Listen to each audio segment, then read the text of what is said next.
could take their seats, we're going to get ready to start. Okay. Hi, good morning. My name is Liz Kruger, Chair of the New York State Senate Finance Committee, and the Senate is chairing this hearing today. We take turns between the Assembly and the Senate each hearing. Today is the first of 13 hearings conducted by the joint fiscal committees of the legislature regarding the governor's proposed budget for state fiscal year 2021. These hearings are conducted pursuant to the New York State Constitution and legislative law. Today, the Senate Finance Committee and Assembly Ways and Means Committee will hear testimony concerning the governor's proposed budget for the Department of Environmental Conservation, the Office of Parks, Recreation, and Historic Preservation, the Department of Agriculture and Markets, the Public Service Commission, the New York State Energy Research and Development Authority. Following each testimony, there will be some time for questions from the chairs of the Finance Committee and, the fiscal committees, which is Ways and Means in the Assembly, Finance in the Senate, and as well as other legislators who have joined us today. I will next introduce members of the Senate and Assembly Member Helene Weinstein, Helene Weinstein, Chair of the Assembly Ways and Means Committee, will introduce members of the Assembly. In addition, James Seward, Ranking Member of the Senate Finance Committee, will introduce members of his Congress. I would like to officially welcome in advance Basil Sagos, Commissioner of the Department of Environmental Conservation, Eric Culliside, Commissioner of Office of Parks, Recreation, and Historic Preservation, Richard Ball, Commissioner of the Department of Ag and Markets, John Rhodes, Chair of the Public Service Commission, and Alicia Barton, President and CEO of the New York State Energy Research and Development Authority. I want to just highlight some of the rules for all of the hearings. Everybody staring at the dais and those of us on the dais looking out can all see these clocks that right now are marked 10 minutes. Government representatives get 10 minutes to present their testimony. Others, members of the public, get 5 minutes. When we have panels, it's some combination, and we'll announce them and the clock will be set.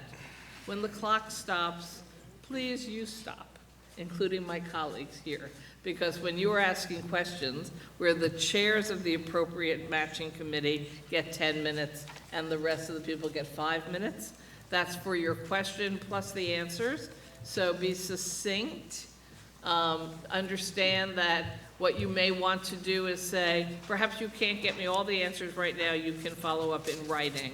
So also for all government officials, we ask that any submissions in writing based on answering questions go to both the people who asked and the Finance and Ways and Means chair, so we can make sure that they are put up online with all of the testimony.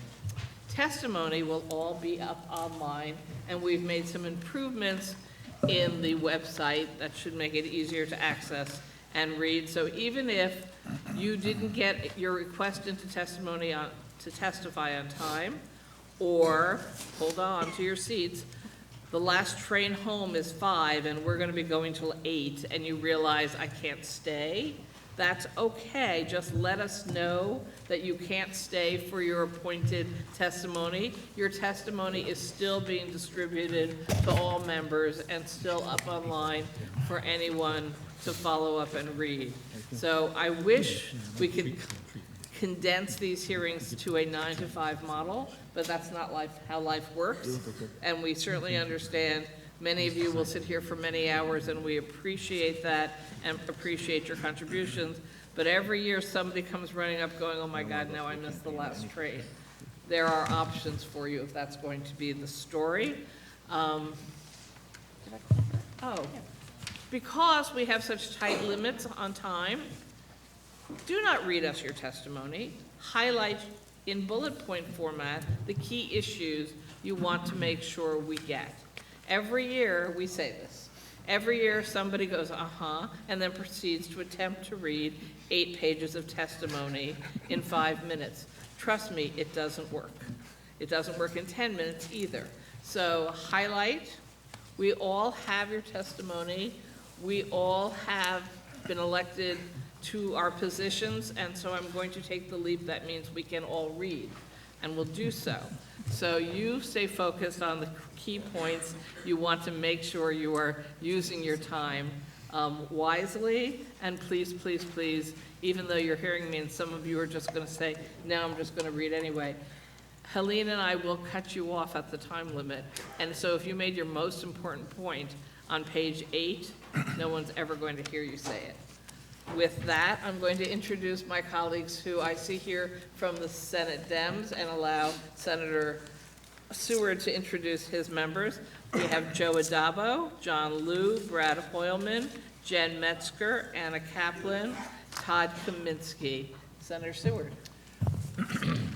Thank you, Senator Krueger. I'm pleased to introduce members of my conference who are here today. Our ranking member on the Environmental Conservation Committee, Senator Phil Boyle, as well as Senator Betty Little. And right at the outset, before our hearings begin, I just want to say very, very briefly that I am pleased to participate on behalf of my conference as the ranking member of the Finance Committee in the Senate.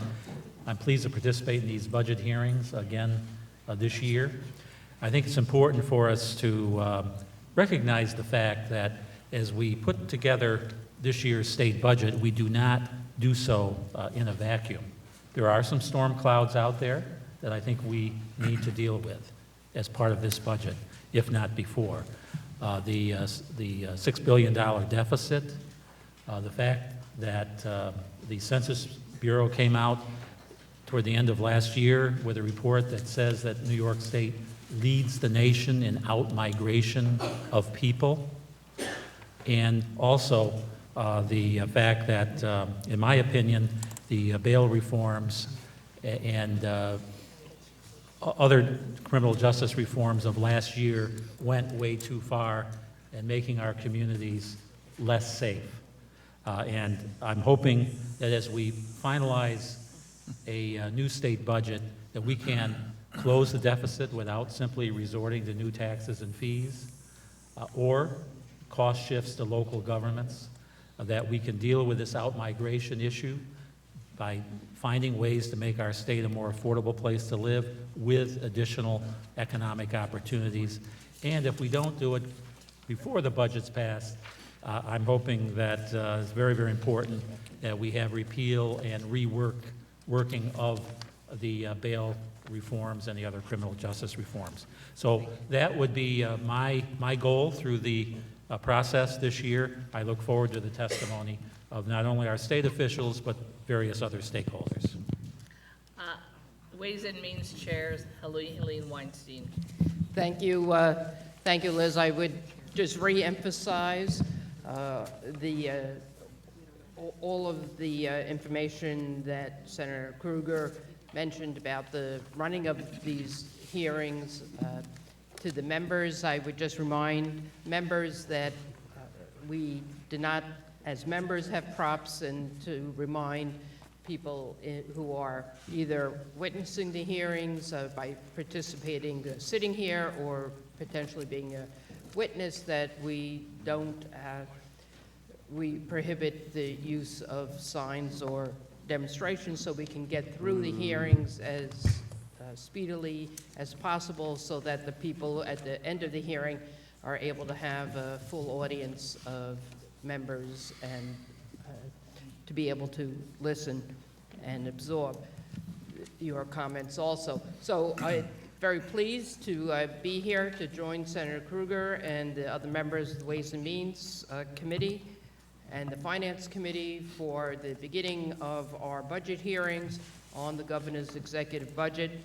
I particularly want to welcome our new ranking member, Assemblyman Ed Rah, who's been a longstanding member of the Ways and Means Committee and has taken over now as the ranker and will be participating in the hearings. Before he introduces the members of his conference who are here, let me just take a moment to introduce the members of the Assembly. who've joined us. So we have Mr. Engelbright, Chair of our ENCON Committee, Mr. Cusick, Chair of our Energy Committee, Assemblywoman Lifton, Assemblyman Otis, Assemblyman Epstein, Assemblywoman Fahey, Assemblyman Colton, and Assemblyman Carroll. So with that, Mr. Ra, if you'd like to introduce your members. Thank you very much. Happy to be here alongside Chair Weinstein, Chair Kruger. It is my first hearing as the ranking member, so I thank the Chair for her help, and I look forward to spending lots of quality time together in the next few weeks. I just want to welcome our two members that are here right now, Dan Steck, who is the ranking member on the Environmental Conservation Committee, and Assemblyman Chris Tague.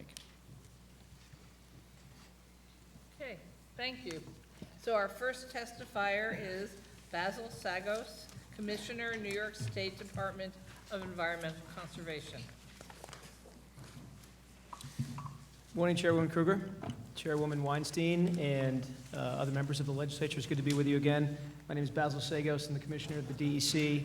And with me today are Jeff Stefanko, Deputy Commissioner for Administration, and Jay McLaughlin, who is a Director of Legislative Affairs at DEC. And I heard your instructions last week. I submitted my testimony for the record, so I have a few bullet points for you here just today. First off, a bit of a mea culpa. I told you at this time last year would be my last budget hearing. Well, I'm back at it. I decided I wanted to do another one, maybe more. So it's good to see you all again in this position. Look, in all honesty, I decided to stay because I think I've got the best job in New York State government.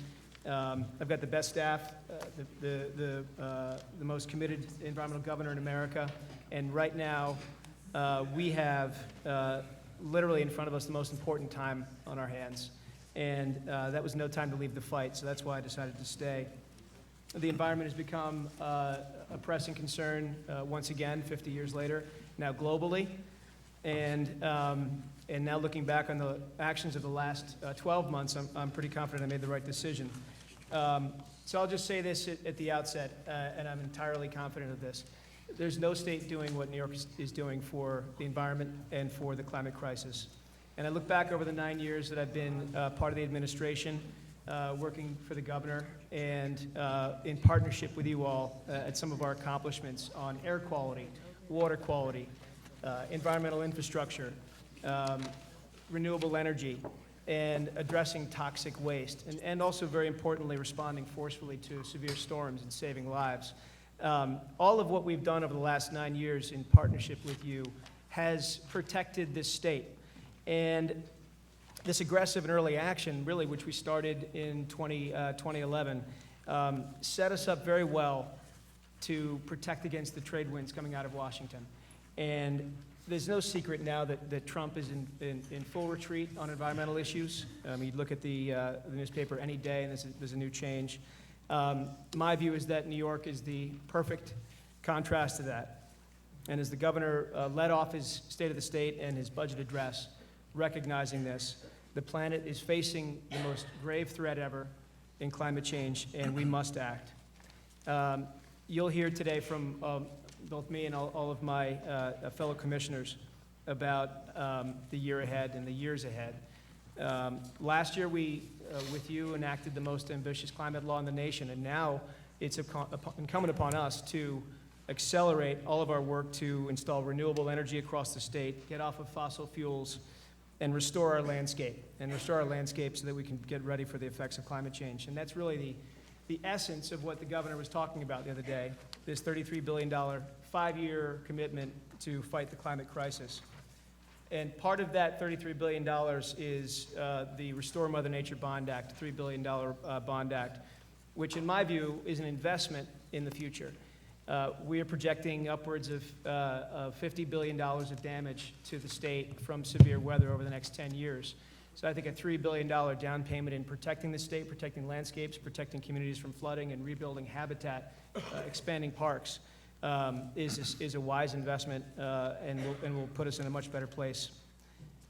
We also, as part of our budget, as you know, have another year of $300 million EPF, another $500 million towards a $3 billion Clean Water Infrastructure Act, a ban on polystyrene foam, which is the packing peanuts and single-service food products, a stronger wetlands law, and continuing our $1 billion super fund. DEC's budget would increase to $464.7 million, and our staffing would increase to 3,162, and that's very important. That's up 250 since my first year as commissioner. So, tax the rich for a Green New Deal. Cuomo, tax the rich for a Green New Deal. Cuomo, tax the rich for a Green New Deal. Cuomo, tax the rich for a Green New Deal. Cuomo, tax the rich for a Green New Deal. Cuomo, tax the rich for a Green New Deal. Cuomo, tax the rich for a Green New Deal. Cuomo, tax the rich for a Green New Deal. Cuomo, tax the rich for a Green New Deal.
Okay. I still have 6 minutes We've left been on my, joined my by counter. Robert Jackson and Senator Julia Salazar.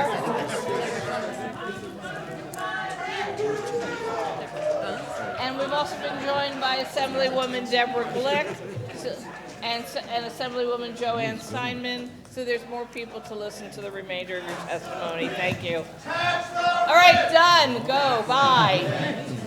Go yell at the governor. So I said I have 6 minutes left, Senator. I think I might take that. No, I will not. Yeah. I am glad I came back. And listen, this is really a final note. This is our 50th year as an agency. We were founded the first Earth Day when people just like that were complaining about the damage done to our environment and the lack of action at the federal and state level, and every level for that matter. So yes, this year I intend to fully celebrate that progress that we've made over the last 50 years. But my focus, the governor's focus, frankly, is in looking forward. I don't begrudge the protesters and what they brought to the room today. I might quibble with some of their facts and their language.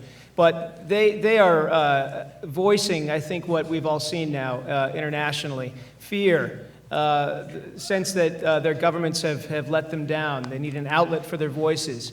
I actually tend to stand with them in some ways, that we need to completely rethink the way we are approaching the environment, approaching the world, and approaching our societies. Because you know what? It's been the 10 hottest years on record. There are fires burning in Australia. There's droughts all across the world. There's floods impacting communities.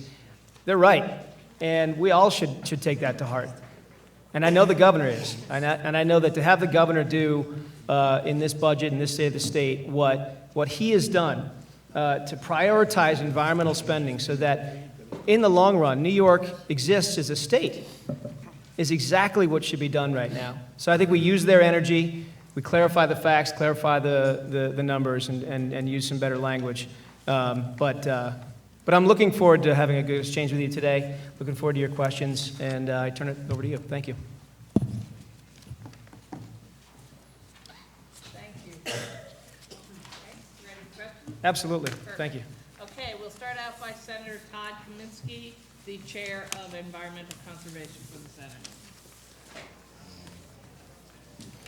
Hi, Commissioner. How are you? Good, Senator. Just want to ask you about the Climate Action Council. We obviously thought it was a priority enough to want to do it before the end of last session, and yet it has not taken shape. So can you tell us where we are, what the future holds, how soon they'll be meeting and getting their work done? Sure. And we'll be making our appointments shortly on that. You know, when the governor signed the law last year, we actually began working immediately.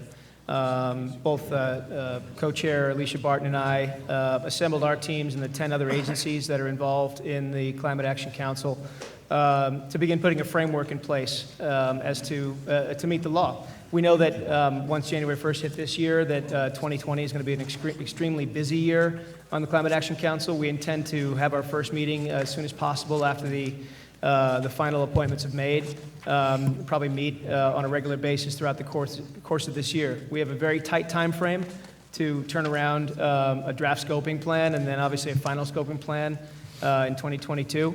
You know, our efforts last year, primarily through NYSERDA to do make an offshore wind commitment, solar across the state, and you see within this budget an extraordinary statement of the governor's intent to keep investing in projects, not to wait for necessarily the scoping plan, but to begin that work immediately. I, for one, am looking forward to this body convening. It's a fantastic body. The appointments have been very strong, and we'll be meeting and talking shortly. Do you know when you'll have nominees? Sorry? Do you know when you'll have appointees? The governor's office will have appointees? Very shortly.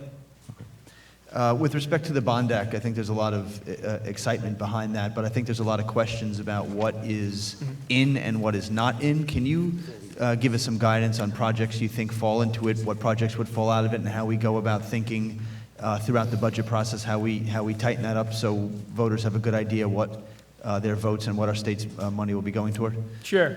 The language that the governor used in the budget was broad.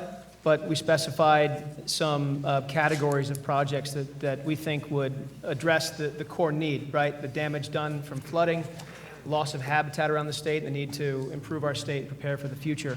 So things like tidal wetland restoration, increasing by thousands of acres, tidal wetlands along Long Island and New York City, freshwater wetlands upstate, in conjunction with the proposed freshwater wetlands law I know we'll talk about today.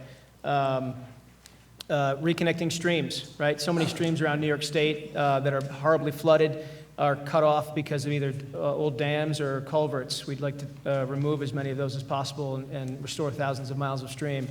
Our fish hatcheries are in a state of, well, some of them are in relatively good shape, but some are not, and we need a long-term investment in our fish hatcheries. And those are the kinds of categories, you know, land acquisition, obviously putting a focus on land acquisition for the purpose of resiliency will be a core focus of this. And making sure that when we look at the Bond Act and what it can bring, what we're asking ultimately the voters to approve is integrating the Bond Act into all of our other programs. And that's a very important point because we have the $300 million EPF. We've got the Clean Water Infrastructure Act that we worked on together. We've got the Superfund law that we have. We have New York Works, DEC, and other agencies. So I think integrating all of those other programs into the Bond Act, and really around the Bond Act, makes for a very comprehensive approach. Okay, and do you agree that in light of being on the front lines of climate change, storm surge, having issues with tidal wetlands, habitat restoration, et cetera, that Long Island itself should qualify for a number of projects coming out of the Bond Act to help it deal with the very problems it's meant to address? Oh, no doubt about it, Senator. I mean, I joined right before Superstorm Sandy and saw the damage done down there, and now we've been rebuilding for the past 8 years there.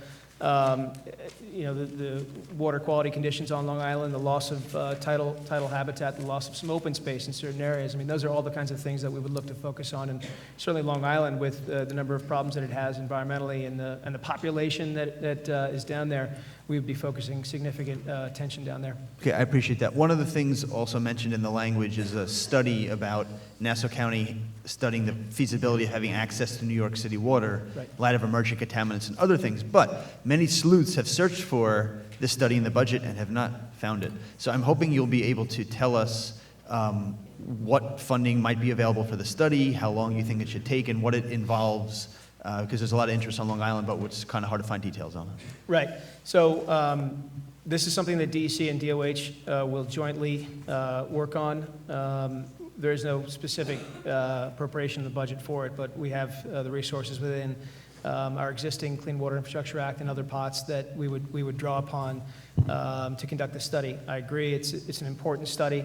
At a bare minimum, looking at the possibility, the long-term possibility of tapping into the New York City system would provide great redundancy for Long Island, and also solving some issues with contamination in certain water districts. But that'll be a good study, and we'll get that going very quickly, understanding that it's a priority for Long Islanders.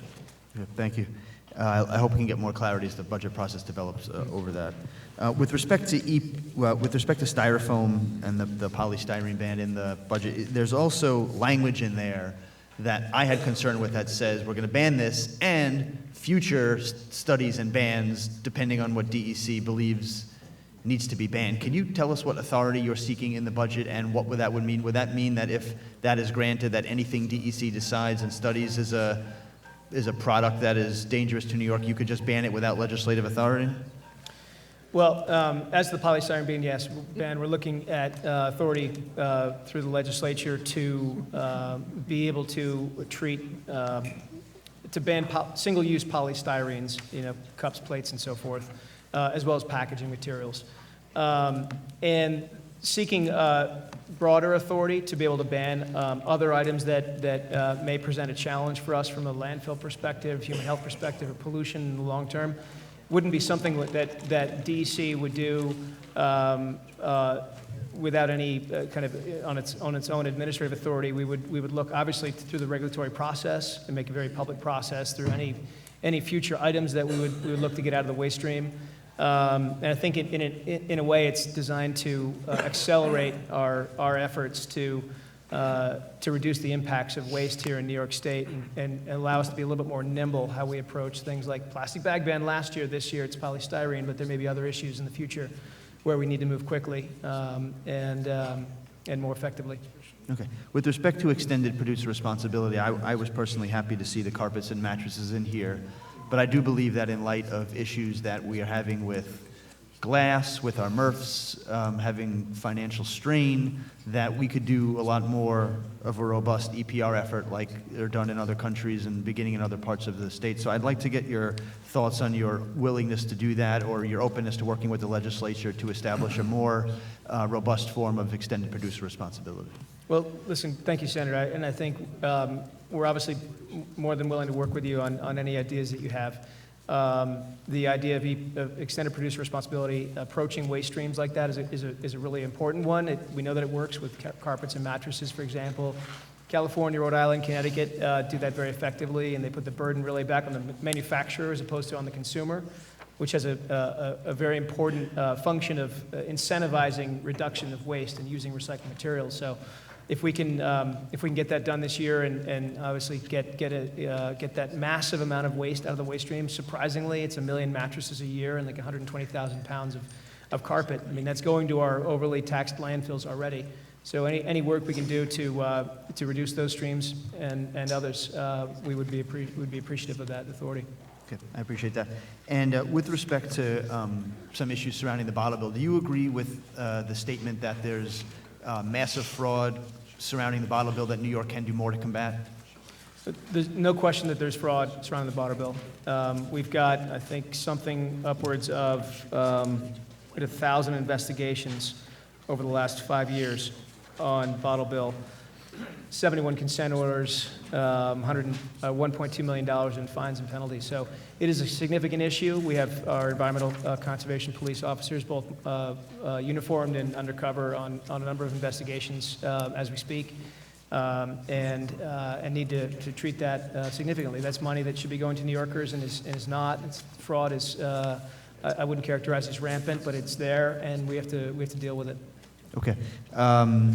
And lastly, last question surrounding the Adirondacks. Can you give us assurances that the stewardship money for rebuilding and reconstituting trails is going to be there at the end of the day to help those repairs in light of the overuse, as opposed to being swept up in the budget process into other areas? Absolutely. One of my top priorities. I mean, you see the Adirondacks getting this incredible amount of use right now, and it's a good thing. I like to say publicly, it's a good thing for the Adirondacks to get that use, but we have to make sure that when people get there, it's safe for them and the trails aren't being damaged. So, yes, that's the purpose of the increase in stewardship. I want to get sustainable trail crews out there. We think through this proposal, we have the opportunity to triple our effectiveness on trail building this coming year. When you match up the new crews that we're proposing with the existing crews we have and some of the student crews that are out there, it's something we have to do. We've got to meet this challenge of increased use and make sure people have safe trips up in the woods, and they want to come back because the trails are in good shape, and it's a top priority of mine. Thank you. I look forward to working with Chairman Engelbright and you during this budget process to get good things done for our state. Thank you. Thank you. Assembly. Thank you. We're going to go to the chair of our ENCON committee, Assemblyman Steve Engelbright. Thank you, Madam Chair. Good morning, Commissioner. Good morning, sir. I have a number of questions that come from your testimony and the budget. But the first question, does your agency have the staffing resources that it needs to fulfill all of its permitting and oversight obligations and to carry out this budget? Absolutely. I mean, since I came into this job in 2015, late 2015, we're actually up by 250 staff. Those increases, the governor tied to the evolution of this job, that DEC in 2015 is much different than DEC in 2020. We've taken on the Climate Leadership Act, the READY Commission up on Lake Ontario, which is rebuilding the shorelines up there, Clean Water Infrastructure Act, Superfund. I mean, we have been making increases to match the changes in the agency, the changes in the field, and I have no doubt that we have the staff right now to carry out this mission. I'm looking at an optimist You have to be. I would note that you've lost almost a third of the personnel in your agency over the last decade, and your obligations have increased, and as you rightly just pointed out, and we're now looking at taking on the world, literally, in the sense of the climate change challenge. So I would just urge you to take another look at that aspect of the budget, the personnel aspect. I believe we would be receptive to a conversation to add personnel, but I don't believe that we can do that if you tell us that you don't need anybody. Everything is just swell. Well, I don't want to say we don't need anybody. In fact, this budget does have an increase of 47 staff, and that's to be applied to the Climate Leadership Act work, which will be significant on this agency, as well as the READY Commission. Again, these are natural resource folks, attorneys and whatnot, to help us rebuild the shoreline in a sustainable way on the North Coast. So we do have an increase this year in the budget, and I'm grateful for that. Thank you. Is there reason to be concerned about the long-term fiscal health of the EPF? And within that context, why does language in the executive budget, again, surprisingly after last year, allow for EPF money to be used for personnel services? Do we really have to revisit this again? Well, as to the long-term financial health of the EPF, I don't believe there's a reason to be concerned at all about it. When I first came in, it was we were celebrating a $5 million increase from 134 to 139. Now we have a $300 million EPF. We've had that every year. The governor has talked about it repeatedly. I understand that this is really a top priority for the entire environmental community, and we'll keep doing that. As to your second part of the question, the personal services, I mean, we're proposing a nominal application of personal services to the EPF for the purposes of staff that work on EPF issues. So much in line with how we apply staff to the Clean Water Infrastructure Act, Superfund, New York Works, other capital pots. That helps us more effectively run those programs. The CLCPA requires state agencies and authorities to invest no less than 35% of the overall benefits of certain spending to disadvantaged communities. How much funding does the executive budget contain for this purpose? Well, as you know, moving forward, the governor has said we have a $33 billion five-year plan on climate. The Climate Leadership Act will require us to ensure that the benefits of our spending accrue at least 35% with a goal of 40% in disadvantaged communities. Now this year, as we now convene as a climate council, we have a couple of jobs ahead of us. First, defining the disadvantaged communities, and second, begin establishing a way to track how we spend those dollars. So in fact, that will be done in a transparent process through the Climate Leadership Act, CLCPA. And that will be a way in which we will meet those targets. Now, this budget, as you know, we through the Environmental Protection Fund have had an environmental justice line. That line has been very well subscribed for the last few years. That will be a $7 million line, and we ensure that spending gets done and gets integrated, frankly, with some of the work that will be coming out of the climate leadership, of the Climate Action Council. So it's a core component of the CLCPA, and we'll make sure that it gets done this year. I'd like to follow up Senator Kaminsky's first question was about how you are going to go about implementing the CLCPA in the larger sense. And I think that I'd just like to dovetail with that a little bit. You mentioned that you have a 5-year program. How does that fit into the CLCPA? Mm-hmm. What's the context, I guess, of your goal setting within the context of the goals that are statutory? And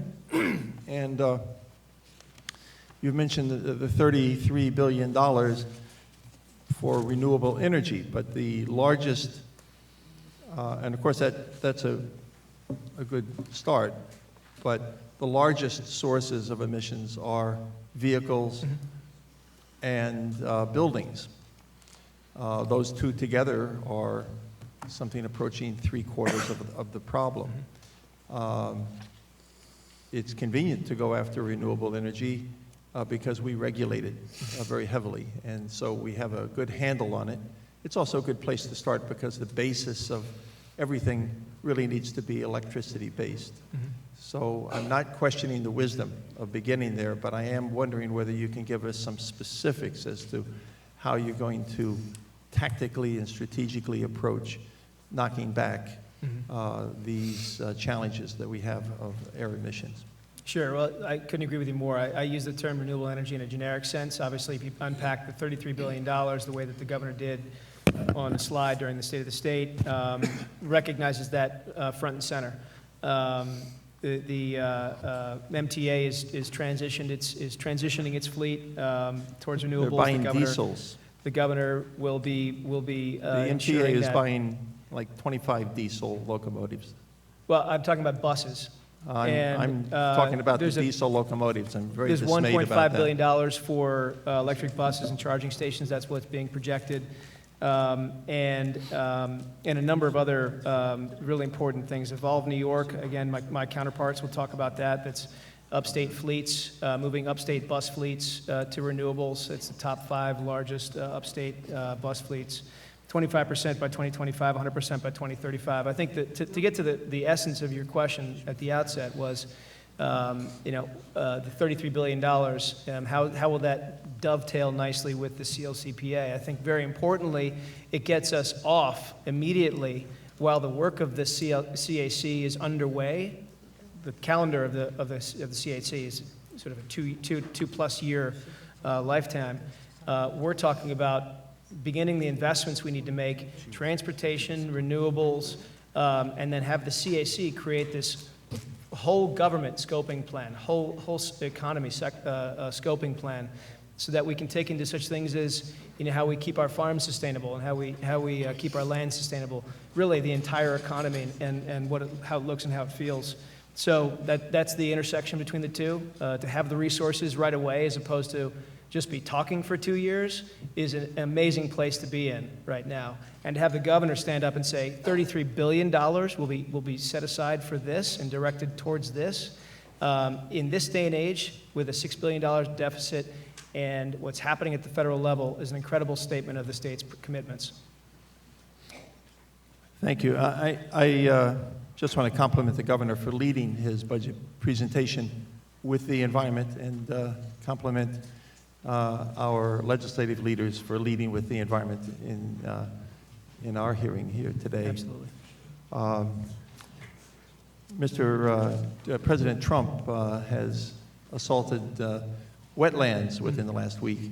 Are you open to a conversation with legislative leaders to see what we can do to make sure that we don't slide backwards in wetlands protection and take action in that direction? Absolutely. In fact, we have a proposal in front of you now to amend the Environmental Conservation Law to strengthen wetlands protections. In fact, by removing the mapping obligation, that immediately gives rise to the possibility of about 1 million additional acres of wetlands that are larger wetlands, and gives us a chance to also add wetlands of unusual importance locally that are less than 12.5. It was 12.4 acres. So yes, we are alarmed at what happened at the federal level, and yes, we are very much open to a conversation with you as to how to plug that hole. I appreciate that, Commissioner. Thank you very much. Thank you. Thank you. We just have to, There was a little clock something, but you got your 10 minutes. I got it. Together. Before we move on to Senate questioners, we have a number of Assembly members that have joined us: Assemblyman Durso, Assemblyman McDonald, Assemblywoman Buttonshaw, Assemblywoman Griffin, Assemblywoman Barrett, and Assemblyman Fall. So while they get the clock set, And move actually, on we've to been the joined Senate. by Senator May as well. And when we get the clock set, which will be for 5 minutes for Senator, oh, no, this is for Senator Boyle. And let me, Yes. just a couple more members. So a couple of members who have joined us, Assemblyman Schmidt, Assemblyman Walsick, and Assemblyman Aubrey. I just saw walk in. Thank you. So now on to the Senate. That's okay, so we want to give Senator Boyle back his 11 seconds. It's okay. I won't take that long. Thank you. Thank you, Senator Madam Boyle, Chairwoman. the ranker for Incon. Thank you. Thank you, Commissioner. Thank you. Thank you, for coming. Senator. Good to see you. I wasn't going to ask this question, but in light of the recent protests, are we looking at a Green New Deal for New York State? Or how would you feel about something on a state version of what they're talking on the federal level? Well, I think we have that, Okay. frankly. I think we worked last year with you very closely to pass the nation's most aggressive climate law. There's no doubt about it that it puts the state on a very ambitious course to reduce our carbon emissions. And what we're talking about now is backing that up with substantial investments. So the exchange I just had with Assemblyman Engelbright, I think, is part and parcel with that. That we need to have this. We need to have the Climate Action Council present an economy-wide plan for the state. But we don't need to wait for that to begin making those announcements. In fact, the very day that the governor signed the law down in New York City, we also announced the offshore wind, the very exciting offshore wind announcement. So I think we do have a Green New Deal for New York. I think the Climate Leadership Act, CLCPA, is appropriately ambitious in that it requires us to look really economy-wide and really leave no sector behind. And also, how do we capitalize on the opportunities of this movement, right? This is an amazing jobs opportunity for New York State. There are working groups that we'll be forming under the Climate Action Council that will advise us on that, how we protect jobs in New York, how we grow jobs in New York. And in my view, that is a Green New Deal. When you could present to the people jobs and a healthy environment and lead the nation, that's a pretty good deal. Great, thank you. And those of us on Long Island are very excited about the offshore wind initiative, so thank you very much for that. Regarding the $3 billion Restore Mother Nature bond, I know you talked a little bit about it. Have you been to have discussions about actual projects yet, or can you speak to that, or is it still in the works? Well, I mean, certainly aware of the kinds of projects that we could fund with this. Obviously, the projects need to be bondable, so they need to be durable and they need to last. My view on this is the governor's put some goalposts out there, right? Restoring habitat, protecting against flooding, putting shellfish in the water at a more aggressive rate. But we need to hear from the public as well. I think what's been really effective under the governor's leadership has been such things like the READY Commission, where we heard locally what the problems were, the REDC, that model of kind of bottoms-up thinking. The idea, if we're, again, approaching the voters with this in November, is we need to be able to communicate what this bond act means for them. So talking locally about this will be very important for all of us, and I'm confident that the way that the language has been put in there in a somewhat general way gives us the flexibility to do an enormous amount of work with it. Okay. And a little bit of a parochial issue, my entire Senate district is within a couple miles of the Great South Bay, and your initiative for 200 million shellfish. Do you have a time frame for that, or what you're...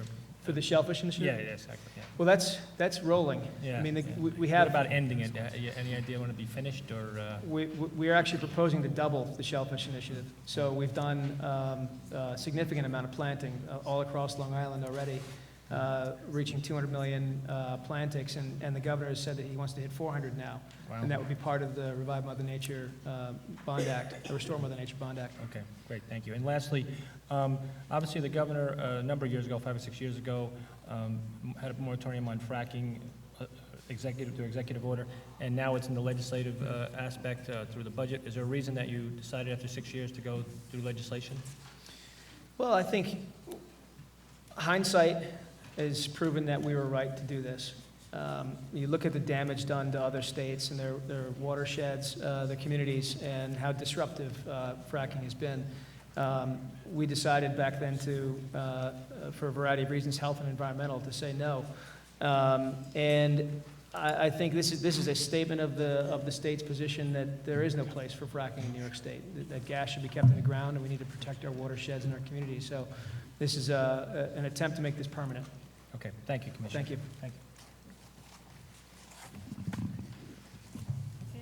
Assembly. Assemblywoman Lifton? Yes. Thank you. Good morning, Commissioner. Good morning. I yield back my time. Going to have to talk to whoever runs the state government. The acoustics in here are still problematic, I think. I can understand my colleagues well. I don't know bit of an whether echo. it's whether you speak, do you come from New York City, Mr. Sagos? Whether you speak quickly like many of my New York City colleagues do? I'll Or slow just down. that you're trying to say a lot quickly, so I'm missing some of your answers, so I apologize that I may be a bit redundant. There's more of an echo this year. Yeah. And it could be my aging years, of course, too. That's always an issue. Mr. Commissioner, I'm sitting here. I'm not out there in front of you or in the aisles, but I share the deep concern and worry that was demonstrated by the New Yorkers who came to protest this morning and let their voices be heard. And I'm a little frustrated that we're not already seeing appointments. I know this was asked, but I didn't quite hear your answer. This bill got signed last year in June. Is there some reason for the delay on appointments and getting this Climate Action Council actually meeting and working? We'll be making, as I told Senator, we'll be making those appointments very shortly. And as soon as, Like this week, maybe? We'll see some? I don't know whether it's going to be this week or next, but we'll be making the appointments very quickly. And then shortly thereafter, convening our first meeting. So that's my intent. Is there any date set yet for first? We don't have any meeting? dates set. Obviously, we'll Okay. have to reach out to gauge the schedules of all the appointees, some of whom will be traveling from far away. Again, we all agree this is an urgent matter, and we want to take leadership here in New York and show that leadership in everything we do, I hope. HABs, you know, I'm from the Finger Lakes. Cayuga Lake is my big lake there. And I'm hearing a lot of concern, but still, ongoing about the HABs issue, in fact, growing concern. We had severe outbreaks again this summer, had to shut down beaches, waterways, recreational activities were interrupted. Homeowners are unhappy and concerned. And what I'm understanding is that the DEC keeps telling us they're going to have a TMDL for us. We were told end of October. It's my understanding, am I right, that we really can't go ahead, we really don't have a plan in place. People aren't able to do specific, discrete, concerted work until we have that TMDL for our lake. And I assume, I don't know how many other lakes this applies to, many, I assume. Can you tell me when we're going to get the TMDL for Cayuga Lake, first of all, and maybe speak to it a little more broadly, and maybe why it takes so long, apparently, to do these things? And I did check with my staff last week about the TMDL in Cayuga Lake. We're probably a couple of weeks away from putting that out for comment. TMDLs are by their nature extraordinarily complicated and intensive, so they take a bit more than, say, a 9-element plan, which is another approach to a waterway. I'm sorry, what'd you call that? The 9-element plans, for example, we have one of those underway on Skinny Atlas Lake. Uh-huh. Exactly. TMDL is far more intensive. It uses much more data, and presents really a pollution budget for a waterway. That's not to say that we're not trying to get that out as quickly as possible, but really in the next couple of weeks, you'll see something on that. And We'll let you know. Sorry, is that data all stuff DEC is collecting, or I know we have some people, some groups out there, not-for-profits, that are collecting data. Is that data coming into DEC, and is that being used at DEC? We would seek to bring in as much data as possible, and ultimately, if it's passes quality assurance, quality controls, in the way that it was collected and presented and analyzed, then it would meet our criteria for review. I would say just more generally on harmful algal blooms, it's something that we're taking extraordinarily seriously. We launched the the harmful algal bloom summits a couple of years ago, which guided our investments around the state. We've now made $187 million worth of watershed protection investments, specifically for HABs across the state. We've also been pioneering some new technologies to use when a HAB happens, that we can quickly hit it and respond to it and reduce the threat. This is not just a New York problem. It's a national issue. I don't think there's a state doing for HABs what we're doing at this stage. But, you know, until we address climate change and severe weather, I think we're still going to be behind the 8 ball on HABs. Getting these investments out there quickly, protecting watersheds, improving septic systems, wastewater, and working with farms. All of that work is going to have to come into play in the coming year. We're going to have to put up with this problem for a lot longer, it sounds like. You're saying, For the TMDLs? for the HABs. Oh, no, listen, I think HABs are going to be a problem for many waterways nationally. I think that in New York, we, based on the monies that we've been able to get through the legislature and the Clean Water Infrastructure Act, through the Environmental Protection Fund, that we're going to put these watersheds that have persistent problems in a much better place. The TMDL will help to get us there on Cayuga. Skinny Atlas Lake, the same problems that we're seeing there. I believe we can address more quickly because we have the strength of the legislature and the budget behind us, not just the science on knowing where it happens and when it happens. Thank you, Thank you. Thank you. Senate? Thank you. Senator John Liu? Thank you, Madam Chair. Good morning, Commissioner. Morning, Senator. I remember a year ago, you did say it was going to be your last hearing, and I was thankful for your service. Thank you. Now you're back. Congratulations, or should I offer you my deepest condolences? It's congratulations. In any event, I do have a few questions for you. By the way, I want to say that your legislative affairs staff, absolutely phenomenal. Excellent. So you should give them a raise. Okay, will do. All right. With regard to the EPF, I guess some of the money that used to be for operating costs to pay staff, that's now been shifted into the capital fund. Is that a good idea? I mean, what's going on there? So there are a number of capital funds that we have at DEC, Clean Water Infrastructure Act, New York Works, Superfund, and we apply the staff that work on those projects, some of the staff, to those funds. And the same approach we're asking the authority to put the same approach in play here with the EPF to a nominal level. It's a EPF, $300 million, serves a number of functions around the state. Our staff are deeply invested in carrying out the mission of the EPF, and I think it's entirely appropriate to have those staff who are doing that work being paid for by the EPF. All right, but the staff are doing the same. They're doing the same thing they've been doing. It's just that now they're going to be paid for out of capital funds instead of operating expenses. That's right. All right. So, I mean, some skeptics would call that a budget gimmick. Not necessarily of your doing, but just overall, it's kind of a budget gimmick. Well, listen, if it's appropriate for the other capital pots, and I think that it is entirely appropriate for the other capital pots, I think it should be appropriate for the Environmental Protection Fund, which, again, when I first started was $134 million, and now $300 million. We're doing more with it than ever, and those monies are going out all across the state for really important purposes down in Queens and really everywhere. So I think, I understand what you're saying, but I respectfully think it's a wise use of those monies. Okay. My colleagues have already asked you about the adequacy of the budget for your agency, and you've stated that you're happy. I guess you can't really say anything else. I understand your situation there. But, I am happy. I mean, I think many of us are concerned, myself included, that the charge for the DEC is growing, and rightfully so. We have, the new law is, in my opinion, ambitious, although, not everybody is happy with the pace of progress so far. But nonetheless, it's a lot more for the DEC to deal with. So, is there really enough staffing, even with the additional 47 full-time equivalents? Senator, I honestly couldn't be happier with this budget. I mean, to be. You could not be happier. I could not be happier. If this budget goes forward as is, we would be up almost 250 staff since the day I first took office. And our budget itself growing, $464 million this year now. Capital, $7.3 billion. I mean, those are unimaginable back in 2011 during the first fiscal crunch. And now we have another fiscal crunch, and yet the governor has said this still means enough to him to put those dollars into this agency.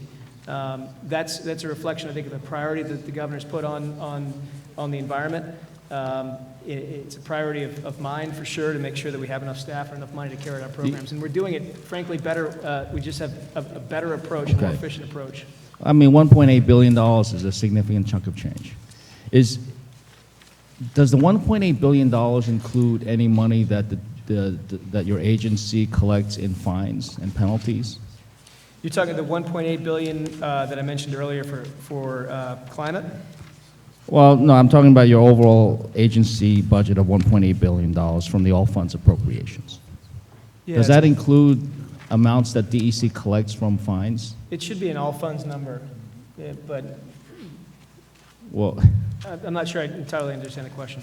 okay, let me ask it a different way. The DEC levies significant amounts of fines on We- businesses, on We homeowners do as have well. a robust program to enforce the law. There's no question about it. And those fines that are levied by the DEC, do they come back to the DEC or they go into state No, coffers? they go into the general fund. All right, so they do not contribute at all to No. DEC? Okay. Thank you, Madam Chair. I'll come back for seconds. Thank you. Assembly? We go now to the ranker on NCOD and Assemblyman Steck. Thank you, Chair. Can you hear me? I can. All right, thank you. I'm personally glad that you're back again. Thank you. So thank you, Assemblyman. thank you for your service, and I echo my colleagues' sentiments. Your staff is fantastic, so thank you. Last fall, the Republican Assembly Conference held hearings around the state regarding our task force on clean water. And one of the complaints that we consistently heard in these hearings is that the application process for clean water infrastructure is too long and too complicated for a lot of the smaller municipalities, and also expensive.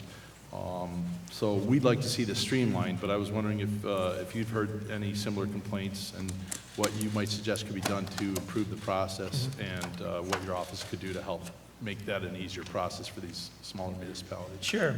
Assemblyman, I think we have, not the first time we've heard that, and I think when we hear about issues in smaller municipalities that they're having with the application process, whether it's DEC, DOH for that matter, or it's Environmental Facilities Corporation, which processes most of those applications, we try to lean forward and make the call, not wait for the application, convene a meeting, find ways to speed things up, make sure that the application we get is complete, which historically we'd get incomplete applications that would delay things.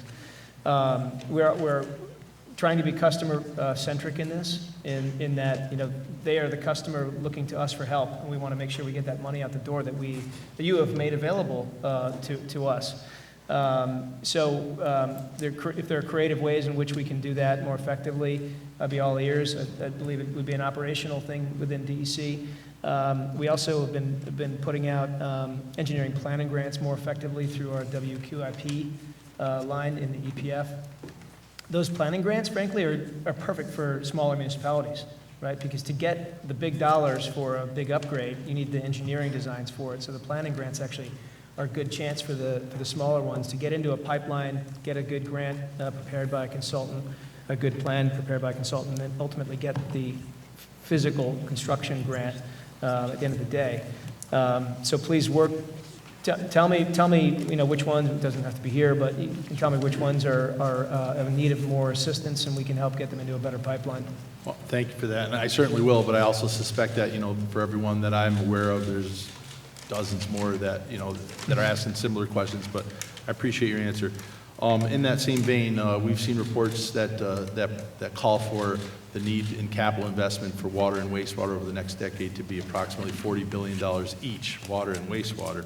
Now, certainly that doesn't all need to be state dollars, but there's been a migration since the Clean Water Act in 1972, where the federal government initially had been fronting 75% of a lot of this, and now over the course of the years, there's been fewer federal dollars, fewer state dollars available, and now all this infrastructure that was constructed in the 70s and 80s is aging out and in need of major upgrade. What steps do you think that we can do at the state and perhaps at the federal level to try to secure more dollars, as, I mean, $80 billion of capital improvements to critical infrastructure like water and wastewater is an awful lot for small local municipalities to be looking at without help. Yep, no doubt. No doubt that the burden is shifted to the states, all states, to carry that forward. But we have a good story to tell in New York. I mean, we worked together on the Clean Water Infrastructure Act. Those dollars never existed in the past. It was all loans. For 20 or almost 30 years, we were saying to all municipalities, go apply for low-interest loans at EFC. And many of them did, many of them could not. But now the grant program has opened that up significantly. I mean, I've got, over the last 5 years, $1.5 billion in grants have gone out for total project costs of $4.7 billion, and that's in addition to another $11 billion in loans. So we've got almost $16 billion in the last 5 years that have gone out for wastewater infrastructure. You keep carrying that forward, as we intend to do, that's going to make a significant dent in the overall delta, right, between total project needs and what we're able to provide. If you're doing that over 10 or 20 years, I think we're going to modernize New York's wastewater infrastructure in that process. Well, thank you for that. One last question I'll try to get in. I want to ask about, I would view it as a contradiction in policy. On the one hand, regarding fuel, the transport of fuel in the state. Certainly, trucking fuel is expensive and has a large carbon footprint compared to pipelines that would move fuel a lot more efficiently and a lot more environmentally friendly. But there's a contradiction there in that we're not embracing pipelines. Can you comment on that or explain that? And that's my last question. Thank you. If you just want to write a Sure. short answer. Okay. I think they're two very different things. First of all, our need to address emissions from the trucking, or really the transportation industry, is very, very high. You know, it is, as one of the commentators mentioned, the largest source of emissions in New York State, and we've been putting monies behind that, and certainly as part of the $33 billion that some of the other commissioners can talk about today, directing those dollars into modernizing fleets, making trucks more efficient, or getting trucks, frankly, off of those kinds of fuels. And pipelines are an entirely different situation. I mean, our authority to look at a pipeline is narrowly constrained to the wetlands, water quality impacts, and trenching through rivers and streams. I mean, that's literally all we look at. We take that very seriously. I mean, for a state that it's endured significant legacy contamination issues in drinking water, that's how we apply our authority very aggressively on all projects that could impact water quality. Thank you. Thank you, Senator. Thank you. Excuse me. Senator Seward. Thank you, Madam Chair. And Commissioner, good to see you again and your Good to team. see you. I wanted to just drill down a bit further on the $3 billion Bond Act, the Restore Mother Nature Bond Act. I know you've talked about some broad outlines in terms of types of projects and also a process of seeking public input in terms of important projects. But would you anticipate at some time prior to going before the voters asking their approval in the November elections that we will have and the voters will have some specific projects that they know what they're going to get for this $3 billion in borrowing? Senator, yes, I think that will probably be how we end up talking to the voters about this, right? You need to put these in real terms, and real terms that people can understand, either the lack of green space, the lack of environmental protections, or in the case of Irene and Lee, these valleys that were heavily damaged, and how perhaps Revive Mother Nature, Restore Mother Nature can help to restore those functions. So I'll leave the campaigning to a different time, because I think it's a good question. Obviously, we need to work with you to get it done in the budget. And then beyond that, working with the governor on how an effective campaign could then be communicated to the voters so that they say yes come November. I am encouraged with the flood mitigation efforts in terms of stream work to avoid some of the flooding we've seen, particularly in the upstate region due to streams. I know right in Schoharie County, for example, that goes back to 2011, And I know there's a meeting, I think on Friday, with some of the Schoharie County officials, with some members of your staff, to discuss further ways that the state could be helpful there. That's been an ongoing problem, an issue. But that was 9 years ago, and we're hoping that we can get some help in either even before or as part of this bond act. That would be encouraging. Because Mother Nature did a job on some of these communities and these streams. Yep. And we need to help restore Mother Nature in the Schoharie Valley. I just wanted to also follow up on the Climate Action Council. Would you anticipate, are there going to be business representatives, private sector business representatives on the council to help provide, and also would there be some cost-benefit analysis? And would you anticipate coming back to the legislature for any additional consideration by the legislature in some of these recommendations of the council? Thank you for asking that. So absolutely, even on the Climate Council itself, believe that some of the appointments made thus far actually have represented certain industries in the past. There are various work groups underneath the Climate Action Council: agriculture and forestry, power generation, energy-intensive and trade-exposed industries. All of those work groups, as they're then going to be appointed by the Climate Action Council, would represent exactly what you're talking about: the impacts to businesses, the opportunities for businesses, the chance to bring in new business into New York State, new sectors into New York State. So I think the economy and business and jobs will factor in very extensively into what we talk about, and just transition workforce as well, just to make sure that we are when we transition the economy, we are taking into account the potential impacts to existing jobs and industries.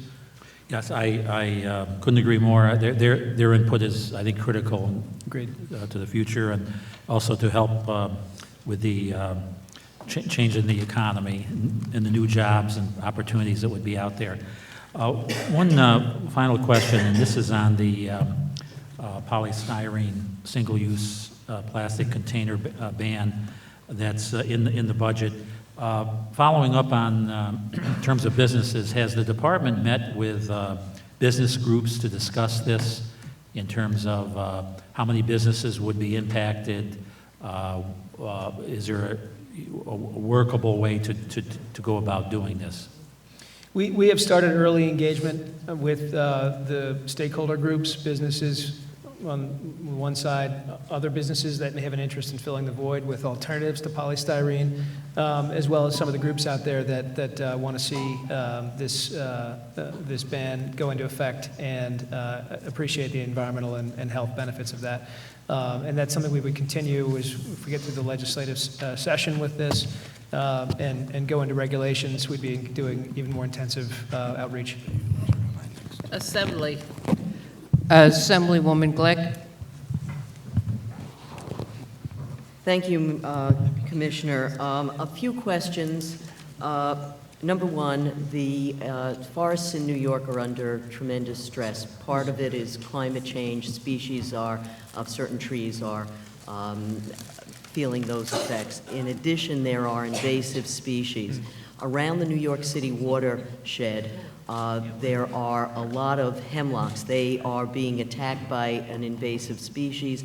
If they die, we will see more sedimentation of the New York City reservoirs. What is the agency doing to deal with this threat? Not just there, but further north, that are going to impact lakes, et cetera. I couldn't agree with you more, Assemblywoman, about the threats, the hemlock woolly adelgid, that pest that will undoubtedly look to the trees in the New York City watershed. The New York City watershed is the gold standard in watershed protection, and it's very well funded. Protective measures that have been taken into account there over the last 20 years. My view is these would be smart investments from the city to prioritize, City of New York to prioritize the protection of those trees, because they've spent all this money in protecting the actual water itself and buying land and setting aside land. If the trees go, you're right, the sedimentation then increases and the water quality goes down. We want to avoid this filtration issue of, multi-billion-dollar filtration plant that EPA would force the city to put into place. So this would fit right into it, in my view. And we stand ready to provide technical expertise, and we've been looking at this very closely, our natural resource folks, over the last few years, as this threat has begun to materialize even more. Well, I look forward to getting more detailed information from your staff on what you're doing. I think today you're having a hearing in the city on the regulations for the plastic bag ban. I would just like to point out to you that it seems like there's the thought of a thickness standard. That is very problematic. What we'll wind up with aren't the elimination of plastic bags. We'll wind up with thicker bags that are more problematic to the environment. So I would hope we would not go down that route. 40% of the state-owned buildings are SUNY buildings.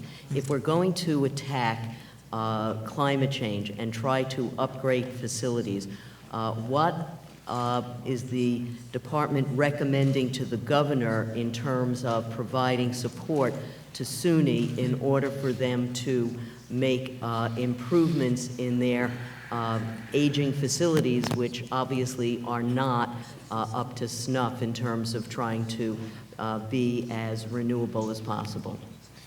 Certainly recognize that buildings, as someone mentioned earlier, are a significant source of energy demand and an opportunity for us to do better.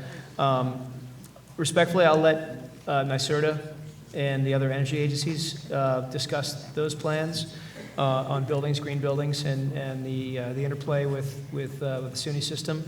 No question, they have a huge footprint and a big opportunity for all of us to chip away at it. I have a meeting scheduled actually with the Chancellor Johnson to talk about a number of issues, and this will be one of the things that we talk about. Well, I would hope when we eventually get folks on this advisory board that they would take into consideration all of the aspects of the state facilities that could, in fact, help us move more quickly to address climate change. Finally, there is the recent reports that from out-of-state brine from fracked sources are being used on our roads when we need to do weather-related protection for vehicles. What's the story, and are we allowing that to be used in our state? Thank you for raising that. I can say definitively that no brine is coming into New York State from any fracking and being used on our roads. I know that that's been said, but for the record, it's not happening. Thank you. I have to run to a meeting. I hope to be back while you're still answering questions. Thank you very much. Thank you. Senate? Yes. Thank you. Senator Jen Metzger. Thank you, Madam Chair. And thank you, Commissioner, for being here to answer all these great questions. Sure, thank you. So just starting out wearing my Agriculture Committee chair hat, the farmland protection funding was reduced by $1 million. From my perspective, it should be going in the other direction. Farmers are land is under intense pressure, development pressure. Okay, can you hear me better now? Can you guys hear me? Okay, all right. So farmland is under intense development pressure. Agriculture also has a huge role to play in sequestering greenhouse gas emissions, and it's important, very important from a climate perspective to protect farmland. So could you please give us some information about the reasoning behind that cut? And do you expect increased funding under the Restore Mother Nature Bond Act? Sure. I'll let Commissioner Ball maybe answer specifically about the specific EPF number. no question about it that farmlands play a huge role, not just for carbon sequestration, but in and of themselves for the economy, and we are losing our farmland in New York State, unfortunately, as we are really nationwide. The Clean Water Infrastructure Act, just a couple of programs to bring your attention to, has actually directed significant monies, I don't have the number offhand right now, but into buffering around farms, farmland protection, manure storage, lagoon upgrades, and things along those regards. And then the Restore Mother Nature, the governor talked about the landscape, protecting the landscape, and certainly farms are on the landscape and have not just a carbon footprint, but an opportunity to remain as is and not lose their status, become shopping malls or development projects. So the EPF is a very important tool, but there are other very effective tools to also protect farms, and thankfully the legislature gave us those tools over the last few years. Okay, thank you. I'm going to put on what I like to call my climate common sense hat for a moment. I appreciate your comments that we really need to rethink everything in light of the climate crisis that we face. I was absolutely thrilled with the passage of the CLCPA and that your department is going to be playing a lead role in implementation. My question is, would you agree that, given the aggressive goals of the CLCPA to achieve a carbon-free energy system by 2040 with an interim goal of 70%, that it would be imprudent to approve permits for fossil fuel generation, including CPV and dance camera, which have a useful lifespan of 50 years or more? And if you could use legislative tools to help your department deny such permits, feel free to share your thoughts about that. I can't weigh in on the market incentive behind making those investments. What I can say is the state has clearly stepped out and said that by 2040, those types of generation sources will not exist. So the law right now requires us to process permits, and we do so as aggressively as possible. Now, if something comes in front of us and they check every box, there are constraints for that, right? And we also need to make sure that we are generating enough power until we make those changes over the next 20 years exactly. So our goals, I don't believe, are in conflict with the permitting underway. I think that the industry will be looking very closely at the work of the Climate Action Council and the scoping plan that's put together to evaluate whether or not it makes sense from a market perspective, or if there are other directions that they as investors or developers should be heading, such as towards renewables. Okay, thank you. I am concerned about exactly the market signal that's sent if such permits are approved, in addition to the impacts on health and the environment. I think I'm out of time, right? Okay, thank you very much. Thank you. Assembly. We now go to our Ways and Means ranker, Solomon Ra. Thank you, Commissioner. I just have a few questions about a few different areas. Starting with the Mother Nature Bond Act and the provisions regarding money being allocated potentially for renewable energy projects, site preparation, construction. How would that work in terms of Article 10 provisions? Would they be fully applicable, streamlined in any way in terms of awarding those projects? I don't know that there's a deliberate connection between the language in the proposed Environmental Bond Act and what the governor had sketched out during the session, the budget presentation on Article 10. There's no question that the Bond Act can be helpful in setting aside some space that might be needed, or otherwise, improving infrastructure to help with the delivery of renewables into New York State. But I think those are two separate things. The Article 10 reform that the governor sketched out very briefly recognizes that permitting process right now is not working, and we as a state need to do better to get projects through that pipeline much faster. The 5 to 10 year period, frankly, is going to be a massive bottleneck for the state if we're going to meet our renewables goals. So finding a way to accelerate that again, my colleagues in the other agencies can speak about that more effectively. But from my view, I see the goals, I see the timeline, and I see a process that frankly is a bit broken. Okay. And I guess on a different topic, but along the same lines of streamlining, in terms of the Clean Water Infrastructure Act, we're making continued increased investments in that, which I think we all think is a positive thing. In these first few years of that, do you see the need for any changes in that process in terms of having things approved? I know our conference had a task force that we did around the state, talking to municipalities and other stakeholders, just in terms of what they see their needs going forward, and what investments we need to make, and certainly making sure projects that come in that are going to meet the goals of the Clean Water Infrastructure Act, getting them approved in a timely fashion is certainly part of that. Well, I will agree with you. It's been an extraordinary undertaking and a fantastic law itself. The fact that we have now this fund to provide necessary dollars for all these plants and systems across the state. As Assemblyman Steck mentioned, there are ways in which we can help some of the smaller municipalities through that process. My view, that's an administrative issue on our end, that we can find ways in which to help coach applicants through and provide grants, or at least steer them towards competitive pots of smaller grants that enable them to get engineering plans together. I think that is the sweet spot, perhaps, because the funding has been really extraordinary.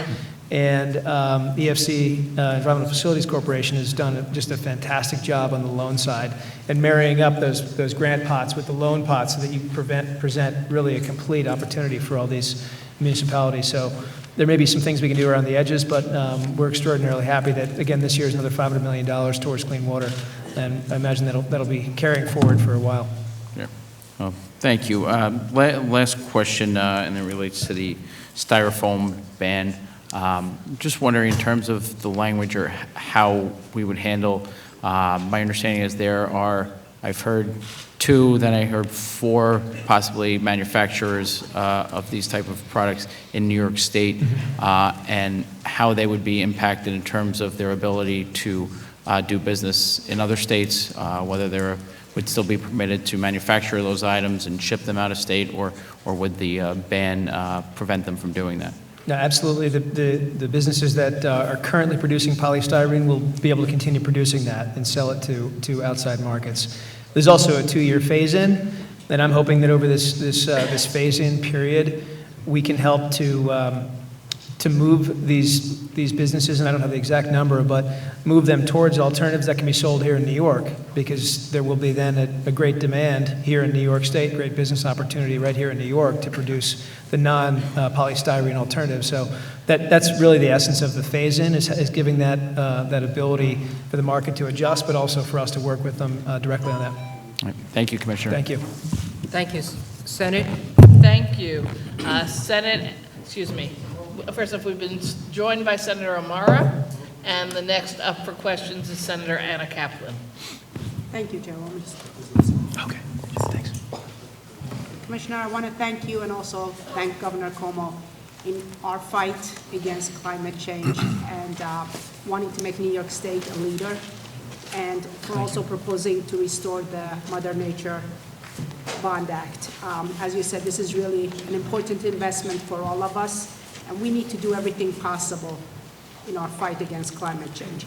So my question to you is about beginning to invest in electrical vehicle charging infrastructure, and particularly for schools. We know that we need to transition private vehicles over to electric in pretty short order, but there's just isn't infrastructure to support charging stations yet.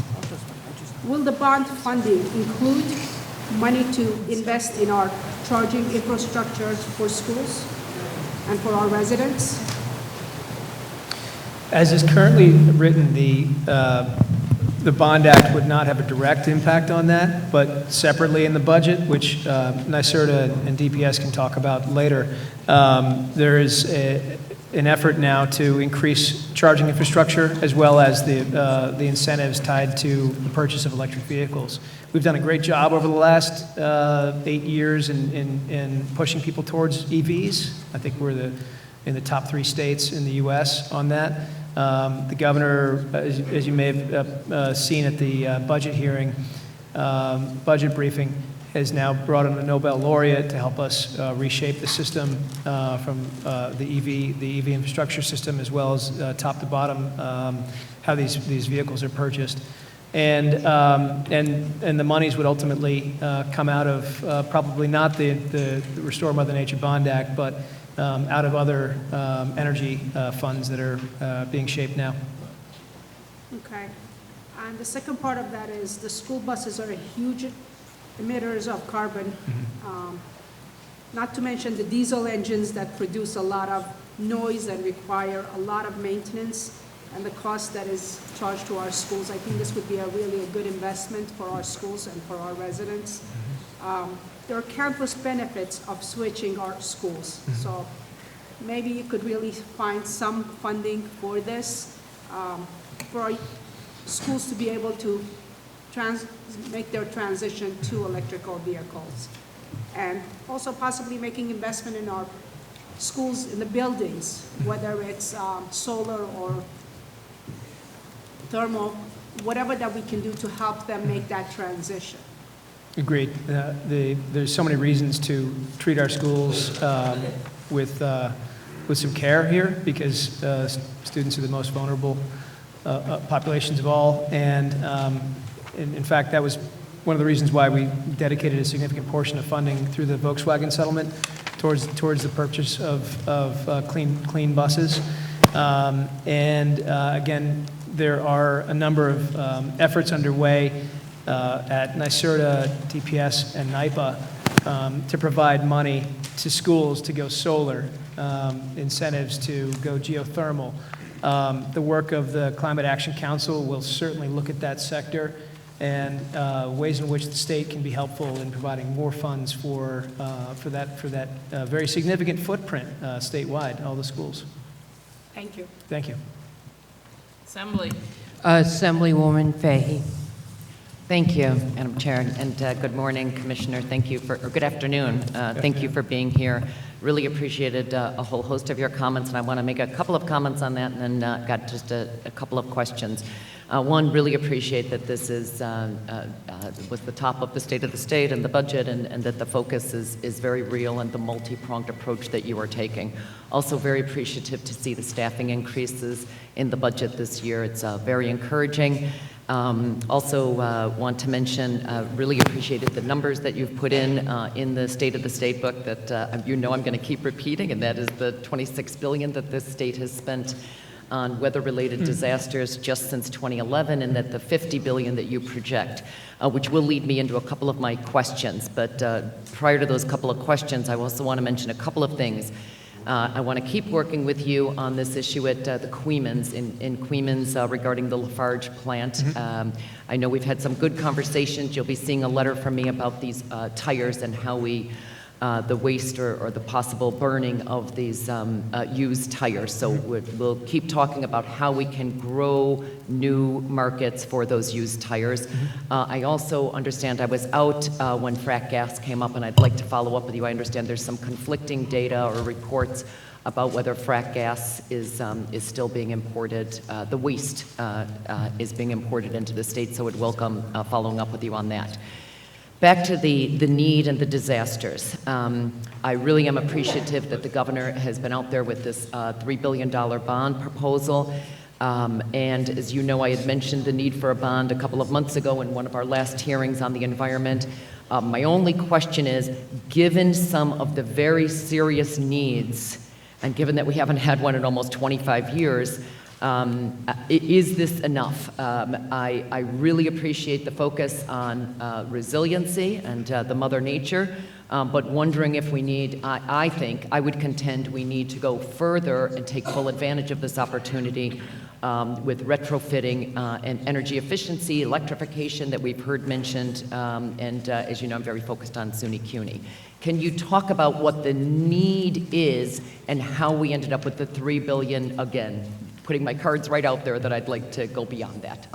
Well, thank you for raising that, and listen, I'll leave the numbers to a higher level to sort out. I will say this, though, the fact that, again, we're in a financial crunch right now, and we have the governor proposing not just hundreds of millions, but $3 billion as a bond act, is a representation how serious this is. And the fact that it's additive to all of our other programs, the clean water programs, the Superfund, New York Works, EPF, again, underscores how serious this issue is for this administration, and as to whether it is enough, well, I think there are no dollars now, and we're doing quite a bit now. And I think with the $3 billion additional, we'll be able to transform the state. I view it as an investment, right? I mean, again, you picked out of the book what those numbers, $26 billion of damage that the state and feds have paid for here in New York from severe weather over the last few years. $50 billion we're projecting looking forward over 10. You either make these investments now, or you're going to pay a lot more in the future. And the testament to the governor's commitment here and the fact that he's experienced these storms viscerally, and being able to translate that into actual policy here for the state is a great thing.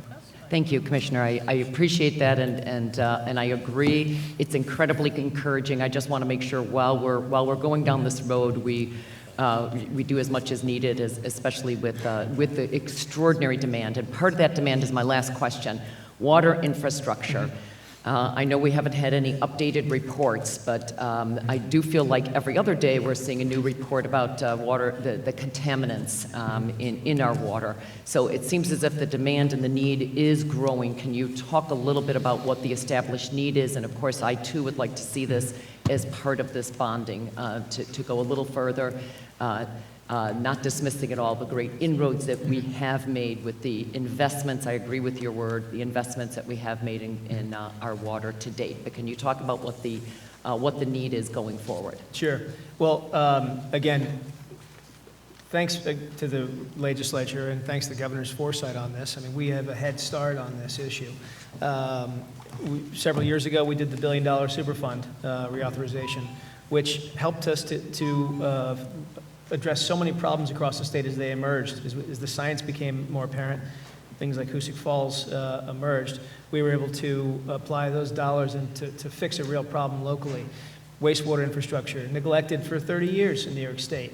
We collectively made up our minds that we needed to fix that, so we got $2.5 billion behind that. And again, as I mentioned earlier, $15.8 billion in projects over the last 5 years. I mean, we can point to that as a real success story. Moving forward, we got $500 million again this year as a proposal from the governor into the Clean Water Infrastructure Act. And the idea about all of these different funding sources is to try to do our best to integrate all of them into something cohesive, right?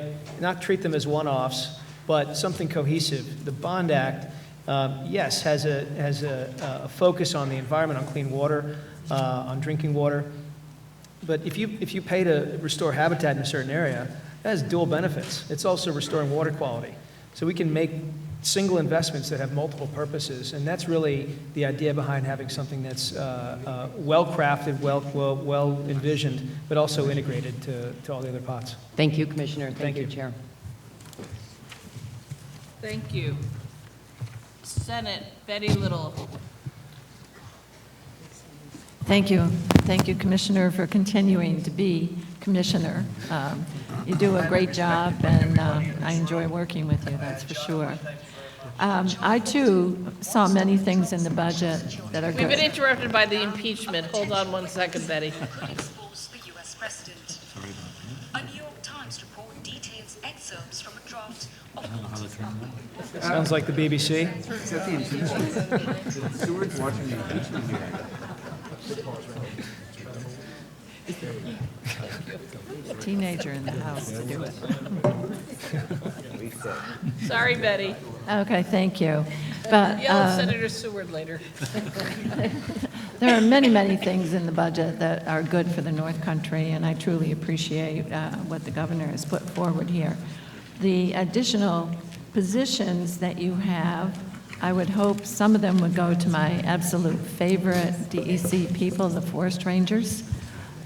We have talked about the need for additional forest rangers for a number of years since we have so much more state land being added. But their work, as noted in the newspapers, they seem to do a report week by week of the dangerous, risky work that they do in saving people, helping people find their way out, and avoiding death. So really appreciate them. The one thing that they need, I know we've combined them with the environmental conservation officers, but what I hear from them is the need for an absolutely strict list of what they do and differential from environmental conservation officers. They do not want to be enforcement officers. They want to be the people who go to fires, who go to lost people, lost animals, all kinds of things that they have worked on in the thing. So I would ask you just to continue that. The tourism in the Adirondacks has increased greatly. There are more and more hikers. I hate the word trail overuse. I'd rather see trail popularity. It's more positive. But is there any money in this $55.2 million capital that would help with the hiking center that we have plans for and being proposed for in Marcy Field and Keene, where people could go and find out, you know, you don't have to use the popular trails. Let us tell you about some other trails in the Adirondacks, how you get there, where you park your car, and all of that. So hopefully, don't have to answer right now, but I'm putting in a plug for that money. And then the second thing you have that I thought was good too is this partnership between Clarkson and SUNY ESF on the algae blooms, which is totally necessary. But one area of concern that has concerned me more lately is Lake Champlain. And I know, you know, we blame Vermont, and Vermont blames New York and all of that, but is there anything real that's being done with Vermont? Because boats, we've worked so hard on invasive species and keeping the boats clean and all that, keeping it out of our lakes. But Lake Champlain has plenty of invasives as well as the algae blooms. Well, I would blame Vermont. I would too, but... my former chief of staff is now over there running things. Now so, I've seen a lot of that. But listen, we're talking on a regular basis with Vermont about the problem of Lake Champlain. I mean, in all truth, the amount of nutrients coming into that lake is far more from the Vermont side than from the New York side. They just have a different history of managing the watershed over there. We work jointly on the issue of invasives. I mean, too many invasive species have gotten into that water body. There's some pockets on the lake where you have harmful algal blooms also, where we on our side have been spending a considerable amount of money. And it's a jewel of a lake. You want to see that there's a long-term future. From what I understand, the Vermont side, they are taking it seriously. They had a referendum, unfortunately not pass in a recent election. But you know, we stand ready on our side to provide the funds we need to protect that watershed. It is quite a place. Yeah, well, we have people on our side along the shoreline, many beautiful homes, paying high taxes and all, that have put in swimming pools. Right. Because they can't even swim in the lake at their part of the lake. They can go in a boat and find some place, but other than that, they have no use for it. Is there any idea of having a working group formed from New York and Vermont to really sit down and make some progress here? We actually, thankfully, do have a working group, and we have regular communication with our partners in Vermont, also with EPA Region 2, going back many years. The region's got a role to play in this, as well as Region 1. Yes, there is a forum for us to work these issues out. Ultimately, it comes down to money, and the Vermont side has indicated a willingness to do that. They've got to find the resources to do it, though. Thank you. It's something that really needs to be done. But thanks again for all your work. Thank you, Senator, and I'm going to miss you. Oh, thank you. Congratulations. I'm going to on a miss great this career. too, but It's time. So, thank you. Maybe she'll do what you do. She said it was her last budget hearing, but who knows? Who knows in Come to Albany? DEC. Don't tell Steck that. Okay, sorry, Assembly? Thank you, Assemblyman Epstein. Thank you for being here. And I just, a couple quick questions. And sorry about my voice. It's time of year, I guess, for all of us. I noticed that we allocated $2.4 million in this past budget for composting to expand composting statewide. And really most counties across the state have done a, inadequate job doing that. I'm wondering, why don't we reprioritize and make it a higher priority to get composting done statewide? Because so much of our compostable is going into landfills, and it's really adding to greenhouse gases.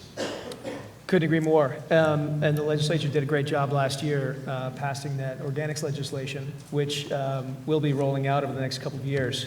And you see downstate communities doing a pretty good job of it. New York City and Long Island opening up markets. There's good talk upstate, places like Rochester, where you have Wegmans on the front end on organics legislation. Agree with you. It's an important aspect of our work. It will be over the next couple of years, and we'll ultimately have one of the most effective programs in the nation. But we've heard from municipalities saying they don't have enough support from the state to roll them out. You mentioned Long Island, and we heard from counties in Long Island saying they just can't do it. They don't have the resources, already scrapped, for cash. I know where my mother lives in Nassau County. There's no ability for her to compost anywhere. Well, I would say that they should reach out to us for help. Composting is a big opportunity. It's a huge waste stream. We've got a significant amount of money going to municipal recycling grants, waste reduction grants. We have the organics legislation coming up. We have our reform of our solid waste law, which is known as Part 360, which we're constantly adapting to make composting and other waste streams done more effectively here in the state. But the EPF provides good resources. There may be other resources that the municipalities could tap into. And I think just if you are hearing of any, and really to all of you, if you're hearing of any municipalities that need assistance, please have them reach out to me and my staff, and we'll help them through it. Great. I want to turn your attention to electric vehicles. We heard earlier about that. And so how many electric vehicles does the state have in its vehicle? Like how many percentage of vehicles do you have that are electric? You mean within the state fleet? In the state I don't fleet. think I have that number handy, but I could get that for you. And the number and the percentage of overall vehicles, Sure. and the plan to move towards electric vehicles. The other question is about charging stations and making them publicly available. So like we have here in the LOB, we have charging stations for electric vehicles. But if you drive around Albany, there's no place to charge your car. If you go to New York City, there are no publicly available charging stations. So if we want to move people to using electric vehicles, but they can't charge their car at any publicly available, I'm wondering what the state's going to do to encourage people to use electric vehicles when they can't just charge their car publicly. Sure, and I'll defer largely to my energy counterparts to answer that question, because I know they have programs underway right now, which is, the governor had talked about it in brief during his address, which is to ensure that we've got charging stations in every county. We've got enough charging stations out there. But publicly available charging stations Publicly is available. different than That's right. charging stations. That's right. Yep. And I know, listen, on the Thruway at least, that's a big build out. NYPA's been helping the Thruway Authority with that, making sure that there are enough fast charging stations there. So something we certainly recognize is a crucial factor. I don't want to call it a bottleneck because it isn't a bottleneck yet, but we know we have to build out the infrastructure to be able to invite the amount of EVs we want to sell in the state. Yeah, thank you. I want to turn you quickly to the Bond Act, and we've heard a lot from. I'm from the city. We've heard from the city that while it's the $3 billion is a good start, it really doesn't let the municipalities like New York City deal with the resiliency they believe their priorities are. I'm wondering how you'll work with municipalities like New York City. We lived through Sandy, and there are specific decisions that they're making about what they need to do. Why not let the cities drive with the resiliency that has to be done in those locations? Absolutely. I think, again, this is going to be a bottoms-up approach. We'll be working with the entire state, all communities, all stakeholder groups, to come up with a plan to increase resiliency, to reduce flood damage, to improve habitat.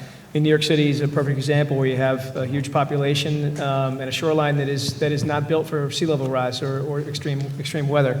So that'd be one of our focal points, for sure. Great, I appreciate that. And lastly, I know I'm running out of time, just the cuts for capital for animal shelters.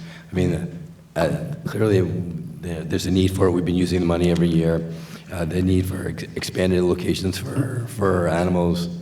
I'm a little concerned about the capital cut there. Okay. That, I don't believe that's within DEC's budget at all, but we'll take the question and make sure that you get an answer on it.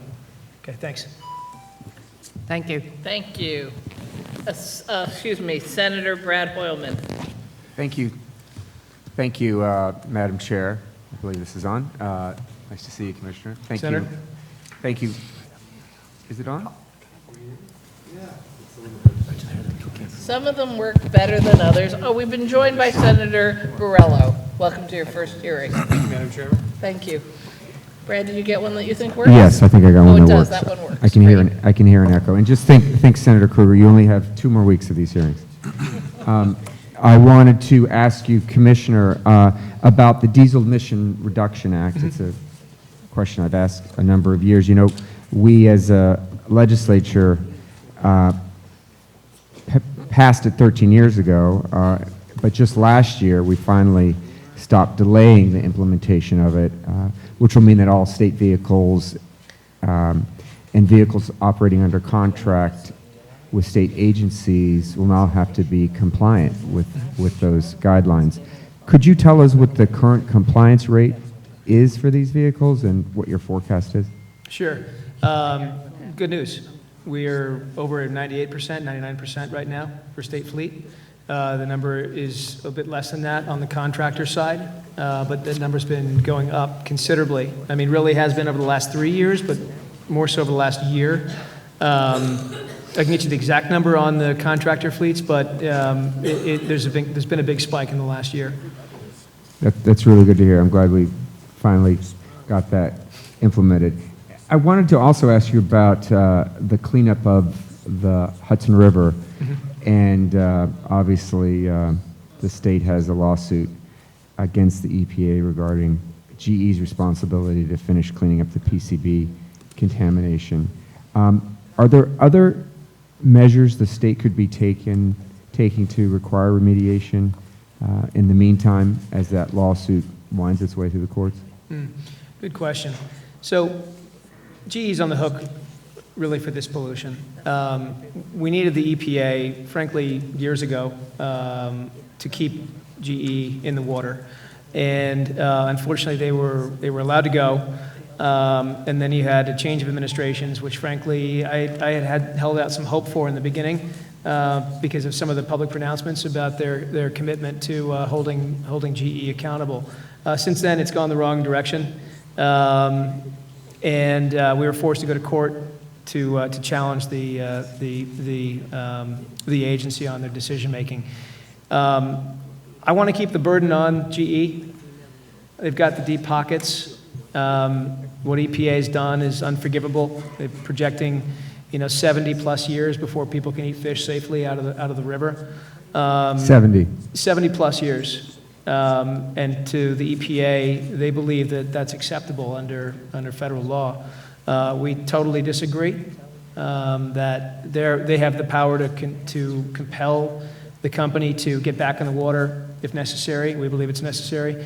To address the remaining PCBs that are in the water in the upper Hudson, and to begin studying the lower Hudson, so we know how far the contamination actually went. Did it go down as far as New York City? Well, possibly. We know that there are hot spots in the upper Hudson in this area of the Hudson River, but while we have the EPA on notice, I want to keep GE on the hook for that. And there may be things we can turn to beyond that, but our obligation is to make the polluter pay in this instance. Is there testing done of the lower Hudson for PCB contamination? Some testing was done over the years, some inconsistent testing that we were able to get both DEC did and others did, incidental to other cleanups. We had heard some positive indications that some willingness to look at the lower river, but we haven't seen any results yet, certainly not out of the EPA. And finally, my last seconds, I think the budget proposes to move $5 million out of EPF to supplant that with off-budget Reggie funds. Is that just a case of robbing Peter to pay Paul? It doesn't seem like it's an overall increase in environmental budget funds. Yeah, so there's actually a deposit from Reggie into the EPF of $5 million for climate purposes within Reggie. And as you know, there are EPF programs, about $20 million worth of EPF programs that fund climate work. And we would seek to have Reggie help to pay for that work. Thank you. Thank you. Thank you. Assembly. Assemblyman Carroll. Thank you, Madam Chair. Good afternoon, Commissioner Sagos. Afternoon. My first set of questions revolve around the Williams pipeline. Okay. I was very happy to see that the DEC rejected the permit for the Williams pipeline last May. As you know, they have reapplied. And my question is, the DEC rejected the 401 quality permit last year. The fact that the company has reapplied, can you tell us if there's any reason to think the DEC won't once again permanently deny this permit? Well, I won't get ahead of the final determination, which is due in May. I will tell you, as I mentioned earlier, that with any pipeline application that comes across, given their nature, how disruptive they can be to the natural environment, again, noting that our water quality certificate is really our primary or sole jurisdiction over that review.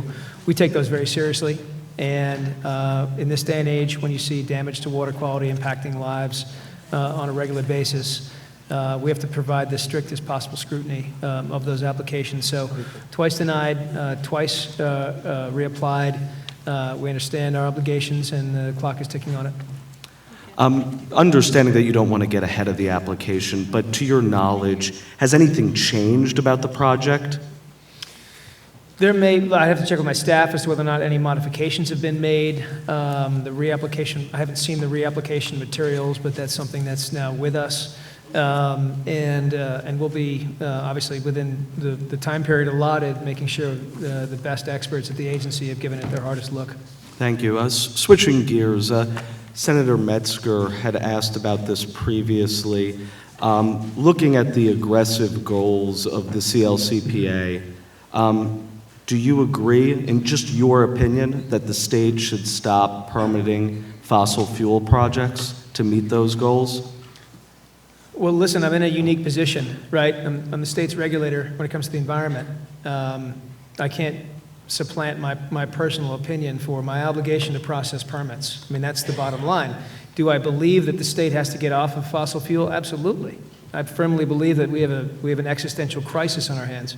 But I can't say that that we won't process permits. So if 2040 is the goal that's stated in the CLCPA, what do you think would be a reasonable goal for the DEC to stop accepting permits?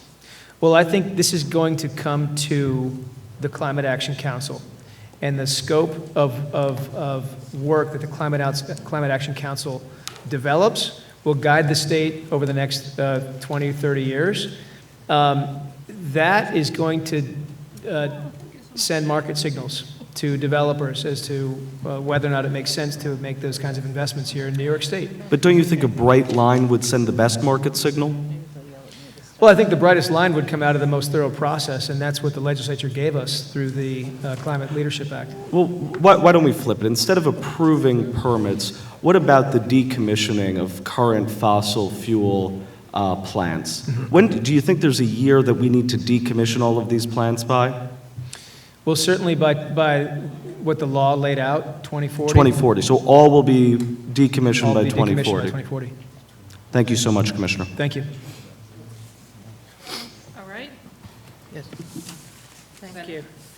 Senator Robert Jackson. Thank you. Good morning, everyone. Senator. Good afternoon. So, Commissioner, I was listening to your response to Brad regarding the GE.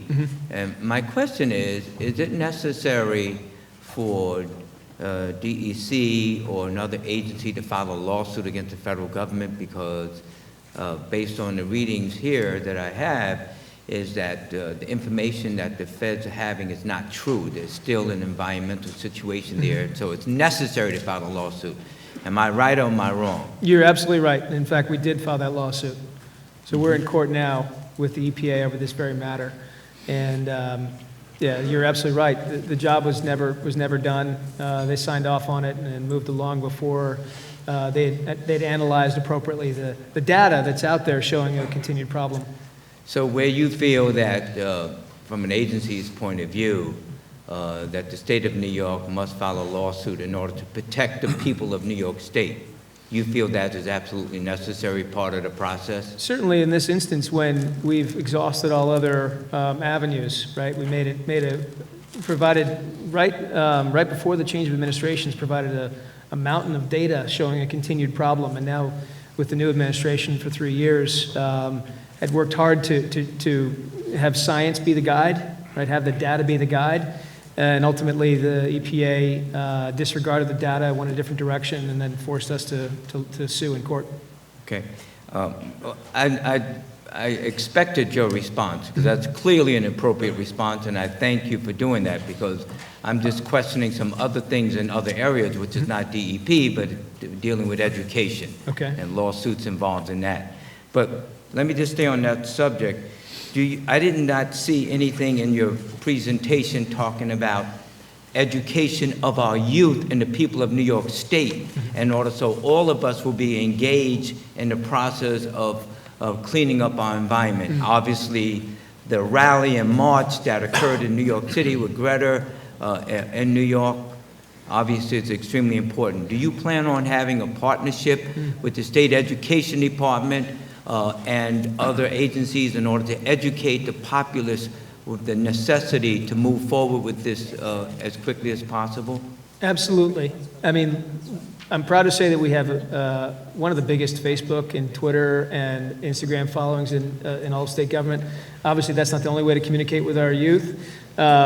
We have a great camp program. We're opening up nature centers around the state, getting kids out there on I Love My Park Day with the Parks Department. I mean, these are all the ways in which we will make stewards of the future. And I think, honestly, in my view, the Bond Act, and the governor has said this as well, the Bond Act is a chance to talk to the people and make sure that we are engaging everybody in this process of restoring Mother Nature and making people feel like even in their neighborhoods, wherever they are, they have a chance to weigh in and say, yeah, I've got some blighted area I want it improved. So I was at the signing of the Climate Leadership Community Protection Act, but there were people outside that were demonstrating, and I went up to them and talked to them, and they said that the goal as set by the governor was not aggressive enough or assertive enough, that we needed to reach that goal by 2030. What's your opinion on that, quickly, if you don't mind? Sure. Well, listen, I think the New York Times called it the most ambitious climate law of any developed state or nation, for that matter. So I think we collectively with the legislature nailed it last year, and now it's on us to put in place this really ambitious program to meet the goals. I think what you hear is the sentiment, as I mentioned in the beginning, of people being afraid, being fearful of the future, seeing terrible leadership at the federal level, and wanting to speak out.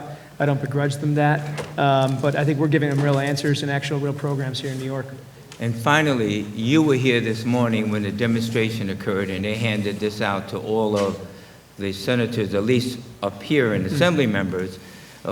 What did you think of the demonstration that they had here in front of you and in front of us this morning? Well, as I mentioned right when they cleared the room, I don't begrudge their protests. I feel for them. I feel for where we are as a planet with the damage that's been done to the environment and the trend lines that we're on in terms of climate change. Again, I would maybe use some different language in a public setting, but I think the sentiment, the voice that they have is a powerful one. And I hope that all folks in New York understand that New York completely agrees this is an issue that has to be dealt with, is being dealt with, and you have a governor that has leaned forward unlike any governor in the U.S., certainly any governor ever in New York. So I'm optimistic for the future. Thank you. Thank you. Assembly. Assemblyman Schmidt.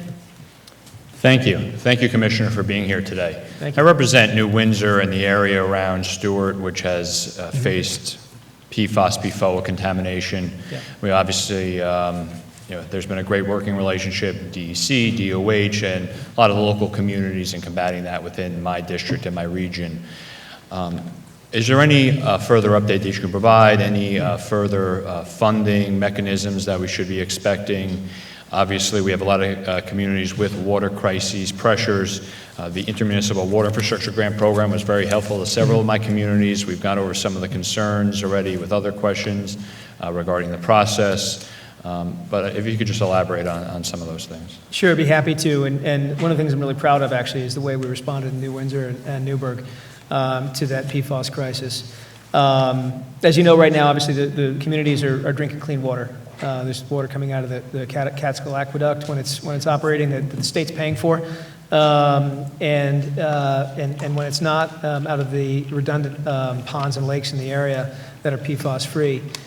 We put in place a multi-million-dollar, tens of millions of dollars system to provide a let's call it an intermediate to long-term treatment option for Lake Washington. And we know that system is going to work. We've been testing it online. It was really well designed, unlike anything that I've seen, certainly in the U.S.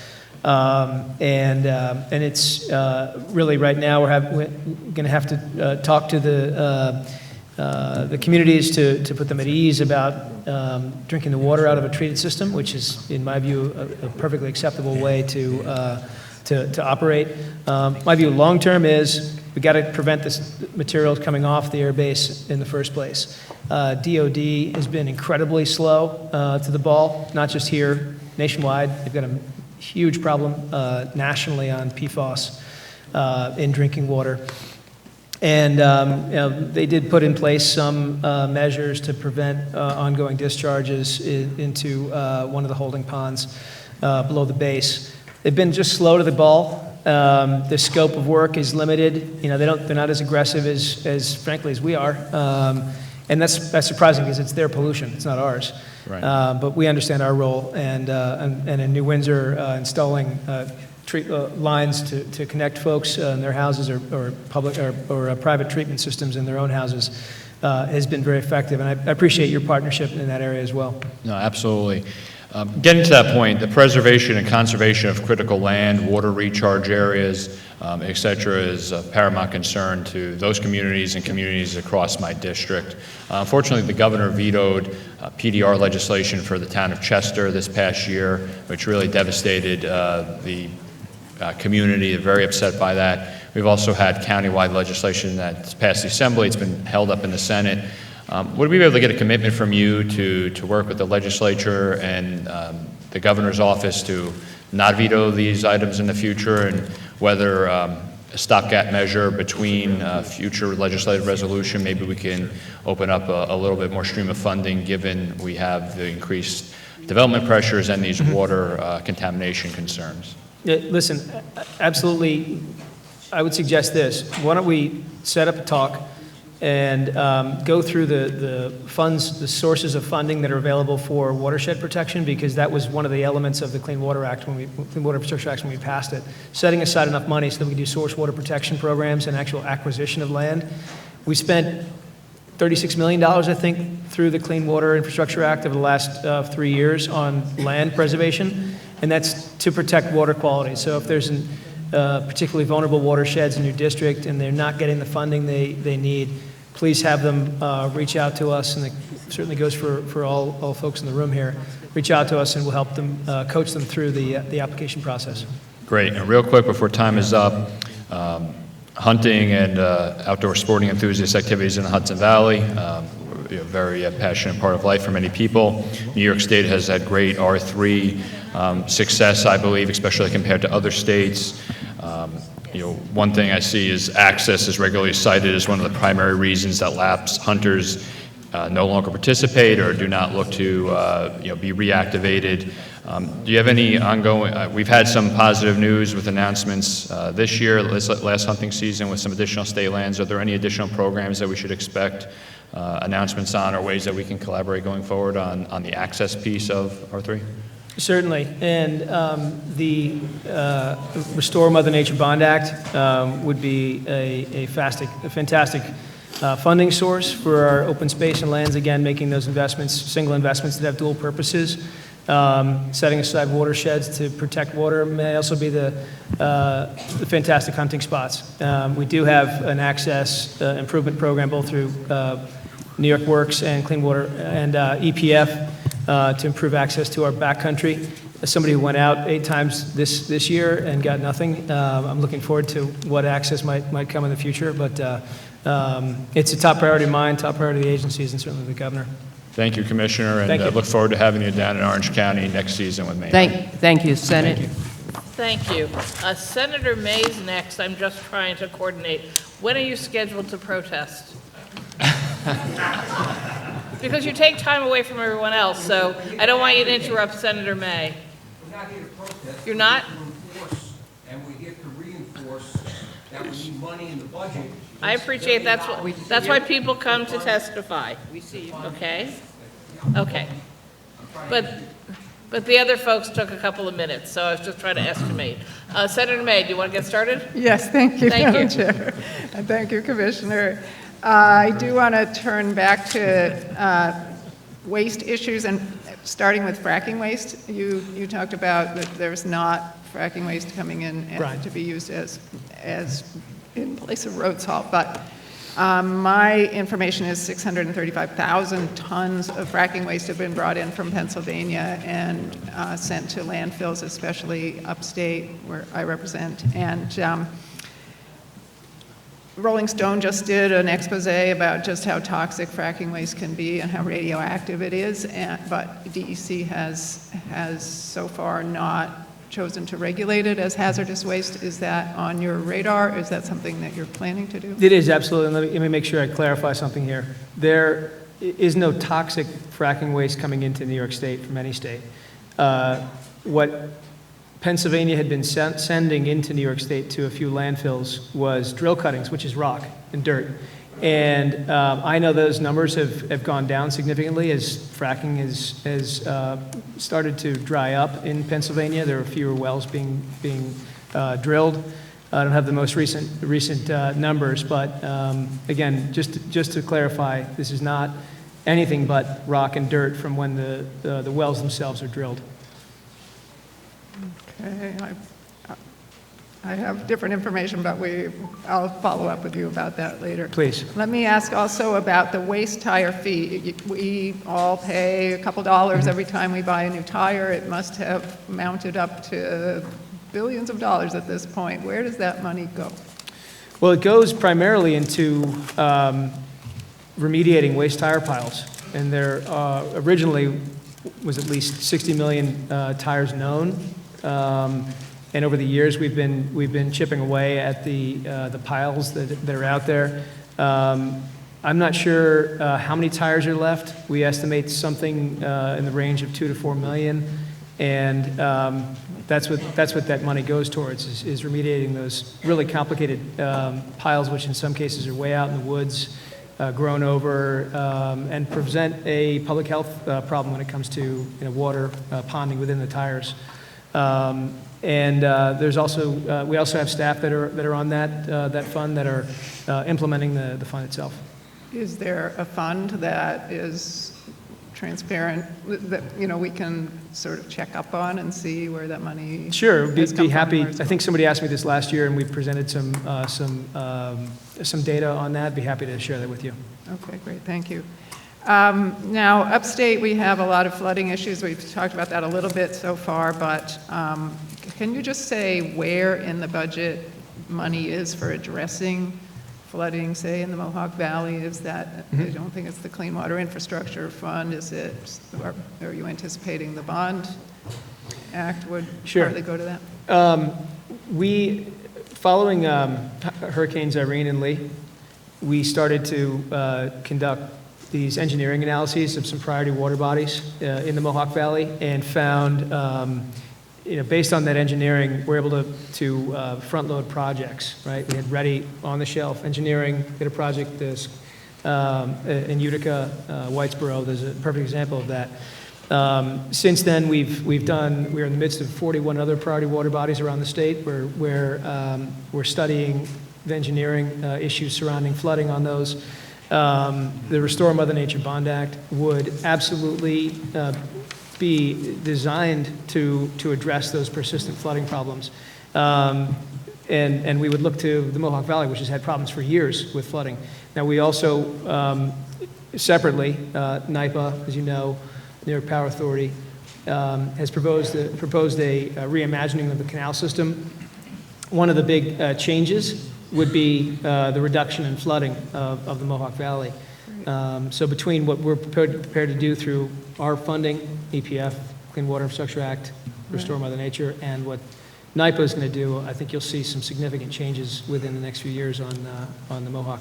Great. And the last lightning round question. So a lot of the municipalities want to be able to dredge waterways that run through them and tend to flood. And I hear all kinds of conflicting information about whether that's a good idea. Does DEC have a position on that? Well, listen, I mean, I think anytime you dredge a stream, it's usually not a good thing, because what you do is you take away the natural function of the stream to slow the water down by spreading it out, and you create a flume. And we saw some municipalities doing that right before Irene and Lee, and that actually exacerbated the damage downstream. So what we've been saying is, don't trench streams. You can remove material from streams like logs. Don't trench a stream, don't remove the rocks, don't straighten it out, because you're inviting disaster.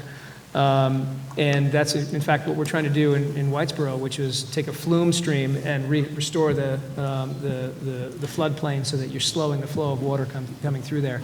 We do plenty of dredging projects in calm water, whether it's lakes, Lake Ontario, or the governor mentioned through the READY program, doing a big dredging initiative to deepen some of the harbors that have silted in over the years. And that's common sense, economics, and environment.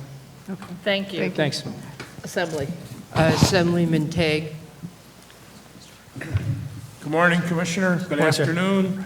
First of all, I just want to thank you for your dedicated service, not just to our state, but our country. Thank you. And I want to thank you for being a man of your word. Last year at this hearing, I asked you for an in-person meeting, and you came to my office and we had a great discussion. So I'm going to put you on the spot and ask you if we can do the same thing Absolutely. again in the future, and I appreciate that. And I want to thank you for your staff, too, for doing an awesome job working together with my staff, so thank you. My first question is, well, actually not a question, but a statement. I want to reiterate the same comments that Senator Seward made with regards to the Schoharie Valley Stream Bank project, and I appreciate our discussions that we had last year. As you know, the county's still struggling with that project, and as we move forward, I would say that Schoharie County was probably the hardest hit county during Irene and Lee, and it's a very touchy situation in that community, and whatever you folks can do to continue to work with us to help get that problem taken care of. Secondly, in your remarks earlier, you discussed a measure, $33 billion being thrown into the state. I'm just wondering, do we have a system in place or a process in place that's going to hold this accountable to make sure that the money that we're spending is going in the right place and that we're being successful? Short answer is yes, we have to. I mean, those projects, the projects we envisioned through that incredible down payment, I mean, offshore wind, $9 billion of the $33 billion. That's a very public process, and you're going to see over the course of the next few years an incredible build out of that. I'll let NYSERDA address some of the specifics with it.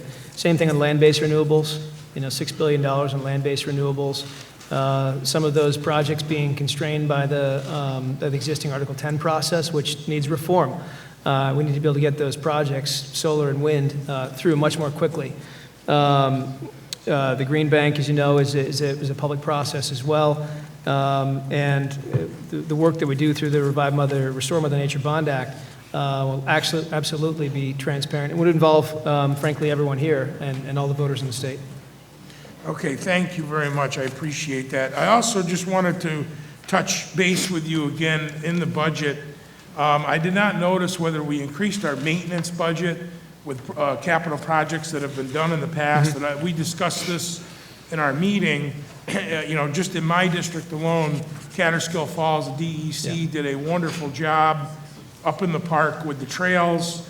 But as you know, outdoor projects, maintenance is needed. So I'm hoping that if extra money has not been put in the budget for that maintenance, and I think that it would also, my friends from the Adirondacks would also be happy with making sure that we have enough maintenance money in our budget to take care of these places that are frequented by other New Yorkers and, by the way, people from other states and other countries.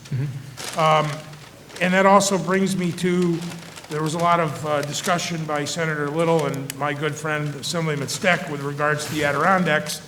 I just want to put a throw in for the Catskills where I represent. And the Catskills are a great place, and hopefully that we will get some funding in that area too for tourism with regards to nature.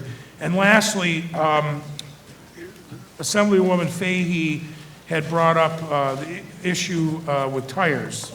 And I just wanted to touch that I want to commend you, and I continue to support the department's robust permitting process with the use of alternative fuels.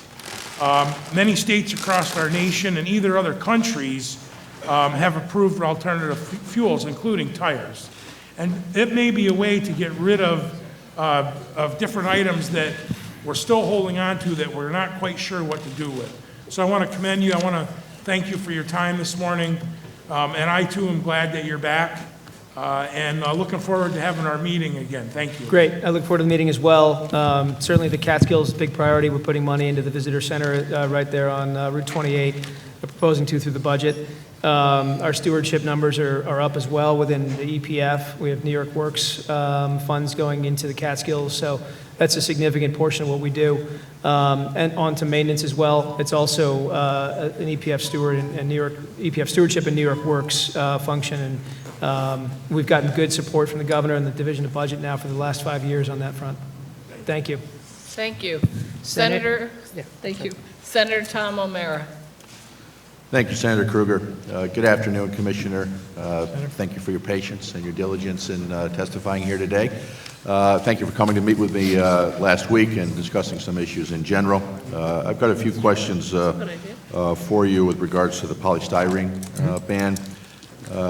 And basically, have you looked at the manufacturers that are in New York State and the roughly 2,000 manufacturing jobs in New York State between food service containers and styrofoam packing peanuts?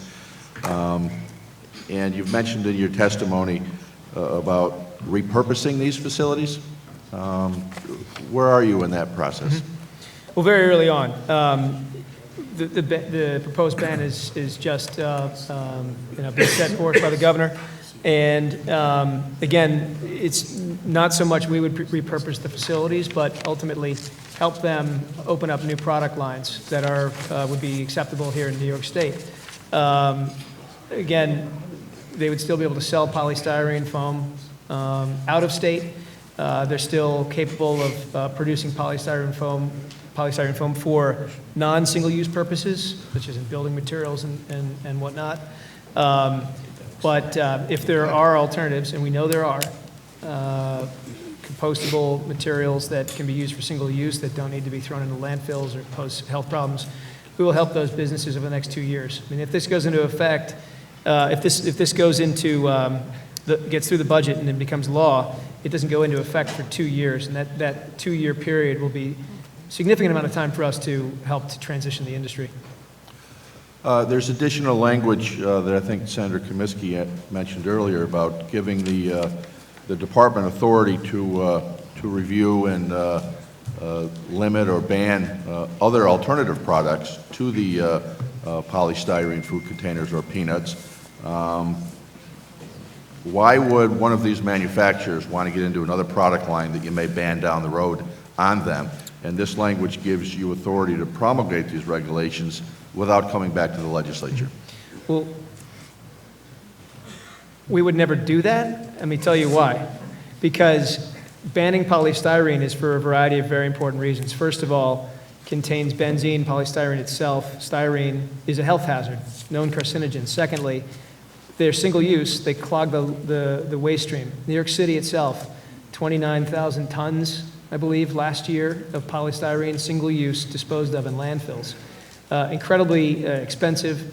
Those are the kinds of public health and environmental products that we need to get out of our waste stream. That would be the where we would turn within that authority in the future, to the extent that we see other types of products that are presenting the similar kinds of problems. And again, would be done through regulation, very public process, public hearing, public comment, and we know that by running these types of initiatives through a very robust regulatory process, it's an effective way to engage the public on it. Who in the industry of the companies that are here in New York has the department consulted with in this process? I couldn't tell you firsthand. I know my staff has been doing outreach, and we will be doing significantly more outreach over the coming weeks and months as we start to put the goalpost around this proposal.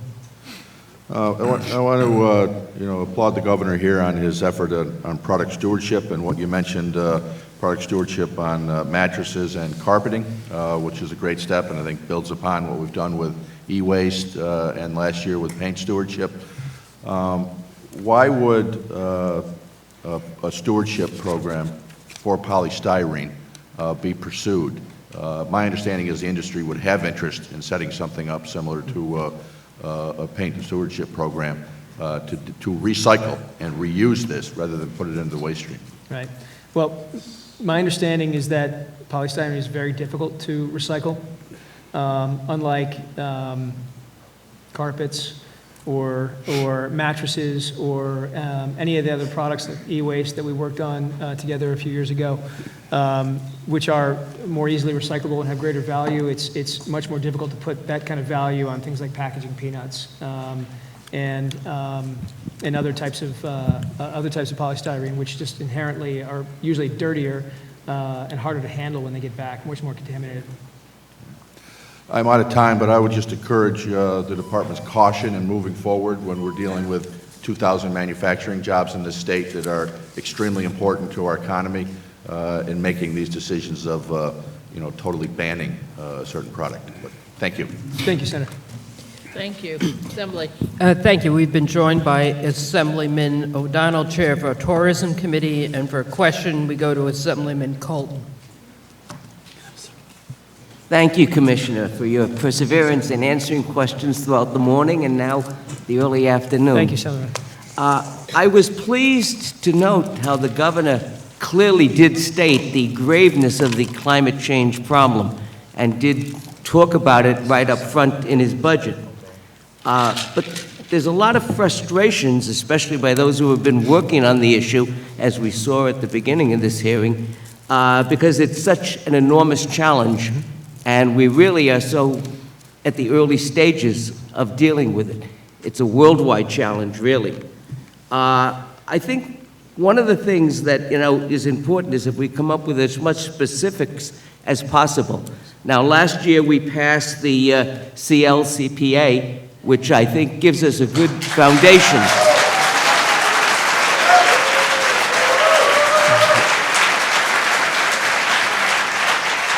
I think that gives us a good foundation for dealing with it, but it's important that we begin to get that up and running as quickly as possible. I understand it has to be done properly, but we do need to get it up and running. We're at a time limit, Now- so we're asking people not to applaud. Mike? Thank you. Now, there's a couple of specific things that I just would like to question on. One of them is the whole issue of charging stations. In order to be able to really get to 100% renewable energy, cars and transportation are going to be a critical part of that. Has there been, and there's been some, the throughway proposal I think is very good, but I think we have to go much beyond that. Has there been any thought of ways to develop a private-public partnership in terms of encouraging charging stations and fast charging stations to be implemented in as many parts as possible, and to get everyone's cooperation, and what incentives might be needed in order to accomplish that? Yes, I mean, absolutely. I'll have NYSERDA and DPS get into that more after me, because it's more in their wheelhouse than it is in mine. But the governor has noted, the extreme increase in EVs here in New York State. We're in the top 3 states. But we've got to do more to build out the infrastructure, because I think we see a future where everyone is driving an EV. I expect that to be part of what the Climate Action Council comes up with. If we don't start making these investments now in the infrastructure, obviously we'll be behind the 8 ball. But this is a great growth opportunity for New York State. The NYPA Through Authority investment is a good one. We've started to do it more, as you note, here in this building, in this parking lot. There are now charging stations. My office parking lot has a charging station as well. Those are great for state facilities, but we need to make them available to the general public. And I encourage you to ask my counterparts from NYSERDA and NYPA and DPS some of the specifics on what they're up to on that. Yeah, because I think one of the things is we have to get in front of the ball on this issue and on many of the environmental issues. So thank you for that answer.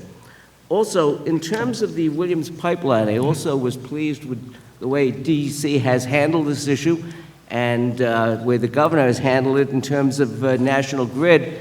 Many of my constituents were very badly impacted by the denial of service for new accounts.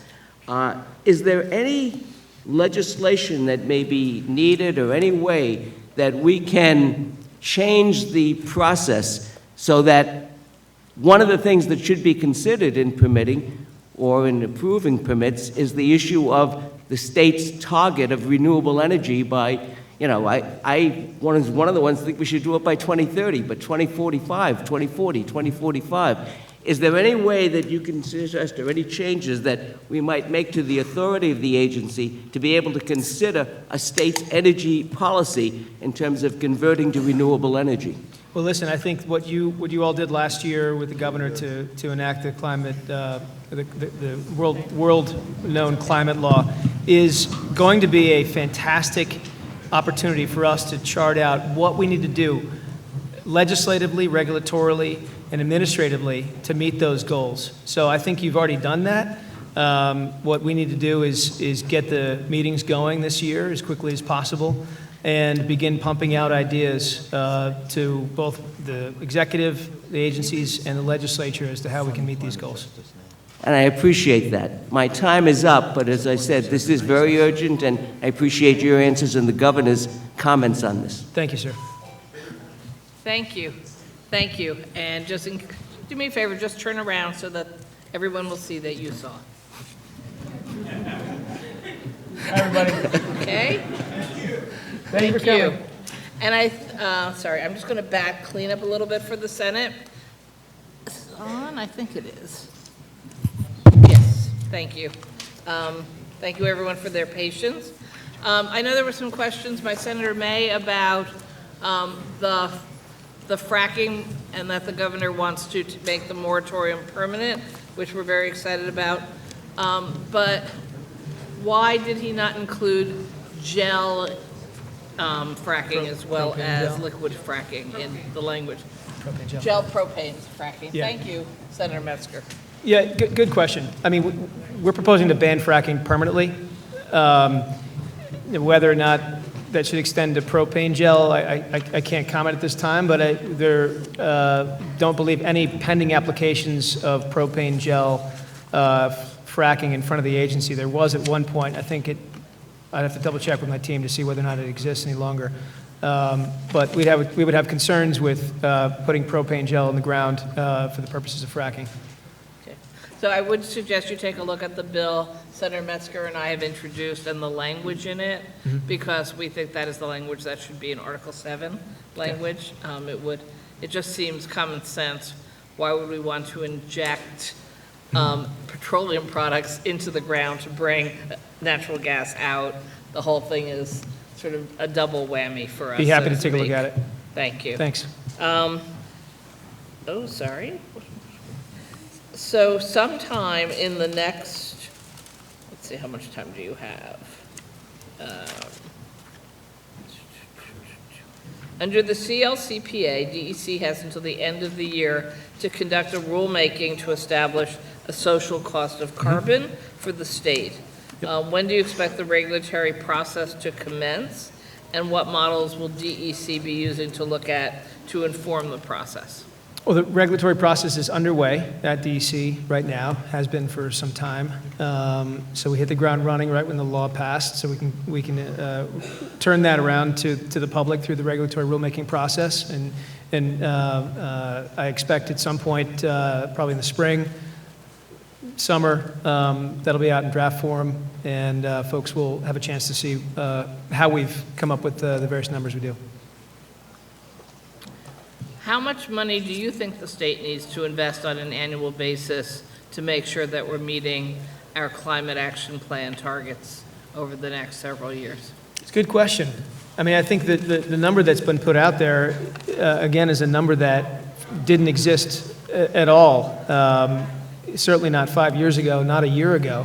We're talking about making those investments in a strategic way, building into it, the Bond Act monies, integrating all the spending that's going on at NYPA, NYSERDA, DPS, all the private investments.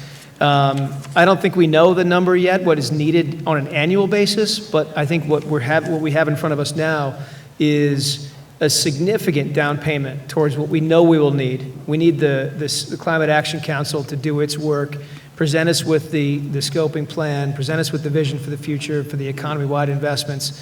And I think that will inform really what's needed on an annual basis. We want to get ahead of that by tapping into offshore wind movement, getting those turbines built. Same thing upstate on solar and onshore wind. So it's an exciting time to be part of an administration that is leading so boldly on this.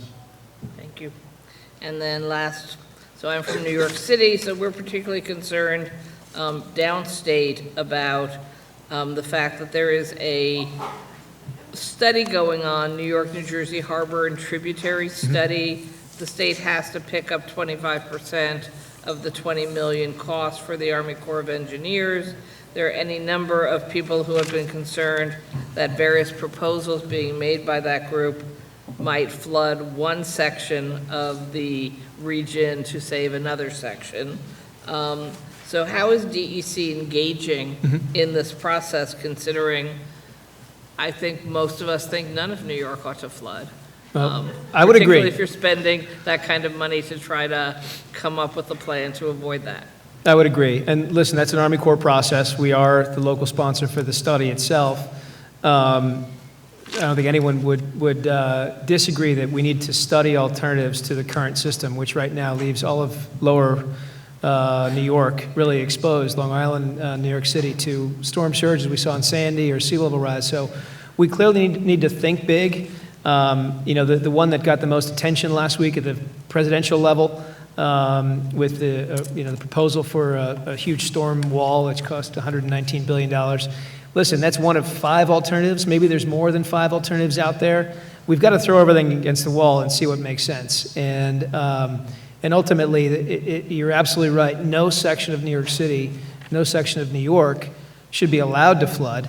But we have to take the most aggressive steps to understand what our options are. And I'm not sure we've weighed in specifically on one alternative or another. I happen to think that $119 billion for a wall doesn't make a lot of sense if there are better alternatives. But I need to see all those alternatives, and then we'd be coming back to the Army Corps with our preferred alternative. And so is DEC participating? Oh, absolutely. I don't want New Jersey to win because they went to the meetings. New York always beats New Jersey. Come on. We are absolutely at the table. I mean, we're at the table with our New Jersey counterparts. They flooded during Sandy as well. They lost lives during Sandy as well. We have a shared harbor, shared waterfront. We need to work jointly with them, with the Army Corps on solutions. So whatever system is put in place, whatever system we agree on, is going to be something that protects lives in both states. Thank you very much. Thank you, Assembly. Assemblyman Otis? Hi, Commissioner. How are you doing? Good. Good to see you. Nice to see you. There are a lot of comments today about the water infrastructure spending, which is tremendous. And people, you didn't have an opportunity to mention, but that 2019 was a watershed year because it was the first year that the municipal water grants amount exceeded the EPF, $300 million. And so that is a testimony to how the program has grown.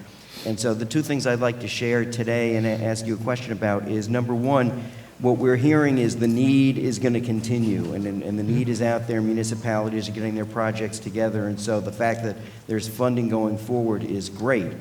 It's also a model, when I look at the language in the Bond Act proposal and the different kinds of things we're trying to protect, there is a thread and maybe an opportunity to grow a different kind of water funding, and that is stormwater funding, because a lot of the things we're trying to protect in the Bond Act are impacted by the quantity of stormwater and the quality of stormwater. So your thoughts about using the Bond Act as an opportunity to grow some of our existing programs or create new programs to deal with the stormwater needs of municipalities. One program that is a small program that maybe we could grow is the Green Innovation Grant Program, which has been at $15 million for a few years. Great innovative projects come out of that. And maybe that is one vehicle by which we can, like we grew the wastewater and drinking water programs in the last few years, maybe we can grow some assistance to municipalities for stormwater through that or other things that we come up with. So your thoughts about that and feeding the Bond Act money in that direction.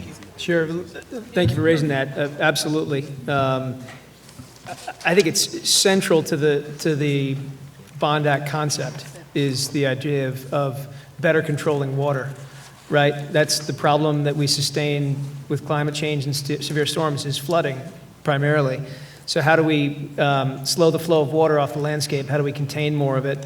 And it's not typically through creating lots of huge concrete structures. It's by creating more green space and being smarter about how we channel stormwater.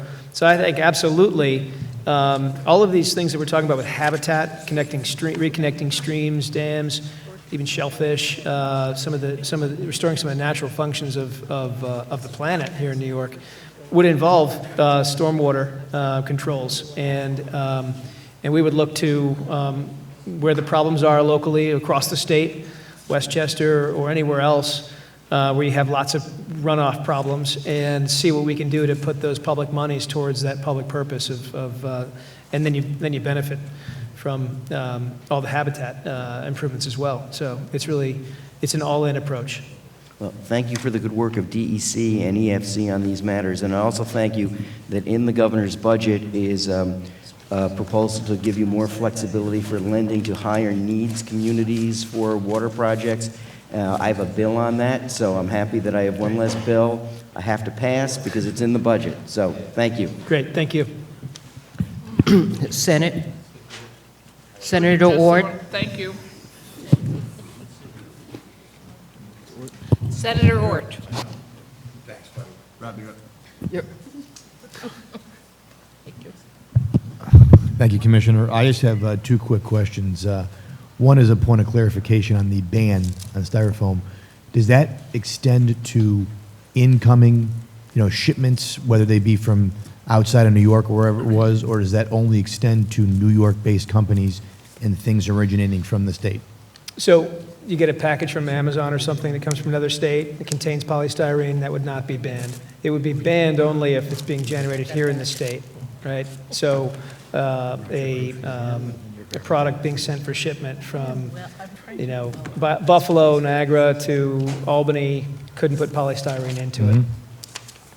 And if somebody from Buffalo is shipping something to Ohio, it also would apply, though, correct? That would apply, yes. Okay. And the only reason I raise that, of course, is because invariably it adds a potential burden cost onto New York State companies that they do not, have to share with competitors. So that's just a concern of mine. And then on Lake Ontario, I know you're very well aware of the flooding and such that has occurred the last several years. Forgetting the Plan 2014 for a second and the IJC and sort of, the debate over the impact of rainfall versus Plan 2014, what is the DEC doing, I guess, in the short term to assist homeowners who live along Lake Ontario when it comes to permits, when it comes to work, when it comes to shoreline stabilization, things of that nature? Obviously, there's been a lot of focus on the money that the state has put in there, emergency management personnel, ESD has been involved, I mean, a lot of other agencies, clearly. But, obviously, from a day-to-day, the DEC has a lot of impact and oversight over that shoreline. What is your department or your agency doing in the short term to assist homeowners as we go forward? If this is the new normal, what can we do together with our homeowners to make it easier for them to protect their properties? And before I go there, I gave you the wrong information. If the product is going out of state, polystyrene, we can't regulate state to state, interstate commerce issues. So just to be clear. Okay. So if it was going into another state. So it would be interstate? Interstate. Got it. Okay, thank you. Okay, so yeah, flooding on Lake Ontario, St. Lawrence River, it's been something that we have, as you know, we've spent time with you on this, significant issue the last 2 out of 3 years. High water right now, I'm looking at potential high water again in the coming months. So something that's honestly on the front of my mind as we start to pivot towards this calm winter months, towards what we have to do in the summer. On the permitting side, I put in place a general permit last year, and expedited permitting reviews to get all the shoreline work done quickly, not just the big projects that we are looking at through the READY Commission, which I know you are well aware of and a part of, but all of the little projects along the way. How do we incentivize fast reviews and get things done on a more comprehensive basis? And honestly, over the last two flood cycles, we've got thousands of permits through DEC in as little as 24 to 48 hours for rebuilding in kind. What the governor talked about last year, last summer in particular, and then into the fall when we made the READY announcements, was preparing for the future. So I think what we're seeing now is an enormous amount of water in the whole system, not just Lake Ontario. Lake Erie's higher than ever, and then if you keep going up the Great Lakes, there's more and more water. So we're expecting that this is going to be maybe the new normal. We've got to rebuild the entire shoreline over time. The projects that the governor announced in the spring set us towards some significant success, $300 million on, I think, 113 projects. Municipal projects, getting critical infrastructure out of the floods ways, and then getting other public infrastructure protected and rebuilt. Homeowners, right now, my focus is on ensuring with our other Homeland Security and other agencies that we have the materials in place right now, or will before the next floodwaters rise, to protect those houses again. And people are going to need to make assessments as to what kinds of improvements they need on their houses. I know there are other agencies that can answer the housing questions, but we're leaning forward on this, Senator. We don't want permitting to be a barrier to someone improving one's house. And honestly, it's all I think about come May when we're going to be having. I know you think it too, and a lot of us are fully engaged in this really until the floods subside. Thank you very much for your answers, Commissioner. Thank you so much. Thank you. Assemblyman O'Donnell. Good afternoon. As we've learned in my lifetime, it's not nice to fool Mother Nature. And I'm very curious about the Restore Mother Nature Bond Act. It's rather grandly named. And included in that is the creation of 2 new parks along Hudson River. So how did you come up with the idea and the locations for those, and what is the time frame that you imagine? Great question. If I could have you ask that to my friend Eric Kulisade, Commissioner of Parks, who will be helping to build those projects out. He's served as the ideas behind that. I know that came out of the communities as well. So are you just delivering the money to them and they're going to be the people who put the park together? Well, the money would come obviously from the voters through the budget to Right. To all state agencies for projects, or to municipalities, however it ends up getting finalized. But in that case, the acquisition of land, the preparation of land to become a state park, that would be, if it gets through, would be at the direction of the Parks Department. And what is the price tag for that? I'm not sure I know that. Certainly Eric would have a better sense of it. Okay. Would the Parks Department have access to other resources from the Restore Mother Nature Bond Act, other than the creation of these two parks? Absolutely. And in fact, both DEC and Parks, as well as many other agencies, we all have our existing funding sources, some of which have been well developed over the years. This new one would be additive to our existing funding sources, and frankly would allow, to the extent that the funds are appropriated for any purposes at our agencies, would allow us to do far more than ever to ensure that our open spaces are protected and the habitats restored, and there's access opportunities for communities that have been cut off for so many years from nature. So there's a lot of focus on moving away and reducing New York State's carbon footprint, obviously. The people who were standing up before would probably say we're way behind on that.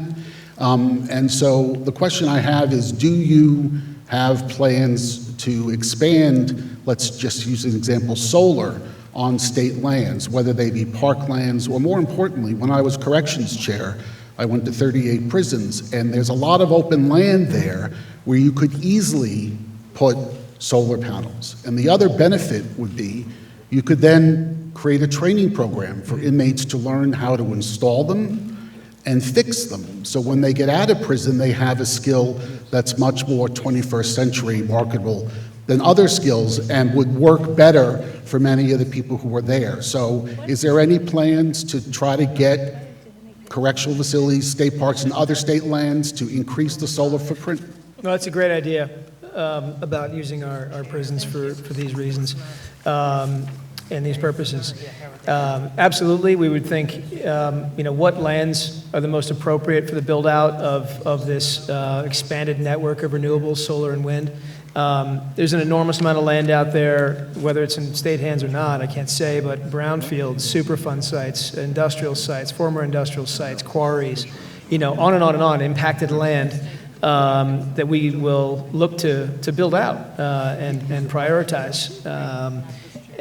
We'd look to the Climate Action Council for some advice on this, but this is absolutely one of the things we would be looking at. It's certainly some parks. Parks have good administrative buildings and other spaces that we can use for renewables, solar. I would prefer not to get into the business of putting renewables on truly virgin space, green space. Because I think we have a significant portion of land that's already heavily impacted, and your concept of working with docks to both do some job training on the site, job training there, as well as using their roof space and open space is a good idea. Well, I thank you for that compliment. Maybe if you were to go across the street and not tell anyone I came up with it, maybe it has a chance of making it happen. Nobody's here right now. No one's watching. Okay. Yeah. Thank you very much. Thanks. Thank you. I just have a couple of questions that amazingly hadn't yet been gotten to. Okay. And really just to follow up maybe in a little bit detail of some of the members that did raise questions about the Clean Water Infrastructure Act of 2017. I know that $200 million was set aside for projects in the New York City watershed, north of New York City, and that projects were identified. Has the funding gone out to those projects? And if not, when can we expect it? I don't believe the funding has gone out yet. I know there's been communications between the city and state about those monies. My understanding is that they're nearing a point at which the funds will be released. I can give you some specifics on that probably this week and let you know what the latest is, but I think there's been positive back and forth. And then maybe just a quick update on the status of the other various components of the Clean Water Act, the obligations, other disbursements made so far, and how much remains unobligated of the original $2.5 billion? I did not bring the detailed numbers. I'd be happy to get that to you. There are a number of specific pots, obviously, that were set aside for specific purposes, and I can get that to you this week also. By and large, the funding sources are heavily subscribed. We have great competition for those dollars, and usually oversubscription. So I would venture to say at this point that most of those funds are either out the door or are allocated already towards specific projects, but I can get you the actual breakdown. That would be great. And is there a spending plan for the new $500 million that's in this year's executive budget? I think we would look to continue, certainly the municipal grants, the grants that have been going out the door, continue proportionally as we have the last 5 years. So we don't envision changing any of the language within the law. It's been very effective. It's whether it's intermunicipal or whether it's just straight out WIA grants. Again, all very popular programs. And we talked earlier today, obviously, about some of the ways in which we can help some of the smaller municipalities tap into those pots, and I think that might be more of my focus in the short term. Thank you. That concludes the Assembly's questions. Great. Oh. You had another I one? am mistaken. Mr. Palmisano has joined us, had a question. Yes, thank you, Madam Chairwoman. Thank you, Commissioner, for your time. I know it's been a long day. I kind of got here on the back end, so I had a couple questions to ask you regarding the CLCPA. I've had plenty of discussion with my friend and colleague back here, Mr. Engelbright, over the past few years on the issue. I'm going to try to get a couple questions in one because of the time. $33 billion is certainly an ambitious and costly spending, investment, however you want to refer to it. This is going to be picked up by the taxpayers, ratepayers, the farmers, the manufacturers who are going to be assessed with higher utility costs and taxes along the way, correct? Well, Assemblyman, I'll have you, if you can, raise the ratepayer question to either the Department of Public Service or NYSERDA. My understanding is that they have answers for how those particular funds, those pots of funds, would be applied and have been paid for. Part of the $33 billion, as we've talked about today, is the Restore Mother Nature Bond Act, which again is more within DEC's purview.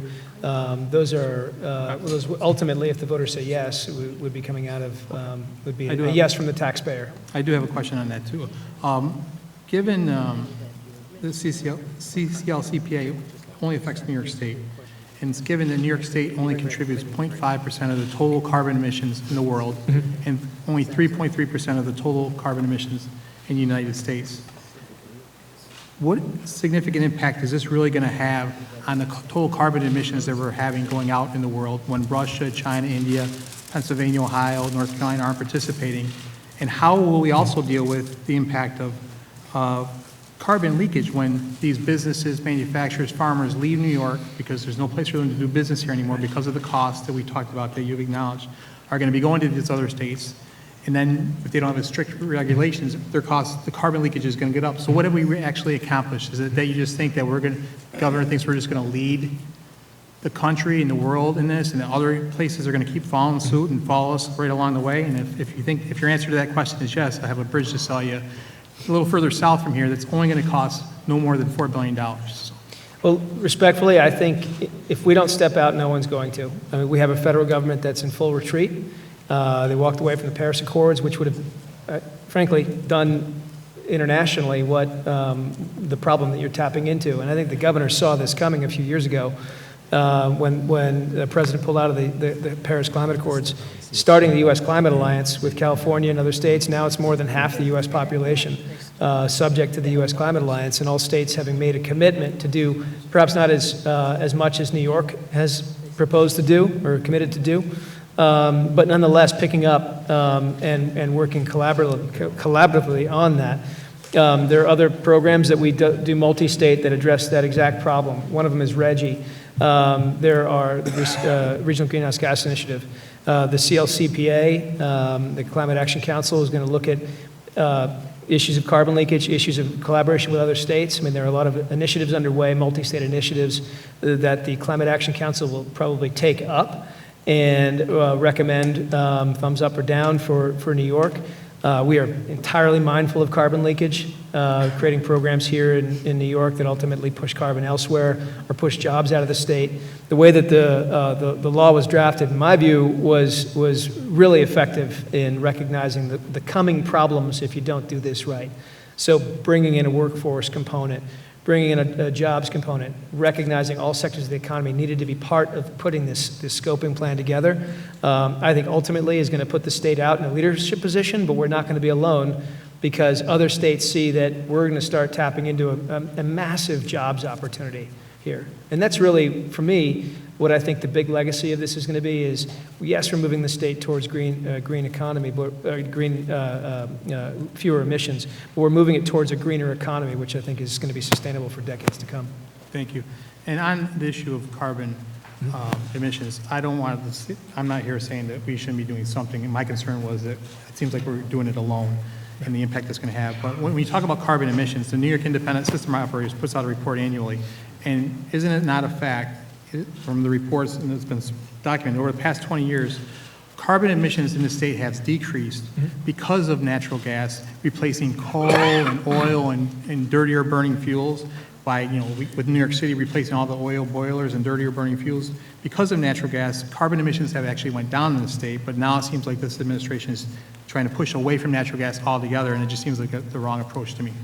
There's no question that carbon emissions have gone down. Our mass transit infrastructure has been more effective. The Regional Greenhouse Gas Initiative has produced incredible results on lowering emissions.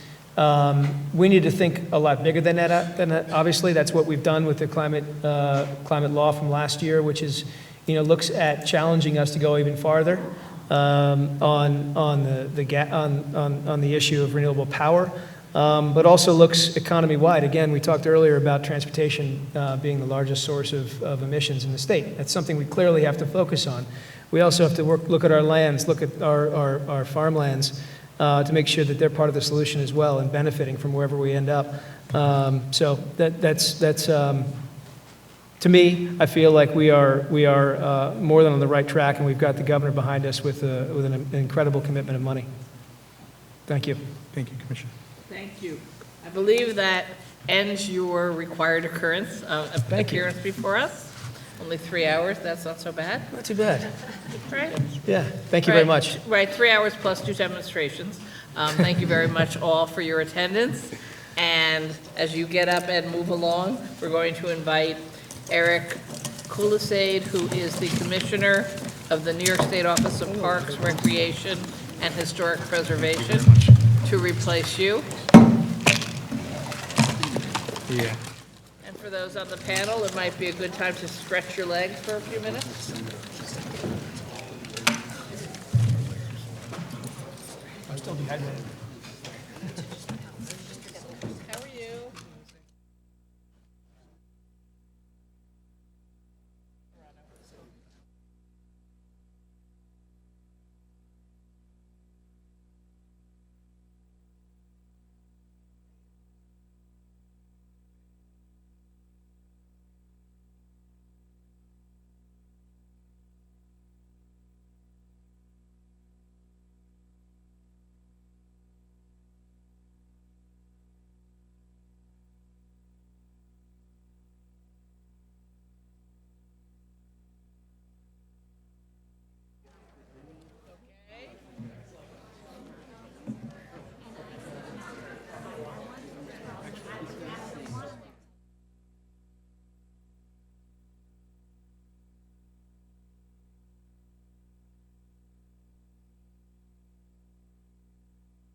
everybody, if you would take your seats.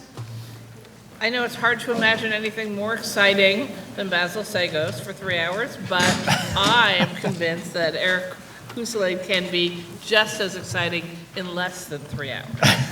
That would be good. So please, hello, welcome. Good morning. Mor- Good afternoon. No, it's not morning. It's not. afternoon. Yes. And those of you who have the schedule, you see that we have a very full agenda through the night. So get comfortable, get popcorn. Okay. Thank you. Good afternoon, Chairwoman Kruger, Chairwoman Weinstein, Senator Serrano, Assemblyman O'Donnell, and distinguished members of the state legislature. Thank you for inviting me to discuss Governor Cuomo's executive budget proposal. I'm honored to be here today representing Governor Cuomo on behalf of the Office of Parks, Recreation, and Historic Preservation. And mind you, it's no small perk to be here during the daylight hours this year, in contrast to past years of doing lonely evening testimony in front of you all. I believe I have the best job in state government, overseeing New York's 250 state parks, historic sites, golf courses, boat launches, and recreational trails, visited by more than 74 million people each year. In a time of too much division, parks and public lands are our common ground. They're the lands, refuges, open spaces that belong to us all. The executive budget provides for excellent stewardship for the lands entrusted to our care. It provides stable funding to maintain core agency functions, including 22 new park-level staff for maintenance and safety, continues the Environmental Protection Fund at its historic high, proposes a $3 billion bond act for environmental projects, and provides $110 million for our capital budget. The capital allocation will continue the governor's New York Parks 2020 initiative to reverse decades of decline and neglect in our parks and to transform and modernize them for the 21st century. While there's still much more to do, we've made amazing progress. Since the governor launched this historic investment with your support, we've initiated more than 900 improvement projects across the state, completed more than $1 billion in work with public and private funds, and built visitorship by 35%. Highlights from the last year include completing the $100 million transformation of Roberto Clemente State Park in the South Bronx, opening the largest state park in New York City, in Brooklyn, named after civil rights pioneer Shirley Chisholm, opening Camp Junior in Harriman State Park, and then others like revitalizing the marina at Sampson State Park, opening a new visitor center at Walkway over the Hudson, and revitalizing the theater at the Saratoga Performing Arts Center. This year, New York will also launch Restore Mother Nature, the nation's most aggressive program for habitat restoration, open space protection, and flood reduction, funded in part by a $3 billion Environmental Bond Act. This initiative is crucial to our state park system, which encompasses more than 300 miles of shoreline along the Great Lakes, Atlantic Ocean, and tidal estuaries.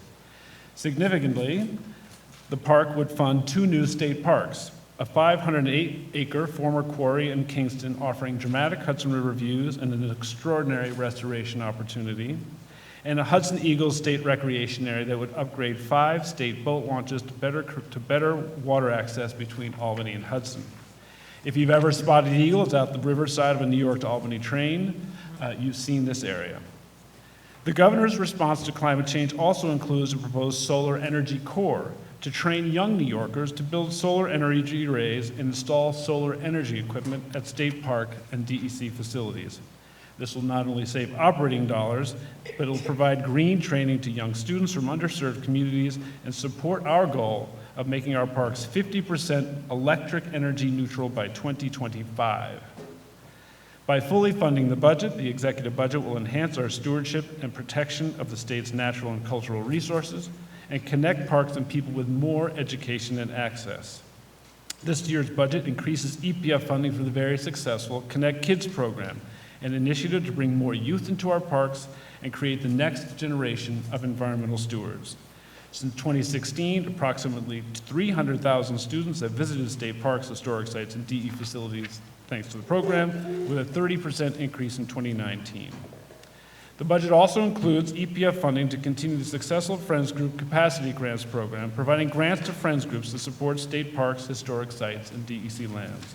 A survey by Parks and Trails New York found that our 76 Friends groups in 1 year raised more than $17 million for the state park system through individual and corporate contributions, grants, programs, and more, attracted an additional $3.2 million in volunteer labor, and hosted on average 35 programs annually, which brought in nearly 700,000 visitors. We are nearing completion of the Empire State Trail, a 750-mile biking and walking trail spanning New York State. State parks, the Hudson River Valley Greenway, and many state and local government partners are undertaking 60 construction projects to complete the trail by this coming December 2020. Our Division for Historic Preservation leads the nation in the number and diversity of historic preservation listings.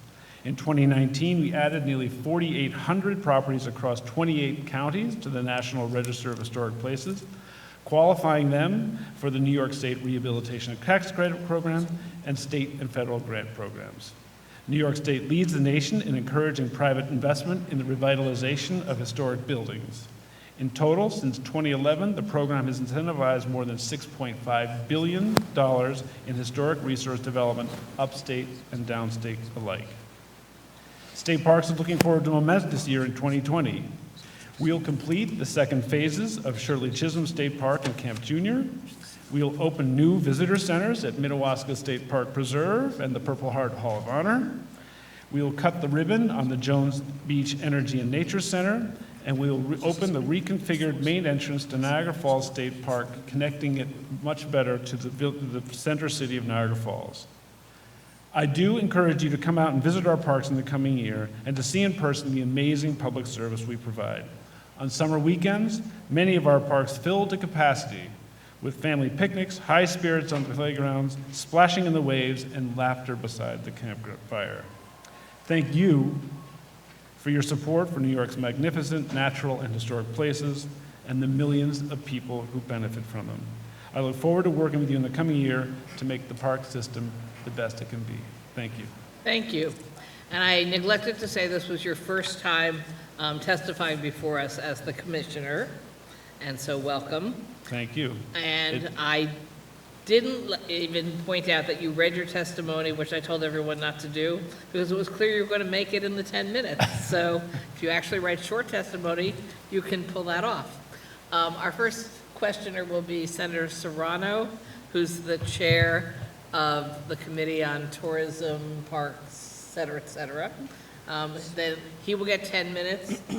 Assemblymember Danny O'Donnell will also get 10 minutes. Then everyone else after that will get 5 minutes. Senator Serrano. Thank you very much, Chairwoman and Commissioner. It's great to be with you and all of our colleagues here talking about an issue that I'm very excited about, as you are, and all of us who care about parks and open spaces and the wonderful things that it brings to our community throughout New York State.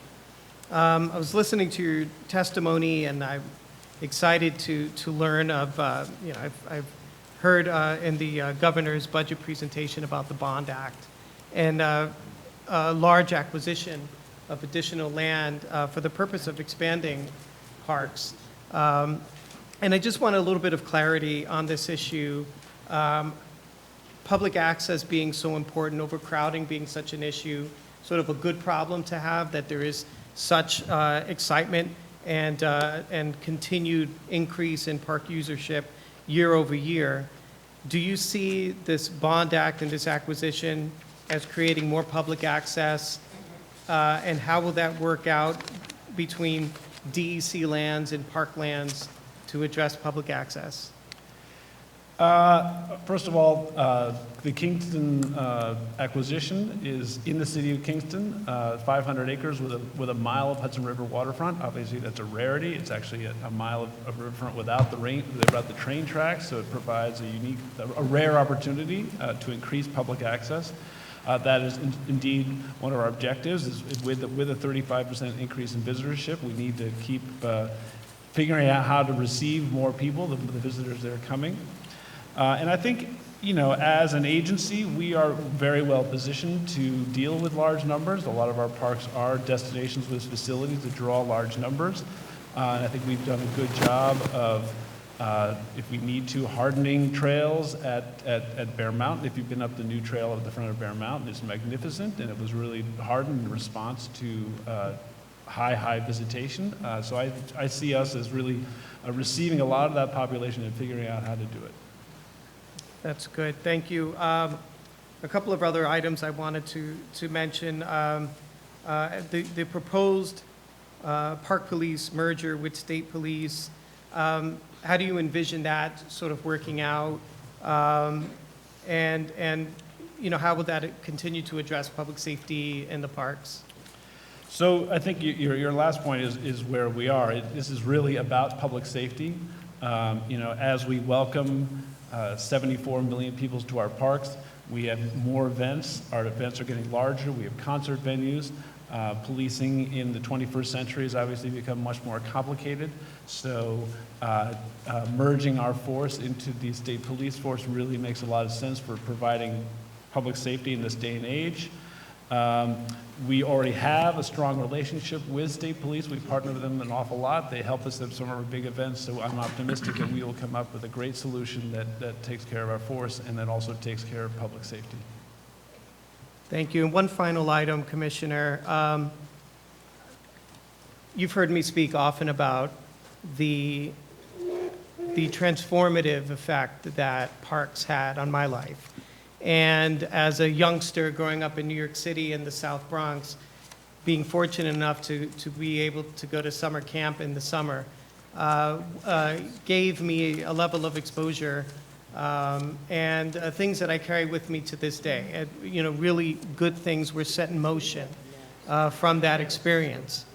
I know that not all kids get that opportunity, and my fear is that over the years, we see less and less of these group-style summer camps, that the opportunities, which is a very finite window of opportunity with children at a certain age, to give them that level of exposure to all the wonders of nature and the great outdoors.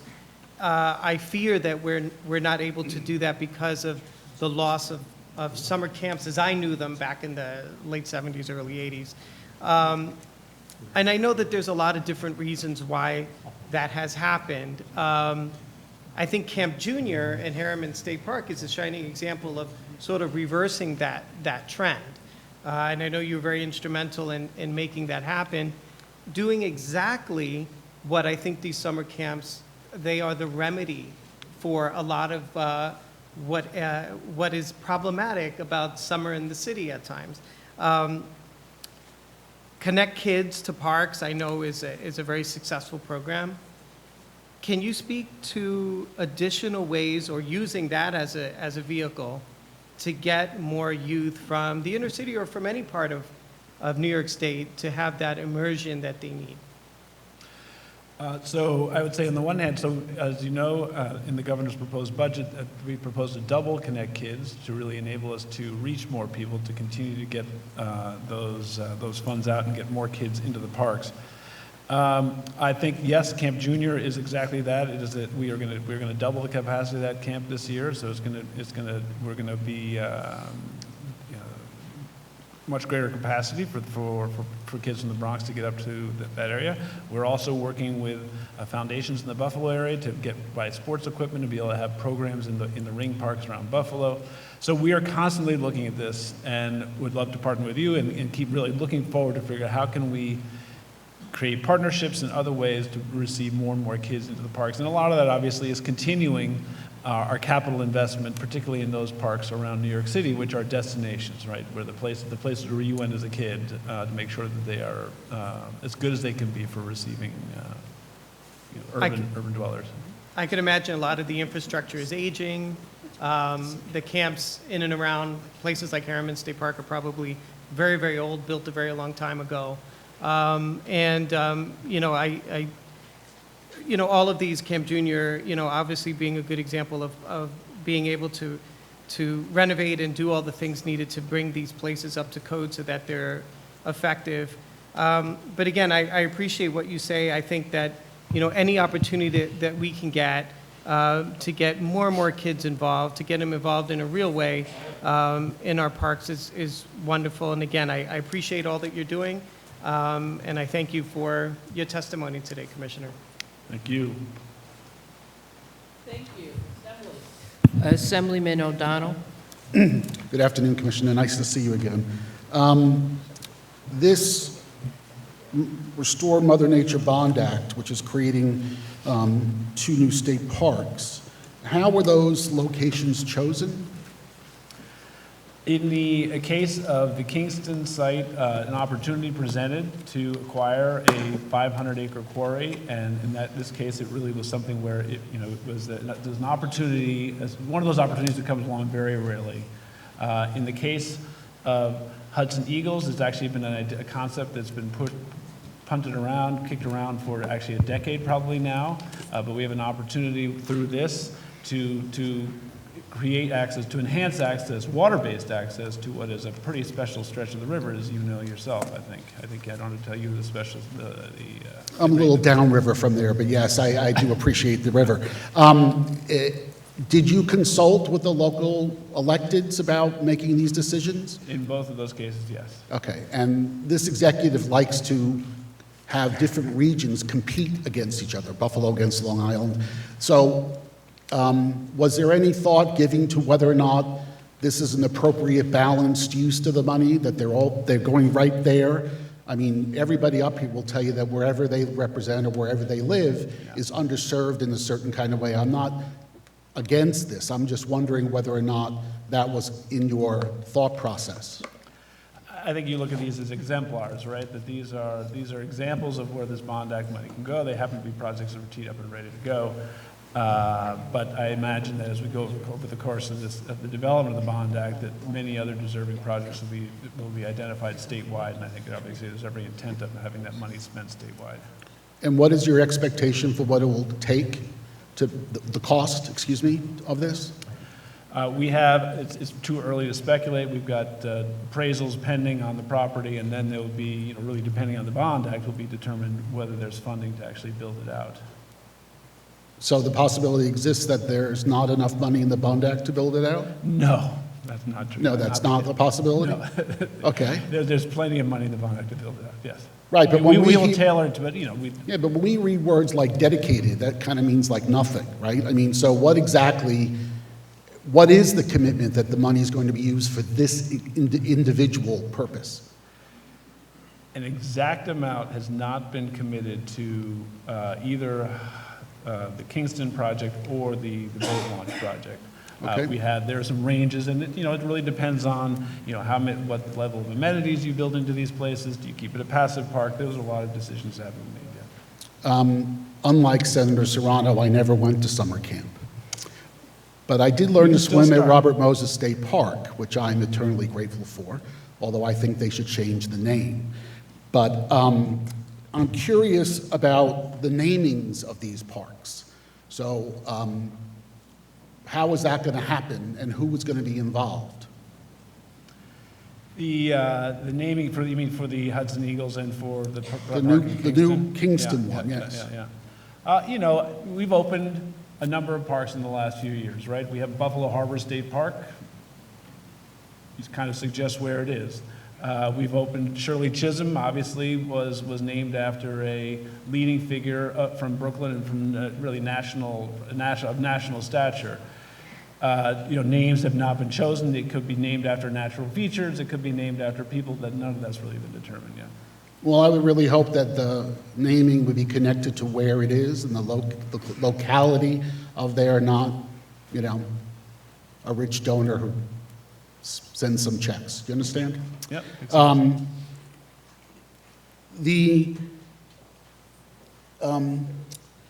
The solar electricity by 2030 was supposed to be receiving 50% under you. What is that happening with that?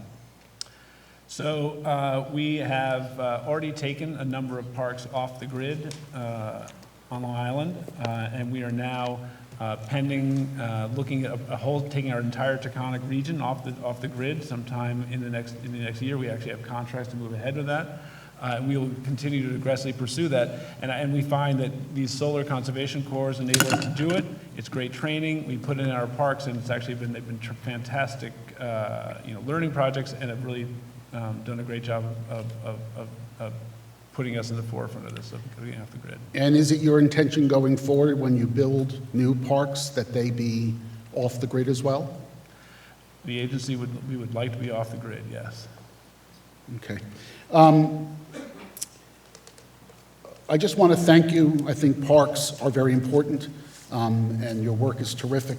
I would like to encourage you and the second floor to invite the local elected officials and the chairs of the relevant committees to events that occur in them. And certainly, I'm not certain who represents Kingston, but if he or she were not, the assembly member were not to be consulted or not to be invited to participate in a ribbon cutting, that would make me very angry. We will make sure that happens. Thank you very much. Thank you. Senator Seward. Thank you, and Commissioners, good to see you again. Good to see you. Thank you. As I read the executive's budget proposal, it calls for the hiring of 22 traders, generalists, and scalers for the park system. What would the duties of these workers be under those titles, and what is the need for these 22 new slots? Obviously, you're familiar with our parks. Our parks, especially in western New York, are characterized by these dramatic, beautiful gorges. Some of the most beautiful gorges have been Robert Treman, Letchworth, Niagara Gorge. And all those gorges are made of rock that gets loose in the freeze-thaw of winter. And so every year we send crews out to just dislodge the loose rock and make sure the places are safe for the public. And that happens every year. And so Scalers is allowing us to really do that effectively statewide. So that's what the Scaler does. And then, we have it's a large system. It gets a lot of use. And we are now, we've been investing in it, and it really makes sense to build our trades capacity to maintain the investment that the state has made in these parks over the last 8 years. Well, that second point's a good problem to have. Yes. Popular, which is great. There is a proposed another round of New York Works infrastructure program. I think it's $112.5 million. Correct. What projects will these funds be going towards? Those are the lists we're developing now. We will be developing through the budget process, and by the spring season, we'll be able to sort of release those. But right now, that project is in development. I noted, and we've had a discussion about the funds from the proposed Bond Act, the Restore Mother Earth Bond Act, going toward two new state parks. And I would just take this opportunity to point out, right in my home area, we have the Robert Riddell State Park, which is close to 2,000 acres that were donated by this family to the state for a new state park. This was a number of years ago. And it's located right at the Cooperstown exit of I-88, so it's particularly in the summer months, it's a very highly visible and traveled area. And I have, even though there have been some minimal investments at the Riddell State Park, I would just urge you to take a look at how we could, as a state, do more there at that particular park. It's exposed to so many visitors and New Yorkers that visit Cooperstown and that area. We expect a big crowd this year with Derek Jeter going into the Hall of Fame. And I just think we just have not, as a state, given enough attention to this park to help it reach its full potential on behalf of the people of the state. But now we're going out and purchasing additional land to new state parks when my point is perhaps we have not invested in what we already have in terms of parks. So I'd be very, very happy to work with you. It's in the central region, this particular park. I'd be very happy to work with you on ways that we could better utilize those close to 2,000 acres on behalf of the people of the state of New York and those that visit our state. Thank you for that comment, and we'd be more than happy to sit down and talk to you. As you know, we think we want to do some improvements there, certainly to make it a little bit better for the public to get in there. Great, thank you. Assemblyman Engelbright?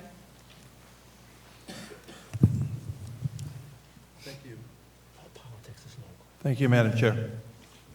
Commissioner, first I just want to say congratulations. I know that you have dedicated your life to the parks. And it's gratifying that the governor had the wisdom to take that lifetime of commitment and to recognize it and to appoint you. Thank you. I just have two questions today. You mentioned the Empire State Trail. The portion that has not been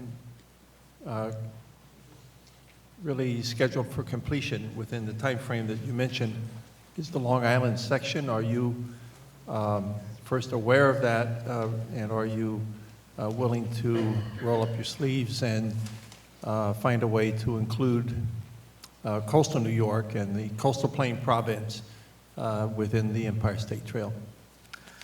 I am aware of the Long Island Initiative, and I believe we gave the Trust for Public Land a grant this past cycle to help them really finish out the planning, the conceptual planning for an extension of the Empire State Trail into Long Island.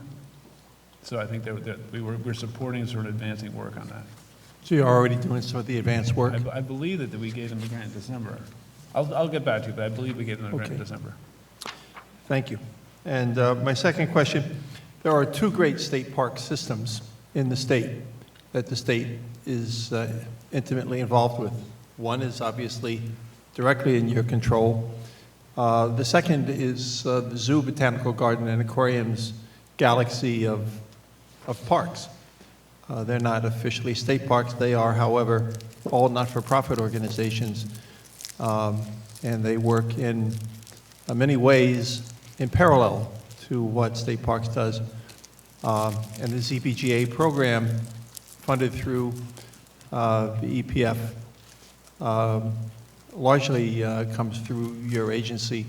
I've always wondered if it's possible for those two parallel in the universe park systems to coordinate more closely in terms of marketing, in terms of the common history. I know that you're already sort of moving in that direction in some places, such as Sonnenberg Gardens, which is now a state park. But I'm just wondering if you're open to exploring ways to have an even stronger alliance with the zoos, botanical gardens, and aquariums of the state. Yeah, very much so, and I think that obviously they are, the support for them in the EPF shows great state confidence in those institutions and their importance to environmental programming and education in the state, and we actually host a couple of them, but I think very much we'd love to have those conversations and improve those relationships, always looking for those. We need our partners to do things, and our partners are great assets for us. My speaker represents where the two largest institutions in the state are in the Bronx.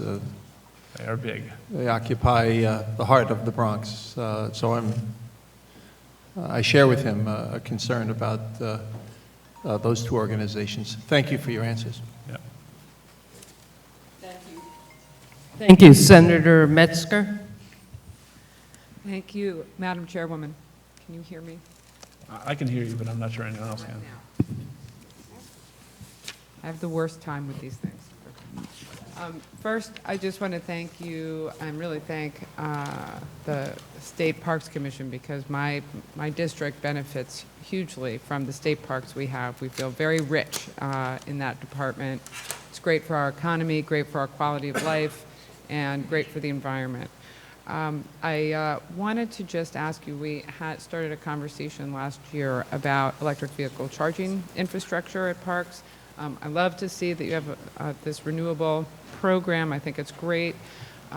It would be great to integrate that with charging infrastructure. It will bring more visitors to the parks. It's kind of a perfect marriage because people are looking for things to do while they're charging their electric vehicles.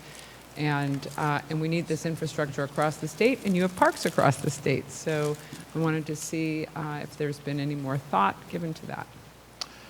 You know, we're doing that. We just did the parking lots at Niagara Falls, I believe, where we have electric charging stations. Clearly, as this program gets rolled out and we're building these EV stations all across the state, our parks are where they should be. I'm hoping we have them at Madawaska coming up, but they're huge opportunities, yes. Okay. All right. Thank you very much. Thank you, Assemblywoman Glick. You here. Thank you. I know that there has been this attempt to add some additional resources to state parks and do more capital infrastructure. There is a lake in Harriman Park that was very highly used, and it's since Sandy, it's been unusable. So I'm just wondering where that is. I mean, for people who live in the city of New York, it's a great retreat, but it has been closed primarily for the last several years. So, what is the timeline on that? I realize you have a lot of parks all over, but this was one of those, and one would think that maybe some of the federal dollars could have been used to rebuild that. I think you're talking about Lake Sebago, I imagine. Yeah. So Sebago has been closed since Irene and Lee. I think that's there was some drainage problems there. It will take quite a significant amount of capital. We are actually looking at that as a potential place to expand capacity or restore capacity in the lower Hudson Valley.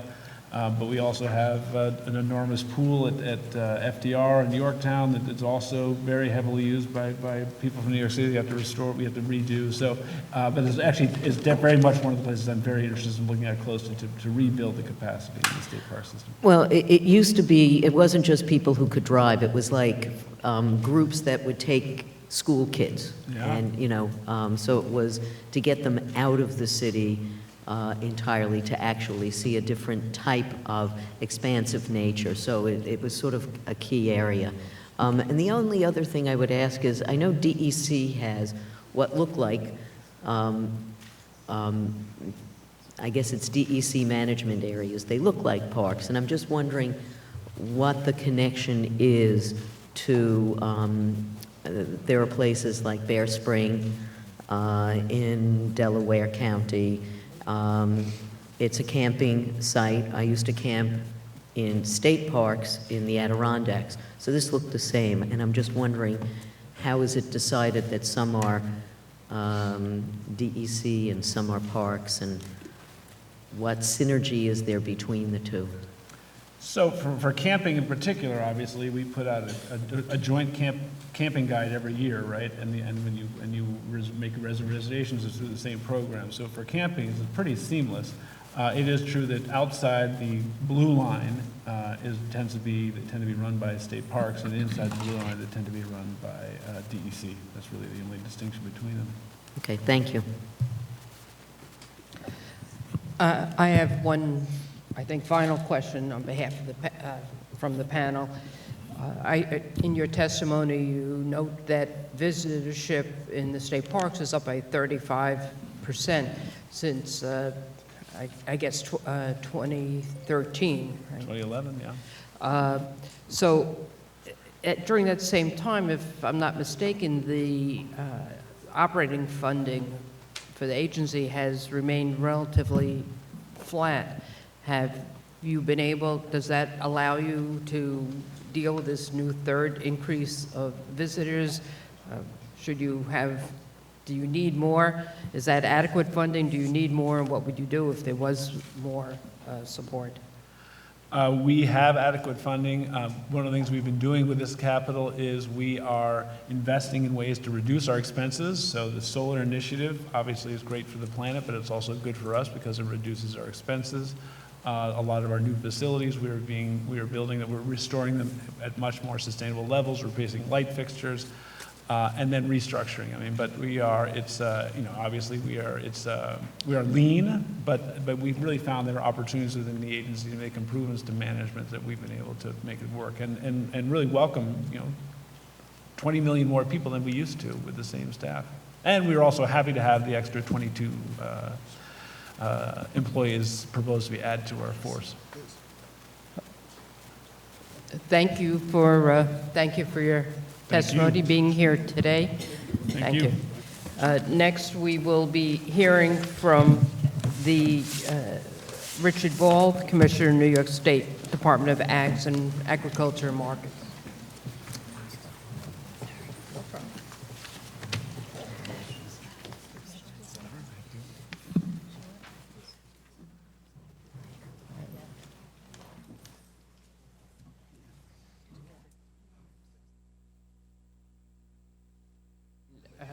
We were joined a short while ago by Assemblywoman Lepardo, Chair of the Assembly's Agricultural Committee.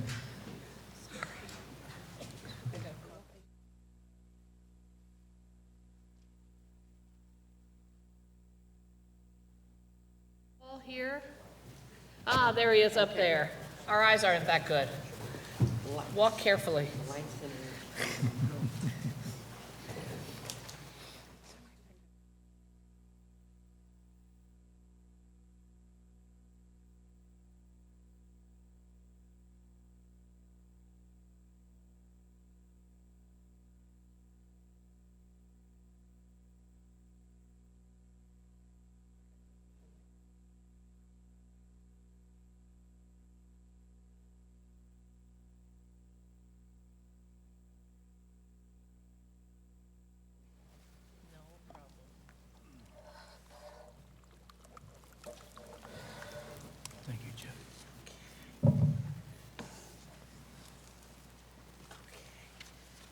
Good afternoon.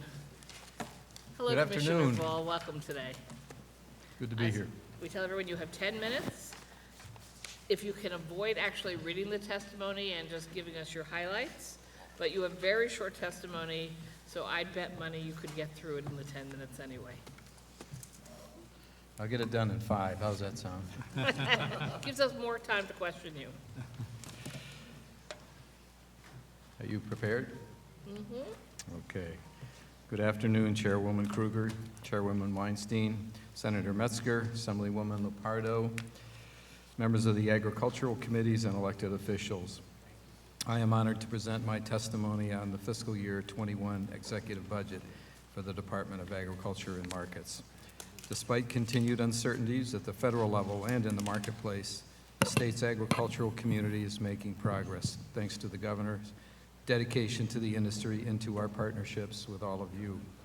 The executive budget recommends $190 million for the department, an increase from last year, showing strong commitment to the agricultural industry. These funds will allow us to execute our essential functions while implementing innovative programs that promote agriculture in New York. Importantly, this year's executive budget addresses our industry's concerns and provides clarity on the Farm Laborers Fair Labor Practices Act by expanding the definition of extended family. It also confronts climate change, continuing environmental protection funding at $300 million. For our department, that means $55 million to support farmland protection, climate change mitigation, water quality improvement, and invasive species programs. Building on that, the executive budget proposes the $3 billion Restore Mother Nature Bond Act, which will also expand on-farm best practices and agricultural nutrient management programs. We're pleased that the executive budget proposes $27.4 million in local assistance to ensure the future of New York agriculture. These dollars will support key programs that provide specialized technical assistance, research, agricultural education, workforce development, and marketing initiatives for agriculture. For example, we are continuing to fund historic investments in the New York FFA program. The results have been very impressive. New York FFA had the highest membership increase in the country in 2019. To expand opportunities for new farmers, the department will also be convening a work group this year committed to increasing the diversity in the farming community in New York State. Through the New York Taste New York and New York State Grown and Certified programs, Governor Cuomo continues to prioritize the promotion of locally grown and produced foods. New York State Grown and Certified has done a tremendous job of helping farmers and small businesses answer the demand from consumers for fresh, local food. In 3 years, we have seen the program grow to over 3,000 farms on over 775,000 acres of farmland. A proposed Blue Ribbon Task Force will build on the New York State Grown and Certified program and look at produce traceability to provide consumers with more information about the source of the food that they eat. The executive budget also provides $1.5 million for our Farm to School program, bringing more fresh local food to children and connecting our farmers to new markets. The department performs crucial regulatory functions that help safeguard our plants and animals and ensure the safety of New York's food supply. The number of establishments requiring inspection is ever increasing. The executive budget provides a much-needed boost of support with the addition of staff, including inspectors for the Industrial Hemp Agricultural Research Pilot Program, who will be on the front lines of our food safety, public health, and plant health efforts. Finally, the New York State Fair has shattered attendance records for 4 years straight. In 2019, the fair welcomed over 1.3 million guests. This year's budget proposes $5 million to extend the fair's run, allowing more visitors than ever to experience New York agriculture. In addition, $15 million will be used to continue to modernize the grounds and encourage year-round use. The proposed fiscal year 2021 executive budget moves our agricultural industry forward. As the development of a state budget is a partnership with you and the legislature, we look forward to hearing your priorities and working with you in the year to come. So thank you. How'd I do? Thank you. That was less than 5. Senator Metzger, the chair of the Agriculture Committee. Thank you, Madam Chairwoman, and thank you so much, Commissioner Ball. And I just want to express my appreciation for all that you do for New York's farms. You are a real champion of our agricultural sector. The importance of agriculture in New York cannot be understated.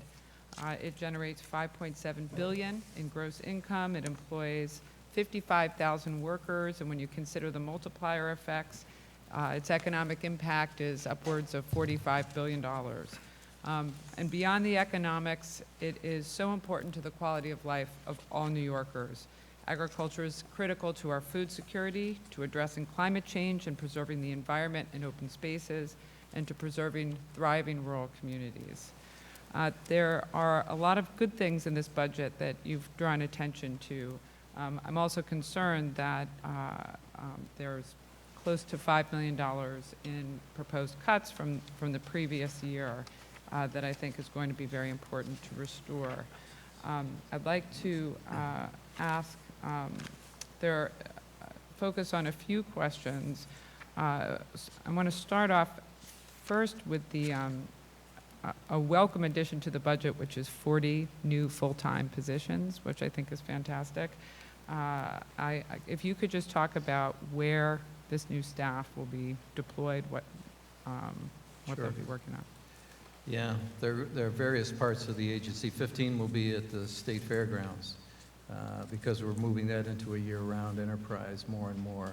And we've had a lot of attrition over there in the last 5 years. So some of those people are going there. Some of the new FTEs are going to be in our lab as we need to do more lab testing, for example, industrial hemp issues. We've got some in dairy. As you know, we inspect all the dairy processing plants. We have over 400 plants in New York State right now. And we've got some going in plant as well. Okay. There is now, we have a wonderful and growing hemp industry. We just put the legislation in place to really facilitate some really dynamic growth in that area. And I want to just make sure that we'll have staffing levels that are adequate to support that growth. You bet.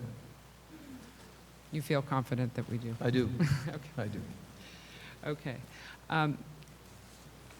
I want to turn now just to the Restore Mother Nature Bond Act and ask you, in your dream world for agriculture, what would you like to see some of that funding go toward for agriculture. I can think of many needs personally. I would like to hear what you think it should be used for. Well, we're just getting started on all these, but I want to make very clear that we're going to look very closely at nutrient management on farms. That's going to be the lion's share of what we hope to get out in agriculture from this bond act. And I think our soil health initiatives are going to complement very well that theory and those acts. So we're just getting started on this. There's going to be a lot of time for input from you and from us, but that's where I see that going. I expressed concern earlier to Commissioner Sagos about the proposed cut of $1 million to the Farmland Protection Program. I think that's a very bad idea. I feel that, if anything, that funding should be increased. And I wanted to see if you saw any opportunities in this bond act to make up for that loss and even perhaps increase that funding. Sure, and I appreciate that concern very much. We've had a great record of continued funding of farmland preservation, and we're now ranking the top 5 in the country in that regard. In fact, last year we hit a milestone with 175,000 acres that have been preserved. But if you look beneath the surface, number one, we do have some reappropriations available to us that we'll utilize. But I think more importantly, if you look between the surface, you'll notice that we did a dairy transitions program last year. In addition to the funding for farmland preservation, we did a specialized $30 million dedication of dairy transition targeting dairy farms.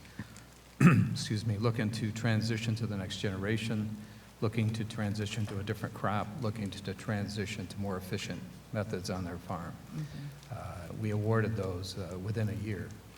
On top of that, we redid the dairy transitions program, put out a second round.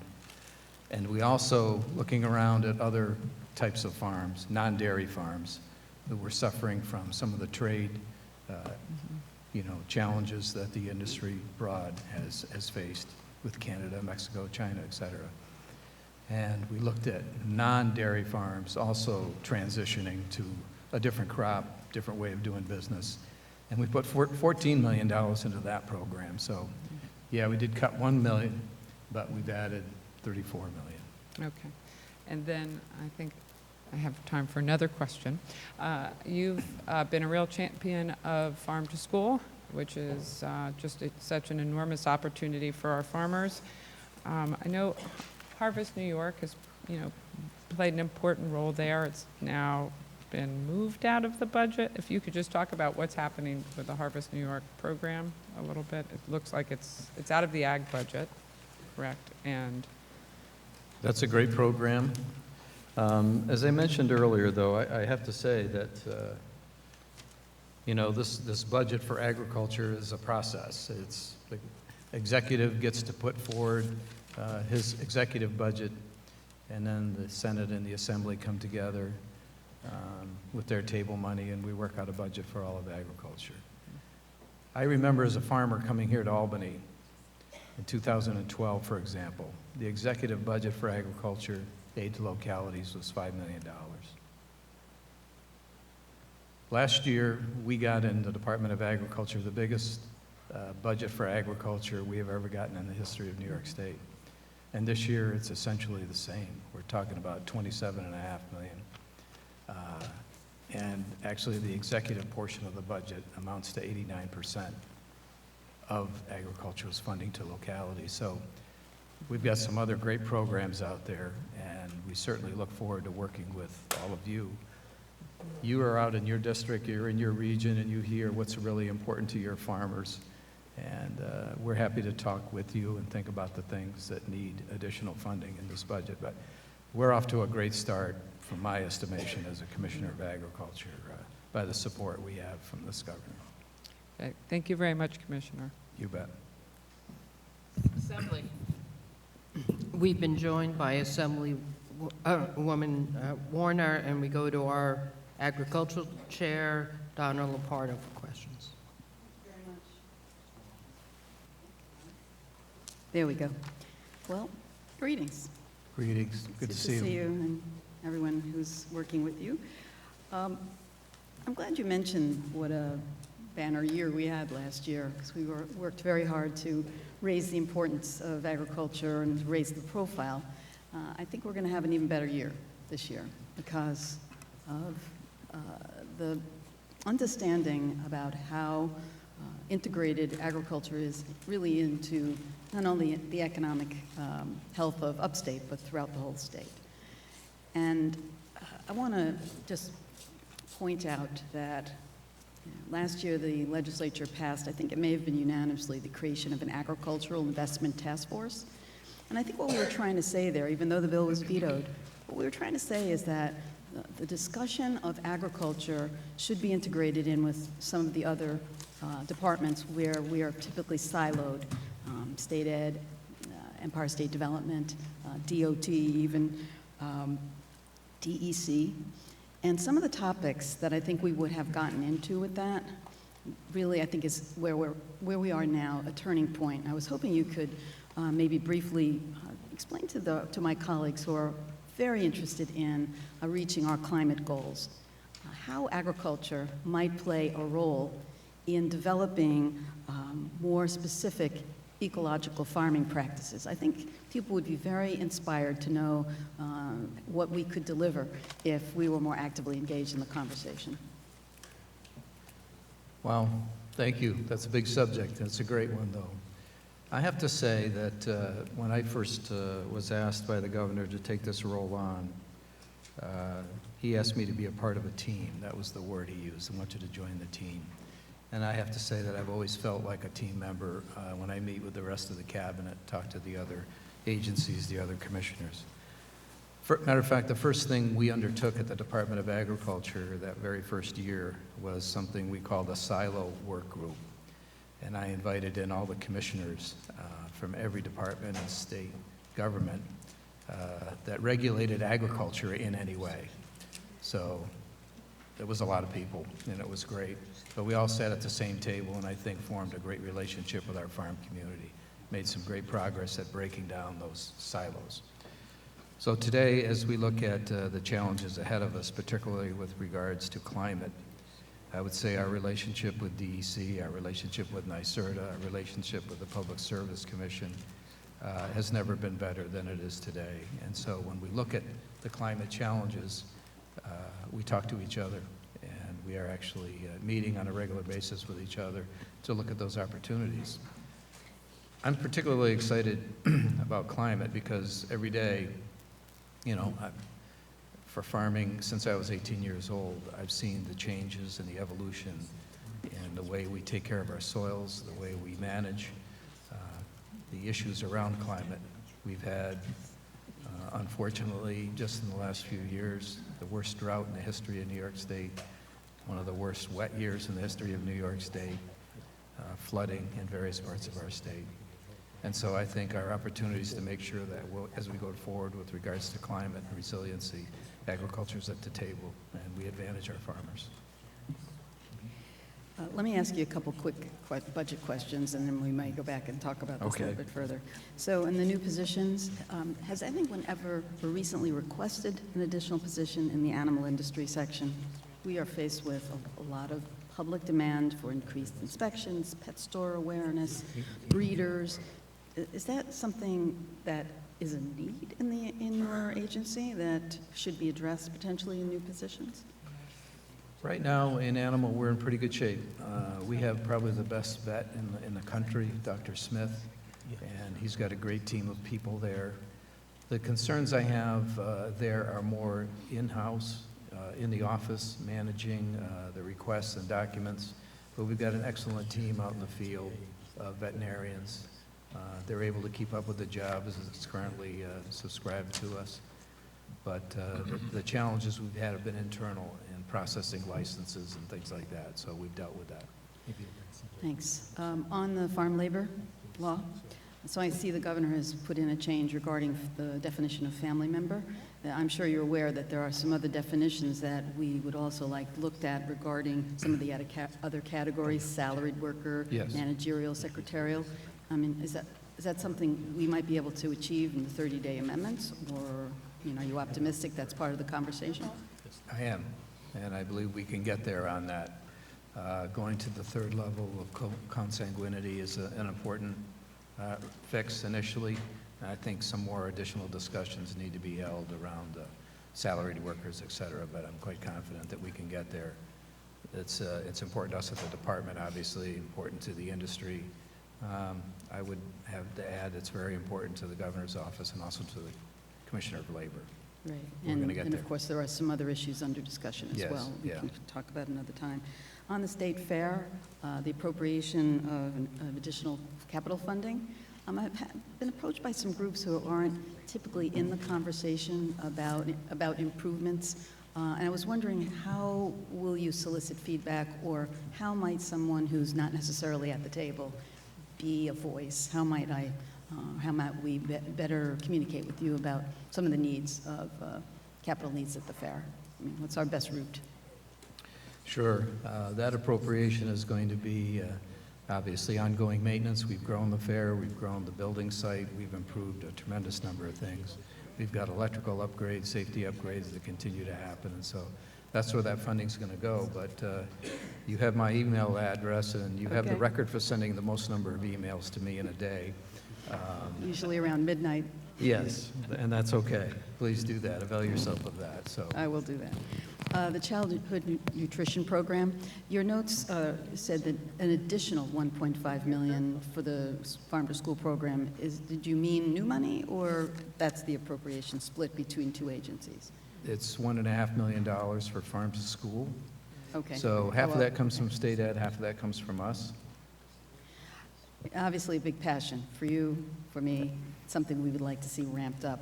Do you think there would be some willingness to, again, on the silo side of the conversation, bring the two main agencies together to potentially address some of the bureaucratic difficulties that sometimes emerge when you have two agencies co-managing a program? And I was hoping we could work out a way of, perhaps streamlining some of the challenges people have told us about. I'm sure you know. Sure. We'd be very open to that.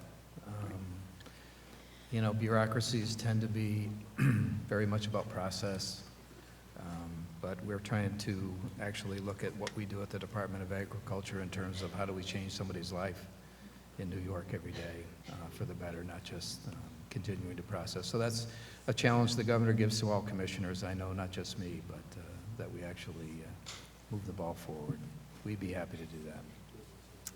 I have a little bit of time left. I want to talk about industrial hemp. We have, surprising, we have an oversupply.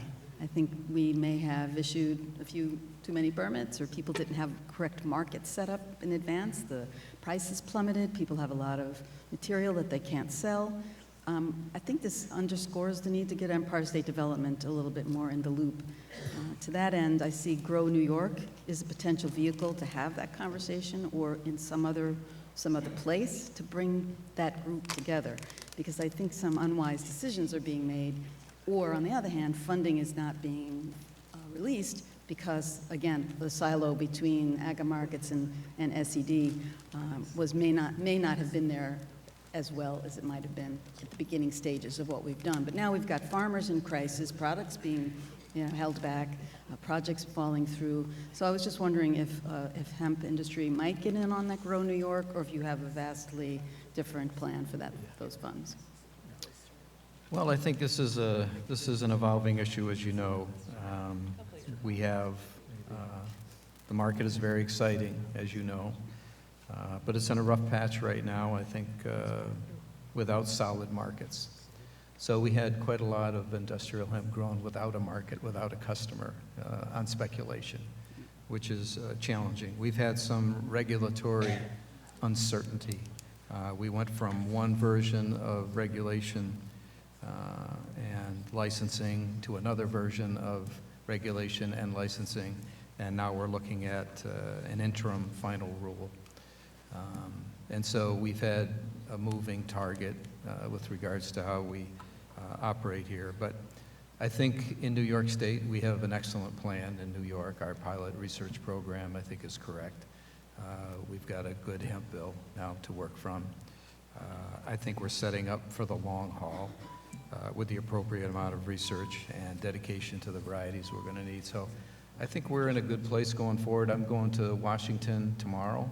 I'll meet with FDA tomorrow, and I'll be back there a couple weeks later to continue this conversation. We need USDA and FDA on the same page with us. Thanks a lot. Thanks for your work. Thank you. Senate? Senator Seward. Thank you, Madam Chair and Commissioner and constituent. It's good to see you once see you, again. I wanted to return to a discussion on the state fair, and the proposed additional 5 days of the fair. And I'm sure you're aware by now of some of the concerns of our county fairs where there is overlap. I'm aware of Erie County objecting. Over the weekend, one of my local counties, Delaware County, is very concerned about the overlap. The overlap does complicate life for the exhibitors, 4-H'ers and others. Usually they do well at the county fair, they can go on to the state fair, that type of thing, as well as vendors and others that are involved in the county fairs and also the state fair, which usually sort of rounds out the season for us in terms of fairs in New York State. Was there any consideration of this overlap and what that would mean and unintended consequences, or is there a way that can be mitigated in some way? Yes, thanks. Appreciate the question, and obviously there's generated some concern. But yes, our director at the State Fair, Troy Waffner, has already reached out to every one of the county fairs that are affected here and to the vendors and to the livestock folks who are showing. They're actually meeting together on Friday. We're going to accommodate all their needs. If someone is a vendor who typically has been, for example, in 2 fairs, the county fair and the state fair, we're going to allow them, save them space, and move them in at the appropriate time. We're going to let them come in. Things like that. We're not rearranging livestock shows, so the children who are young people who are exhibiting at a county fair don't have to stop and run off to the county fair or the state fair because it started 5 days earlier. So we have a pathway forward, I think, to mitigate the concerns that everyone has. And I think, frankly, we've seen such growth at the state fair in terms of representing and connecting agriculture to more people than ever. We're excited about continuing that effort, and we certainly are going to mitigate any harm that the county fairs may feel. I think it's going to be worked out. Troy is doing an excellent job there. Yeah. Well, that's good to hear, and I hope it works out Yeah. to everyone's I feel very satisfaction. I also wanted to follow up on the discussion on the hemp. As you know, we did some major hemp reforms in New York State to reintroduce this product here in New York. And can you elaborate in terms of what the activities of the department is now and will be in terms of helping to cultivate and enhance this? I think it could be described as an emerging opportunity for us here in New York State. Yeah, I think it still has a lot of excitement and a lot of potential, and I don't think we've really touched it all yet, so I'm still optimistic about it. But at the Department of Agriculture, we're going to regain the licensing of growing industrial hemp in New York State. We'll stay in that role. That's what we do well and understand. When it comes to CBD and processing, that is going to be moving over to the Department of Health, where it belongs, and eventually to the Office of Cannabis Management, which I think is the governor's plan ultimately, and I think a good one. So we're going to retain our interest in the growers and the farming and the seed production, the research, et cetera, to keep this crop viable. When you get to the health side of things and daily recommended allowances and that sort of thing, that rightfully belongs somewhere else. Thank you. Thank you. Assembly. Assemblyman O'Donnell. Good afternoon, Commissioner. Very nice to meet you. I'm going to confine my questions to the 2 areas of the budget that relates to where my committee is. The first has to do with Taste New York. So I have to admit to you, I was a great skeptic of that program, but I have to assure you that every time I drive here on the Taconic, I stop there and get my ginger yogurt from the Old Chatham Shepherding Company, and I really like it. I really, really like it. So there seems to be limited cost to it, though, right? The properties are generally owned by us, so is it profitable, Taste New York? Yes, but it's a startup, of course. It's a marketing program. But Right. Last year, I think we sold $18 million worth of New York agricultural products from 1,200 producers roughly around the state. So it's working out really well. It's been an unqualified success in my book.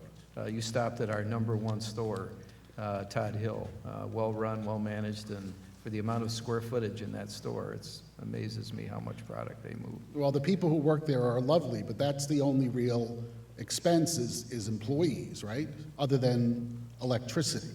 So who has control over the buildings? Is that you or is that somebody else? It depends on the location. You know, we've got welcome centers as well around the state. Some are operated through DOT, some are operated through other entities, but it depends on who's there. Our role in those stores and welcome centers is frankly getting the product there with the growers and getting someone to operate those facilities, which has largely been done so far through Cornell Cooperative Extension. So I'm concerned about moving that out of your jurisdiction. I mean, the economic development is the place where things are sent so we can no longer find out what goes on. And that's what my experience is, and I am troubled by the constantly moving things that are important, that are working into someone else's pool so they get to play with the money rather than the legislature getting to do its job. That's just a commentary. The State Fair, I went a couple of years ago.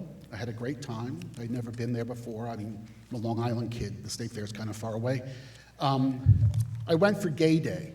It was a lot of fun. They had a marching band and a parade. And all I want to say is I'm happy capital money is being put in. I think you need to get to work with the tourism folks because LGBT tourism is a billion-dollar industry. Billion with a B? Billion, okay? And so they like to show up at things. And so if you can really amp that up, you may actually get more people at the State Fair for whenever those events are. And I'd be more than happy to assist you with drag queens and other things should you need to do that to make Gay Day a more popular destination. Thank you. Thanks for the offer. Appreciate it. Senator Ort. Good afternoon, Commissioner. Changing gears. I only have 5 minutes, so I'm going to ask both my questions, and then I would just ask that you answer them in whatever order you would like. One is, and we've talked about this briefly in my office, but I would like to ask you and get your answer before the committee here on the record. If you could provide just an update on the wage board, specifically component of the Farm Fair Labor Act last year, and where the department is with the rollout of that law, because obviously there's a significant impact to the budgets of a lot of our farmers, as you well know. And then the other question I had, under the governor's proposed recreational marijuana plan, who would be able to grow? And, you know, there's always been a concern that if the state decided who it would be, that it would be limited and that it would be basically replacing big tobacco with big corporate marijuana, so to speak, and that there wouldn't be an opportunity for small family farms, which make up the bulk of my district, to, you know, be able to be a part of whatever comes out of this process. So if you could comment on that as well. Sure. I'll tackle that one first since it's right in the front of my mind. Technically, who would be responsible for that would be initially Department of Health, and then the Office of Cannabis Management, which is the ultimate end goal, I think, of the governor.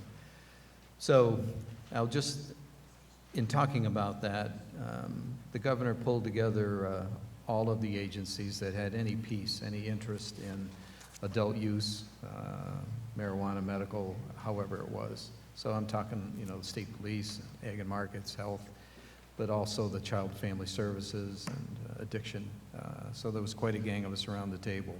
And the charge to all of us was, if New York was going to go down this route, let's make sure we think of every perspective from every agency about how this would work properly.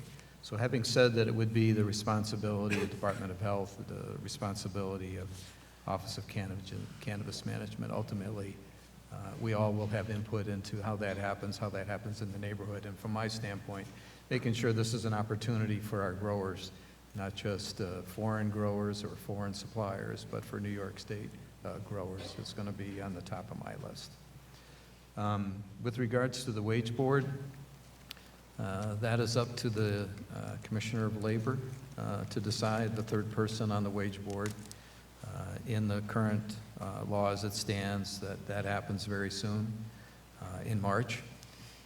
We talk daily. It is her decision. We have great input there. We have a great conversation. And getting this right is important to her. It's important to me. It's important to the governor's office as well. So I really don't know the answer. I can't give you an answer today about the wage board, except to say that it's great sensitivity to the grower community and to us. Do you see it, is it on track to make a determination in March? I'm very satisfied with the conversations that we're having at this point. And so, and on the other question, so obviously, I guess what my takeaway though is that as of right now, we don't have the final details on who would be able to be growing or not growing. We don't have those specifics. Is that a fair? That's correct. Okay. Yes. Thank you very much, Commissioner. Thank you. Assembly. Assemblywoman Warner.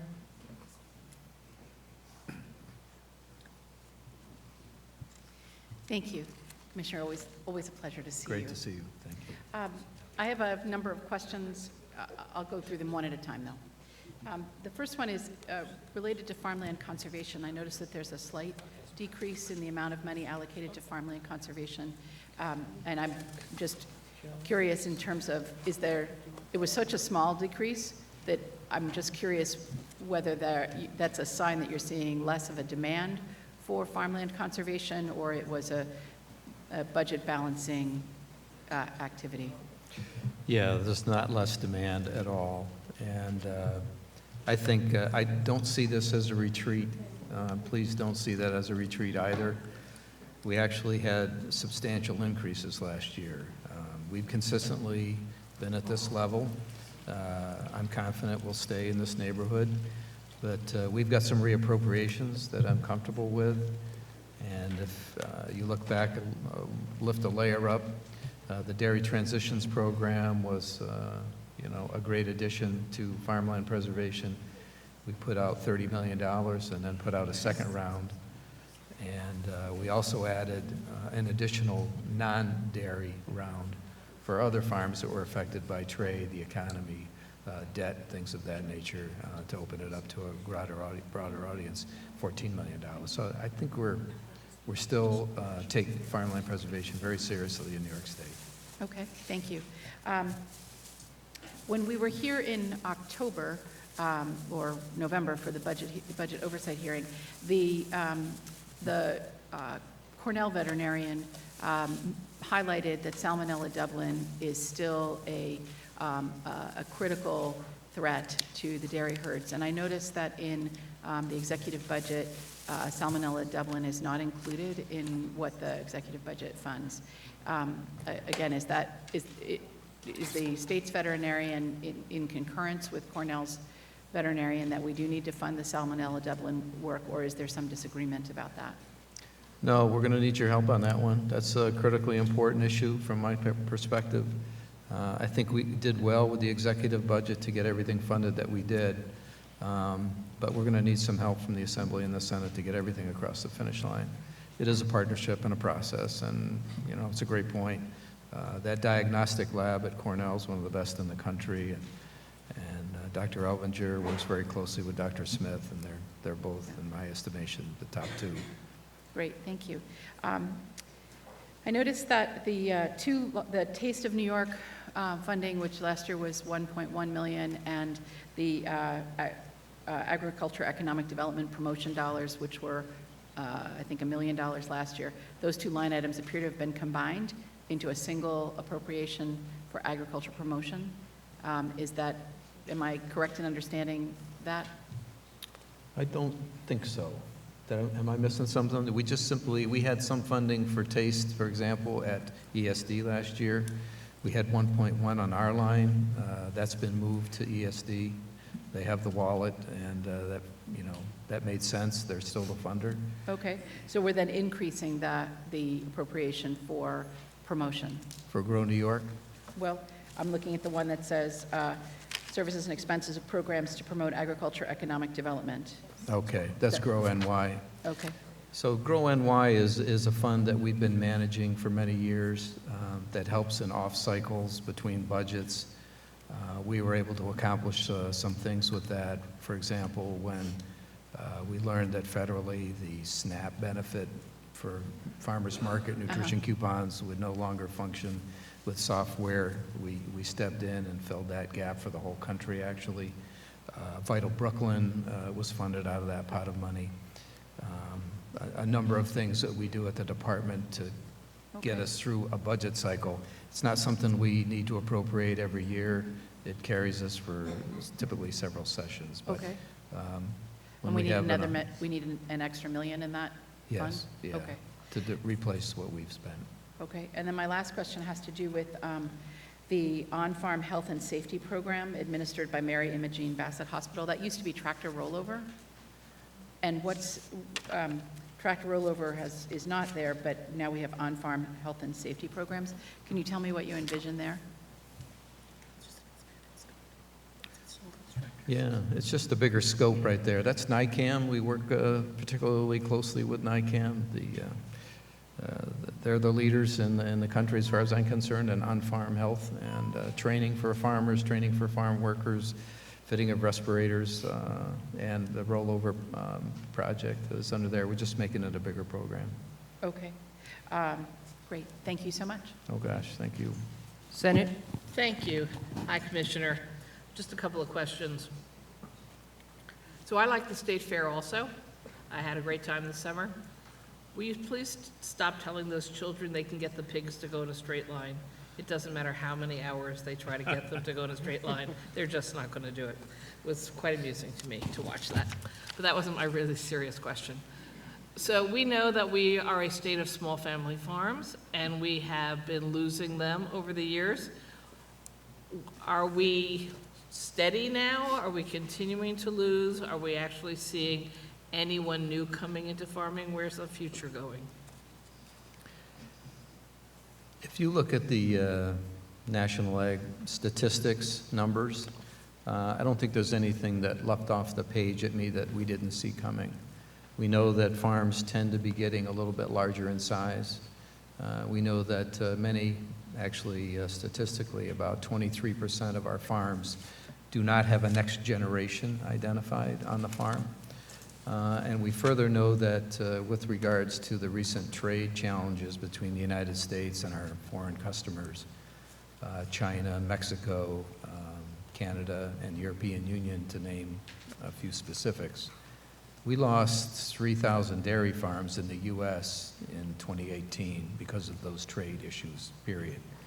So we're seeing some right sizing, I think. That's a challenge.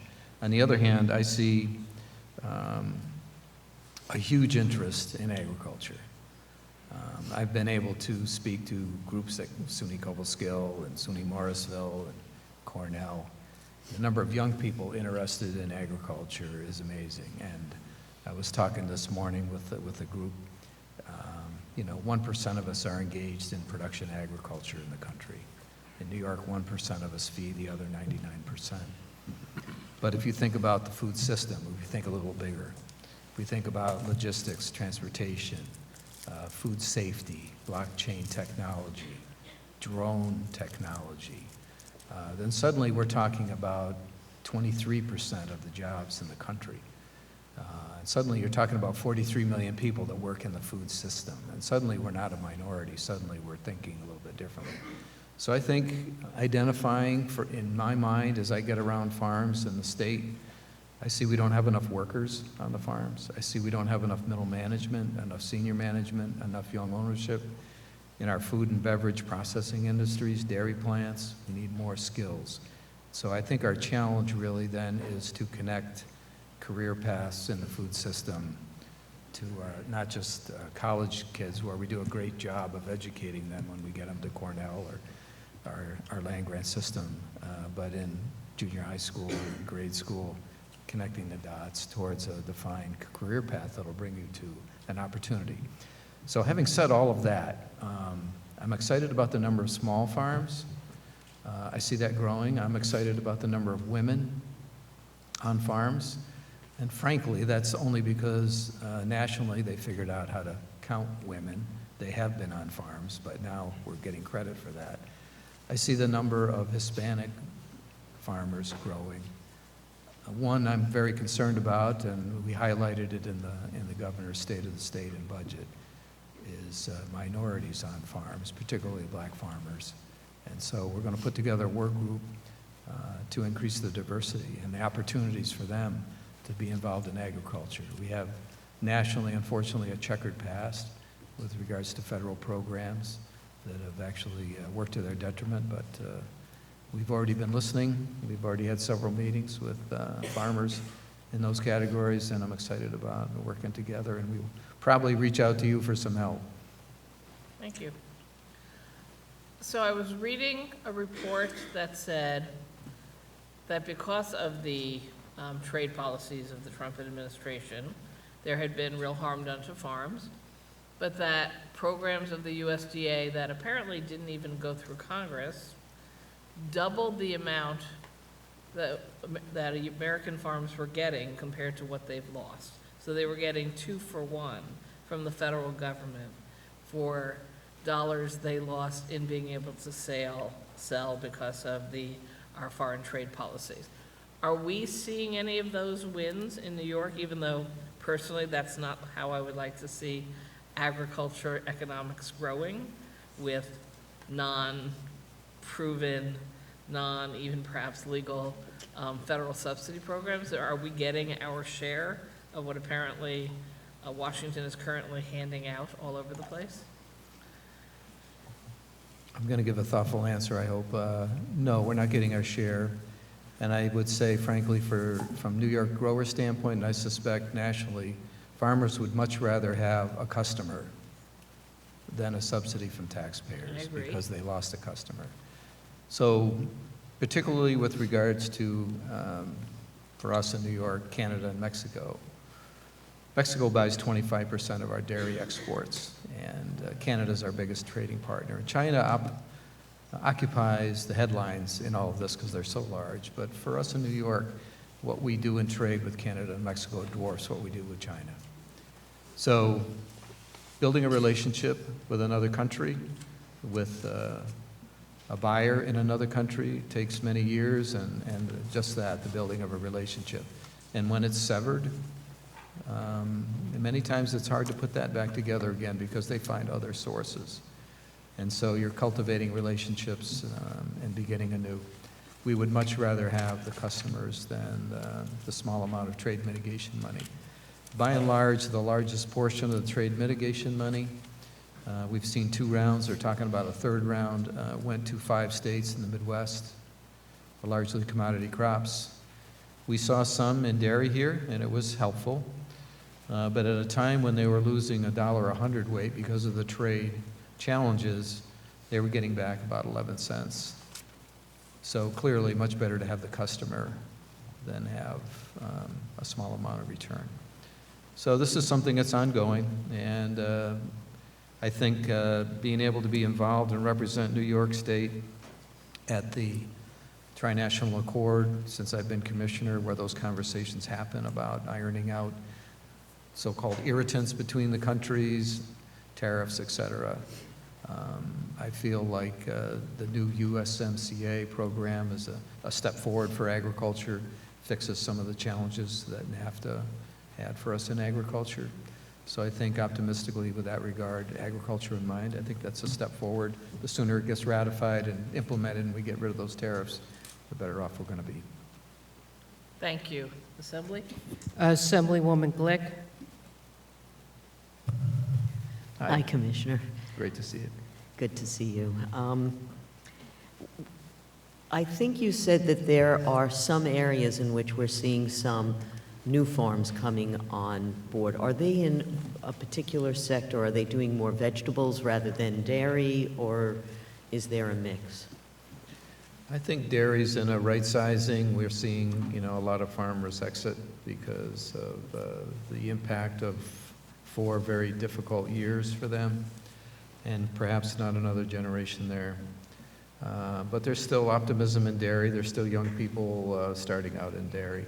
But I think the largest growth we've seen is in small farms, in vegetable and small fruits, the farm-to-table movement, the growth of CSAs, farmer markets, those kinds of things. It's a sober market. It's a mature market, but there's optimism there, and we're seeing innovative niche marketing happening in a lot of places. Green markets in New York City, is that a program that the department interfaces with the city on, and is there expansion? 10 years ago, we had 1 big market. Now we've got, in my district, 3. The biggest one is actually there Monday, Wednesday, Friday, and Saturday. That's at Union Square. That's the biggest one. But we now have one down in Tribeca on the weekend and one in the West Village on the weekend, and I think there's a small one by City Hall, which is also in my district, during the week. So I'm just wondering, is that something that either Taste of New York or GROW is interfacing with to help the city figure out who they can connect with to expand the offerings at these markets? Yeah, that's been we've got more farmers markets in New York than anywhere in the country. So that's not going to change, I don't think. It's going to adjust itself a little bit, but I think we have over 150 in New York City. So we work very closely with GROW NYC. They're the largest manager of farmers markets in New York City. There are other groups that manage farmers markets there. But I see that as a very direct-to-consumer, exciting. It's very good for those growers who are largely not really large growers, but you know, family farms doing a good job there. Grown and Certified, I think, is a way to highlight, you know, what they're doing and add more clarity to that. At the same time, we're seeing growth in aggregators, not just CSAs, not just farmers markets. We're seeing growth in food boxes, people interested in, this is a particular interest of ours at the Department of Health and the Department of Agriculture, is we have neighborhoods that don't have farmers markets or even grocery stores. Right. South Bronx, for example. Ironically, home to the Hunts Point Market, the biggest terminal market in the world. But people there don't have access to all the things that we grow. So we're actually putting a shovel in the ground this spring on a 120,000 square foot food hub in the South Bronx to be that place where New York product can be distributed through food boxes with GROW NYC's help and get to some of those other neighborhoods. As you know, every borough in New York is bigger than any city we have upstate. And so figuring out how to distribute the food, get it to the people who want it. The good news is that there's more interest in New York food today. The Grown and Certified program is highlighting good things about New York agriculture, and people want to find it. And so I think we're driving people to those markets. So this December, past December, I was in New York City at the Javits Center. I cut the ribbon on the second largest produce show in the country. We had the biggest presence of buyers from all over the world and the biggest presence of growers from New York ever. And so there's not just one avenue for this, there's many avenues, but I see it growing. Just quickly, there continues to be the concern, obviously, of having to deal with pests and therefore pesticides, but also the damage to the bee and pollinator. What's the position of the department on how those are balanced? There are some types of pesticides that seem to be disrupting pollinators more than others.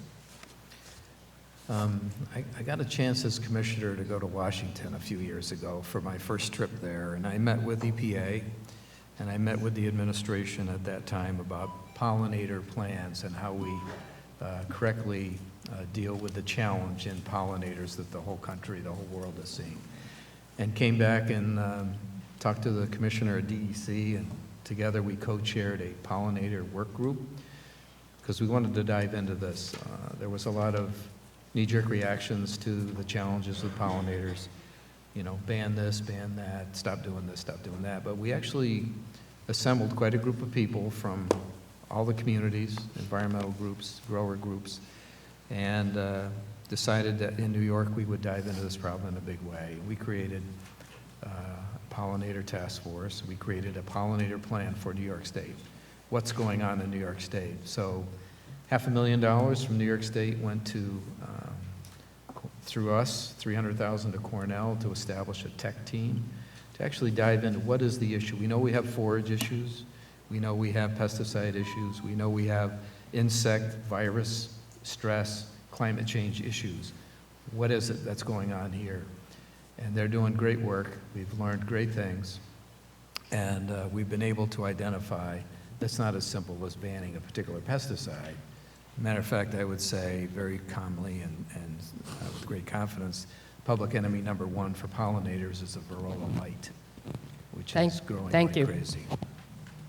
Assembly. We have Assemblyman Jones. Yes. Oh, there you are. Yeah.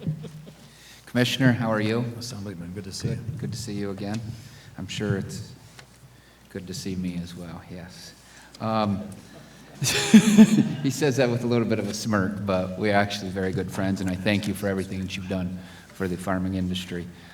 A few things as regarding the budget, some things that weren't in there, and I'm going to go in particular with our dairy farmers, and I'm going to make a statement, and I want you to elaborate on what is in this budget, in particular to help our dairy farmers, because for reasons that you've stated and we've all stated in the past, they're really suffering right now. We have this new farm labor bill that's putting the crunch on more and more of our dairy farmers, our farmers in particular, or all over, but in particular dairy as well. What do you see here in the budget that will be of a benefit to our dairy farmers? I know we've talked about the USMCA agreement, and although that's an encouraging sign for our dairy industry, I think everybody can agree that it's not going to be a total fix-all. Also, there are other areas we're talking about, even in our own state, we're not expanding markets for milk and dairy products. When we talk about flavored bans in New York City, in other areas of the state, I honestly can't understand that, but that's another issue that I would ask your department to help us out with as well. But what do you see in this budget moving forward, in particular, that helps our dairy farmers and that helps the dairy industry? Well, thanks for that question. That's a big question, of course. That's more than a 5-minute job, but I'll do my best. First of all, with USMCA, we are fixing the Class 6, Class 7 challenge with Canada. That's going to enable dry powder to be sold fairly around the world, and currently they've been undercutting us in a very difficult way. Probably Class 6, Class 7 pricing instituted by Canada a few years ago affected probably $60 million of milk, over 300 trailer loads that went in that direction, which is not going there now. So that's big. A couple of things. As you know, we have a Milk Marketing Advisory Council. It's our dairy cooperatives, Cornell University with their dairy economists, dairy farmers, and we're in the same room and we throw these issues out and say, what can we do? A couple of things we're focusing on. One is farm to school and school milk. In the budget, you know, we have the No Student Goes Hungry program, farm to school programs, but we officially recognized this year New York Thursdays. We started this program in New York City School Food, 1,200 schools in New York City. where we celebrate what's on the plate from New York. And so we're pulling together a group, very successful. Every Thursday they celebrate New York. Obviously the question is, why not Friday, why not Monday, why not Tuesday? But we're taking this around the state, pulling together a group to look at projects that will increase the share of New York products, particularly dairy, in our schools. So we're going to put a pilot program out about getting rid of the half pints that you and I grew up with. Yeah. Very little imagination in the creation of that half pint. Looks pretty much the same as it did when we were in school. And looking at bulk milk dispensers, keeping it colder, keeping it fresher, saving money for the schools, things like that. So school milk and getting more school milk, not less school milk. We've seen a decline in fluid milk consumption. So I think that's, you know, something we're going to continue to look at. We still continue to work with Empire State Development on our processing plants. We're doing a good job with cheese. We're doing a good job with yogurt. We're doing a good job with cottage cheese, et cetera. So as our plants age in New York, we need to continue to upgrade them, keep them competitive. So those are things we look at with both the Dairy Promotion Order Board and our partners at Empire State Development. And we've been able to put $50 million into dairy plants in the last 2 years. I have to put a plug in for a few programs that I didn't see in the budget. Okay. One, the Northern New York Agricultural Development Program helps farmers, all farmers and dairy farmers as well with Good best program. land practices, helps them operate in the most efficient manner possible now, so I have to put in a plug for that program. Great program. And Please I do. will say, going back to the flavored milk ban, I think I can name 1,000 things right now that are worse for our children than flavored milk. I cannot see that that is a good thing, certainly not a good thing for the dairy industry. And chocolate milk actually is good for our kids. Thank you. Senate. We have one additional senator, Senator Ritchie, who showed up just in time to ask you a question. Commissioner Ball. Senator. Good afternoon, Commissioner. Just wanted to follow up on Assemblyman Jones's question on Northern New York Ag Development. That and Harvest New York are two programs that have really helped the North Country, and two programs that were not funded. So I'm just wondering in the final hours if you and your department will be looking for some kind of regional balance to make sure at a time when our farmers are just hanging on, to make sure those programs like Northern New York Ag Development and Harvest New York are somehow included in the final budget. You bet. Let's continue that conversation. Look forward to working with both of you to get those in there. Absolutely. Good programs. Thank you. Thank you. Assembly member. Assemblyman Palmisano. Thank you, Commissioner, for being here. Sorry, I didn't mean to startle you. A number of us has cited a lot of concerns with the Farm Labor Act that was passed last year, the impact it's going to have on our agriculture community, especially those of us who represent rural upstate areas. I know it's still kind of early, but are you getting any initial feedback with the 60 hours overtime and what type of impact that's already having on our agricultural community whatsoever? We had, as you know, as this was being contemplated in the last session, I think we saw a tremendous effort by the entire agricultural community. They pulled themselves together, the veg growers, the fruit growers, dairy farmers, Farm Bureau, and to Grow New York. They lobbied all of you, and we spent a lot of time together, and I think they got comfortable with the notion of an overtime at 60 hours. They got comfortable with the idea of some of the other issues that were coming forward in that bill. They're uncomfortable with some of the last-minute changes to the bill and some of the language issues, but by and large, I think the industry benefited from coming together and having those real conversations with all of you. We continue to have conversations with the Department of Labor and the Governor's Office and the industry. I'm encouraged that we're going to get the details of this correct. I was encouraged to say that you have consistent input with the Department of Labor Commissioner relative to the Farm Labor Board, Wage Board. Do you expect that to continue as we move forward in a more of an official, when they have hearings as far as the department actually testifying? Will it be more just a consulting with them along the way? I think we've cultivated an excellent relationship there, and I just can't see in the crystal ball, what the exact details are going to be like, but I know that our opinions are welcome, and we're going to continue to work towards getting this right. Commissioner, as you know, agriculture is the #1 industry in our state. 98% of the farms in New York State are family-owned farms. Over the past 5 years, we lost 20% of our dairy farms. Farm labor costs as a percentage of net farm income continues to be a very big challenge for our agriculture community.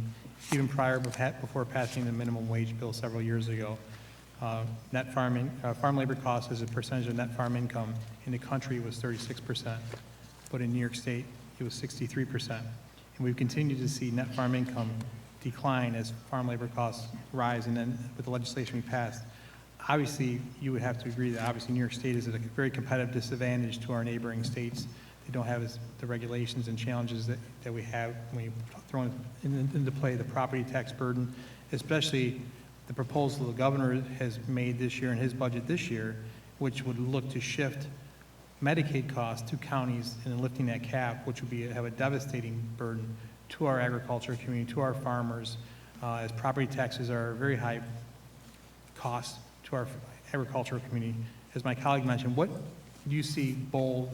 Is there anything bold coming from the administration, from the governor, that's going to help our agricultural community? Because all I see is things that continue to hurt our agriculture industry. And I know many of my colleagues are very supportive of this. I get it. The only thing I would want to just reiterate, with no farms, no food. There's no farm labor. With no farms, there's no food. And I just wish we could be really cognizant of that and seeing some more bold policies, because I am concerned what's happened over the past few years.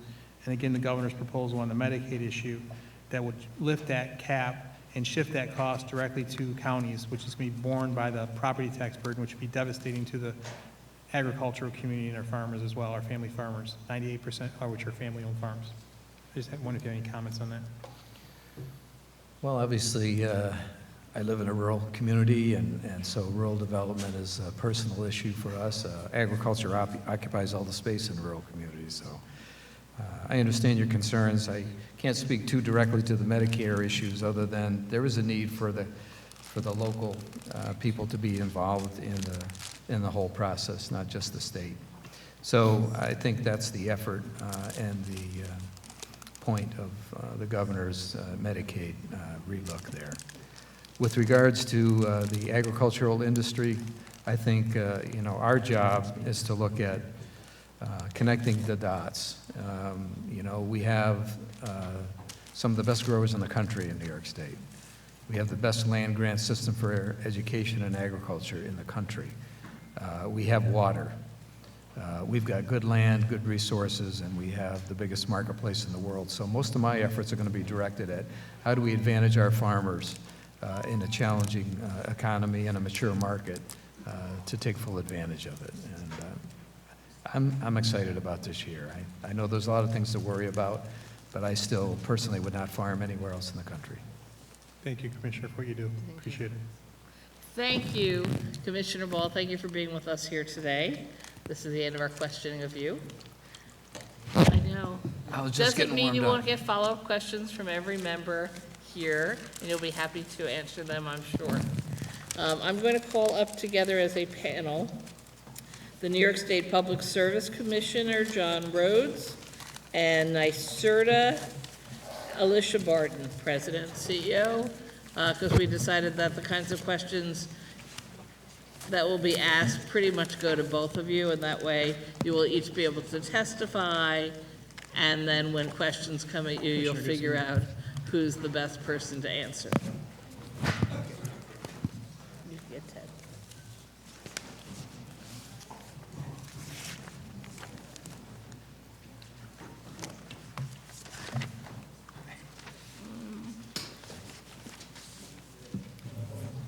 Todd? His partner shows up, but he's really the chair. I don't think he will. Good afternoon. Since we called you up at a panel, you can flip a coin to decide which of you wishes to testify first. You want to go? Sure, I'd be happy to. Okay? Make sure that the microphone is turned on, and get it as close as you can, because unfortunately, the microphone system sort of fades in and out in here, so sometimes we're having trouble understanding the people, and sometimes people are having trouble understanding us. So we're doing our best with trying to adjust it. How do I sound? I think that's good. Okay. Let me Great. know if I need to adjust. And, well, good afternoon, Chair Kruger, Chair Weinstein, all the members of the committees. Thank you for the opportunity to be here today, and I know you're focused on keeping opening remarks brief, and I'll be sure to do that. I'm Alicia Barton, President and CEO of NYSERDA, and I look forward to continuing to work with the legislature on the many critical climate and energy issues facing our state and nation. Governor Cuomo's unprecedented commitment to fighting climate change has fundamentally reshaped how we think about the climate crisis in New York. We have set our sights on long-term targets to decarbonize our economy, coupled with immediate actions to tackle climate change and grow a clean energy economy. The executive budget will continue New York's record as the most aggressive climate leader in the nation through a $33 billion five-year plan to tackle climate change head-on. As you know, the Climate Leadership and Community Protection Act is now our law of the land, and it sets the standard for other states to follow. The act codifies Governor Cuomo's nation-leading targets, including a major ramp-up of renewable energy and a mandate to dramatically reduce emissions. Thank you for your partnership in putting New York on this path, which will drive continued investment in clean energy and ensure that the benefits of clean energy accrue to disadvantaged communities, create tens of thousands of new jobs, improve public health and the environment, and attract billions of dollars in private investment. NYSERDA is already rapidly advancing the pathways that will grow our clean energy economy in every region of the state.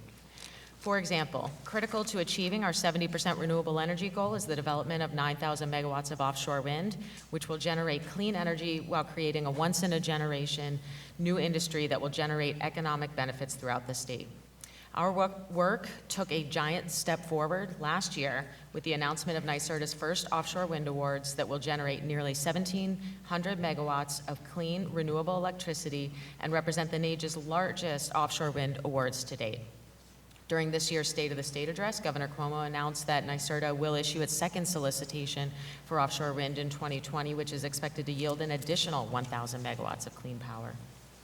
On land, NYSERDA's work to advance New York's renewable energy market continues to grow, with over 2,700 megawatts of solar, wind, and storage installed since 2011, and more than 6,000 megawatts contracted and under development.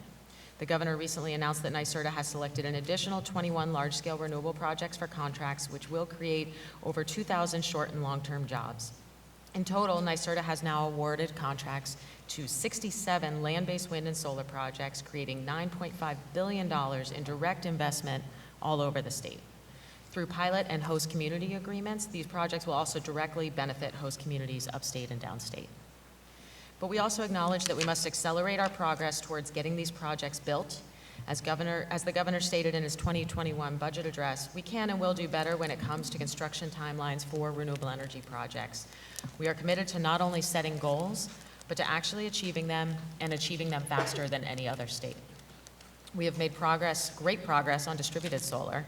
Our New York Sun program has made New York a national leader, and 2019 was our most productive year yet. We are well on our way to achieving our target of 6,000 megawatts, and we recently crossed the 2,000 megawatt mark for installed projects. Since 2011, New York Sun has spurred incredible growth while cutting the cost of solar in half, leveraging $4 billion in private investment, and creating nearly 12,000 jobs. We are similarly proud of our work to support the increased deployment of energy efficiency and clean heating and cooling solutions, and NYSERDA plans to invest approximately $200 million to complement utility incentive programs and create a statewide clean heating and cooling market framework. This initiative will save consumers more than $13 billion on energy bills and reduce 3 million metric tons of carbon pollution. We will also commit to an additional $30 million for heat pumps for low and moderate income New Yorkers to help ensure healthy and affordable energy solutions for those New Yorkers. Finally, we must continue to address emissions from the transportation sector, which is the largest producer of greenhouse gas emissions in our state. In the State of the State, the governor announced that we will convene a Blue Ribbon Task Force to grow the electric vehicle sector. This will complement NYSERDA's Drive Clean rebate program and the state's Charge Ready program as critical components to transform our transportation sector. So as you can see, clean energy is already increasing on a rapid trajectory across our state. The executive budget recommends up to $22.7 million for NYSERDA to support critical research and development and new clean energy businesses. This funding also supports the state's energy planning functions, such as the state greenhouse gas inventory and other purposes authorized in the enabling legislation. In conclusion, I am extraordinarily proud of NYSERDA's leadership advancing clean energy solutions on behalf of the governor and on behalf of the people of this great state. We know the nation and the world will be watching, and our actions will serve to cement New York's position as a leader in clean energy, environmental protection, and the fight against climate change. This concludes my opening remarks. Thank you very much. And then we will ask you both questions together. Well, thank you. Good afternoon, Chair Kruger, Chair Weinstein, and other distinguished members. My name is John Rhodes, and I'm CEO of the Department of Public Service and Chair of the Public Service Commission.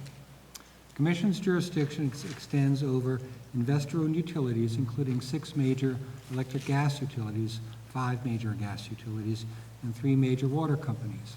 It also has jurisdiction over small telephone companies, hundreds of water companies, municipal electric utilities, cable companies, power generators, and energy service companies. The department, which is the staff arm of the Commission, also provides regulatory oversight and review of LIPA and its service provider, PSEG Long Island. Our top priorities in fiscal year 2021 include continuing Governor Cuomo's nation-leading climate plan, which includes a mandate for a carbon-free electric system, modernizing our utility systems, and ensuring affordable energy for all New Yorkers, especially our most vulnerable citizens. This plan is putting the state on a path to economy-wide carbon neutrality. This year, the Commission expects to decide several major rate cases. This important review will be informed by the in-depth analysis of department professional staff, including engineers, accountants, economists, and analysts, to ensure clear and transparent assessment of the benefits and costs of utility investments. It's our job, and I can't stress this enough, to protect customers over the short and the long term, and thus ensure safe and reliable service at just and reasonable rates while protecting the environment. The recent Con Ed decision provides a good example of this process. In that decision, backed by strong stakeholder support, the Commission significantly reduced the original rate request, protected low-income consumers, strengthened energy efficiency efforts, advanced important climate change initiatives, and ensured stronger enforcement of reliability commitments.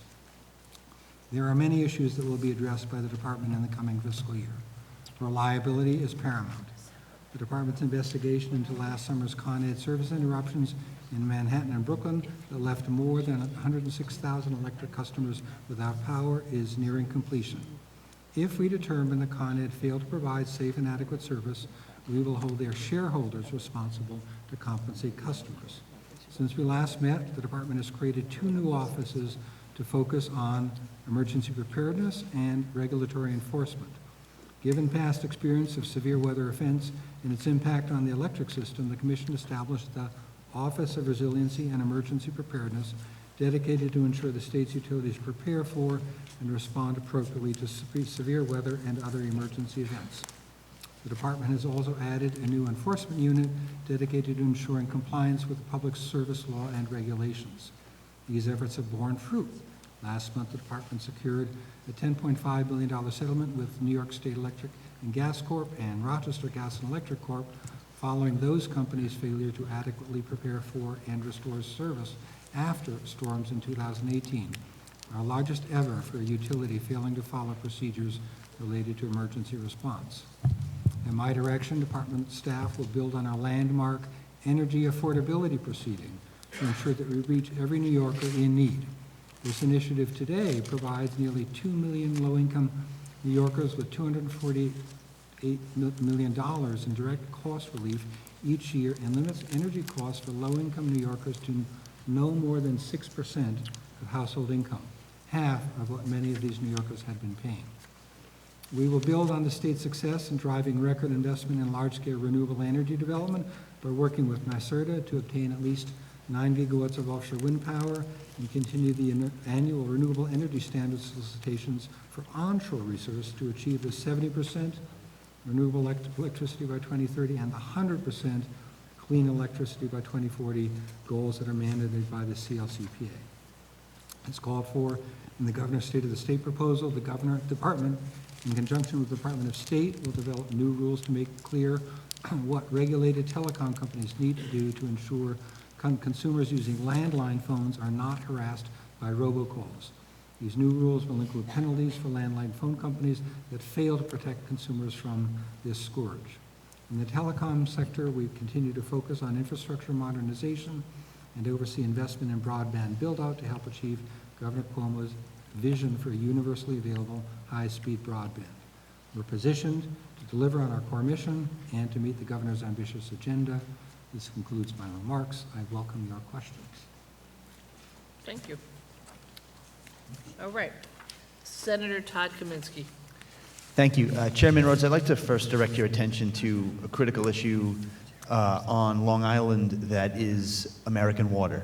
American Water has failed the customers on Long Island who have seen skyrocketing bills, and in comparison to those receiving municipal water, sometimes down the block or in the next town, find it incomprehensible that the Public Service Commission approved rate hikes so high, especially without the information to let them know when a certain amount of water they're using will trigger a much higher rate. People are incredulous, they're dumbfounded, and they want to know how this could be, especially since in many cases the water is still brown, still causes lots of problems for them, and they're having a really difficult time with this company. Some have suggested municipalization, others want to know whether Liberty, the new company coming in, is going to do any better.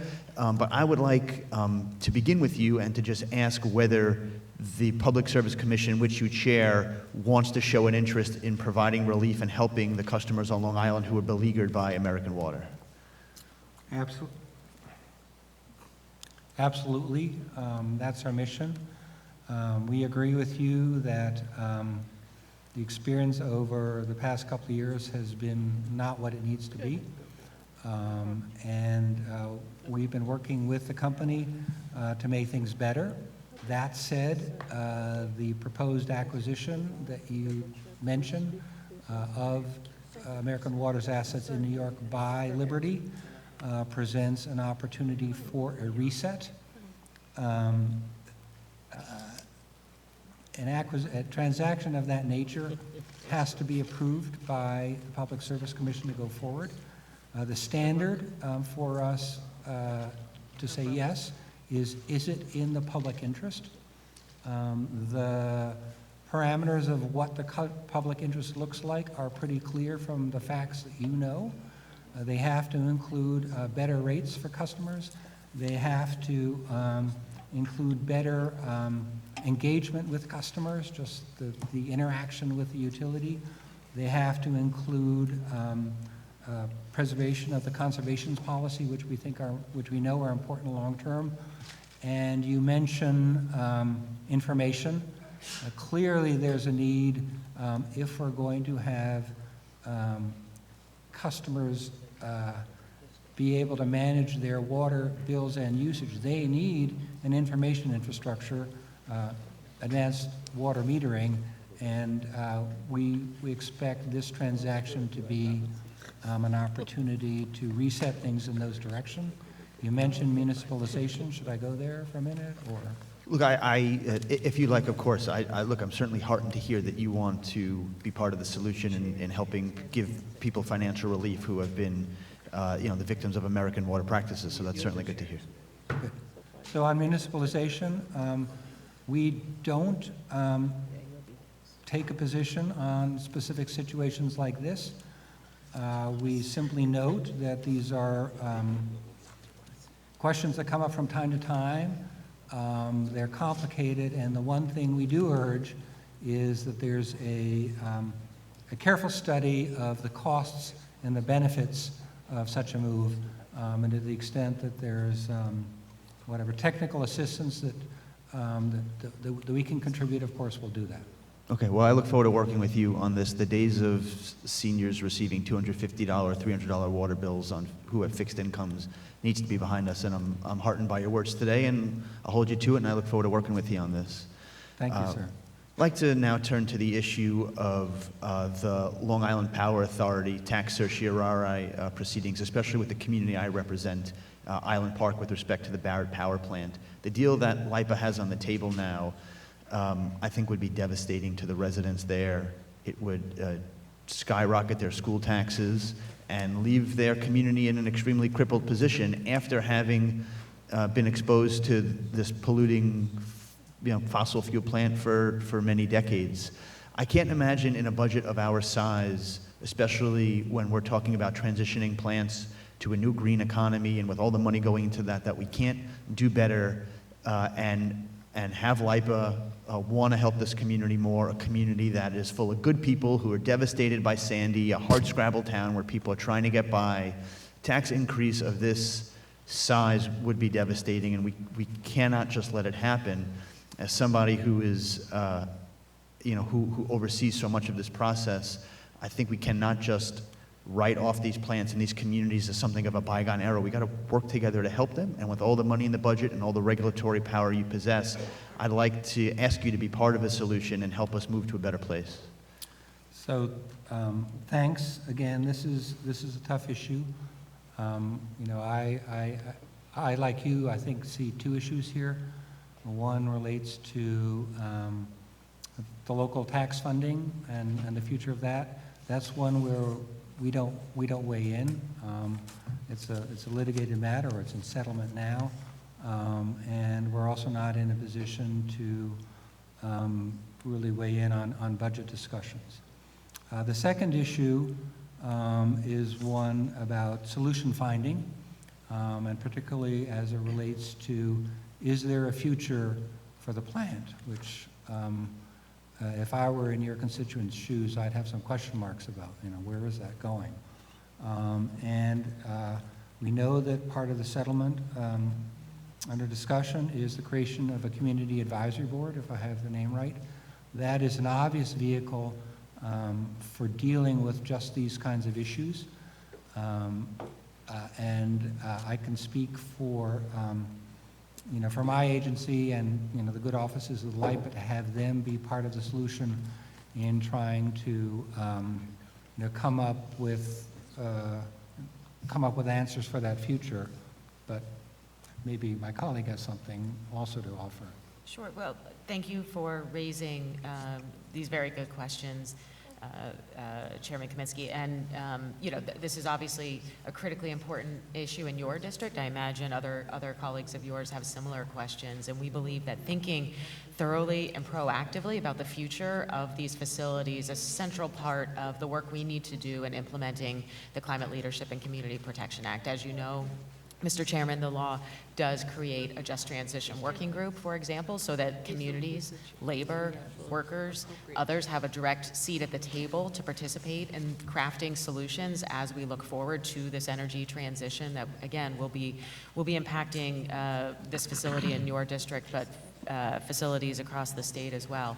Already, not waiting for that work to start, in this year's State of the State address, Governor Cuomo directed NYSERDA to make available direct grant assistance to communities that are grappling with trying to understand reuse options and what can be the future of these facilities. I know in the case of Barrett, there have been discussions about potentially energy storage or offshore wind injection, and we believe those are issues we really should get to the bottom of, and we should be looking for every opportunity as we go through this transition to find those types of solutions where we can seek to repower facilities with renewable energy where possible, but in any event where it may not be possible, to work directly with the communities and the impacted workers to help them understand their options and think about the future. Okay. I think it's important that nobody gets left behind, and I have tremendous concerns of what the settlement would do to Island Park, and I think this budget, the next few months we should use as an opportunity to address that, and I appreciate your willingness to work with me on that.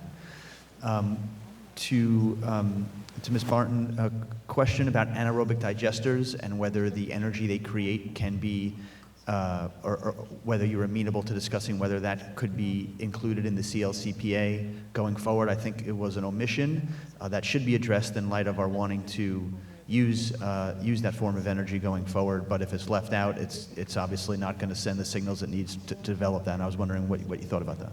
Yeah, thank you for raising that important issue as well. I think one thing that is absolutely clear is that with the level of ambition under the Climate Leadership and Community Protection Act, we need to be open-minded about a wide range of solutions. And NYSERDA has historically supported anaerobic digestion facilities and believes that there is a lot of ability for that technology and those projects to contribute to the state's climate goals. So we would absolutely be open to discussing those issues with you. Again, obviously that would involve the houses and the executive coming together, but from our perspective, we're very open to that conversation. Good. Thank you very much. Thank you. Now we turn to Assembly Member Michael Cusack, the Chair of the Energy Committee. Thank you. Thank you. All right. Yep. Thank you. Thank you, Chair Rhodes, President Barton, thank you for being here today. And it's been a pleasure working with you in the last year or so on energy issues throughout the state. So again, thank you for your service. Chair Rhodes, I'll start with the PSC.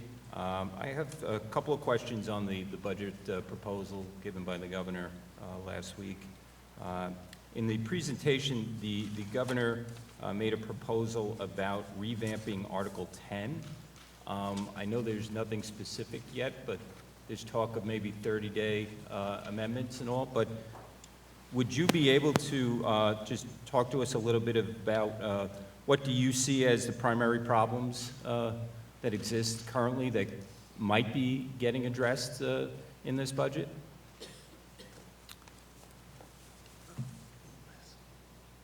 The simple answer is that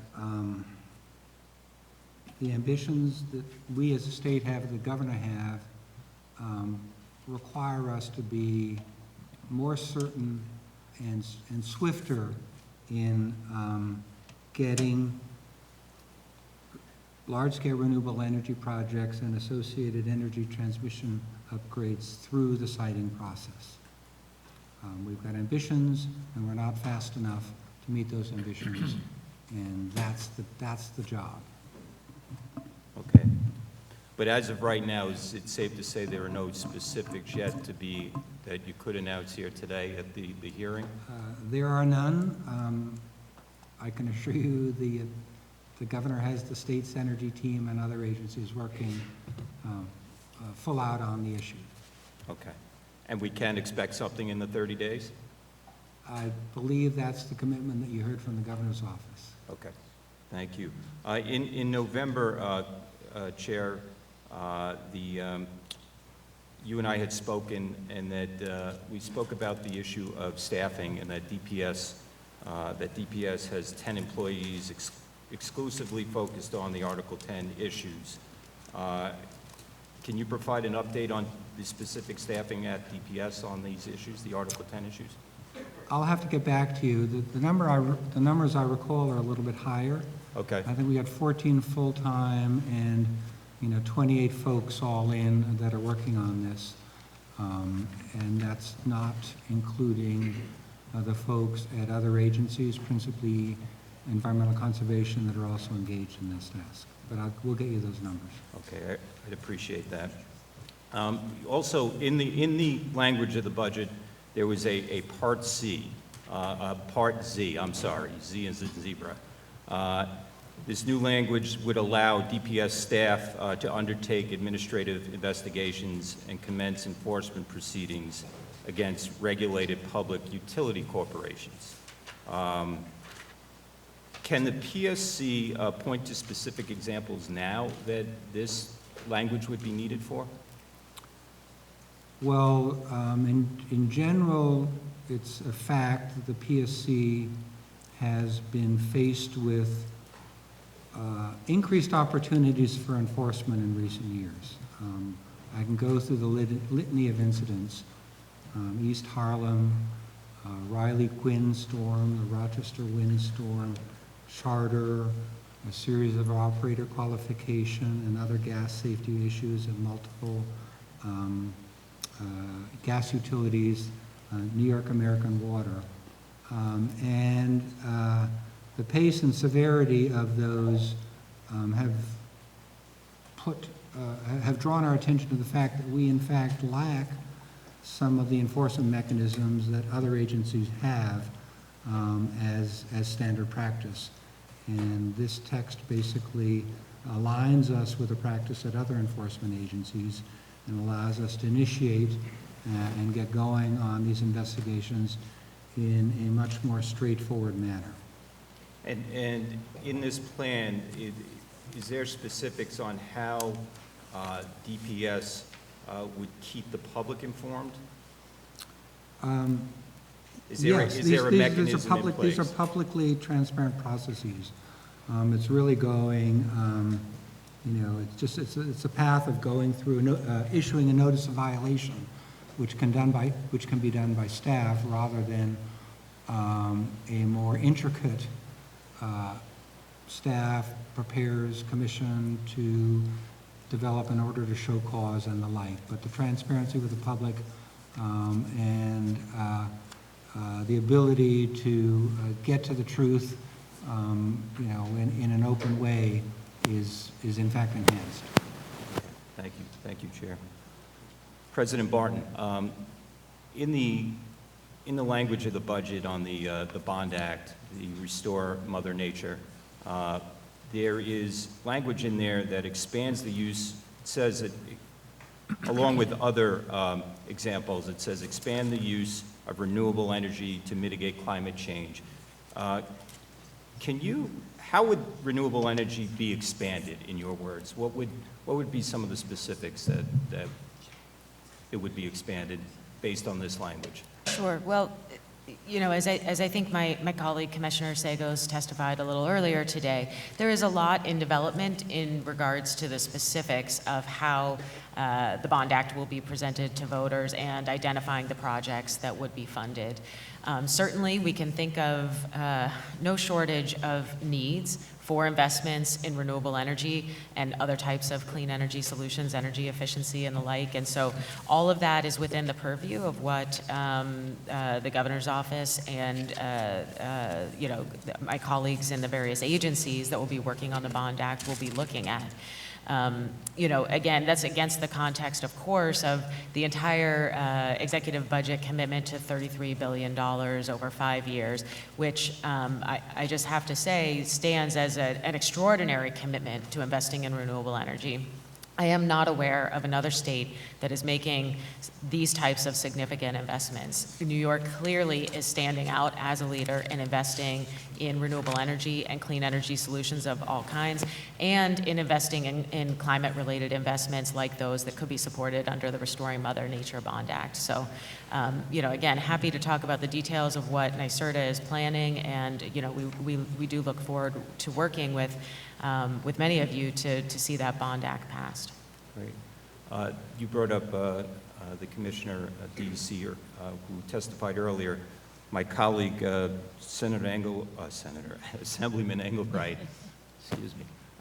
Assemblyman Engelbright asked the question about staff, and there was language in this budget that would have NYSERDA would authorize to transfer up to $4 million to the general fund for climate change-related services, which we in the Assembly understand that would include 27 new DEC employees that would specifically be going towards these climate change services.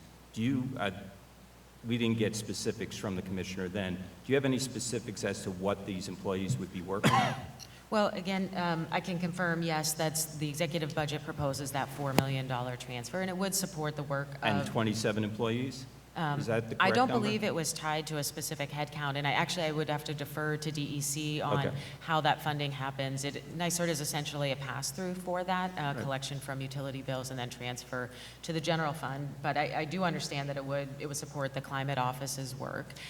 We obviously have a lot to do and not a lot of time to do it in order to start making the ambitions of the Climate Leadership and Community Protection Act a reality. But I do have to defer the specific questions about the headcount and what those individuals will be working on to DEC as the agency that would be, overseeing those individuals. Okay, thank you, thank you. Thank you. Thank you very much. Senator Little, we're welcome back, Senator Little, but Senator Seward, I think, had some questions first. Yes. Thank you, Madam Chair. And speaking of chairs, Chair Rhodes and Ms. Barton, thank you for being here.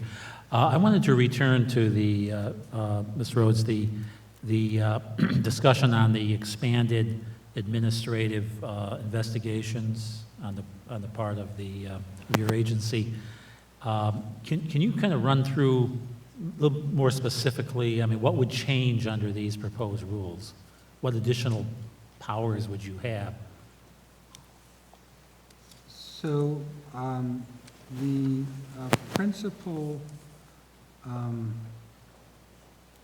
change is really the initiation of the investigations, right? So it would, the basis for all this is that regulated companies have an obligation, unqualified, to comply with the regulations and the orders of the Commission. So the scope of the enforcement is unchanged. Have they done that? And have they done that to protect customers and just and reasonable rates and safe and adequate service and all that stuff. At issue is how do we initiate those investigations? And the process that we currently have in place is slow and takes a set of steps, requires us to go through a set of steps that other agencies do not have. And it just is more efficacious to have staff, which are the knowledgeable folks that are able to judge whether there's a reasonable chance that a gas safety violation has occurred, to initiate the investigation in a very straightforward manner, not losing anything out, not losing anything in the way of transparency and due process and the like, but simply to get going on the investigation rather than having a multi-month cycle before that can happen. Okay, thank you. I wanted to hear your reaction to the proposal on the net neutrality rules for internet providers. If large users like these movie streaming services no longer have the ability to purchase faster service, will this slow down the streaming for the average user who subscribes to those types of services? This seems to be an expanding part of the market. So net neutrality is an interesting and complicated topic, but we've got less than 2 minutes. Sorry? We have less than 2 minutes for your reply. But I think, the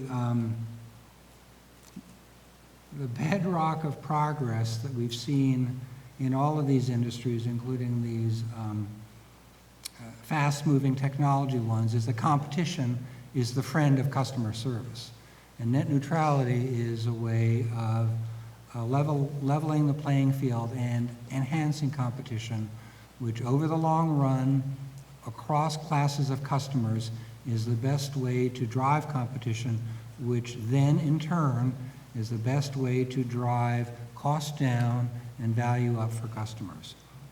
That's the fundamental policy proposition that's behind this policy, and it makes sense.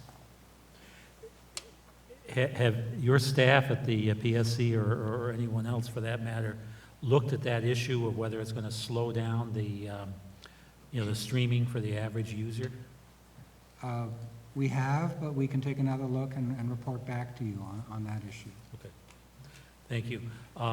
One quick question on the broadband expansion that was cited here. That is certainly a critical issue, particularly in the more rural areas of our state. We continue to hear complaints. People do not have broadband yet.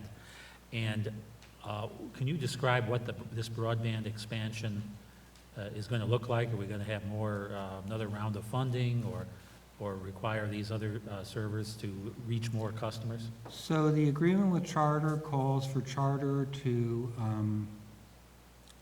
fully serve the originally committed 145,000. So may I continue? So that's in process. It requires the company to make a contribution to some funding that could further serve additional customers. And ESD and the BPO is constantly in the business of assessing the completeness of its side of the bargain, of the program. I do note that one of the frequent complaints is that townships, municipalities, have a hard time, or say they have a hard time on finding out whether they're even in the plan. There's a process for doing that. It does call for the township to sign a confidentiality agreement with the company, because it is competitive information. That doesn't need to be a burden, and we can help with that. Thank you. Thank you. Thank you, Assembly. Yes. Assemblyman Roth. Thank you. So I want to go back to the topic that my colleague Senator Kaminsky had brought up, New York American Water. I represent a portion of the Seacliff service area up on the North Shore. And certainly many of the same issues that Senator Kaminsky's constituents have dealt with, mine have as well as my colleagues that represent the rest of that service area. I know that there are a few community groups now and a few elected officials, including myself, who have written to the PSC asking for, enhanced opportunities for public comment on this sale. I think everybody would be very happy to have that entity out of their lives, but by the same token, as Senator Kaminsky mentioned, they want to hopefully move towards municipal water in the future. I know that's not, something that, you can take a position on at this point, but how is the PSC approaching getting adequate public comment on this sale to ensure that these ratepayers are protected, because they've been through this before as these service areas have turned over in the past? The basic architecture of the process starts with a petition or an application by the company for this transaction. And that then opens up the season for public comment. And the always available mode for public comment is for written comment into a docket on this proceeding. It's our experience that concerned stakeholders have found that a very effective method. In issues like this, there is also often a case to be made for public hearings in the relevant geography. Literally speaking, it's too early for us to have an opinion on that, but I understand that that would be a very welcome approach in this case, and we will think about it very seriously. Okay, thank you. And I would certainly, again, encourage the department to consider that, because there's a lot of, obviously, as you're aware, there are a number of groups that have been very involved. They've done a good job of notifying the public of what's going on, but I still think many, as we've gone through the rate proceedings and stuff like that in the past, weren't necessarily aware of what was going on and felt like they missed an opportunity for public comment. So thank you for that. the reminder, yeah. One other question I had, the provisions regarding 5G and the siting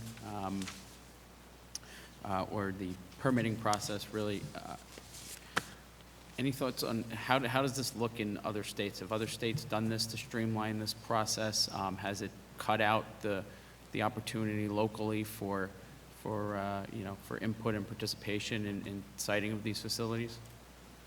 So the department pays attention to where its jurisdiction goes, which is really related to the assets owned by the local utilities, telephone and power, and think of a pole, and you pretty much got it right. Sure.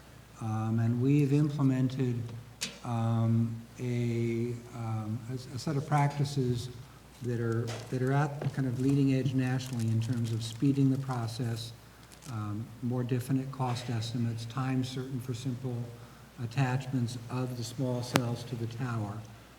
We don't reach into where the structures are municipally owned. That's something where we don't go. But we could work with a municipality that's interested in it. And we can certainly, if your question is about kind of talking about when 5G will get to which zip code, we can engage with you on that. No, it's more so that I have many villages, towns who have, I think, taken a very different approach with the companies into how they've worked with them in addressing, constituent Can we concerns engage and with you things. on that? And- Yes, that'd be great. Thank you. Thank you. Senator Orch. Good afternoon to you both. I think this is more directed toward you, Mr. Rhodes, but obviously either one can jump in. I have two questions. The first revolves around Article 10. As I'm sure you're both aware, there have been more projects, which is by design, with the governor's energy policy and the policies of this administration to drive more renewable projects and as a result, more projects in the Article 10 pipeline. To my knowledge, though, the intervenor funds, which are set aside, I think it's $350 per megawatt, that I don't believe that number has gone up, meaning the amount of money set aside for those funds has not increased, even though the number of projects where you would have to dip in intervenor funds could be increasing. Is there any change in this year's, in the governor's budget proposed to the intervenor funds? So, thank you for raising that issue. And, as has been discussed, the governor's made clear there's a number of things that need to be fixed about that process, and that's the proposal that we will anticipate to come. I think questions like the ones you're asking are ones that we'd certainly be willing to follow up with you and understand, how that works in terms of, particularly if you've seen certain communities that have not been able to, to get the funds that they need to participate. I think it's a good time to put a lot of different solutions on the table, and so be happy to follow up with you on that.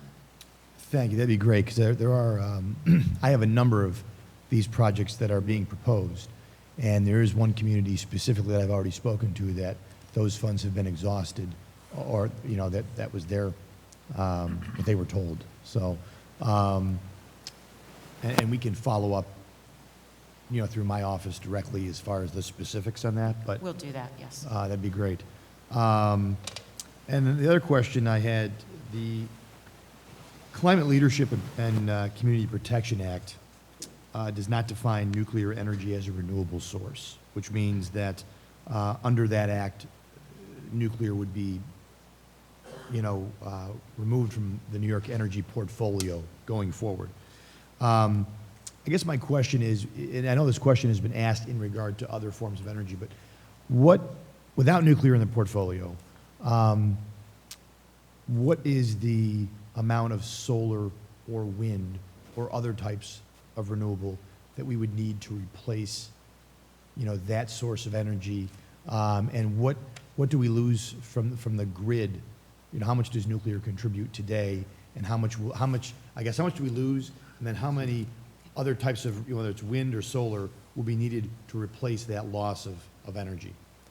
So thank you, for raising an important issue about how do we go about the important business of actually hitting these targets. They are very ambitious, and we certainly have given a lot of thought to that. And I want to also highlight that the law directs the Public Service Commission to undertake proceedings to look at how do we meet these targets, 70% renewable energy by 2030. And I would want to draw a distinction where the law also requires 100% zero emissions energy by 2040, which I think gets to the heart of the question you're asking about the role of nuclear. And we do anticipate that NYSERDA will be bringing these matters to the Public Service Commission as directed under the law to make these very specific types of determinations about what do we anticipate for the role of various resources. I want to also point out that as I think you're probably aware, NYSERDA currently administers the state zero emission credit program, which has long recognized nuclear as a source of zero emissions electricity, and in recognition of the important contribution to the state's overall portfolio. When we look ahead to those numbers, we do see that we, I think, are blessed as a state to have a significant head start on zero emissions energy. We have in addition to the nuclear fleet, significant installed base of hydroelectricity, and we have recently embarked in the last few years on, again, what I think is an unprecedented and unmatched nationally campaign to spur the development of new renewable energy. We will need all of those resources available over the long term in order to hit these targets that are called out in the Act. Thank you very much, Commissioner. Thank you. Assembly. Assemblymember Carroll. Thank you, Chair. Good afternoon. Following up on the Senator's question, so last year the Governor signed the CLCPA, and in that, of course, there is the benchmark to get 70% of our energy from renewable sources by 2030. If we exclude hydro, how much energy are we currently getting from wind and solar? About 4.5. And that's our only renewable source, is that correct, if you exclude hydro? That's generating as of today, that's right. So what do we have to do in the next 10 years to actually hit 70%? If we're not going to build any more hydroelectric dams because they destroy rivers, if we're not going to build any more nuclear power plants because they're too expensive, and only 4% of our energy currently comes from wind and solar. We can both answer. The quick answer is we are on the ramp. Sorry, NYSERDA is on the ramp to building the level of renewables that we need. Alicia can take you through the track record of the last 3 years of solicitations and how they are building to it. And I will just go on the record as touting the virtues of energy efficiency in terms of bringing the amount of electricity that we need down. The new Efficiency New York order that we did in January calls for a 3% annual reduction, which is a meaningful bringing in of the targets. So this is doable, and it's So what are the benchmarks? So let's pretend we reduce consumption by 3% over 10 years, and that saves, you're saying that would save about 30% of our energy costs? And then what would be the benchmark? So every year when we come to this hearing and we ask, how much more solar and wind have we actually produced? What should the benchmarks we should be looking at? So I'd say a couple things, and I appreciate the rigorous focus on how we're doing and how fast we're going to get there. It's critically important, and that's the work that we're doing each and every day at NYSERDA, and I think we're making very strong progress. I'll give you a couple of examples. So I know you're thinking about 2030, 70%, how do you hit that? Obviously, we are starting from a smaller base of wind and solar, but hydroelectricity will contribute to that 70%. In addition, It's about 20%, right? no, it's actually more than that. It's probably about 23. Okay. And again, my colleagues' comments about energy efficiency are important. We do believe that with energy efficiency efforts, we will be reducing the overall load. If you look at the procurements, How much will we though- reduce the overload? Well, there are a range of projections for that, for example, but if we fast forward from today to that hypothetical 2030 mix, the current generating renewable electricity, so that's the hydro plus wind and solar and other forms, we believe that'll be at about 30%. So again, that's how we get from a little bit less than that today to 30% then, because load will be coming in.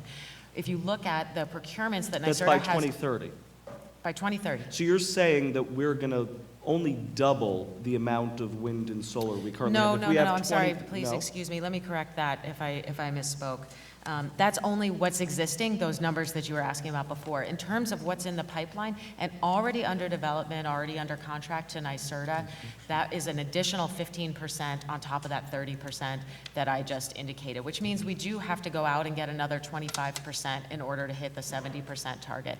The procurements that we've undertaken are truly historic, and we have put under contract. Sorry, I don't mean to cut you off, but I have 45 seconds. So just so I know, currently under construction, not in the pipeline, not permitted, but shovels in the ground, people working on wind or solar sites today. How many wind and solar sites that are under construction right now are over 25 megawatts? So there are 2 wind farms upstate that have started site preparations, have broken ground in that way, and they are under construction. We anticipate more of those large-scale projects will go to construction later this year. In addition, How many megawatts are those 2 projects? there are approximately altogether about 200 megawatts. And we also anticipate another approximately 500 megawatts of solar to go forward to construction during the year ahead. And as we've said already, we are committed as a state to undertaking the changes needed to make sure we accelerate those projects through the pipeline to construction, to completion, and generation. Will either of you be able to get us those benchmark numbers? Yes. Okay. Thank you. Thank you, Mr. Carroll.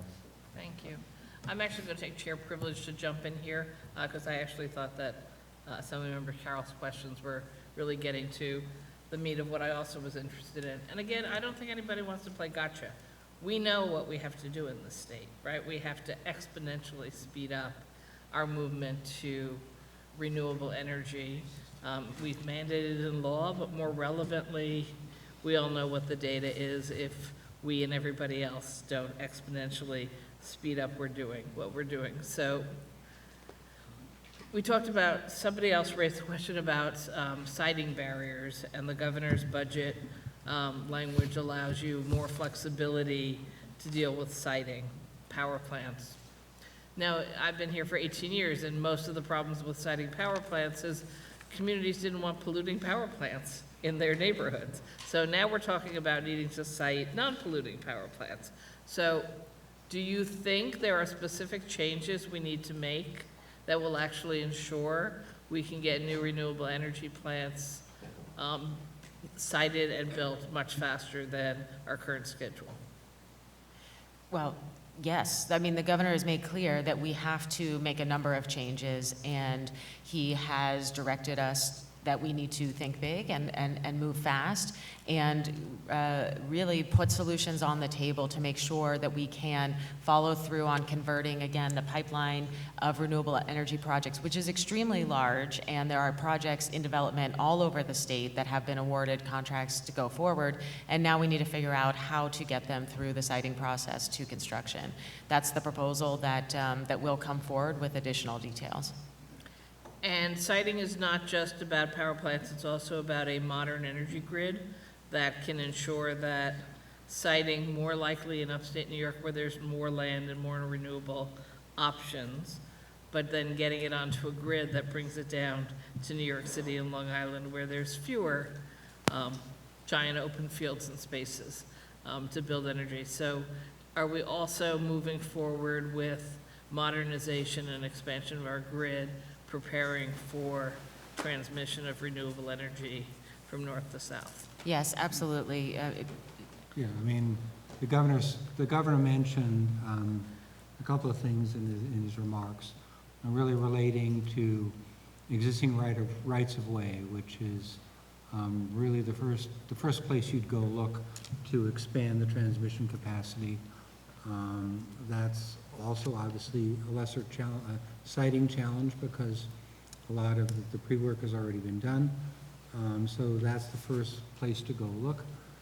Related to that, there's a set of work that he's asked us to take on that relates to working with utilities because not all of the release of renewable energy comes from the bulk transmission. There are lesser levels of the transmission grid that also can be debottlenecked, if you will. And so we're looking at that.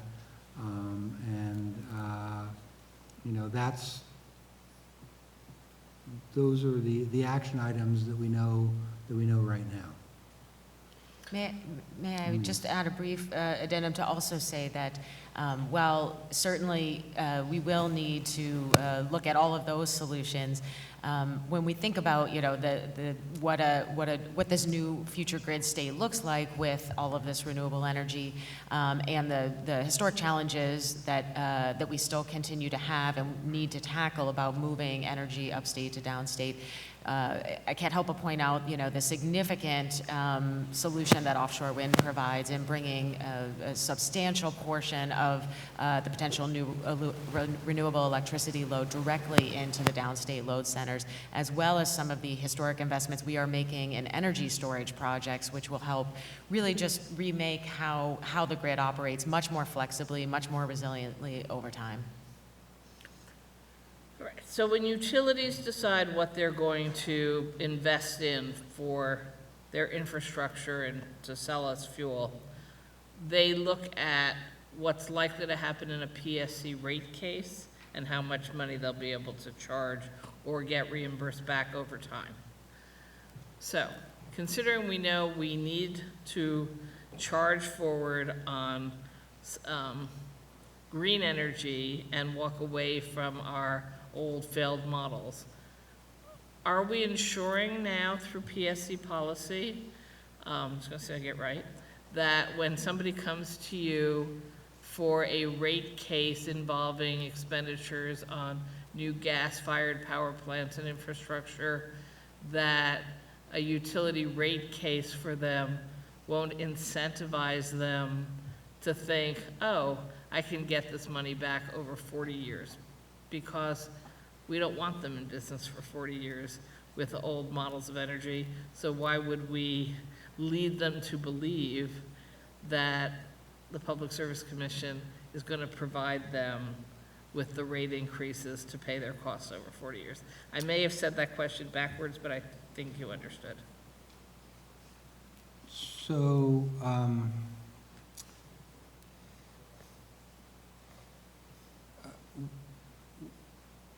on the renewable electricity front, I'll just state that I don't think it's workable for the utilities one by one to identify the grid upgrades that they see that could be good for that renewable energy grid.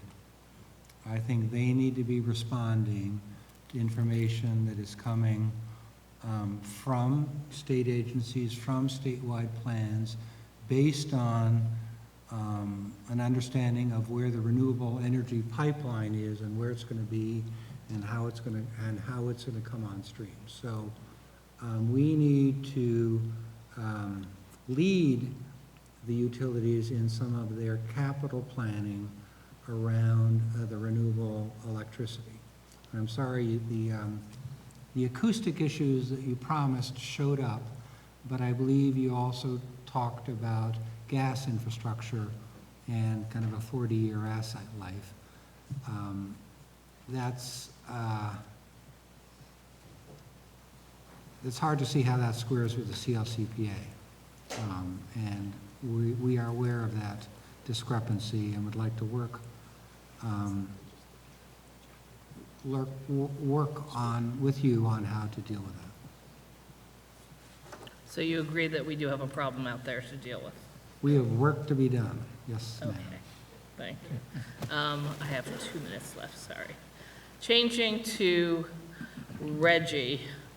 So in 2018, the governor announced amendments to New York's Reggie that would lower and tighten the emissions caps for 2030, eliminate the loophole that allowed certain peaking power plants to avoid compliance with the Reggie. New York State has till the end of this year to update Reggie regulations to reflect the 2017 multi-state agreement in order to remain in the program. So, given all of that, what's the timeline for us to adopt our new Reggie regulations? Will the amended regulations be aligned and consistent with CLCPA? And since NYSERDA has not updated its Reggie regulations in over a decade, is there a plan to do so anytime soon, given we have all these other deadlines for Reggie? Well, yes, we will meet the requirement to meet the planned program revision by the end of the year, and that will require NYSERDA to update our regulations. I don't have a specific timeline in terms of a month, but we will, of when that will go public, but we are advancing that, and we will certainly do it in time to meet the public input requirements and then put the plans in place by the deadline. In addition, yes, the Climate Leadership and Community Protection Act is the law of the land, so the revisions will certainly need to comport with the requirements of the CLCPA. Great. Thank you both very much. Thank you. And I give it back to the Assembly. Assemblymember Palmisano. Yes, thank you. First thing, I had a couple questions. First thing I want to do is I want to make a comment on something that was brought up. Don't really need you to address it right away. Then I'll get to the question that I really want to get to. Regarding Article 10 and the discussion that was talked, I know you mentioned, Chairman Rhodes, about wanting to hurry to get these projects moving in the pipeline. I hope this is not done at the cost of local input and local voices being part of that process, because Article 10 was to ensure local input as members of that board. Because I'm aware of a number of examples where in my district and around my district where the local people who were recommended to our leadership in the Senate and the Assembly were not appointed to those boards. We're not part of those decisions and basically removed. I hope this going forward does not take that away, and we hope we work to ensure there is local representation and their voices are part of that process, because to do so would be an insult and be wrong, especially when all these projects are being built upstate. Not every community welcomes solar farms and windmills. It can be divisive, and especially when that power is being provided to provide the energy downstate. So you don't have to address that right now. I just want to make sure we have improved local input. One thing I wanted to get to is with the PSC, and I know Part Z expands the PSC's authority to penalize the utility by giving PSC the ability to impose quote-unquote other required relief in addition to financial penalties. It also removes PSC's obligation to hold a hearing before the imposition of a civil penalty, and instead give the PSC the authority to review and approve any penalties recommended by the DPS. So instead of the PSC holding a hearing and undertaking the investigatory actions itself, now DPS performs these duties and makes recommendations to the PSC. Another area that I have concern about is the removal of the word quote-unquote reasonably in relation to the imposition of financial penalties when PSC determines a gas or electric corporation has failed to reasonably comply with a statute, regulation, or PSC orders. To me, it seems like that allows no room for flexibility and compliance where it might be needed, especially in case of a storm or a natural disaster or act of God. So my question is, I'll just wrap it up to read. What is the rationale for transferring the authority from the PSC to the DPS? Secondly, what is meant by other required relief in the form of penalties? In addition, contemplated to the current penalties that are set forth in Public Service Law 25A. So who pays these penalties? And is the scope of business impacted by that broadened as well? And then the final question is, what is the intent and reasons of striking the word reasonably from the statute to take away that flexibility? So the purpose of these changes is really efficacy. It's not any diminishment of process. You know, that's a point I made earlier, and I still think it's important. You asked another question, and then you asked about reasonably, but I've lost track of the second. Was about other required relief, the penalties, because it says now they can impose other required relief in addition to the current penalties that are set forth under public service law. What additional other required relief are we talking about? How much more penalties, more fines? What are we talking about? I believe we're talking about remedial actions by the utility in order to, really more in the nature of if you had inadequate protocols for operator qualifications in a gas safety circumstance, what are you doing to remedy those?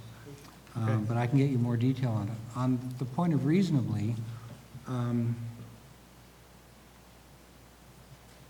regulated utility has an unambiguous duty to comply with the regulations, particularly as they pertain to, the protection of customer safety. That's just a standard that other agencies have, and this is a removal, really, of unnecessary ambiguity. Finally, the point of who pays, it's the shareholder, it's not the customer. That's the very essence of an enforcement action or of a penalty action. Well, I think ultimately the customer does pay. If you want to talk about paying real quick, $33 billion climate action plan. Will not that $33 billion be borne by the taxpayer, the ratepayer, the farmer, the manufacturer, with the subsidies that are going to be put in place for the development of all these new policies and plans? That will be borne by the taxpayer and ratepayer of the state. Correct?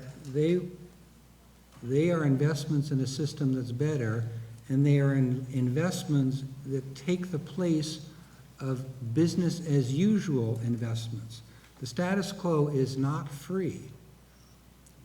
So I don't agree that the $33 billion is somehow an additional cost on consumers that wouldn't have happened otherwise. And in fact, it's foundational to our policies that we bring in new technology, that we bring in competition, and that we bring in other people's money, investors that are besides the utilities, in order to get the resources deployed and the costs down and the speed up.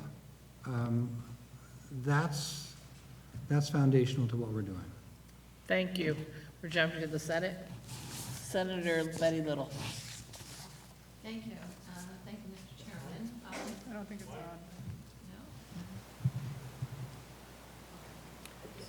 Oh, the light is on. Some of them work better than others. I'll switch to this one. Definitely better. Okay. Chairman Rhodes, thank you. We're talking about, getting all renewables 70% by 2030. In the North Country, we have a lot of wind towers, and we have a lot of really big solar projects that are taking place now. But transmission line we don't have. And some of that power, my understanding, is even going to New England, going east rather, because there's no way for it to come down. Is there, and the governor mentioned transmission lines in his address, is there an actual plan to bring it down on the eastern side and from the area where we have these things? It sounds like a no. So Alicia's agency and my agency are working together on a study that's identifying the needed transmission to bring the renewable energy generation from where it is generated to where it's needed to be. So the plan is in the making. The study is going to address just those kinds of questions that you're posing to us, which are absolutely appropriate and right. Thank you. Well, and I look forward to working on that. My favorite renewable is hydro, and it doesn't get much respect, truthfully, and yet it is probably the oldest renewable, the most renewable, and the cleanest.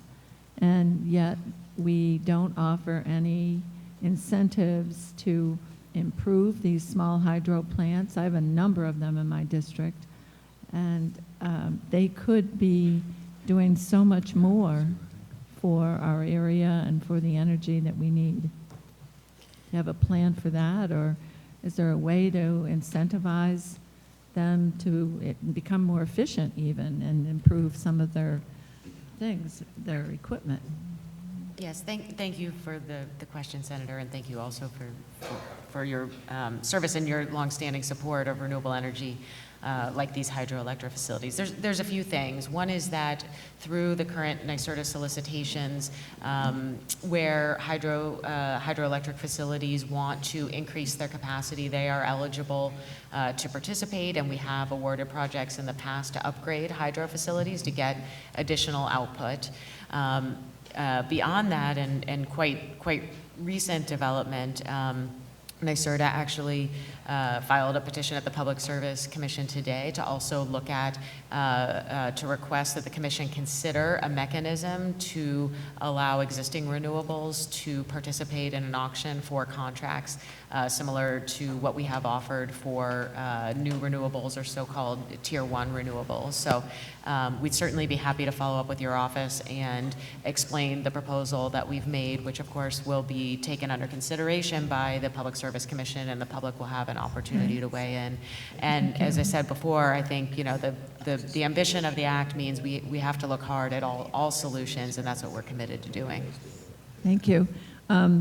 Just in the past year, we had a bill that would have given some incentive for hydro, and yet it was vetoed. Is there a way, or do you have ideas how we could improve on that to make it so that it could become effective? Yes, and my apologies, Senator, if I wasn't quite clear. So the bill that you're referring to that was vetoed was sent with a message, actually, for agencies like NYSERDA to develop other solutions. And our response to that was filed today at the Public Service Commission with this proposal that would essentially allow for existing projects to bid into a NYSERDA auction to get a contract. But I didn't realize that was a result of the It veto. is a result, and Thank again, you. I'd be happy to walk you through the Good. proposal. I just did want to talk to you particularly about a NYSERDA program that helped private ski areas, and they were allowed to buy new equipment, better equipment, more efficient equipment, use less water, did all kinds of great things.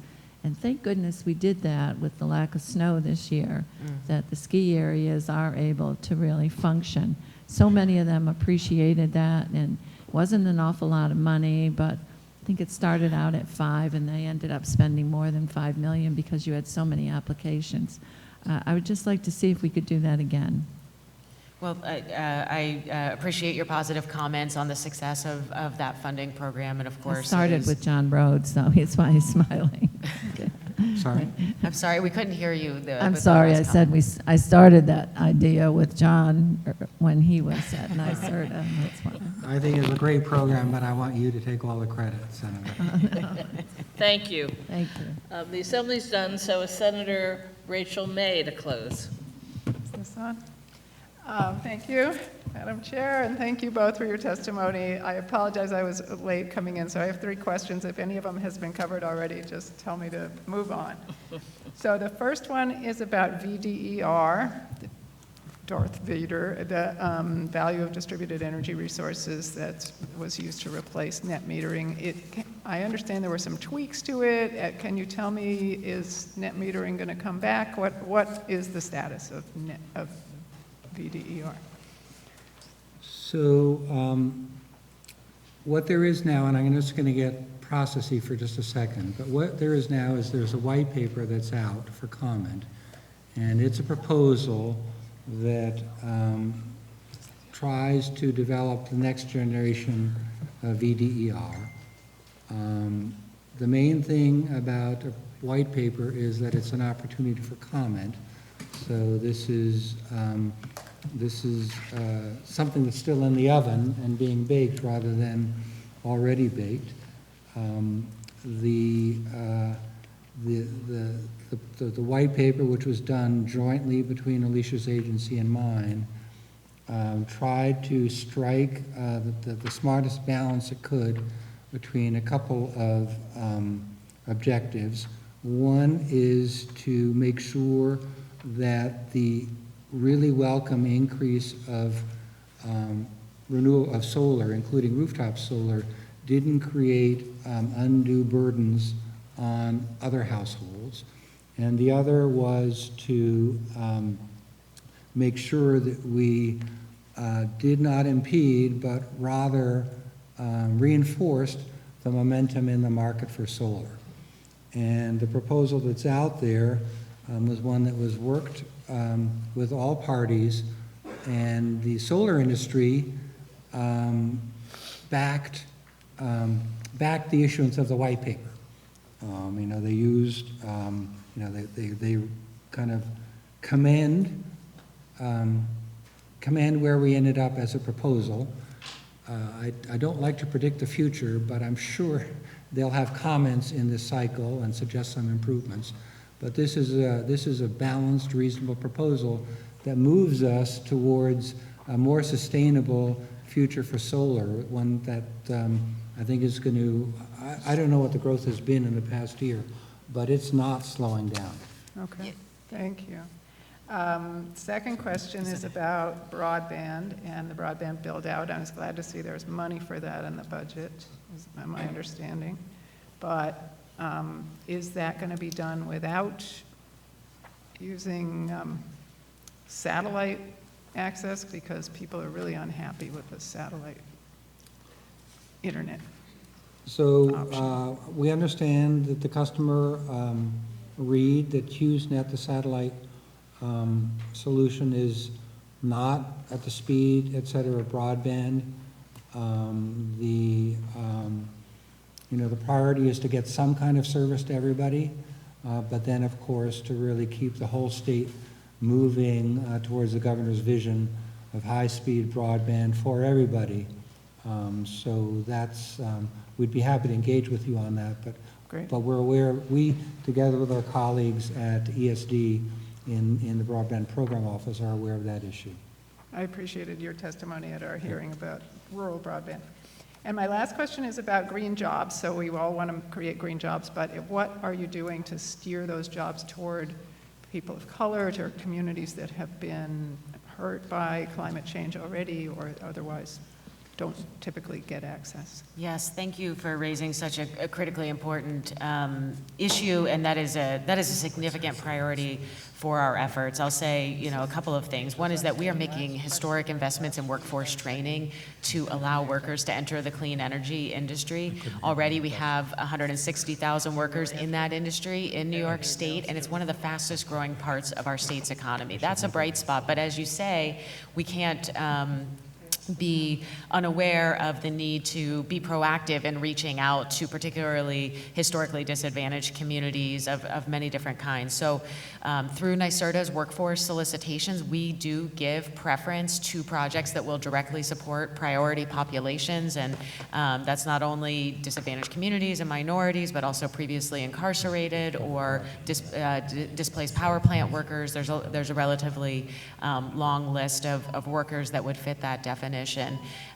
It's something that we have made a central priority under the governor's leadership, and we would welcome the opportunity to continue to work with you to make sure we have all the best ideas on how to go about that.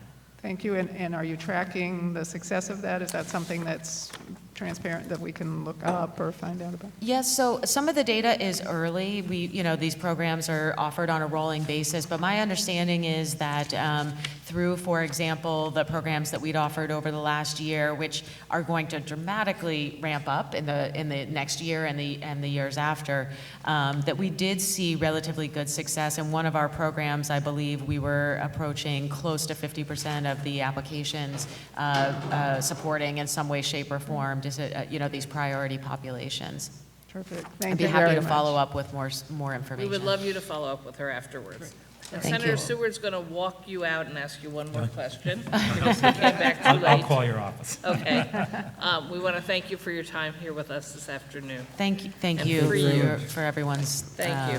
cooperation. And for those of you following along on the TV guide, we are now still on page 1, but we are finished with our government representatives, which means each person or group of people will be called down for 5 minutes testimony maximum.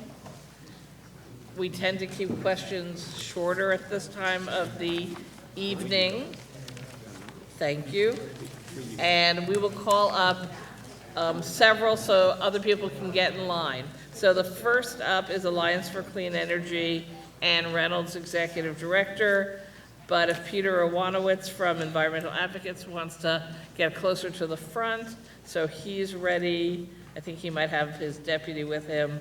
And then Jessica Mahar from the Nature Conservancy also to be in the room and ready to move along.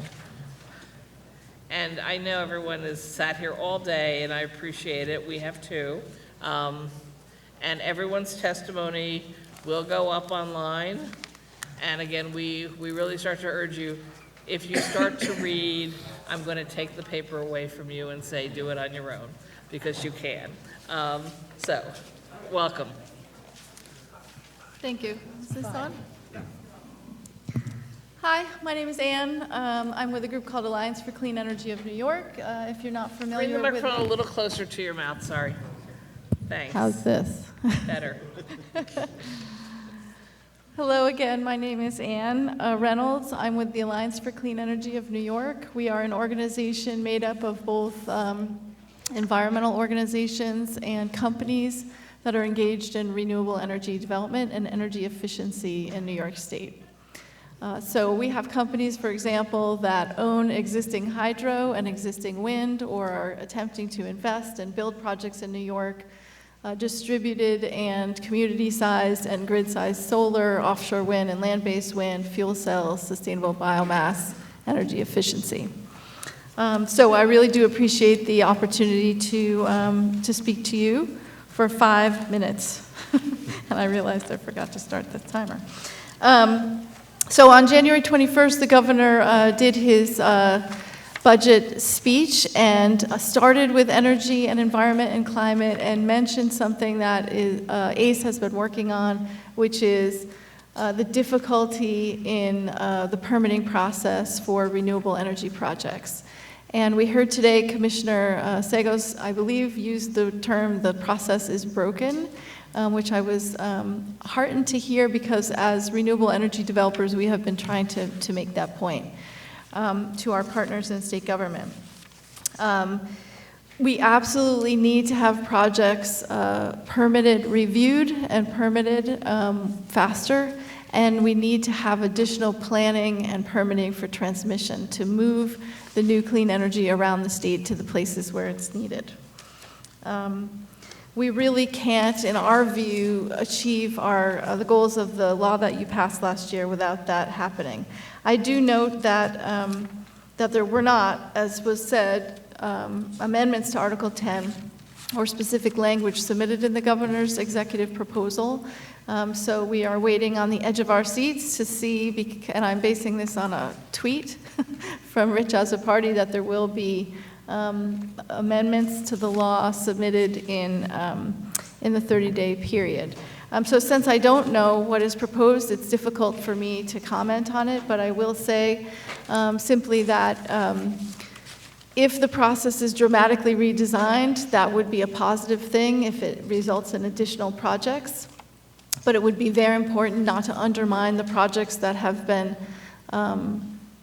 under development in New York. Some of these companies have spent 5, 6, 7, 8, 9 years and invested millions of dollars in the sites that they've chosen. So we would hope and expect that the process could be improved to speed up those projects and bring those to fruition. You heard from the president of NYSERDA how many are under contract with NYSERDA now, and those are the projects that I'm talking about. So we would want to keep those moving even as we get some creative ideas for how we could get projects certified, permitted, reviewed faster.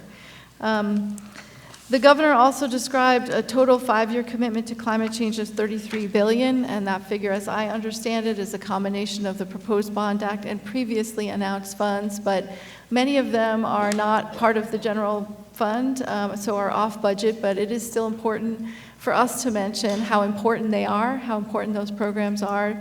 It is, for example, the contracts with NYSERDA, the 20-year contracts with NYSERDA to sell the renewable energy credits that allow projects to get financed and allow projects to get built. So those programs funded by the RGGI money and through ratepayers through the Green Bank, the Clean Energy Fund, and the recent energy efficiency commitments that were made via issuance of the Public Service Commission order just this month are all very important. They're programs that ACE supports, and they're important pieces of the overall strategy to reach the greenhouse gas emission goals in the new law and to transition New York to a 100% clean energy future. I want to specifically mention that ACE New York enthusiastically supports the proposal to increase staffing at the Department of Environmental Conservation. By my reading, at least 47 positions to implement the Climate Leadership and Community Protection Act. We hope that some of those positions are dedicated to processing applications for renewable energy projects. Of course, we don't know.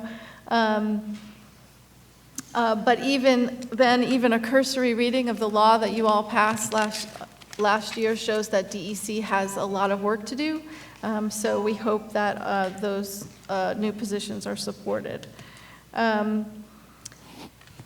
And in closing. Okay, so in closing, I'm happy to talk about specific changes to Article 10, but I know I don't have time. I think my main point is there should be some. And if we are to meet the goals in the exciting law that you passed last year, we need to build wind and solar projects. Thank you. Any questions? We've all done our job well here. Thank you very much. Thank you. Okay, next up, and again, please, everyone, you can reach out to the advocates afterwards and follow up with them. They, trust me, will be reaching out to us.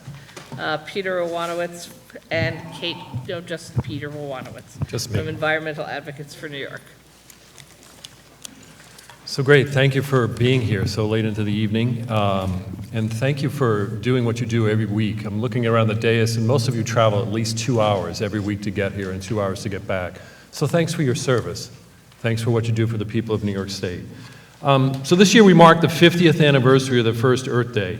The people are marching, they're protesting as we saw earlier, and they're marching and protesting because the cost of inaction on climate change is enormous.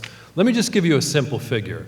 When I look at climate change, the social cost to us here in New York State alone each year is $10.2 billion. This flows directly from the social cost of climate analysis, and that has actually been around since 2012. So I know that was talked about earlier. The social cost of carbon is not a new figure, and for New York State, it's $10.2 billion a year. It's staggering when you think of this, and a good way to address this is a good state budget. So here's really quickly all the things we'd like you to address in the executive's proposal and to change. First, we call on the state budget to establish a $1 billion climate fund. And if you're paying attention to math, that's just 10% of what our annual costs are to social costs of carbon. This fund will build the necessary infrastructure for clean energy, it will enhance access to clean transportation, and it will deliver resources to help communities in the state's workforce transition completely off of fossil fuels. We also call on you to reject the executive proposed transfer of $23 billion in RGGI funds to support general tax credits. Some of these have been around way before RGGI was even conceived or implemented. We also ask you to reject the $5 million in additional RGGI funds that are going to support the Environmental Protection Fund. As Senator Hoylman rightly pointed out earlier, and we agree, this is really robbing Peter to pay Paul. And also, one thing you can do in this budget is to end the RGGI raids once and for all. We actually call on the legislature to include language in the budget that will direct NYSERDA to amend its RGGI regulations to align with the equity goals and mandates of the CLCPA. We heard from Alicia Barton that they are heading down that direction, let's mandate it in law. I'm going to move ahead quickly to the Environmental Bond Act because there are other items in our climate testimony, but in the interest of time, I'm going to focus on the Bond Act next. So first, it's been nearly a quarter of a century since we did an Environmental Bond Act. It's time to put one before the voters again. And I actually want to ask you to pull the Bond Act out of the budget discussions and do it outside. You did that last year with climate, and it was a good result because you had more time and energy to focus in the Bond Act, and you should do that again. It's important to do a Bond Act, but it's not a requirement to do it within the context of a budget negotiation. Also, a $3 billion Bond Act should go for restoring habitat and reducing flood risk and other key clean water programs. If you find that you want to advance a $5 billion Bond Act, well, we won't oppose that at all. In fact, encourage you to do it. You could include an additional $1 billion that would go into clean water programs, particularly to fund the replacement of lead water pipes, which is a huge problem for New York. And you could also spend an additional $1 billion, quite simply, on electrification for electric vehicles, setting up that publicly charging infrastructure. So it's two key ways to get to a $5 billion Bond Act after you address the $3 billion one. Clean water programs, as we heard earlier today, there's a huge demand. And while the $500 million last year was a great addition, and the $500 million this year is going to be great, you could literally spend, like that, $1 billion on shovel-ready projects that could put New Yorkers to work and clean our water. So we encourage you to do that. On the issue of solid waste, we support the executive's proposal to ban polystyrene containers and packaging, and we also urge the legislature to consider broader policies that will expand efforts to reduce plastic pollution, such as a ban on other single-use plastics. We applaud the governor's inclusion of stewardship program for carpet and mattresses, but at least when you look at these stewardship programs, we encourage you to reduce the front-end toxicity. Make products that are cleaner, that'll make them easier to recycle. So reduce the toxics in mattresses and carpets to begin with. And then finally, let me close by just reiterating our position on the EPF. We urge you to support the governor's proposed $300 million level, but urge you to look forward to expanding that. So in 5 years from now, we have a $500 million EPF. Please reject the staffing offloads into the EPF. That doesn't belong in a capital program. That's what operation budgets are for. And also reject the RGGI transfer of $5 million. We're not expanding the EPF. We shouldn't nickel and dime other important programs. And finally, the DEC needs more staff. I think that's plain. You know it, I know it. The commissioner probably knows it, but he can't say so. Thank you, and thank you for staying within the 5 minutes. Any questions? Thank you very much. My pleasure. Next, we have Jessica Otney Mahar from the Nature Conservancy, and up on deck, they want to come closer to the front, League of Conservation Voters, and Resource Recycling Systems. Sorry, I'm bumping into all the things. Thank you, everyone, for the time here today. I'm Jessica Otney Mahar. I'm the Director of Policy and Strategy with the Nature Conservancy here in New York, and I want to start out by saying thank you, because last year was a really historic year for our environment. We were thrilled to work with you on so many things, thank you, including the passage of nation-leading climate legislation, and we're ready to get back to work again this year. I sent in a really long written testimony, which I'm not even going to attempt to read from, but happy to talk to you in more detail later on. I wanted to start out with the Environmental Protection Fund. We have been grateful for bipartisan legislative support for this program for the entire time it's existed. And we really appreciate how much legislators support all of the different programs within the EPF. Last year, you all worked really hard to fight back against a proposal to offload agency staff costs into the EPF. Unfortunately, that fight is going to have to happen again. The governor's budget proposes unlimited use of the EPF for agency staff costs. Despite what has been said today, there's absolutely no limitation on the amount of money that could be removed from capital funds and projects and communities to pay for agency staffing. Now, the Nature Conservancy really supports the addition of staffing at our environmental agencies, but we shouldn't have to take money out of the EPF and open the EPF to unlimited spending for that purpose in order to refill our agency staffing levels. So we ask that you once again push back and oppose that proposal. We do support the $300 million appropriation again this year. That's a historic high for the EPF, and again, we really appreciate the legislature's support for that, and want to make sure that the funding continues to grow in the future. As Peter mentioned, there's a proposed transfer of $5 million from RGGI into the EPF. We oppose that. And we're also concerned at the Nature Conservancy about cuts to the Land Conservation Program, which used to be a $60 billion program in New York State, or $60 million program in New York State, sorry, and is now being cut down to 30, just half of what it once was, when the EPF was $255 million. So we have concerns over that cut, as well as the cut to the zoos, botanical gardens, and aquaria program. I wanted to voice some support for a new program within the land conservation line, which is for land trusts to work with private forest landowners to do permanent protection through conservation easements on their land. The Nature Conservancy is really supportive of land trusts having those grants to support that work. They're on the ground in communities working with landowners, and that will be permanent forest conservation, which is really important going forward. I also wanted to just call your attention to the New York Protected Areas Database, which is a really geeky thing that we need to make sure things like renewable energy siting happen right. That's in the state land stewardship line. And then I also want to talk about the Bond Act, which the Nature Conservancy strongly supports. It's been almost a quarter century since we had one. We really agree with the intent around a Bond Act to support issues like flooding, and flood prevention in our communities, and protecting natural resources that our communities and future generations depend on. So really appreciate the fact that we're talking about this finally, first time since 1996.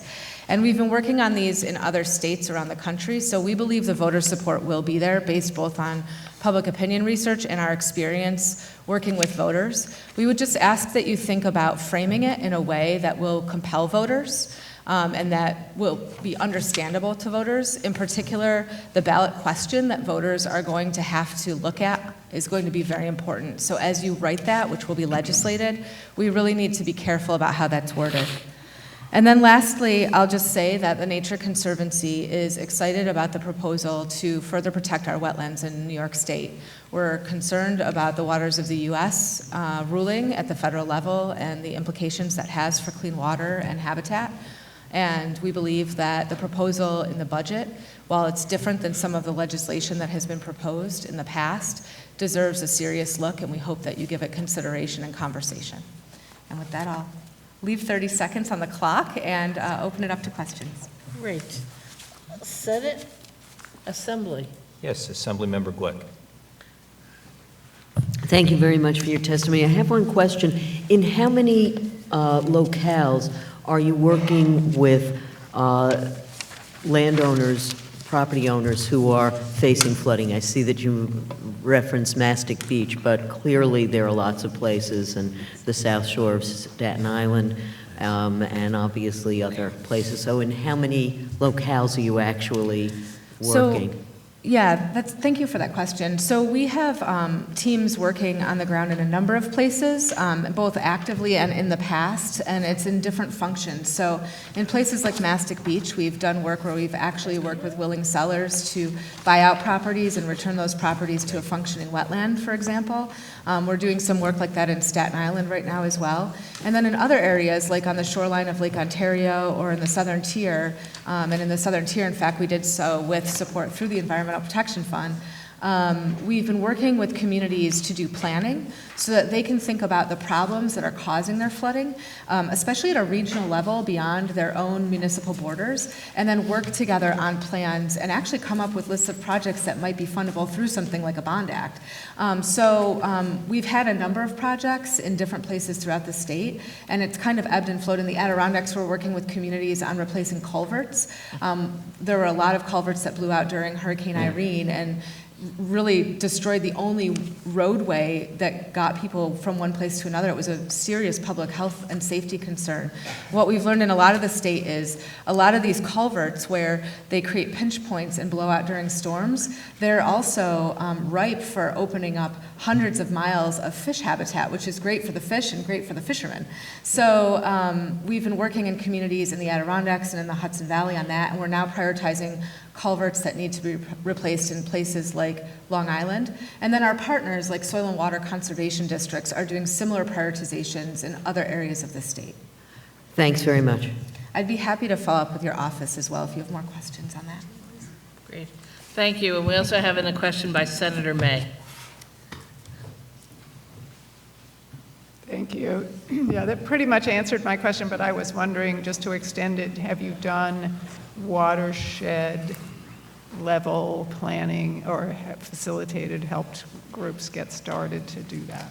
Yeah, so we had a program called Flood Smart Communities, and the goal of that program, and I talked a little bit about it on the testimony, and Senator, I can come in and give you a fuller briefing. One of the examples of this was along the shoreline of Lake Ontario in Greece, Parma, and Hilton, and we did a second phase with support from the EPF, which Senator O'Meara secured several years ago in southern tier communities. So kind of watershed level planning in these areas that are flooding, again, thinking about both the problems and the solutions and how strategies both within and beyond the municipal boundaries could contribute to solving those problems. And, you know, the issue with flooding is it's really, the cause is different in all these areas. And so really taking a look and figuring out at the community level what both the problem is and kind of what that community, what they want their future to look like is really important. And I think as we think about the Bond Act, we also have to be thinking about how to leverage programs in the EPF and other programs that exist to ensure that communities are able to do that planning prior to just throwing projects out there so that we really understand what the impact of the projects that we'll be funding will be down the road. One thing I've heard about is that kind of the shift to larger scale corn farming has been one of the real problems with causing more erosion and more runoff from land. And I don't know if you've worked with farmers at all. We haven't worked on corn, but we are working in the Finger Lakes right now on some ag projects with farmers and reducing nutrients and thinking about how, you know, we can work with them on projects that they support and also can reduce some of the nutrient inputs into the Finger Lakes. Great, thank you. Okay, thank you very much. Appreciate it. Our next testifier, League of Conservation Voters, followed by Resource Recycling Systems, followed by Center for Creative Land Recycling.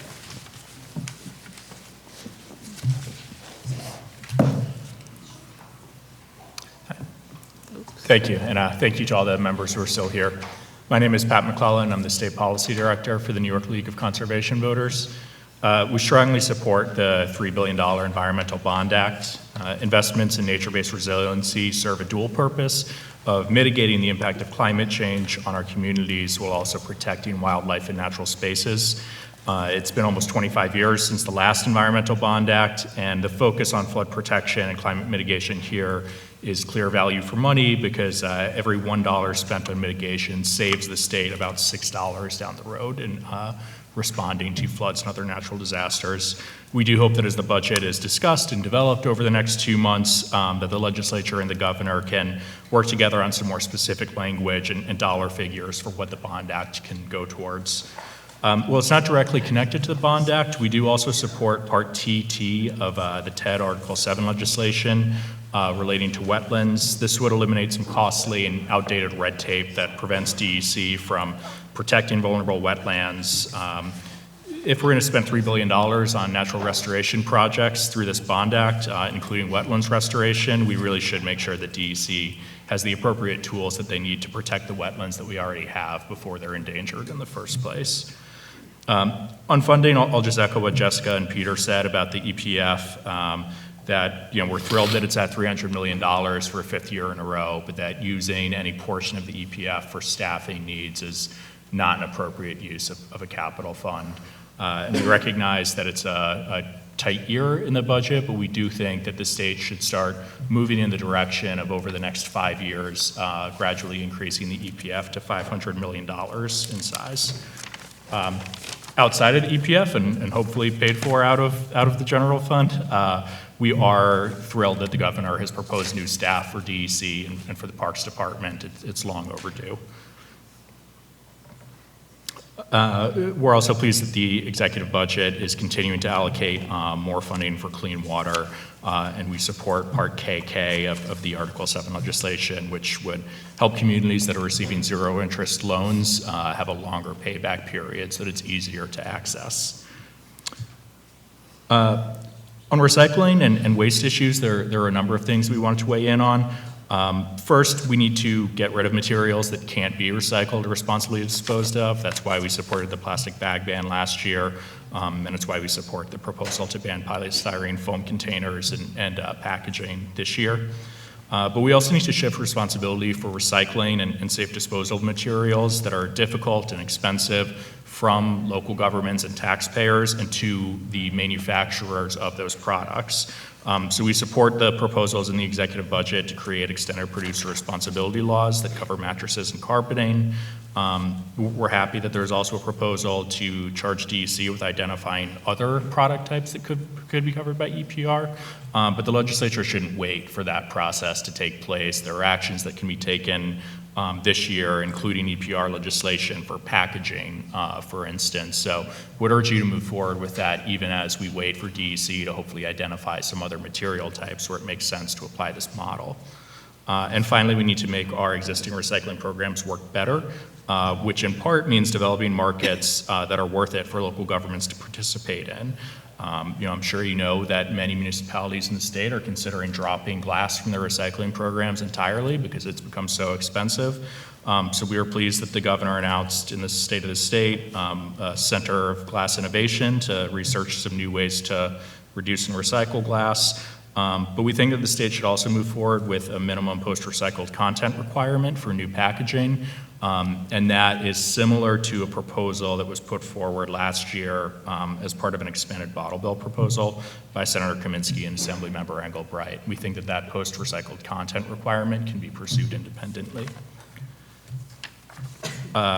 We're enthusiastic about potential reforms to Article 10. As other folks have said, the current process is not working. It's not going to let us get where we need to go on energy, so we eagerly await further details of what the governor is proposing. And then finally, I want to touch on transportation.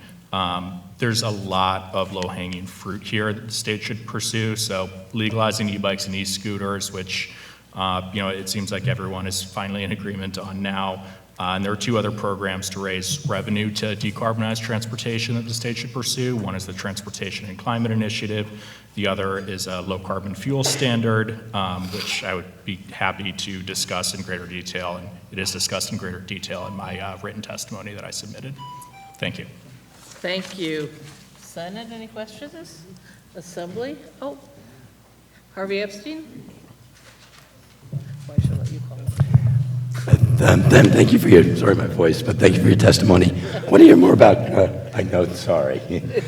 Just where you are on the composting. It seems like we haven't moved forward enough on composting statewide. And what do you think we need to do to get municipalities, like New York City, we're moving forward, but the rest of the state's really far behind, and getting a real composting program off the ground? And what do you think about how we do that in a more productive way?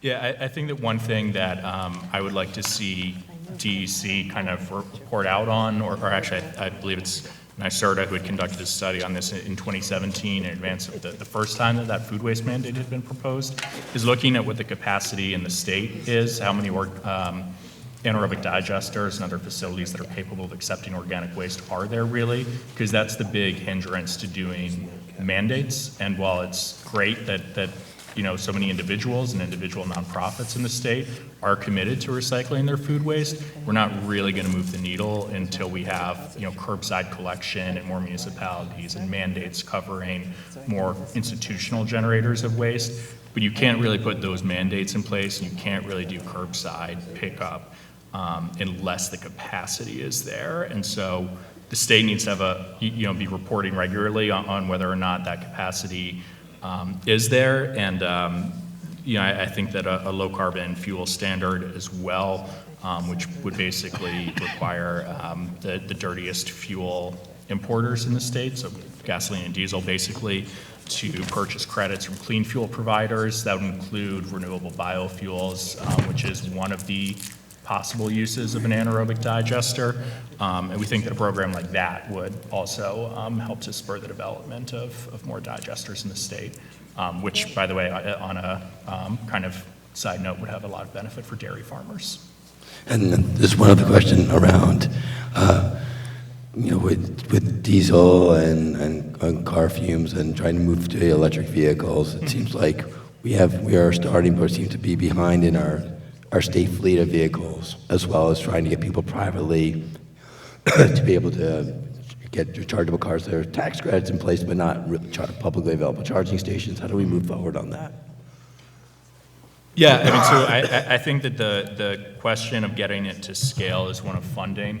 I do think that private markets are beginning to step in, but certainly not at the speed or scale they need to hit the aggressive targets that we need. So again, the Transportation and Climate Initiative, which would be an interstate compact that New York has actively participated in conversations on, but is not committed to joining, that could raise potentially over $1 billion a year for clean transportation projects, including mass transit and electric vehicle charging stations.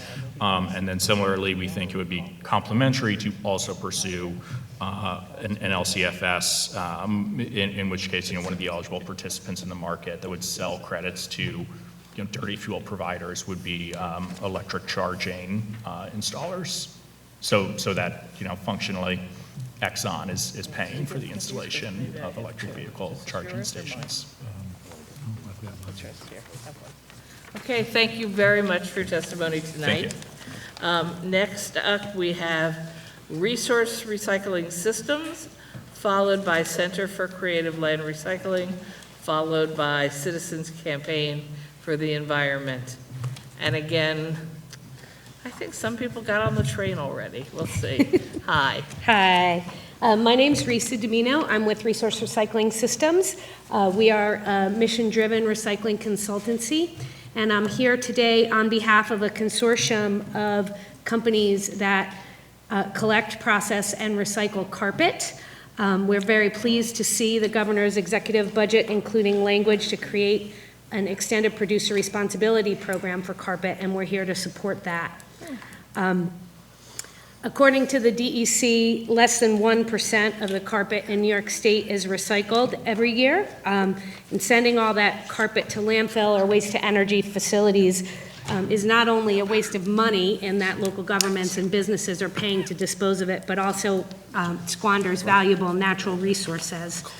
Carpet recycling offers a good opportunity to reduce greenhouse gases, create jobs, and keep materials circulating in the economy to improve sustainability.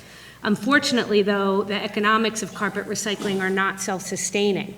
So in order for carpet recycling to work in New York, we need EPR policy for financing. EPR programs require carpet producers to pay the cost of collection and processing of carpeting. It's sort of like the polluter pays principle applied to carpet. The producers pay those costs. Those costs essentially get passed on to consumers, so the people who use carpet ultimately pay for its recovery at the end of its life. Despite the fact that carpet has some value and there's real environmental benefit in recovering it, nationally only about 5% is recovered, and as I said, in New York, only 1%. The only place that's got a reasonably decent carpet recycling rate is California, where they have carpet EPR legislation.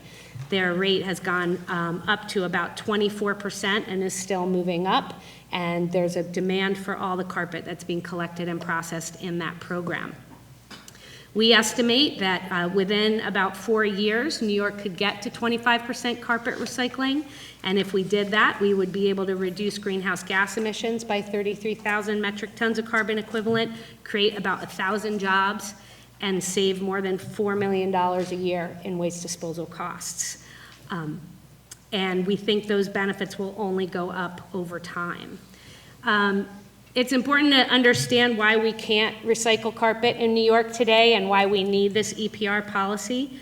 Even though there's a demand for the carpet that's collected, more than 90% of the materials in carpet are currently recyclable and have end markets, but the prices paid for that material aren't enough to cover the cost of collection and processing and transportation. And so these materials have to compete with virgin plastics, which are very low prices, and other commodities that are very inexpensive. The incentive that EPR provides levels the playing field so that we can offset the higher processing costs that these carpet recyclers face and allow them to compete for markets and keep this material in circulation. The carpet recyclers are private businesses. They love a market-based solution. Unfortunately, there's none on the horizon. Several of the carpet companies are ready to come to New York. They're ready to build facilities here, create jobs here, and help the state meet greenhouse gas reduction and waste reduction goals. And we hope that you will work with us to take advantage of the policy here, the policy opportunity here to bring these businesses to New York State. It's really a win-win. Thank you. Senate? Assembly? We appreciate your testimony. Thank you. You may be the first person to testify on carpet recycling ever. Thank you. Center for Creative Land Recycling. Hello, Jeff Jones. Next up for people tracking Citizens Campaign for the Environment, and then we have the Sierra Club. And the New York Farm Bureau. People want to get closer to the front. Good evening, Senator Good evening, Krueger, Jeff. and other senators and assembly members. My name is Jeff Jones. Gene Hammerman, the Director of Strategic Initiatives for the Center for Creative Recycling, could not be here today, and I am happy to step in. I appreciate very much, as someone who has spent the day with you, your endurance and your commitment. And appreciate this opportunity to say a few words. I may be about to set a record. We have been talking all day about very big issues, billions of dollars, or at least hundreds of millions of dollars. And I asked to speak to you today about $2 million. So I'll be quick. The Brownfield Opportunity Area Program is one line in the Environmental Protection Fund. It is proposed this year at $2 million, which is where it has spent most of it the last 6 or 7 years, and which is a reasonable amount for the for BOA. We call it BOA, the Brownfield Opportunity Areas Program. I just want to call it to your attention because it's been such a successful program in New York, but it's so little known. It was created in 2003 when the legislature created its package of brownfield cleanup laws. And although we are not talking about urban revitalization and brownfield cleanups to the extent that we did some years ago, the fact that the Brownfield Cleanup Program, the BCP, the big gorilla in the brownfield cleanup room, is expiring at the end of 2022, makes me think that we'll probably be having this conversation a few more times.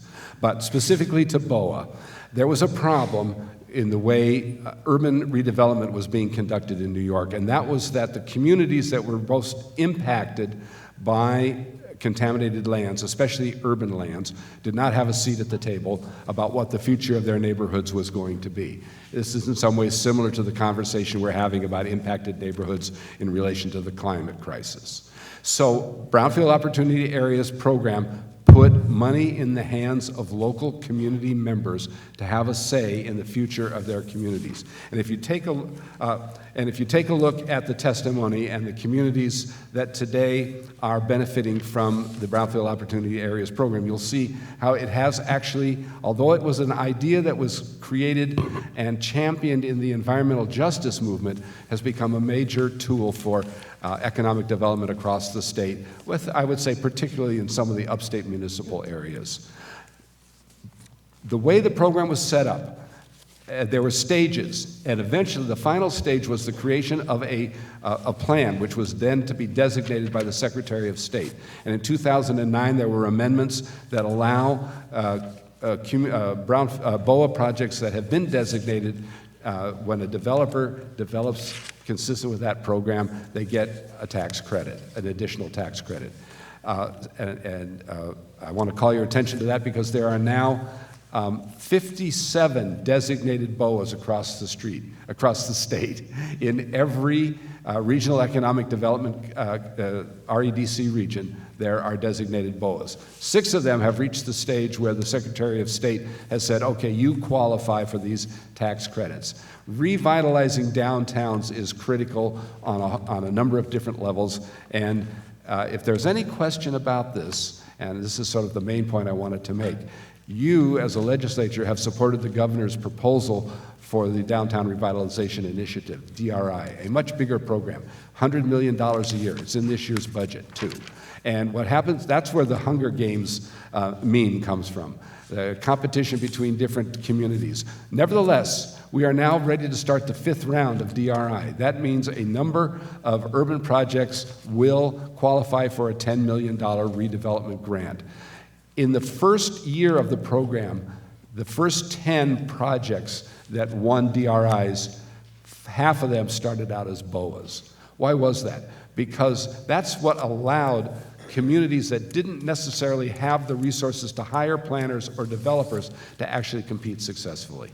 And so now that we've had 4 complete rounds with another one to go, a quarter of all DRI awards have gone to projects that started as BOAs. And with my 15 seconds that I have, I would just say it's a very valuable $2 million that's embedded within the Environmental Protection Fund, and the Center for Creative Land Recycling, and many of our allies hope that you will support it when the time comes. Thank you. Perfect timing. Thank you. So you got it, everybody, $2 million. They want to keep it. They'd love to get more. We're probably not giving them more. Thank you for coming and testifying, Jeff. Any other questions? Oh, right. Can I take these paper clips and recycle them? Thank you. Goodbye. Sorry. Citizens for the Citizens Campaign for the Environment, the indubitable Adrian Esposito, Director, followed by, again, Sierra Club, Roger Downs, and New York Farm Bureau, Jeff Williams. Good evening. Good evening, and thank you to all of you who are sticking it out. Your endurance and fortitude is well appreciated. My name is Adrian Esposito. I'm the Executive Director of Citizens Campaign for the Environment. We are a 120,000 member organization throughout all of New York State and also Connecticut. I'm going to make a couple of quick points, and I'm going to talk quickly because the clock literally is ticking. The first thing is water. Thank you. I just want to say, I know you don't hear this often enough, but thank you for the Water Infrastructure Improvement Act. When you opened up that act as a line item in the New York State budget back in 2015, it really started something big. It started out small with $50 million, then it inched up to $75 million, and before we know it, in 2017, you allocated $2.5 billion. $500 million last year, and another proposal of adding $500 million this year. That has been a huge success, right? The sewer infrastructure, drinking water infrastructure, the pipes don't fix themselves. We have to do it. So I want to urge you to continue and build on that success. It's my job to say thank you, but also to ask you for more, and so I shall. We're asking for $1 billion for water infrastructure in that line item this year. When the previous estimate of how much it would cost New York State to upgrade sewage treatment plants and drinking water was crafted, that was before we even knew about emerging contaminants. 1,4-dioxane, PFOA, PFOS. Now we have the added burden, and we'll be looking at more emerging contaminants this year that'll be right around the corner for us to filter out. So we can't sit back and rest on the success. We have to keep pushing forward. Clean water protection, public health protection, we ask that you please give it the highest priority, as you have. Thank you. Second thing is wetlands. We're thrilled to see in the governor's budget, the 12.4 acres for mapping will now be only educational, not jurisdictional, which means all wetlands, 12.4 acres, will be protected. That's great. But members of the Senate and the Assembly, this could actually be the year that we actually protect wetlands 1 acre or more, because 12.4 acres is not an ecological threshold. It's a political compromise. So on one hand, I have gone to, I don't even know how many meetings where we're talking about nature-based solutions to flooding, flood control, preserving wetlands, restoring wetlands, reconstructing wetlands. That's great. On the other hand, we have a policy that only protects wetlands 12.4 acres. So if it's 11 acres, we don't care. That doesn't make sense. That actually is counterproductive. So if we want nature-based solutions and we want to protect the communities from flooding, let's not allow wetlands to be developed upon. The third thing I want to mention is glass recycling, just very quickly. We've heard over and over again that we cannot recycle glass. We don't recycle glass, the truth be known. Where I live, they don't pick it up anymore. You bring it to a special drop-off, you wash your cans, then you drop it off. Then you know what they do with it? They grind it up and put it in the landfill as a liner. That's not recycling.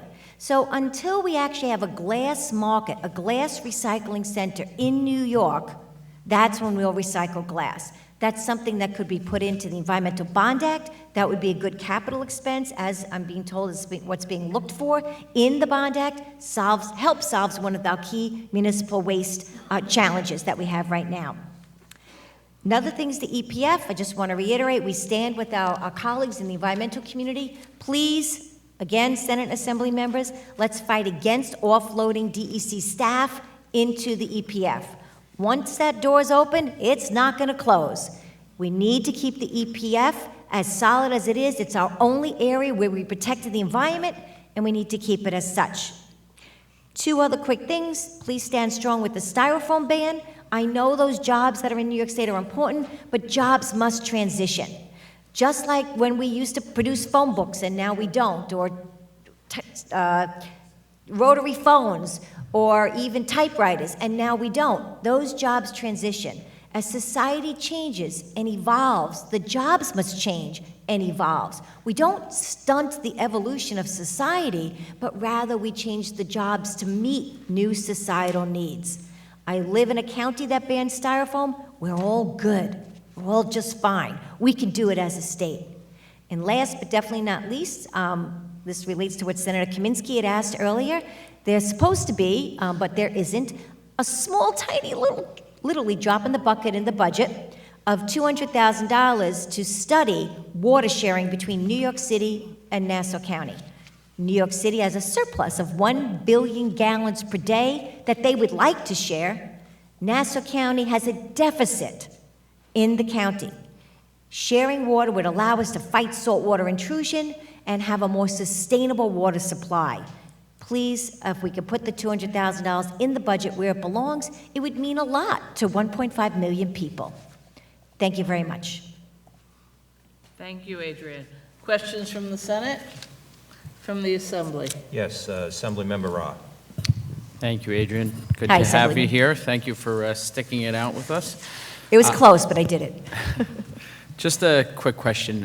Back in the fall, you had come out and testified when we had our water quality task force.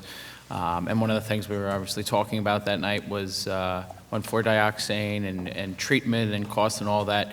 And obviously there's been some developments in the situation since then, both in terms of some additional funding going to our local water districts and also the regulation and time that the Yes. water districts were asking for in terms of putting new technologies online to deal with that issue. So any thoughts as to where we are now versus then? Obviously, funding is going to continue to be an issue to make sure that districts can, comply with the new regulations, but any further thoughts on where we ended up with the regulations? Well, I have to say, funding and technology will remain being a challenge, but I have to compliment the New York State Department of Health and the Drinking Water Task Force for their solution, which is to give a 2-year extension for some water suppliers who can prove that they're doing due diligence in being able to filter 1,4-dioxane, but they still need 2 more years to comply. And then if really they need it, they can do 1 more year. So water suppliers asked for a 7-year leeway or grace period, and the Department of Health said no, gave them 2 years and a potential 3 years. So I thought that the system that was crafted as best as I have my knowledge about it, is reasonable, and I think is good enough for the water suppliers. It helps the public feel more secure that we're aggressively seeking clean, safe, healthy water for them. Thank you. Thank you. I want to Thank thank you. you for pointing out the correlation between our need to change our business practices in order for the planet to survive. And again, the assurance that I think got lost sometimes today, that people will have new jobs in a new green sector. So just because you might find yourselves no longer working in a polluting industry, it doesn't mean there won't be new jobs you've never heard of yet in the industries we are creating at breakneck speed if we think we're going to last. That's exactly right. I mean, we need to change. We're supposed to change as a species, and our jobs have to change with those, which are with our ability to evolve. Thank you. Thank you. Thank you very much. Okay, we are now up to Roger Downs, the Sierra Club, followed by the Farm Bureau, followed by the Farm Viability Institute.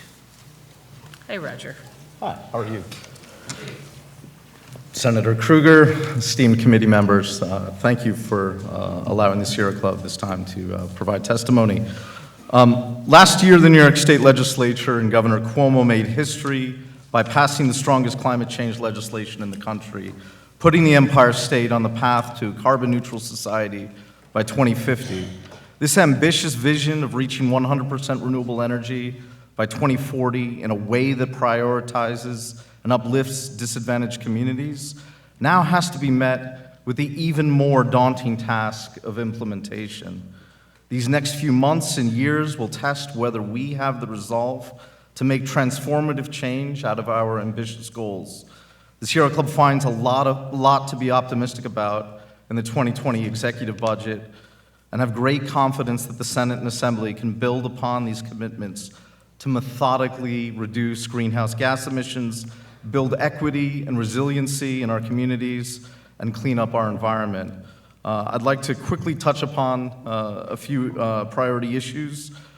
We celebrate a continued fully funded EPF at $300 million, but express concern, along with everyone else, for the appropriations language that opens the door to unlimited offloads from the general fund to pay for staffing costs.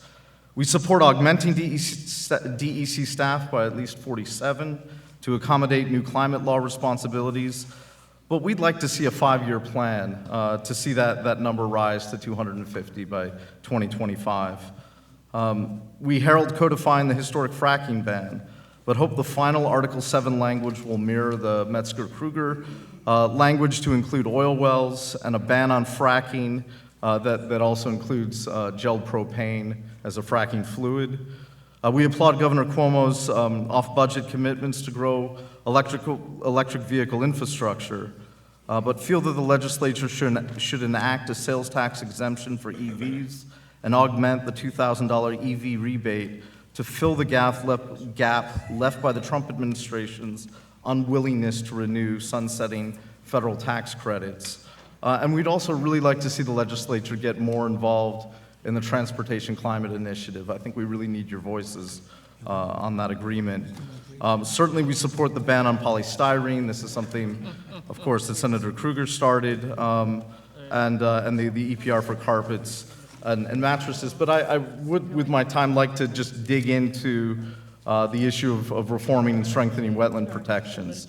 It's an understated yet significant environmental offering in the executive budget. For the past 2 decades, New York has been entangled in the federal legal debate over what constitutes a wetland and who has the authority to protect them. Recently, efforts by the Trump administration to roll back Obama-era clean water rules has only intensified the need for New York to clarify how we as a state regulate freshwater wetlands, one of our most valuable and misunderstood resources. New Yorkers rely on swamps, fens, bogs, and wet meadows to filter pollutants from our waterways, recharge our aquifers, and absorb catastrophic floods. Yet there often appears to be little public awareness that we are filling, dredging, and draining wetlands at an alarming rate, at least until we find our neighborhoods underwater and our public water supplies contaminated. Currently, as Adrian said, for a wetland to be subject to regulations under New York State law, it must be delineated on existing freshwater wetland maps prepared by DEC after lengthy public comment. But most of these maps haven't been updated in over 20 years, making them woefully incomplete, and the amendment process can be time-consuming and overly burdensome in administrative costs. There are hundreds of thousands of acres of wetlands in high development areas in New York that are not on official maps, but desperately require protection. Governor Cuomo's proposal would remove the jurisdictional barriers that these maps have created and allow DEC to immediately protect and regulate wetlands if they meet the basic scientific definition of these critical habitats, featuring hydrophilic plants and hydric soils. And as Commissioner Sago said earlier, this could amount to more than a million acres more than what we're regulating now. And I just want to conclude that for years the Sierra Club has campaigned to pass the Clean Water Protection Flood Prevention Act. This legislation would move the jurisdictional wetland barrier down to 1 acre. And I really encourage the legislature to move in that direction, to see what we can do in negotiation, but don't let this opportunity pass us by. And I think this is a really nice complement to the Bond Act. And I think that clean water and healthy ecosystems are a cornerstone of any thriving economy. And we hope you support inclusion of this essential reform to wetlands in the budget. Thank you. Thank you. Everybody's got it perfectly timed tonight. That was a little over. That was pretty good. Any Senate questions? Any Assembly questions? Thank you. Thank you very Thanks. much, Roger. Appreciate it. Okay. So, all right, now we have the Farm Bureau, the New York Farm Viability Institute, New York Wine and Grape, American Farmland Trust. Got a theme going here.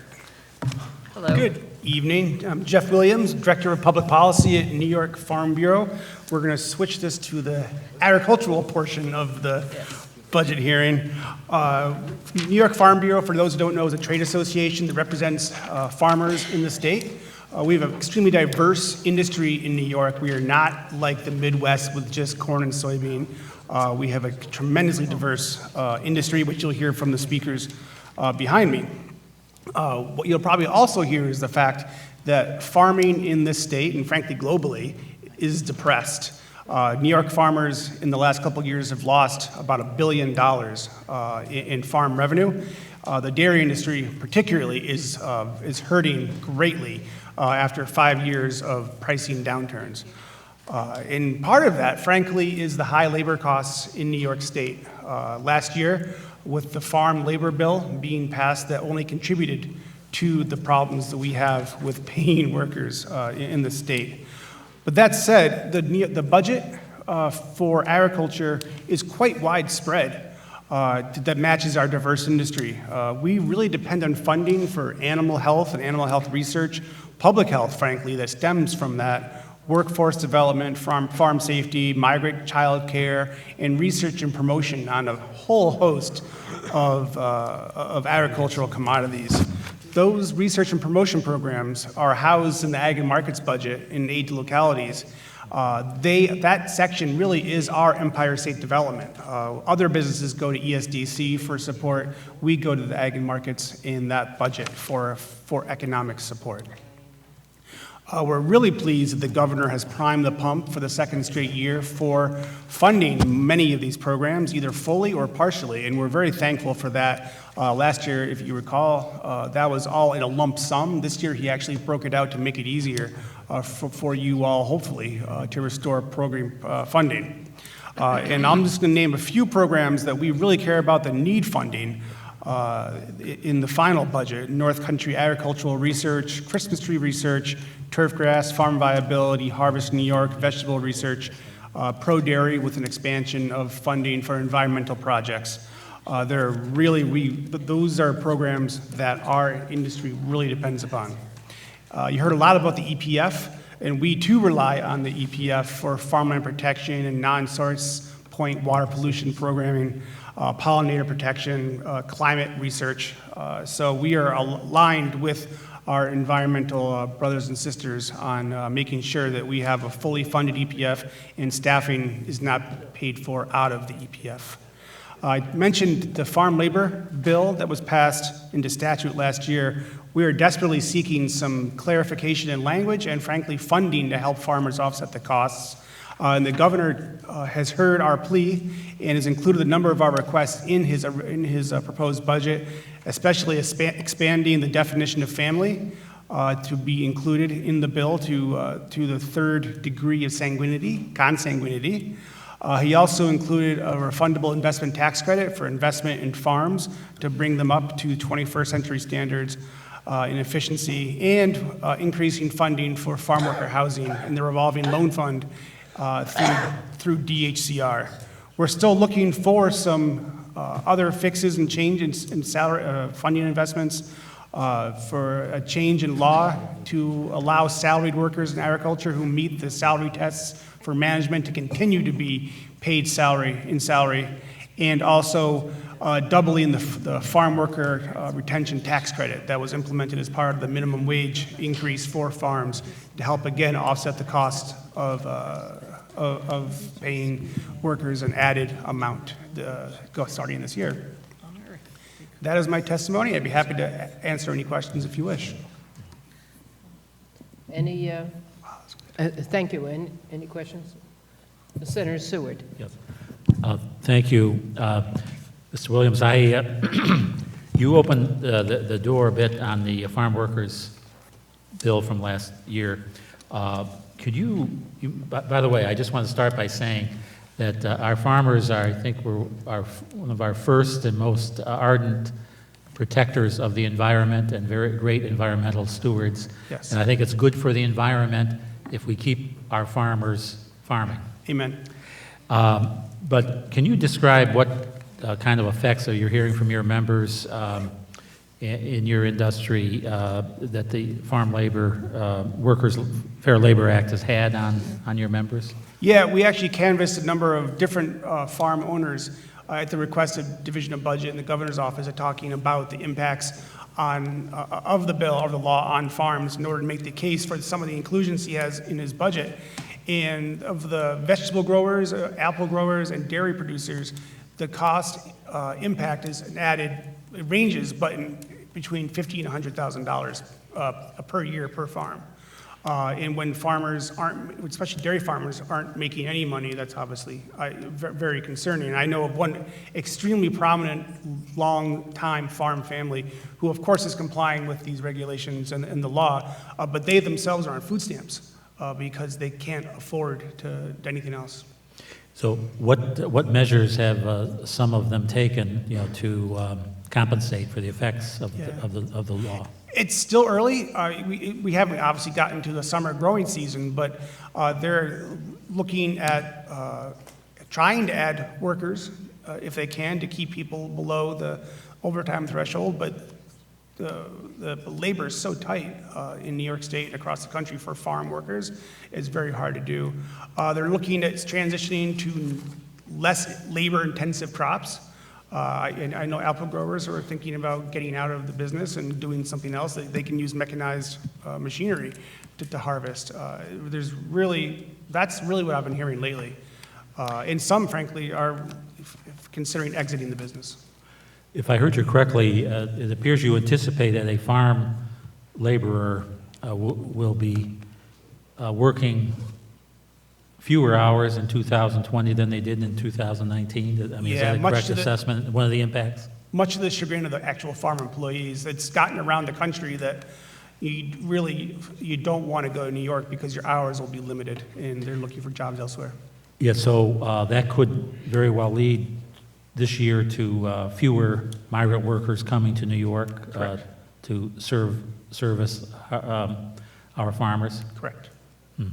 One final question. When we get into the collective bargaining parts of that act from last year, do you believe that the average lifelong farmer is prepared to handle collective bargaining, particularly when they may be up against, career labor union lawyers and organizers? We've done our honest best to try to educate as many people as possible by doing roadshows, meetings, training sessions with lawyers, but we touch probably 20% of the farms out there.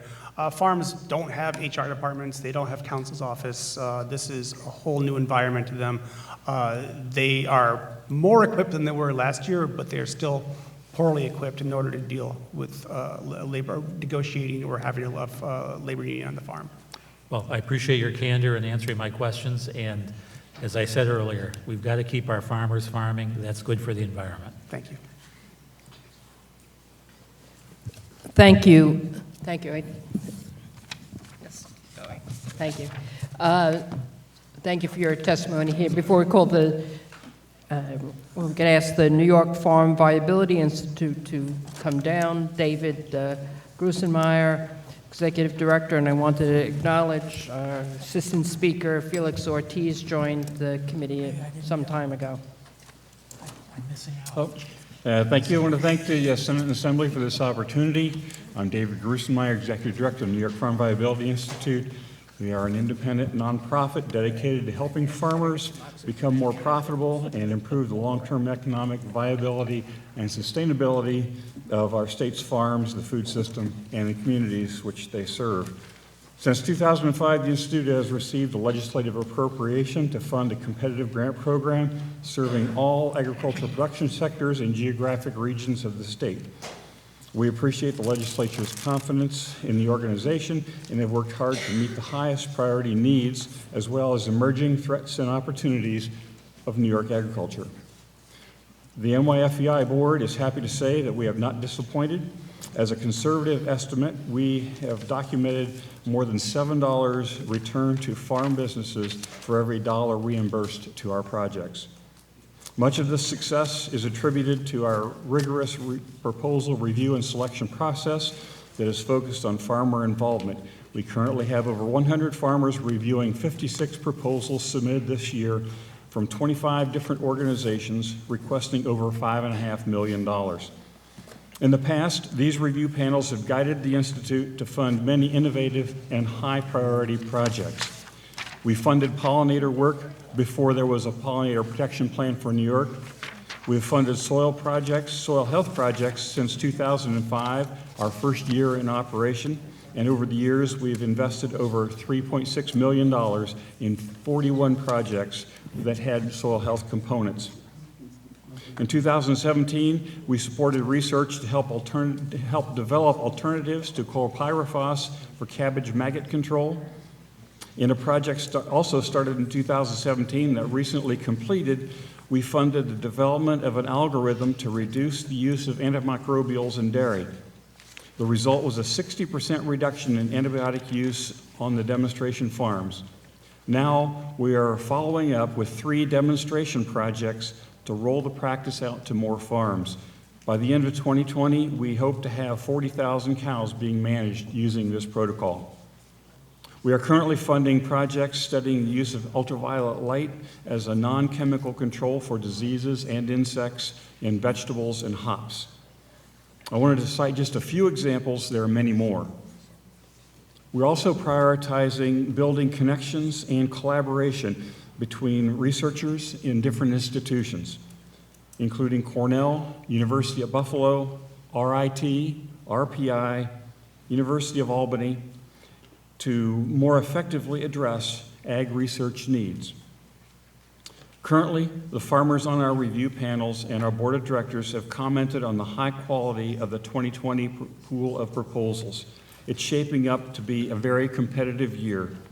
With level funding from last year, we will only be able to fund 15 or 16 of the proposals submitted, leaving on the table lots of important high-priority work that would help farmers in their struggles to produce the high-quality food we've come accustomed to. This concludes my remarks. I'm happy to answer any additional questions or provide additional information. Questions? There are no questions. Thank you for being here, and your testimony, as is all of the testimony that's provided to the members is circulated not only to the members who are here, but to all the members of the relevant committees. Thank you for being here. Thank you. Is the New York Wine and Grape Foundation here? I heard they may have left. I guess not. American Farmland Trust? Samantha Levy, New York Policy Manager.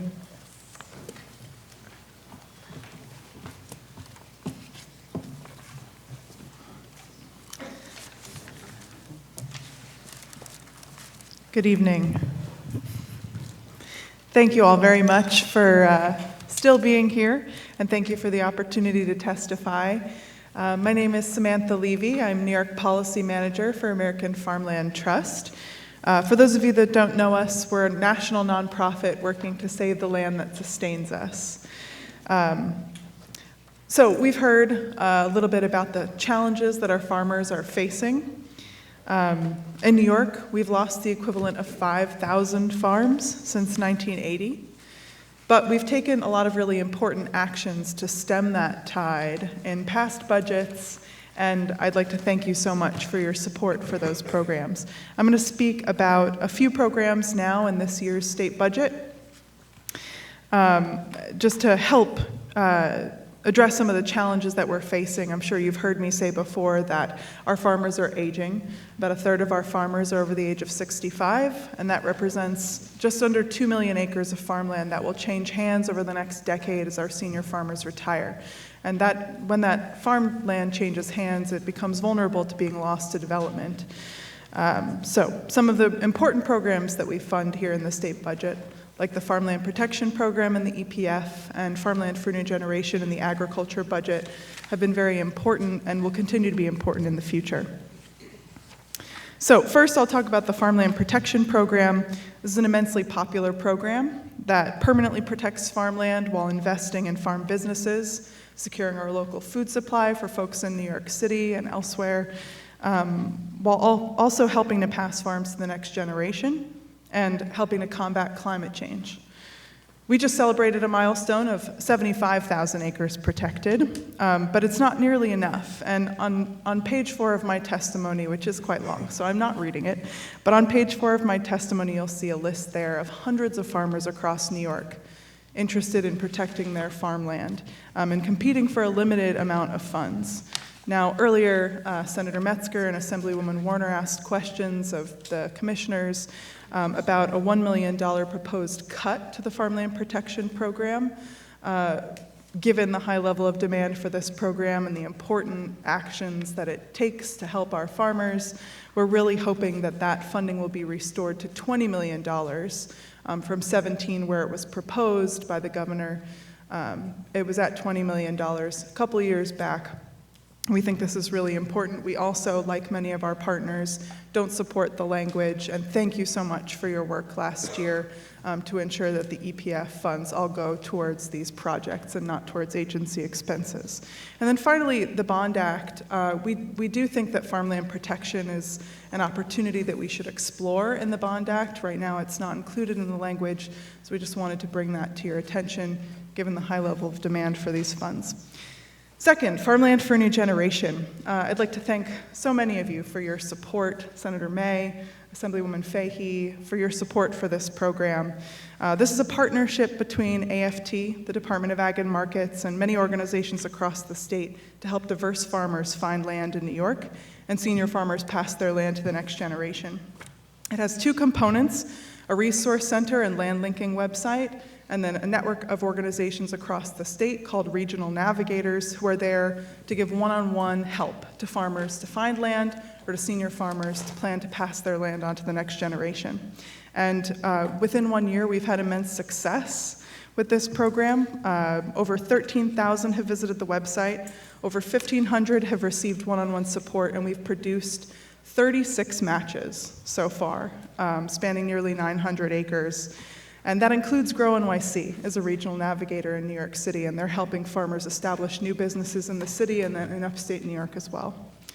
We're relying on your support again this year. We're asking for $600,000, $200,000 for the Resource Center, and then $400,000 to support increased demand for regional navigators. We now have 27, we had 20, and they're instrumental in making matches. Finally, Farm to School. I know I only have 30 seconds left, but it's so important. Today we released a big report. We've been evaluating the 30% initiative, and we've been doing a lot of research on that.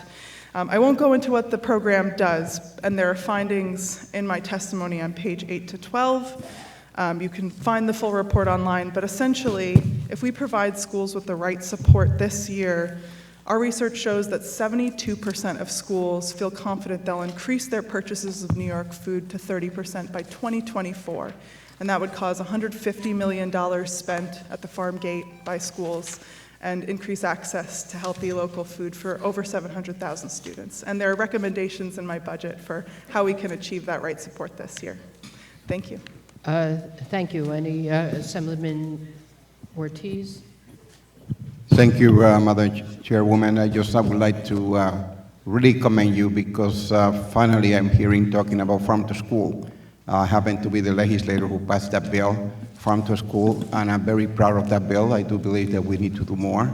And I see the progress of the piece of legislation, and I think that a school has managed to begin to do their own farming, which I'm very proud. My own district in Sunset Park and Red Hook and Paslо, we do have some of the gardens that we began to put together, and it's as a result of the Farm to School bill that I passed many years ago. So it's great to see the fruit of the seed that we put on the ground, and I commend you for continuing to do this work and the vision to make sure our children continue to be healthy. Thank you very much.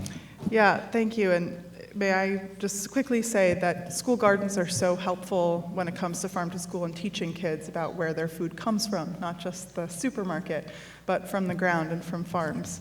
And this report really does research the new 30% initiative, which builds on the actions that you've taken and really helps unlock the potential for our schools to spend more money on food from New York farms and feed kids with that healthy local food. Thank you very much. Thank you, Senator May. Oh, yeah, thank you. Thank you, Sam. So I'm sure you're aware of the research that shows that certain food choices have an outsized impact on carbon emissions and climate change. And I'm wondering if, because I hear this from, especially from young people a lot about this, so I wonder if that is translating into changes in consumer behavior in terms of what commodities people are buying, and do you think about helping, say, beef or pork or even dairy farmers transition into lower carbon options if the demand is shifting? Yeah, there are a lot of questions there. Certainly, we are working to help our farmers adopt soil health practices and more regenerative farming practices, things like planting cover crops, reducing their tillage in the field to reduce the release of carbon into the atmosphere, and continuing to help farmers with rotational grazing projects. I can't speak too much on consumer demand. I know that there are shifts happening in in consumption of food based on some of these concerns. When I look at Farm to School, because that's what I can speak to at this moment, you know, for instance, Buffalo Public Schools, while they did increase their purchasing of ground beef to make the 30% for burgers, they also increased their purchasing of fresh fruits and vegetables. They doubled their purchasing from, now I'm going to say maybe 10,000 off, but I think that they increased their purchasing to $700,000 from $300,000 as part of this initiative. So I think that because in New York we grow the full plate, you know, in addition to meat and dairy, we also grow fruits and vegetables, that these types of initiatives, Buy New York initiatives, can help in that direction. Great. And can you also comment, you know that we're, the Rural Resources Commission is working on farm to institution, so going beyond the schools to the SUNY campuses and state hospitals and nursing homes and other institutions. Is that something that you see the capacity to support? Yeah, absolutely. We're really excited that you're interested in looking at SUNYs and to other institutions to purchase more New York-grown food. In my testimony, I mentioned that we lead the collaborative initiative Farm to Institution New York State. We've done a lot of research on what institutions are spending on New York-grown food, and particularly our SUNYs. So we think that one of the main things we can do is to set up a network of farm to institution coordinators. We're focusing on farm to school, but they really can serve to help other institutions too across the state who have really helped schools become so successful in farm to school. And so creating that support network, but then building off of that network to increase farm to institution purchases to hospitals and SUNYs and others will be really important in future years. But a first step is to build on this initiative and create that support network across the state to start making those connections. Great, thank you. Yeah, thank you.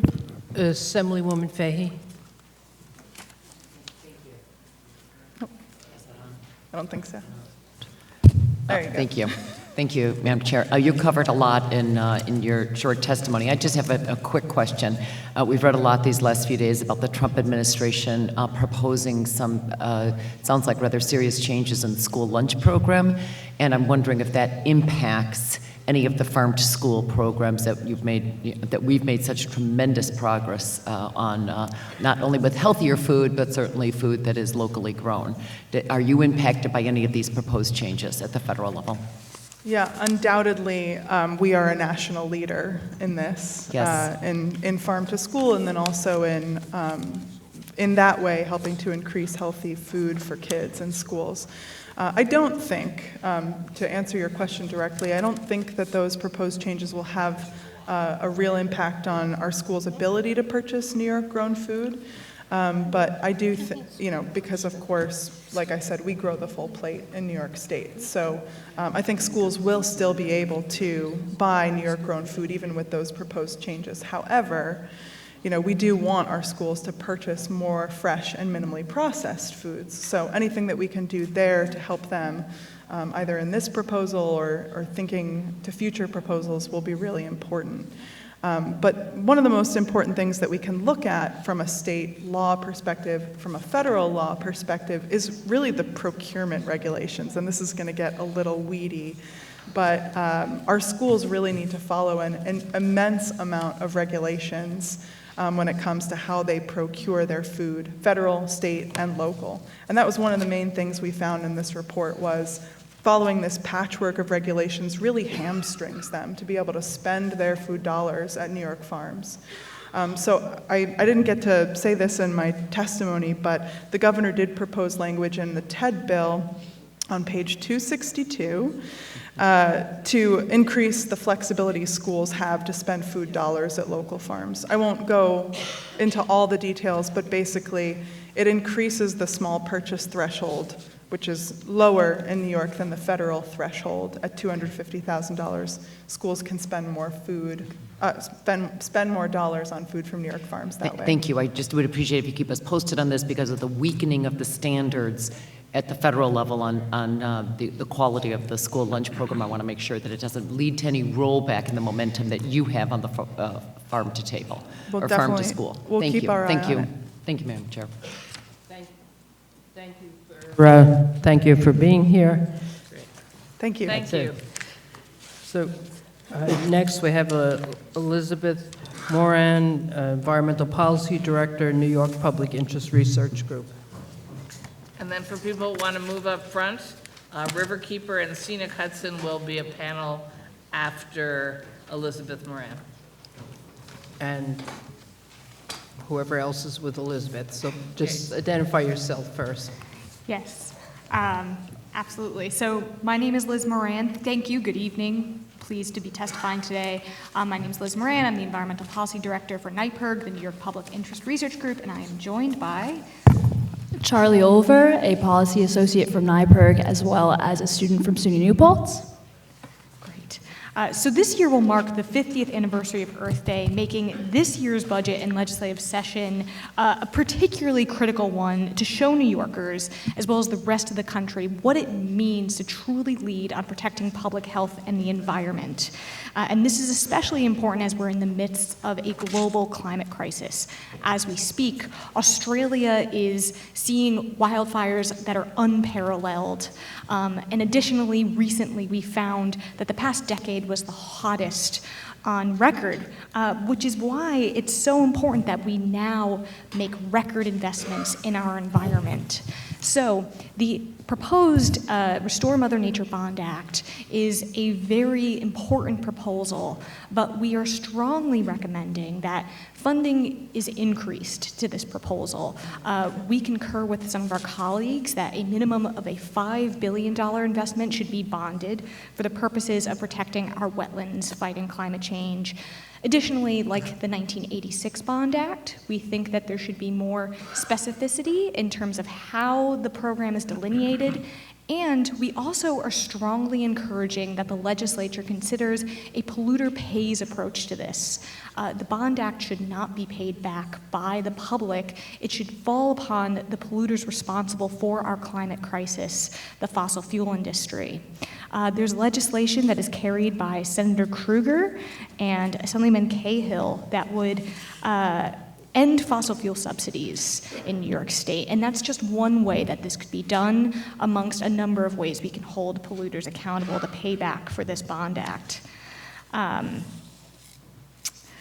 There are several other issues in the budget related to fighting climate change and protecting water quality and fighting plastic pollution. One of these is the ban on fracking in statute. We made the right move in 2015 to ban this dangerous practice and have since affirmed our decision that it was the right one to make. But we think that this ban could be strengthened. We do think the volume that's listed should be lowered from 300,000 to 80,000 gallons. And we need to make sure that it's not just water fracking that is included in this ban. It should also apply towards propane gel. But not only does that need to be addressed, New York State still has a problem with fracking waste. Fracking waste was one of the many reasons why here in New York we banned fracking, and yet we still accept hundreds of thousands of tons of fracking waste every year. No, it's 5 minutes for the two of you, so you want to make sure you leave her some time. Yes, Okay, I got thank it. you. Thank you. So despite this, we still accept fracking waste from Pennsylvania, and there's a way that we can address this, and that's by closing a loophole known as the hazardous waste loophole. Legislation to do this passed with broad support in the Senate last year, and we strongly encourage the Assembly to do so this year. I'd be happy to address some of the comments made by Commissioner Basil Sagos today at another time. And to conclude my portion, we strongly support addressing polystyrene, and we think that could also be strengthened to include rigid polystyrene, prepackaged food, and we don't believe there should be hardship exemptions. We also think it could go into effect faster by 2021. And I'm concluding by turning this over to Charlie to talk about why we are advocating for $1 billion to be invested in the Clean Water Infrastructure Act. So 20 billion gallons of raw sewage and polluted storm water overflows into the New York Harbor every year. 1.2 billion gallons are discharged into the Hudson from the capital region alone annually. And last year, 7.2 million gallons of sewage overflowed from Newburgh in one instance in a 48-hour period. As a Westchester native, my summers revolved around swimming in the Hudson. I was in that river no less than 20 times a year. How many accidental gulps must I have taken, you know? Sewage overflows have been regarded as just that thing that happens every year, but this cannot remain as just that thing that happens. Safe drinking water is one of our most fundamental needs, and a new $1 billion allotment towards water quality is necessary to not only protect our rivers, but to protect citizens from harmful contaminants, algal blooms, and sewage overflows, as New York consistently faces these issues statewide. Thank you.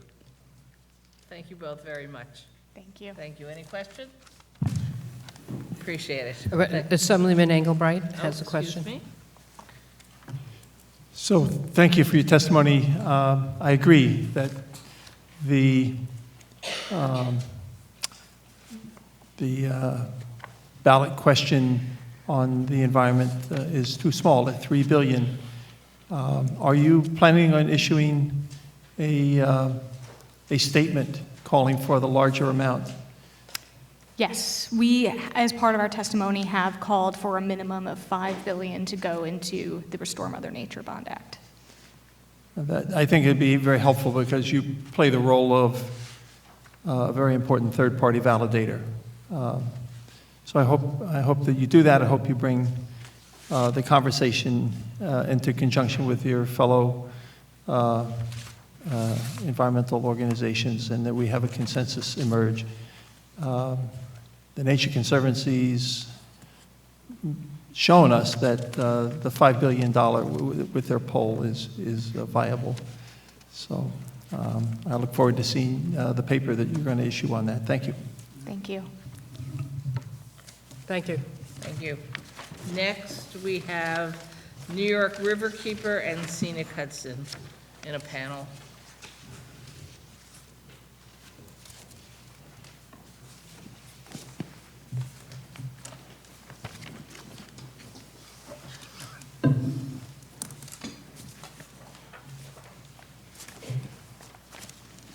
Evening. Good evening. You get to choose who goes first. I've never met this guy before, but I like to be nice to strangers. I've never heard of Scenic right. Hudson. My name is Jeremy Cherson. I'm the Legislative Advocacy Manager for Riverkeeper, and thank you so much for the opportunity to present here today.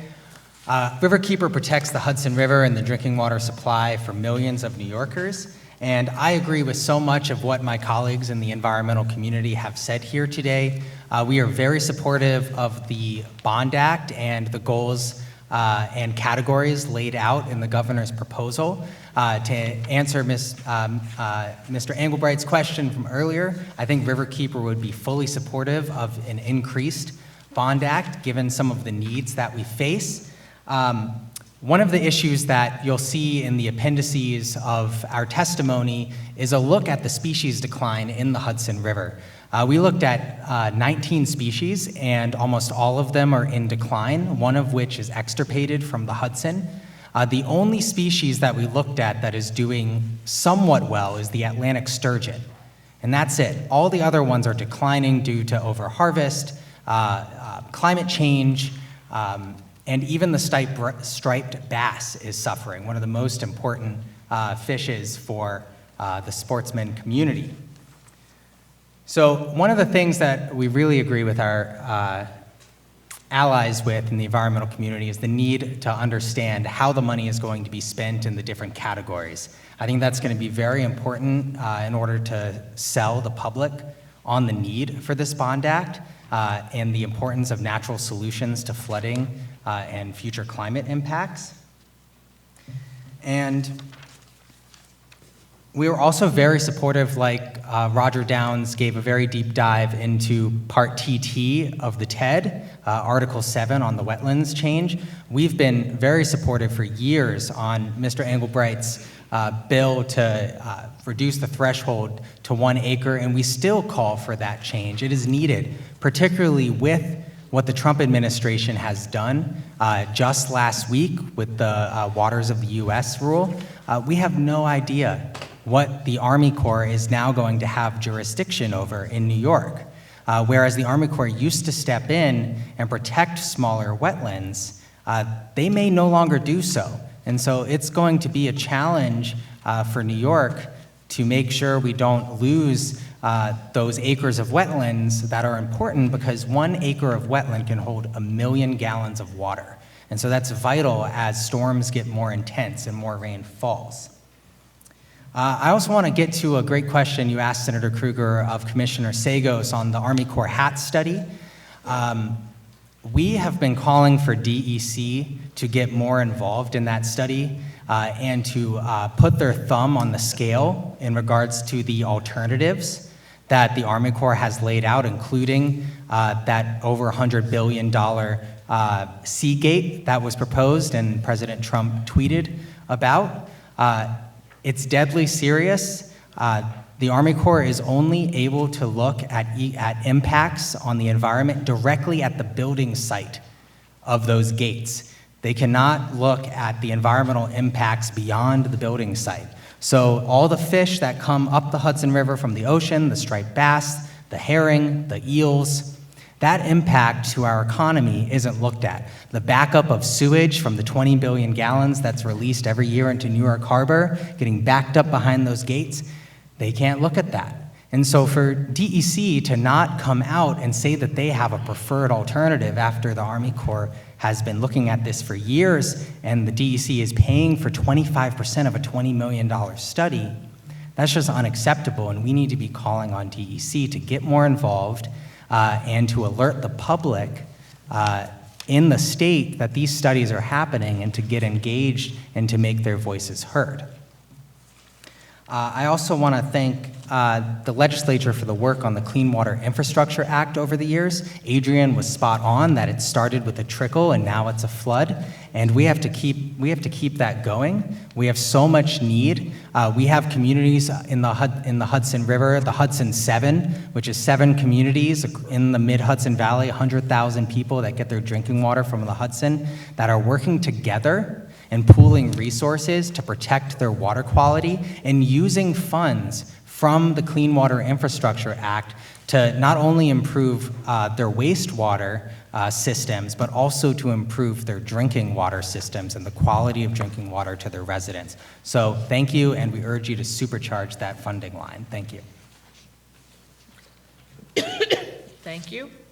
Next, we'll ask questions if we have questions after you both speak. Sounds good. Thank you for the opportunity to speak, and congratulations on making 2019 a banner year for the environment in so many ways. There's much to celebrate. I think where we are with 2020 is we're kicking off with clear vision, and we're very excited. By way of introduction, CNEC Hudson works across most sectors of the environment, including conservation, climate, energy development, contamination reduction, stormwater management, agriculture, habitat restoration, parks, and yes, even community and economic development. But to keep things brief, I will focus my comments right now on the Bond Act and the Environmental Protection Fund. The Bond Act is a huge opportunity for all of us to leave a legacy for our children, grandchildren, and future generations. As you've heard, it's likely to have strong support provided your leadership and collaboration with the governor is in place. In your conversations with the executive, we encourage you to clarify project types and allocations to major categories and final legislative language, but also be sensitive and understand we want to achieve some balance and some flexibility in the fund so we can respond to future challenges that we may not quite be aware of yet. We also echo that it's important to get the messaging right and to make sure that the bond referendum language in particular can be easily understood by voters. 2 projects in the proposed Bond Act stand out that we have been in conversation with the executive about, I'd like to talk about. First, the Hudson Eagle State Recreation Area spanning from Hudson to Rensselaer, a linear park reaching many underserved communities in this stretch of the Hudson Valley, where we really need more public access. Old boat launches, old parks are literally crumbling. There's infrastructure there that really needs to be updated, and the time has come for a coordinated, multi-agency approach to fixing that problem. And second, habitat restoration. The Hudson River has been damaged in many ways over the years, and I'm glad to say that the DEC, working with partners, has developed a habitat restoration plan for the river that is ready to be implemented, provided the capital's in place. With respect to the Environmental Protection Fund, you know the difference $300 million can make, and I thank you for previous year's appropriations and ask you to consider this the baseline investment in this year's budget to complement the Bond Act. I also echo the request to reverse the proposal to use the capital fund in the EPF for staff, and would like to note some of the cuts that do exist for the open space land acquisition line and farmland preservation lines, and ask that you make restorations where appropriate. We also would like to note that ecosystem services in the Hudson Valley from open space are valued at $3.5 billion alone, just in the Mid-Hudson region, but yet 2/3 of that land remains unprotected. So let's just think about that for a moment. What legacy would we be leaving for future generations if we leave 2/3 of our open space and the many benefits it brings unprotected? Specific to the EPF, in conjunction with Bond Act funding, there is in the executive budget a proposed new 500-acre state park in Kingston, Ulster County.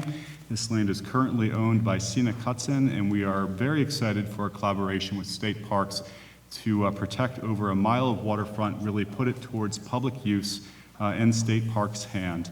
And this is really a great opportunity. It's within walking distance of many residents of the city of Kingston, and really an incredible opportunity for the people who live there. And second, the governor has proposed in his State of the State book a state park expansion and upgrade initiative that will target 4,000 acres of land in the Mid-Hudson region on next to seven state parks. This includes the purchase of the 945-acre Schofield Ridge property in the Hudson Highlands in Putnam and Dutchess counties, also owned by Scenic Hudson. State Parks' acquisition of this will add this land to the Hudson Highlands State Park and leverage federal dollars from the Highlands Conservation Act. In closing, I would also like to point out two new subcategories in the EPF that do not compete with existing funds, but are very important. That is the new Land Trust Alliance Conservation Easement Program, largely focused on forests, as well as the State Land Stewardship New York Natural Heritage Program Protected Area Database. Very important to provide baseline information and data to help conservation professionals around the state do their job. So with that, I appreciate your historic leadership and really look forward to working with you this year on many issues. Thank you. I have one Senate question, thank you. I know it's not necessarily addressed in the budget, but what's happening with the polluted areas of the Hudson where GE pulled out before they completed the assignment? Is there any good news, anything happening? That's a great question. I noted that that question was asked from Senator Hoylman earlier today to Commissioner Sogos. And there is contamination in hot spots that remain in the upper Hudson. It remains of grave concern to Scenic Hudson and Riverkeeper and many of our partners. We continue to pressure the EPA to do something about it. The state's Attorney General and Governor should be commended for the lawsuit that they have filed to try to reverse that. We do note that there may still be opportunities for the state to get involved and find ways to reduce contaminants in that region through some targeted cleanup of their own. That's something we would very much like to explore, and we have chatted a little bit with the DEC about. I'll also note that the natural resource damage claim and assessment has been ongoing between the DEC and the federal trustees. The timeline for coming out with kind of the next step in that process is not entirely clear, but we really look forward to that, and we would expect that the trustees would identify a very large settlement dollar amount for the Upper Hudson, something on par with the Deepwater Horizon settlement in the Gulf. And we've also asked for over 2 years for the EPA Region 2 to initiate a full study of the Lower Hudson, because some data that we've collected has found that as you get farther away from the cleanup effort that was done in the north of the Capital Region, the effectiveness goes down as you move downriver. That's why we should have addressed it at the time it happened as opposed to still be dealing with it. And yes, points the obvious that this funny thing about air and water, it moves. Right? It doesn't stick in one place for us to do something about it. Any assembly questions, Steve? No. Thank you very much both for being here tonight. Thank you. Appreciate it. Our next panel, the Land Trust Alliance and the Open Space Institute. And then if people are looking at their scorecard, that will be followed by a panel of 3 groups from the Adirondacks. Good evening. My name is Mimi Hanley. I'm the New York Program Manager for the Land Trust Alliance. On behalf of the state's land trusts and their champions, thank you for your leadership and commitment to protecting open space. I wanted to start with a little bit of background on who land trusts are and what they do. Land trusts are nonprofit organizations that, as all or part of their mission, actively work to conserve land or steward land. We have about 85 in New York State, and they are making a sizable impact in our communities. They've helped to conserve 2.7 million acres. They have 10,000 active volunteers, and they are serving more people in more places than ever before. Today, land trusts work in rural, suburban, and urban areas and are identifying ways land trusts can have tangible benefits to their communities. Land trusts have the local knowledge, technical expertise, and commitment to perpetuity that makes them excellent partners to the state and to municipalities. So to ensure these gains continue and to give all New Yorkers the best chance for a healthy environment, it is imperative that we adequately fund the EPF. Thank you for your commitment to $300 million, or hope for your commitment for $300 million, and we hope you will work to increase this to $500 million by 2025. Now I'd like to highlight two important issues within the EPF: appropriations for open space and staffing. Appropriations for open space and land conservation are a cornerstone of the EPF. This funding should reflect the needs and the priorities of our state. We are concerned that the executive budget reduces this allocation from $33 million to $30 million. This action is building upon cuts from previous years, and the consequences are adding up. We hope you will work to restore this funding to its historic levels over time. Staffing at state agencies must also increase, but not as part of the EPF. These funds are intended and have always been used for capital expenditures, not for operating expenses of the state. So now to our specific requests. First, the Conservation Partnership Program. Continued investment will advance the state's conservation objectives with projects that are developed locally and supported broadly. The CPP is a model of efficiency. It has tangible impacts for communities and directly advances the open space plan. And it has awarded grants exceeding $19 million, but it has leveraged at least $20 million in local matching funds. It has supported the protection of tens of thousands of acres and touched probably as many lives. So knowing this, I hope you will continue funding the CPP at $2.5 million. In addition to my written testimony, you'll find a few recent project highlights and a full list of the 90 organizations that have participated over the years. So moving on to farmland, by working with land trusts to conserve ag lands across the state, the EPF has helped preserve an important part of our economy and a way of life for farm families. As farmers grow older and issues of farm succession become even more acute, your work to ensure our farms stay in production is vitally important. So we urge you to ensure this work continues and ensure that it is well funded at $20 million. We also see the need to begin protecting forests as a complement to our farmland efforts. The reasons are straightforward. Forests store carbon dioxide, they filter water, they provide jobs, and they provide important habitat for wildlife and recreation for people.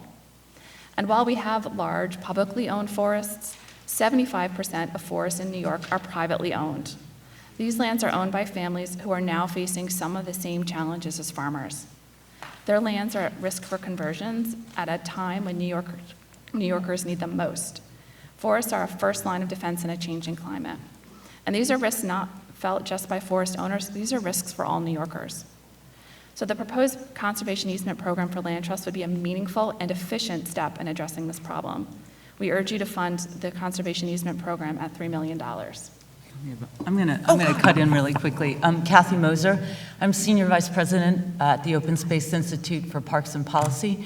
One of the things that makes the Open Space Institute unique and our parks program is that we are going to invest $10 million of private money on public lands in 2020.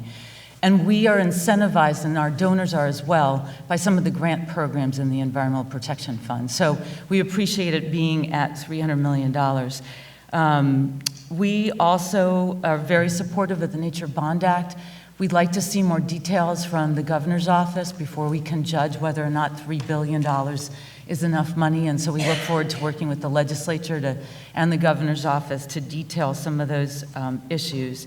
And then, of course, in the budget, there's 47 staff for DEC and 22 for state parks. I like to hope that this is the beginning of an increase for those state agencies that are really desperate. People have been talking about the new wetland laws and how many more staff are going to be needed to make sure that New York is protecting those wetlands. So I'll stop there. I know I have at least one question. I think you were trying to answer it. So you believe that the Governor's Bond Act should provide funding for the conservation work you were discussing, both for forest land and farmland.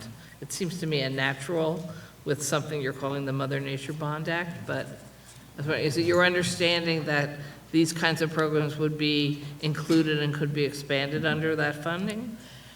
That's under our understanding, especially land that would help with mitigation of flooding, with resiliency. I think the thing that we all have to be careful about is a bond act is supposed to be used for anything that has a 10-year lifespan or more. So there's been talk about things that don't qualify. So I think that's one of the things that we're going to have to work on with the governor's office is what does qualify for a bond act. But land certainly would. Thank you. Assembly? Assemblyman Engelbright. Yes, thank you.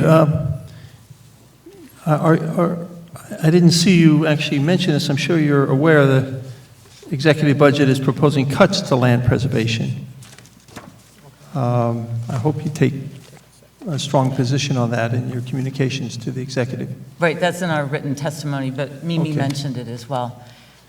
It's been as high as $66 million annually, and now it's down to 30, and there's some new programs put in that line item as well, so it's been reduced. It has, and it shouldn't, and we still have something to say about that if our third-party validators get active, so I'm urging you to do so.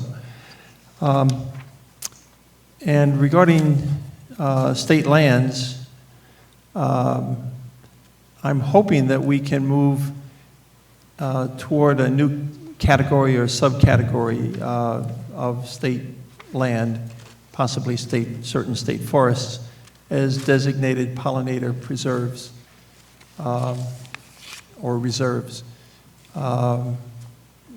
Obviously, we really have a need to do that, given the problems that our pollinators are experiencing. And so I'd love to work with you guys on that as we go forward. I would just add, it's one thing to buy the land, but for pollinators, you really need to do some stewardship on the land as well to make sure that you have the right species that the pollinators need. Absolutely. Thank you for your testimony. Thank you. Thank you both. Thank you for being with us this evening. Our next panel is, again, as I mentioned, it's 3 organizations representing interest in the Adirondack Park, the Adirondack Council, Protect the Adirondacks, and Adirondack Mountain Club, and you all can decide in what order you wish to go. And for people who are still following the TV guide version of our day, it's Preservation League of New York State will be next up after the panel, then Parks and Trails New York. I'll stop there for now. Okay, thanks so much. I'll go first. Kevin Schlad, Director of Government Relations with the Adirondack Council. Just a couple of points from our written testimony. The governor's done great work promoting our Adirondack Park with a 25% increase in visitors since 2011. That's over 12.5 million visitors every year now. And as a result of that trend, we're seeing impacts to our natural resources, to visitor safety, and to the wilderness experience that people are driving long distances to have. And so, therefore, we are challenged by success, and there are a few opportunities in this budget to address that. The governor recently acknowledged that there are limits to what the resources can withstand, and the DEC recently announced a High Peak Strategic Advisory Group that will come up with comprehensive solutions to address the high use we're seeing in the high peaks and elsewhere in the Adirondacks. But those solutions are going to require funding and staffing. And so with that, I'll just note that we support an EPF of at least $300 million as we work towards a $500 million EPF in 2025.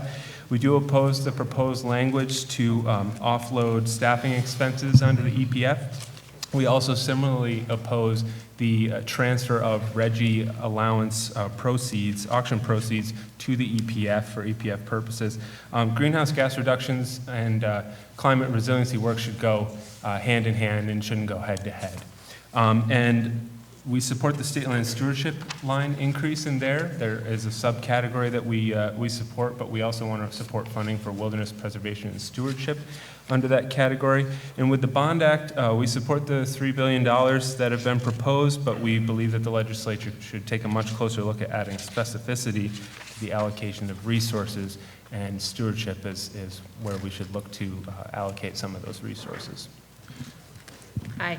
Hi, good evening. Michael Barrett, Executive Director for the Adirondack Mountain Club. We too commend the governor on the $300 million proposed for the EPF. We would like to see dedicated funds for stewardship for trails in the high peaks. We think that's very important, particularly as we look at high use issues. We were very pleased to see 16 proposed staff to DEC for enforcement. We really hope that some of those are for forest ranger positions. You know, the forest rangers, as you well know, provide for the care, custody, and control of 5 million acres of DC-administered public lands. They are responsible for twice the amount of acreage as they were 50 years ago. The Adirondacks, which they cover, is 6 million acres, but we only have 50 rangers. By comparison, Yellowstone is 2.2 million, a third of the Adirondacks, and they have 330 full-time rangers. So we really hope for an increase there. The last issue I'm going to talk about, and Senator Krueger, you've been a leader on this last year, is the issue of ticks. The executive proposed budget does not include any funding. We're asking for $1.5 million for education, prevention, and treatment for ticks. Here's the issue. 25 years ago, it used to be an issue for the lower Hudson Valley. Now it's statewide. It's the perfect storm for ticks. The seasons are longer, there's more ticks, there's more strains, and the reason why it's so urgent now is because of the prevalence in the Adirondacks. The Paul Smith's College has found that 85% of the ticks in the Adirondacks are now carrying Lyme, and that the Lyme rate has increased 20-fold in the Adirondacks in just 13 years. As we continue to encourage people to get outdoors, particularly in our North Country, we have to protect them. We can protect them with more forest rangers and tick prevention. Thank you. Thank you very much. Peter Bauer, Protect the Adirondacks, and I'd like to echo the comments of my colleagues. We are also supportive of the $300 million EPF. We think the EPF should be expanded over the next several years. We are supportive of the increase in state stewardship funds. As we've heard from many here today, use is at an all-time high in the high peaks. Our trail system was built in the decades right after the Civil War. Many of these trails have been in use for the last 150 years, and they're hammered. We need to build a sustainable trail network in the high peaks that are safe, that protect our environment, and uphold our wilderness values. The state has begun to make an investment, a down payment in that respect, but there's much more that we need to do. Just to echo some of the brief comments that we've heard today, we support the wetlands changes critical to the wetland systems in the Adirondack Park. We don't believe any state position should be funded out of the Environmental Protection Funds. We oppose the RGGI raid. We agree that there needs to be more dollars for climate change. In the Bond Act, we look for greater specificity as far as where this money is going. Open space protection, forest protection are vital and must be a major part of this Bond Act, and we certainly would look to expand the scope of this Bond Act well above $3 billion, because we think there's a solid case for money spent today will reap billions of dollars of savings and benefit down the road. So thank you very much for your time today. Thank you. Senate Assembly? Is that a yes, Steve? Steve Engelbright from the Assembly. Thank you for your comments. The Bond Act is one thing that I'm particularly focused on. We've been waiting for an opportunity. The governor is giving us an opportunity. I'm hoping that he will be open to some of the suggestions that you and others have made here.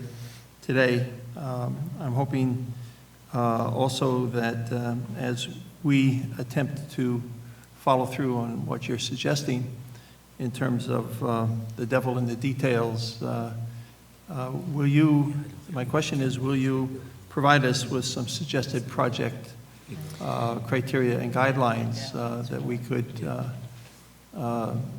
review and hopefully help translate into some of the details that are not yet fully formed? Absolutely, and you've heard a common theme here from all three of us, that stewardship is a priority right now in the Adirondacks. And one thing that I could point to, and my colleagues may have other things to recommend as well, but it's page 2 of our testimony, we have the 6 best management practices for wilderness management, and that presents a comprehensive vision for how we should be managing our wilderness lands. And so there are lots of ideas, just thinking holistically about what we need to do in those 6 best management practices, from which we can draw a lot of different detailed proposals for the Bond Act. We would welcome a chance to look over your suggestions. Great. One of the best benefits for Bond Act spending, we think, is open space protection. And that will have enormous benefits for climate change down the road. A mature forest, a forest that is able to grow over the next 200, 300 years, is a wonderful carbon sink. So we think an investment of $500, $600 million in open space protection in forest systems in New York is certainly merited. Thank you very much. Thank you, Chairman. Thank you very much, gentlemen. Next, we have Parks and Trails of New York. I guess it's Parks and Trails of New York. Oh, I'm sorry, Preservation League of New York State, forgive me. Are you here? Yeah. All right. Then Parks and Trails, get ready to come up afterwards. Then we have the American Chemistry Council for a change of theme.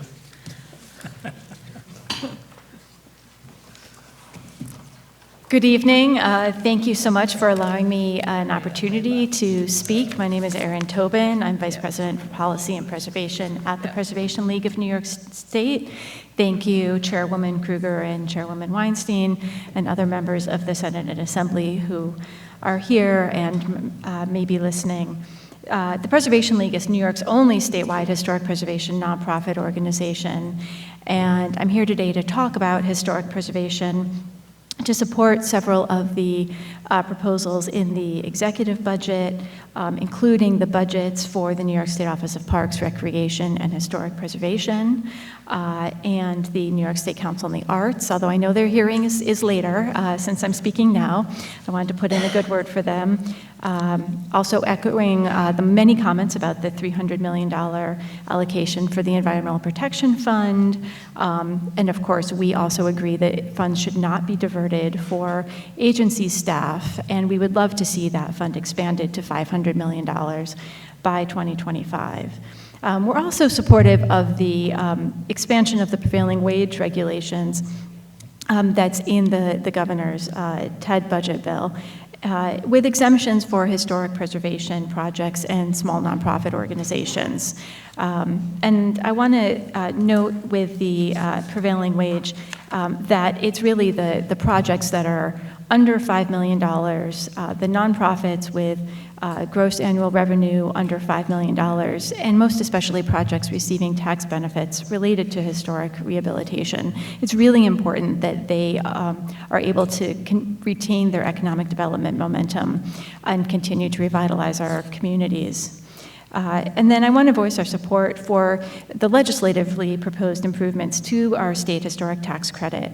My written testimony is missing one of the other bills, but I'll send revised testimony. But the 2 improvements to the state historic tax credit that we're seeking is the ability to directly transfer those credits, which is mirrored in the allowed transferability of the New York State low-income housing tax credit, and then also increasing the state historic tax credit from 20% to 30% for small projects, which are those under $5 million.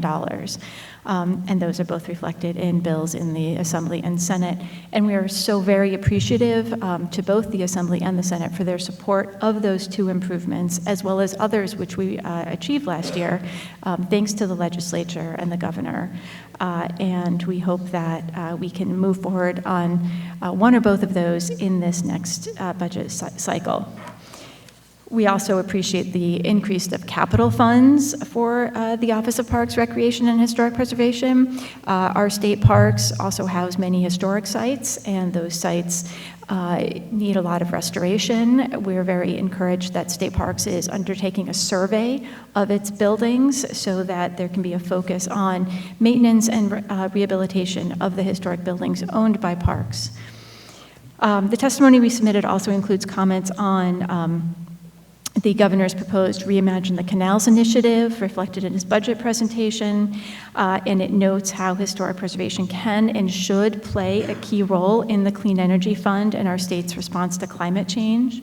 I'm going to again echo my nonprofit colleagues here, calling for more specificity in the governor's proposed $3 billion bond act. In particular, we believe that that bond act should include funding for historic preservation, as prior environmental bonds have. If we are to save open space, if we are to preserve wetlands, we also must promote and incentivize continued and adaptive use of our existing buildings. It's a missing piece in this bond act proposal. Thank you for your time and attention today, and thank you for inviting the Preservation League to testify. We are happy to provide additional information on this testimony and any other historic preservation issue at the committee's request. Thank you. So I do have one quick question, or it's probably not quick, so you can get back to me. So you described in your testimony that there is a task force that had recommended changes to the canal system. Yes. And the governor sort of swept in with his announcement about something for the Erie Canal, but I don't understand. So apparently what that task force you referenced recommended and what the governor recommended is not the same. But so perhaps not for tonight, but if you could share with my office what you think the right answers are for continuing and finding new value for canal systems, because I think he talked about Power Authority putting $30 million into the Erie Canal, which is a large sum of money and might be justified, but I don't understand what he intends to use it for. We would be happy to share that information. We think it's great to invest in our canal. We think we can meet the environmental goals while maintaining our historic, authentic canal system. Thank you. Anyone else? Assemblyman Engelbright. Did you see the opinion piece in today's New York Times on historic preservation? Yes, I sure did. Did it light your hair on fire? It did mine. It felt a little bit like clickbait. I would say that along with many of my preservation colleagues around the state and in the nation, we've been preparing a response to that. And indeed, the Preservation League, that Times editorial notes the challenges with solar panels on historic buildings. We actually have on our website resources for owners of historic buildings who wish to place solar panels on their historic structures and do so in a sensitive way. The preservation community is very supportive of renewable energy. We actually put together a panel for our statewide preservation conference that included Scenic Hudson. We've talked to NYSERDA. So we're very supportive of renewable energy. That editorial was it presented one very extreme viewpoint, which we take issue with. It's the lead editorial today. Yes. It is extreme. It says such things as historic preservation and practice is not about preserving history, it's about preserving the lifestyle of affluent urban elite.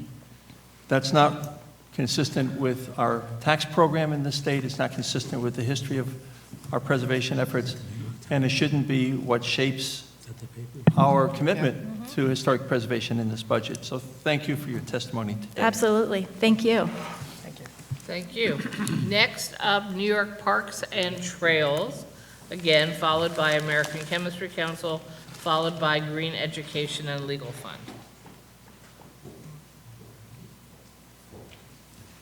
that's the same paper that endorsed Elizabeth Warren and Yeah.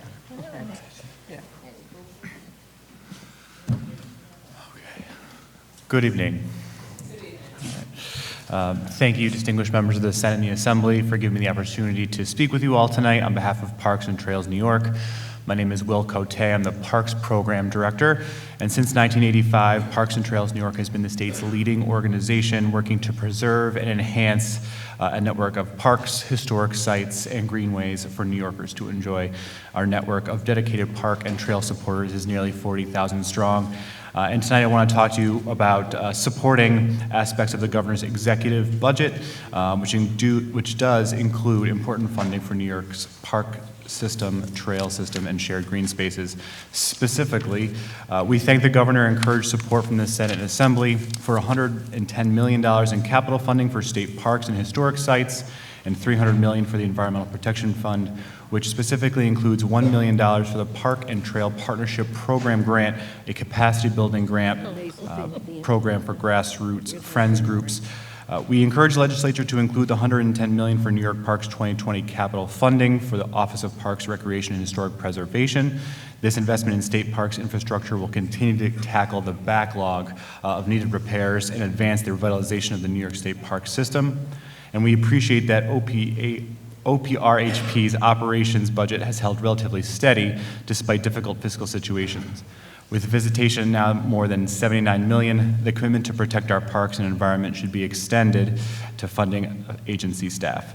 Targeted increases to support day-to-day operations will allow the agency to better fulfill its mission to provide safe and enjoyable recreational opportunities for New Yorkers, and we request that the Senate and Assembly support the governor's call to add new staffing positions at OPRHP, ensuring that residents and visitors alike have access to quality education, guidance, and inspiration as to how to best protect and enjoy our environment for the future. We also ask that you support the Environmental Protection Fund at $300 million. We do applaud the governor's commitment to that and obviously would encourage future growth of that fund into the future. Within the EPF, the executive budget includes $1 million for the New York State Park and Trail Partnership Program.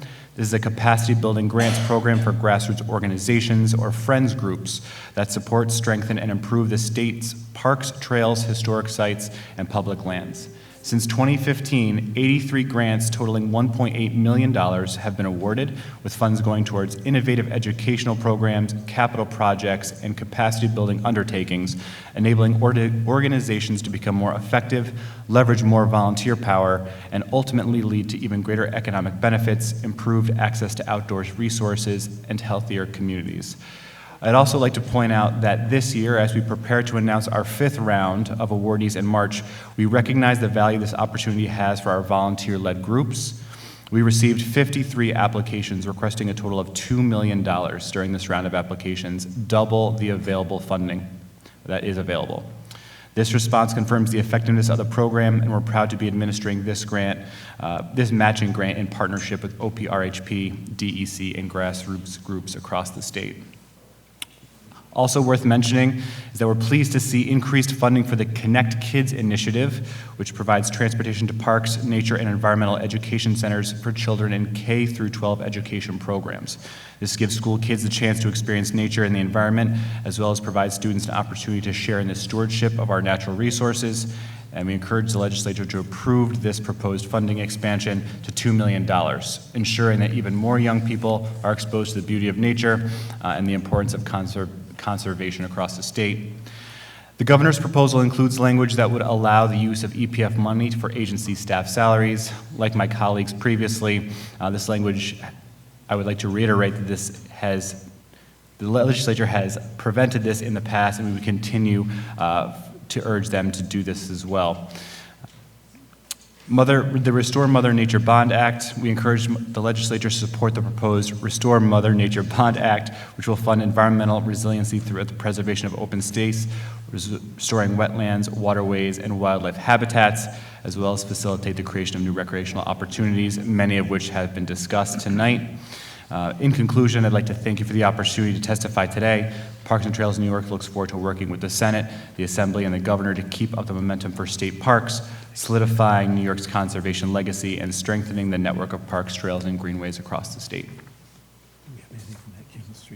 Great, thank you. Okay, any questions? Thank you very much for your testimony tonight. Okay, apparently the American Chemistry Council is not with us. Oh, excuse me, I just got a note saying not. Well, come on down.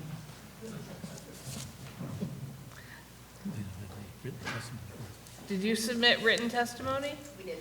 Okay.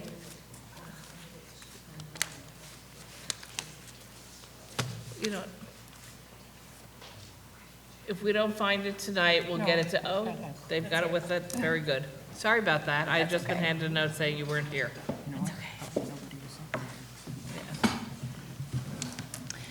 Good evening. My name is Margaret Gorman. I am the Senior Director for the Northeast Region for the American Chemistry Council. And with me tonight is my colleague, Omar Terry.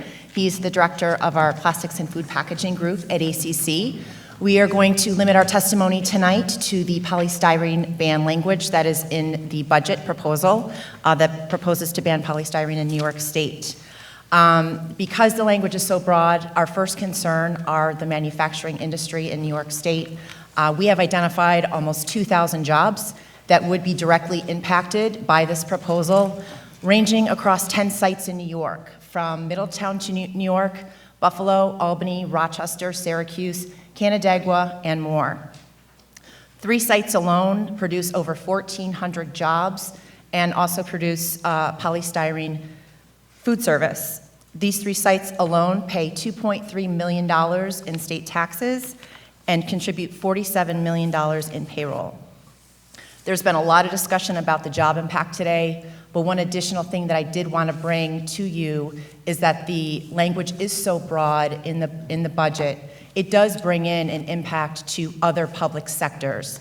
The language includes a ban on schools, so your elementary schools, your high schools, your colleges, your community colleges, and local governments. There was a fiscal study previously done on how that impact would be on schools, for example, in elementary schools.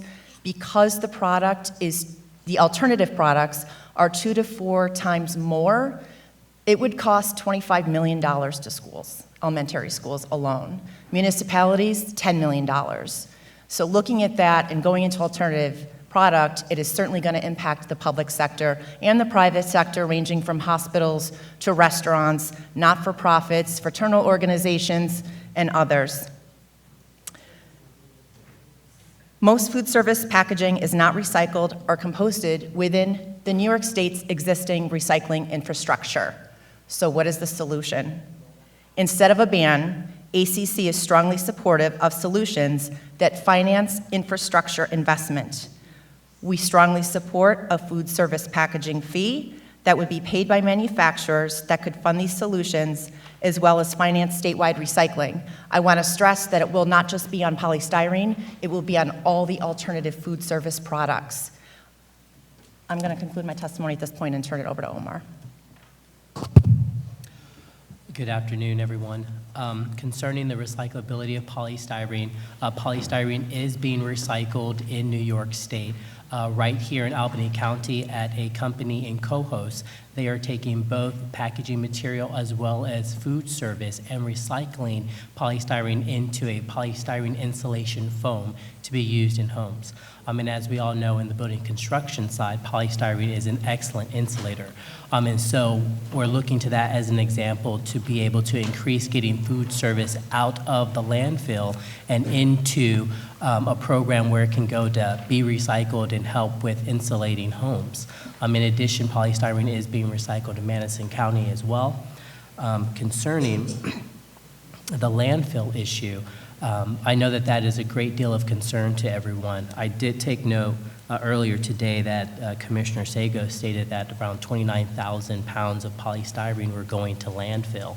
When I looked on the DEC website, it says that has a capacity of 7.9 million pounds per year. So when you take the 29,000 and divide it by the 7.9 million, that is 0.3% of the waste stream that is polystyrene that, according to the commissioner, is going to the landfill. So this legislation, it impacts jobs to divert 0.3%. when it's A, a recyclable product, and B, the alternatives are going to greatly increase the cost to schools and to restaurateurs, while at the same time, alternatives like polystyrene itself, frankly, needs additional infrastructure in order to be recycled. A lot of the alternatives are going to be what is classified as compostable food service. And those compostable food service alternatives do need what's considered an industrial compostable facility in order to be recycled. New York currently lacks that infrastructure. With that, I'll close and allow questions.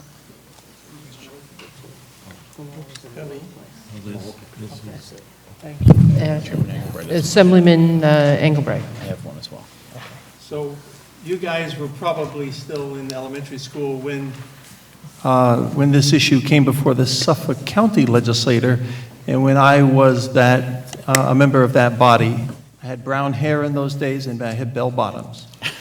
And I was the prime sponsor of the legislation that you're probably familiar with, which was the first in the nation on this topic. I don't want to go over the whole thing today, but it led to the longest hearing in the history of the Suffolk legislature. The hearing was more than 2 years. We finally got to a point where we took the vote, and then I was elected here, and you guys went to my colleagues in my absence and successfully said the same things that you've just said today, and you promised them that if they would only make it a voluntary program instead of a compulsory law, that you would make sure that there was widespread recycling of polystyrene. And so they said, oh, okay. And then you guys didn't follow through. And so here we are, a quarter of a century later, and our landfills, in fact, as Commissioner Sagos has properly said, are filling up, and we have a really chaotic situation, and you're back with the same old refrain, trust us, let's recycle, oh, please don't do such a restrictive law. So I'm going to enjoy this conversation because I've been waiting for it for all of these years. I've been here now 28, 29 years. I've been anticipating that at some point we would return to this. I promise you, I am ready to strongly support what the governor has put forward, and I believe he is on the right track. And your track record as an industry in the county that I still live in is dreadful. By the way, that law that I did as a county legislator, to my best of my knowledge, it's still on the books. But it's voluntary, and it hasn't worked. And the recycling premise that you have put before us today has to somehow reconcile with that failed history. Thank you for your testimony. Look forward to this conversation as we go forward. Assemblyman Ra. Thank you for your testimony. Just a couple questions in terms of the industry and the manufacturers in New York State. One would be any idea or information you can get us in terms of the percentage of the business that is done in New York State as opposed to, sending the materials out of state? That's a good question. I do know at least two, one that has 1,000 jobs in Canandaigua. 90% of those sales are New York State. Another one in Cohoes, about 75 jobs, 75% of the sales are in New York State, just to give an example. Okay. And then but I the can other, follow up with the rest. Okay, please do. And the other question is, in terms of those manufacturers, what portion of their business is the sale of materials that would be banned by this? The exact percentages we don't have, but I do know that, some of these facilities, primarily polystyrene. Yeah, the 10 facilities that my colleague mentioned, they are directly impacted by this ban if it were to go into effect. Now, they do have other facilities that make other materials, but the 10 that we list are the ones that would be impacted. Thank you. Thank you. Thank you very much. Thank you. Our next testifier is Green Education and Legal Fund, Mark Dunley, followed by Audubon, New York, followed by the Interstate Environmental Commission, followed by tomorrow. Thank you for staying here so late. I just wanted to follow up on the comments made by Assemblymember Engelbright. I think the first joint protest that my wife and I jointly organized was in 1981, 2 blocks from here, when there used to be a McDonald's, and it was against styrofoam. Very glad that we've gotten rid of styrofoam here in Albany County and look forward to success at the state level. I'm speaking today on behalf of the Green Education and Legal Fund. I'm also a member of the steering committee at 350 New York City. I help coordinate legislative issues for the people of Albany United for Safe Energy, and I'm part of the action committee for Extinction Rebellion of the Capital District. I've appreciated the comments made this evening, which shows the serious level that the legislature attaches to the climate change. Unfortunately, the situation is actually much worse. The IPCC has warned that we have 11 years left for unprecedented coordinated action on climate change. A few months ago, a Harvard study said no, that timeline is probably closer to 5 years. And then right before the recent COP conference in Spain, a number of the most prominent climate scientists in Europe came out and said, actually, we worry that we've already passed the tipping point. We need to act a whole lot faster than we're acting. I particularly responded to the comments made by Assemblymember Carroll that the reality is in New York State only has 4.5% of its state's electricity coming from wind and solar. That's 4.5%, 17 years after Governor Pataki set goals for renewable energy. In order to hit the 70% by 2030, we're going to have to hit that 4.5% that took us 17 years on an annual basis. I have a lot of skepticism about the pronouncement from the governor that we're investing $33 billion over the next 5 years on renewable energy. I'd like to see that documented. I had a consultant position this summer trying to document how much the state is spending on renewable energy. Talk to everybody, the governor, the state controller, legislative staff, NYSERDA, Public Service Commission. No one could give a firm answer. The closest, most definitive answer was $190 million. If you look at some of the financial audits of NYSERDA, maybe it's closer to $400 to $500 million. That's a lot different than the $6 billion that they're claiming they're spending on an annual basis. We started off this hearing at 11 a.m. this morning with some of my colleagues from the Campaign for a Green New Deal doing a little chanting to get the excitement level up. They were calling for a $10 billion investment in the Green New Deal. We hope you support that. We also hope that you support the $1 billion that a somewhat quieter group from New York Renews is occurring. On the $33 billion, if that's true, want to see how much of that complies with the goal of 35% of that $33 billion being dedicated to disadvantaged communities. Senator Krueger asked a question about how is RGGI complying with CLCPA. One of the things I was very curious about in the CLCPA was the repeated reference to the social cost of carbon. The governor used the social cost of carbon to provide the $7.6 billion nuclear bailout. That's about, I think, $45 a ton was the figure he's using. Right now, RGGI's at $6 a ton. So if the now state policy is $45 a ton for carbon, how are we raising RGGI from $6 a ton to 45?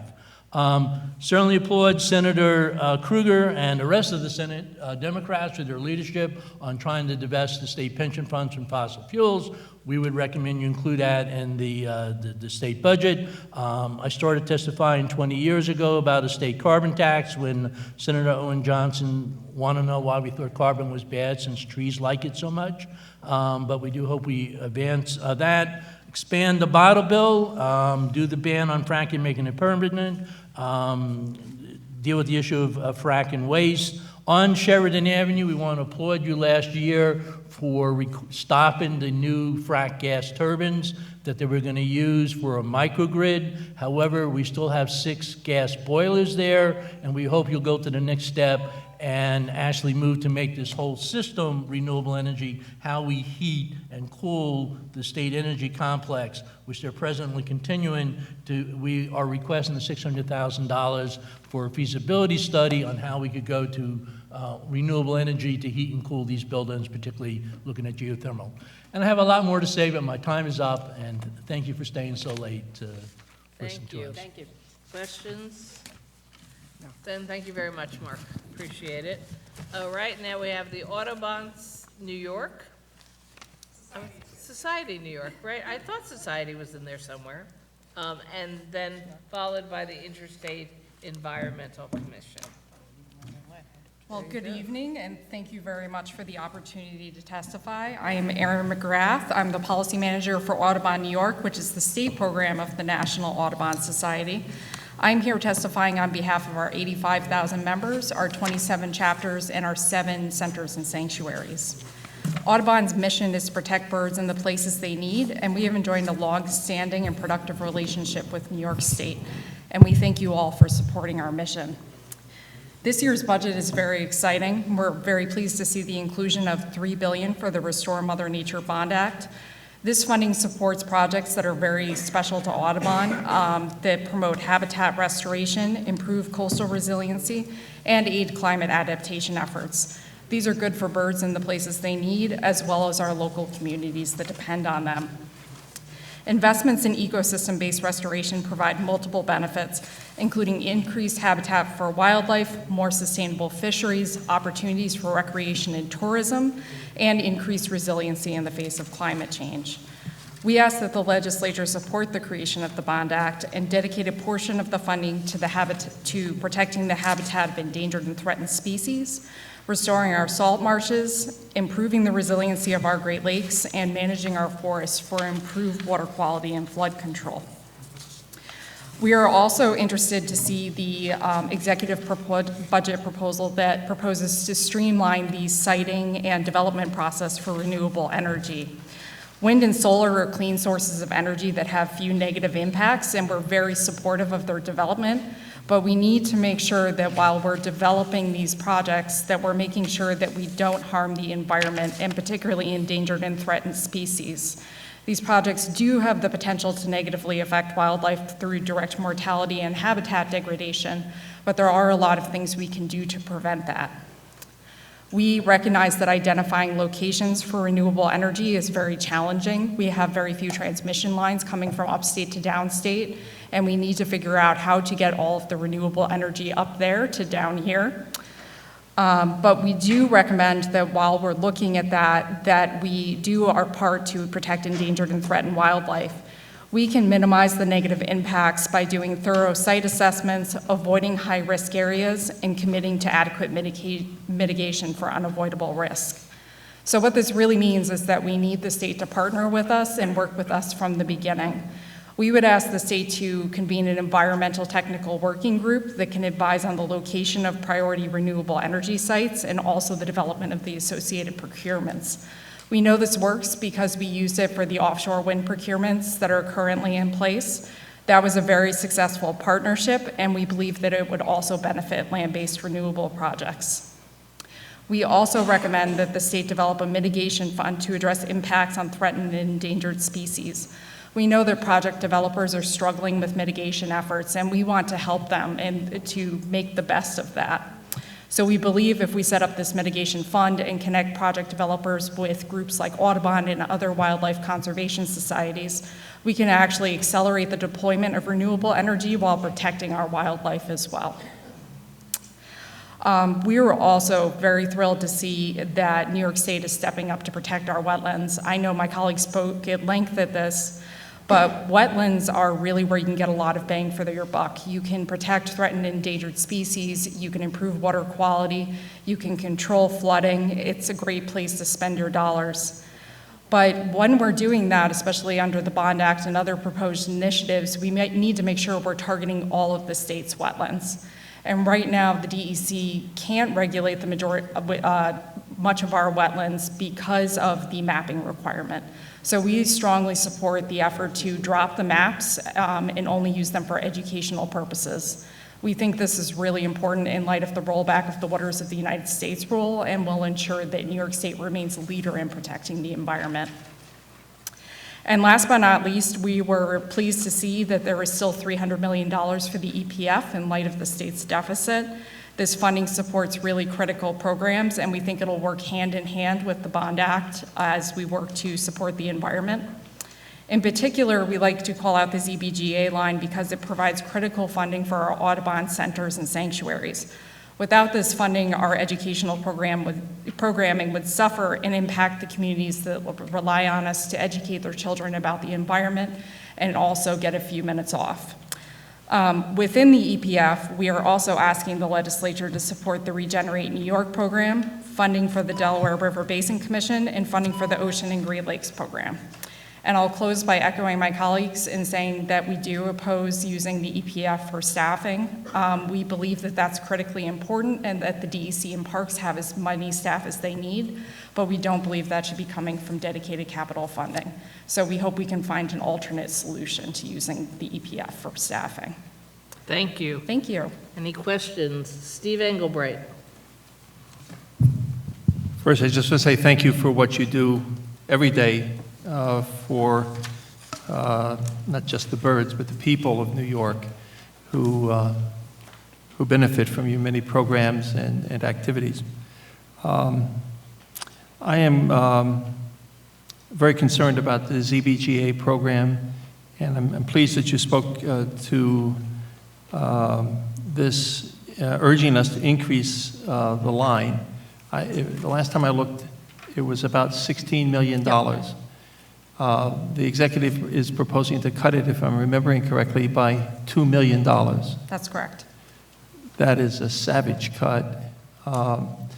And when Commissioner Kulisade was here before, I pointed out the obvious, which is that there are two great park systems in the state. One is the state park system by name itself, and the other is the galaxy of more than 100 organizations that are zoos and botanical gardens, aquariums, nature preserves, including the Audubon, Montezuma Audubon Center in Savannah, the Constitution Marsh in Garrison, and next to Theodore Roosevelt's grave, the TR Sanctuary, the first bird sanctuary of National Audubon in America. You don't protect those and make them more available to the public by cutting.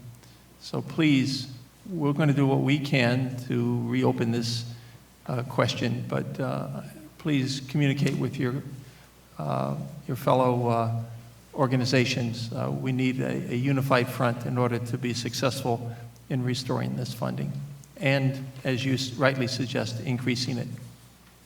Of course, and we're definitely looking forward to working with the legislature to restore that funding. It's very critical to us and critical to all of our partners, so we'll be working closely with you.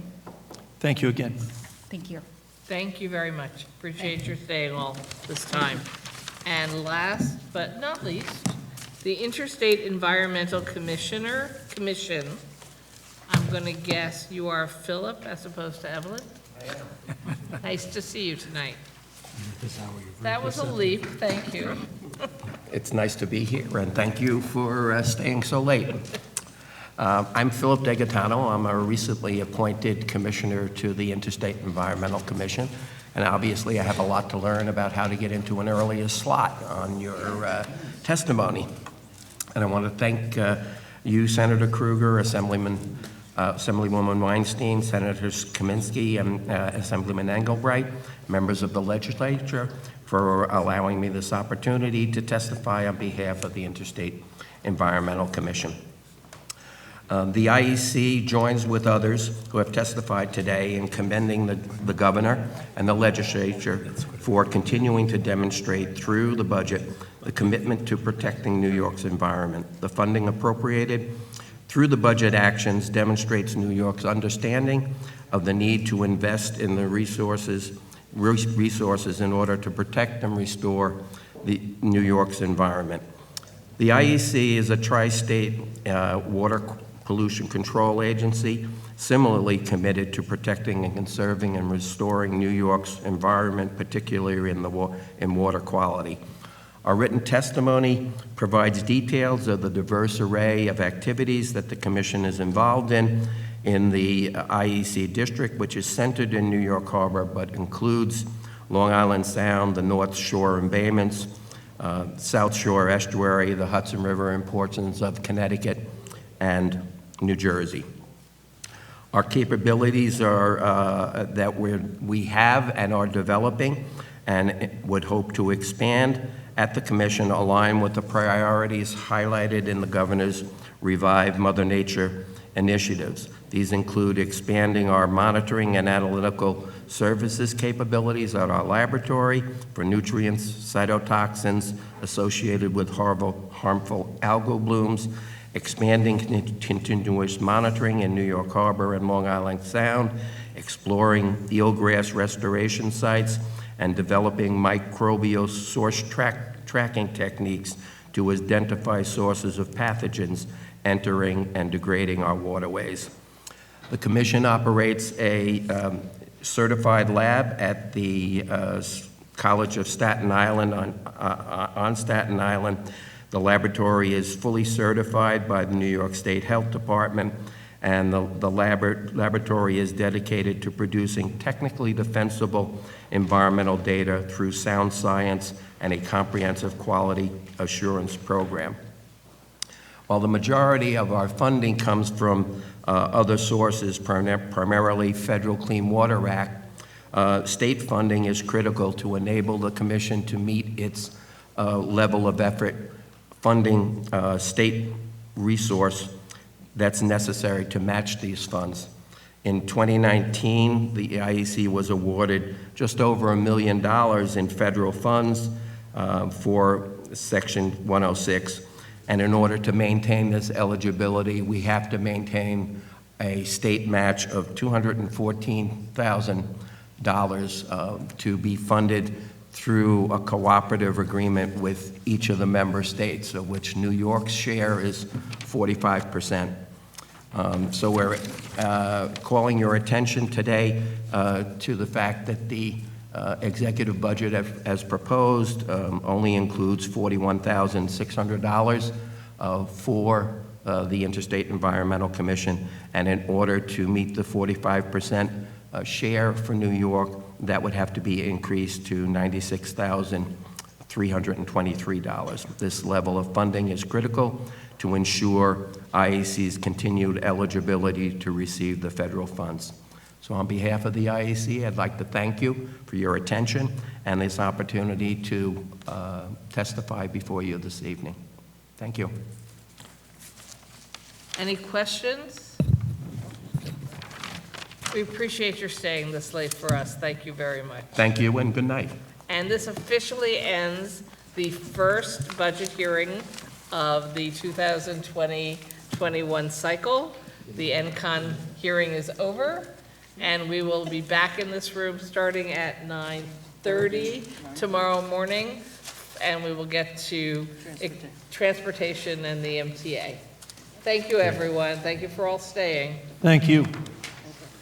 There you go.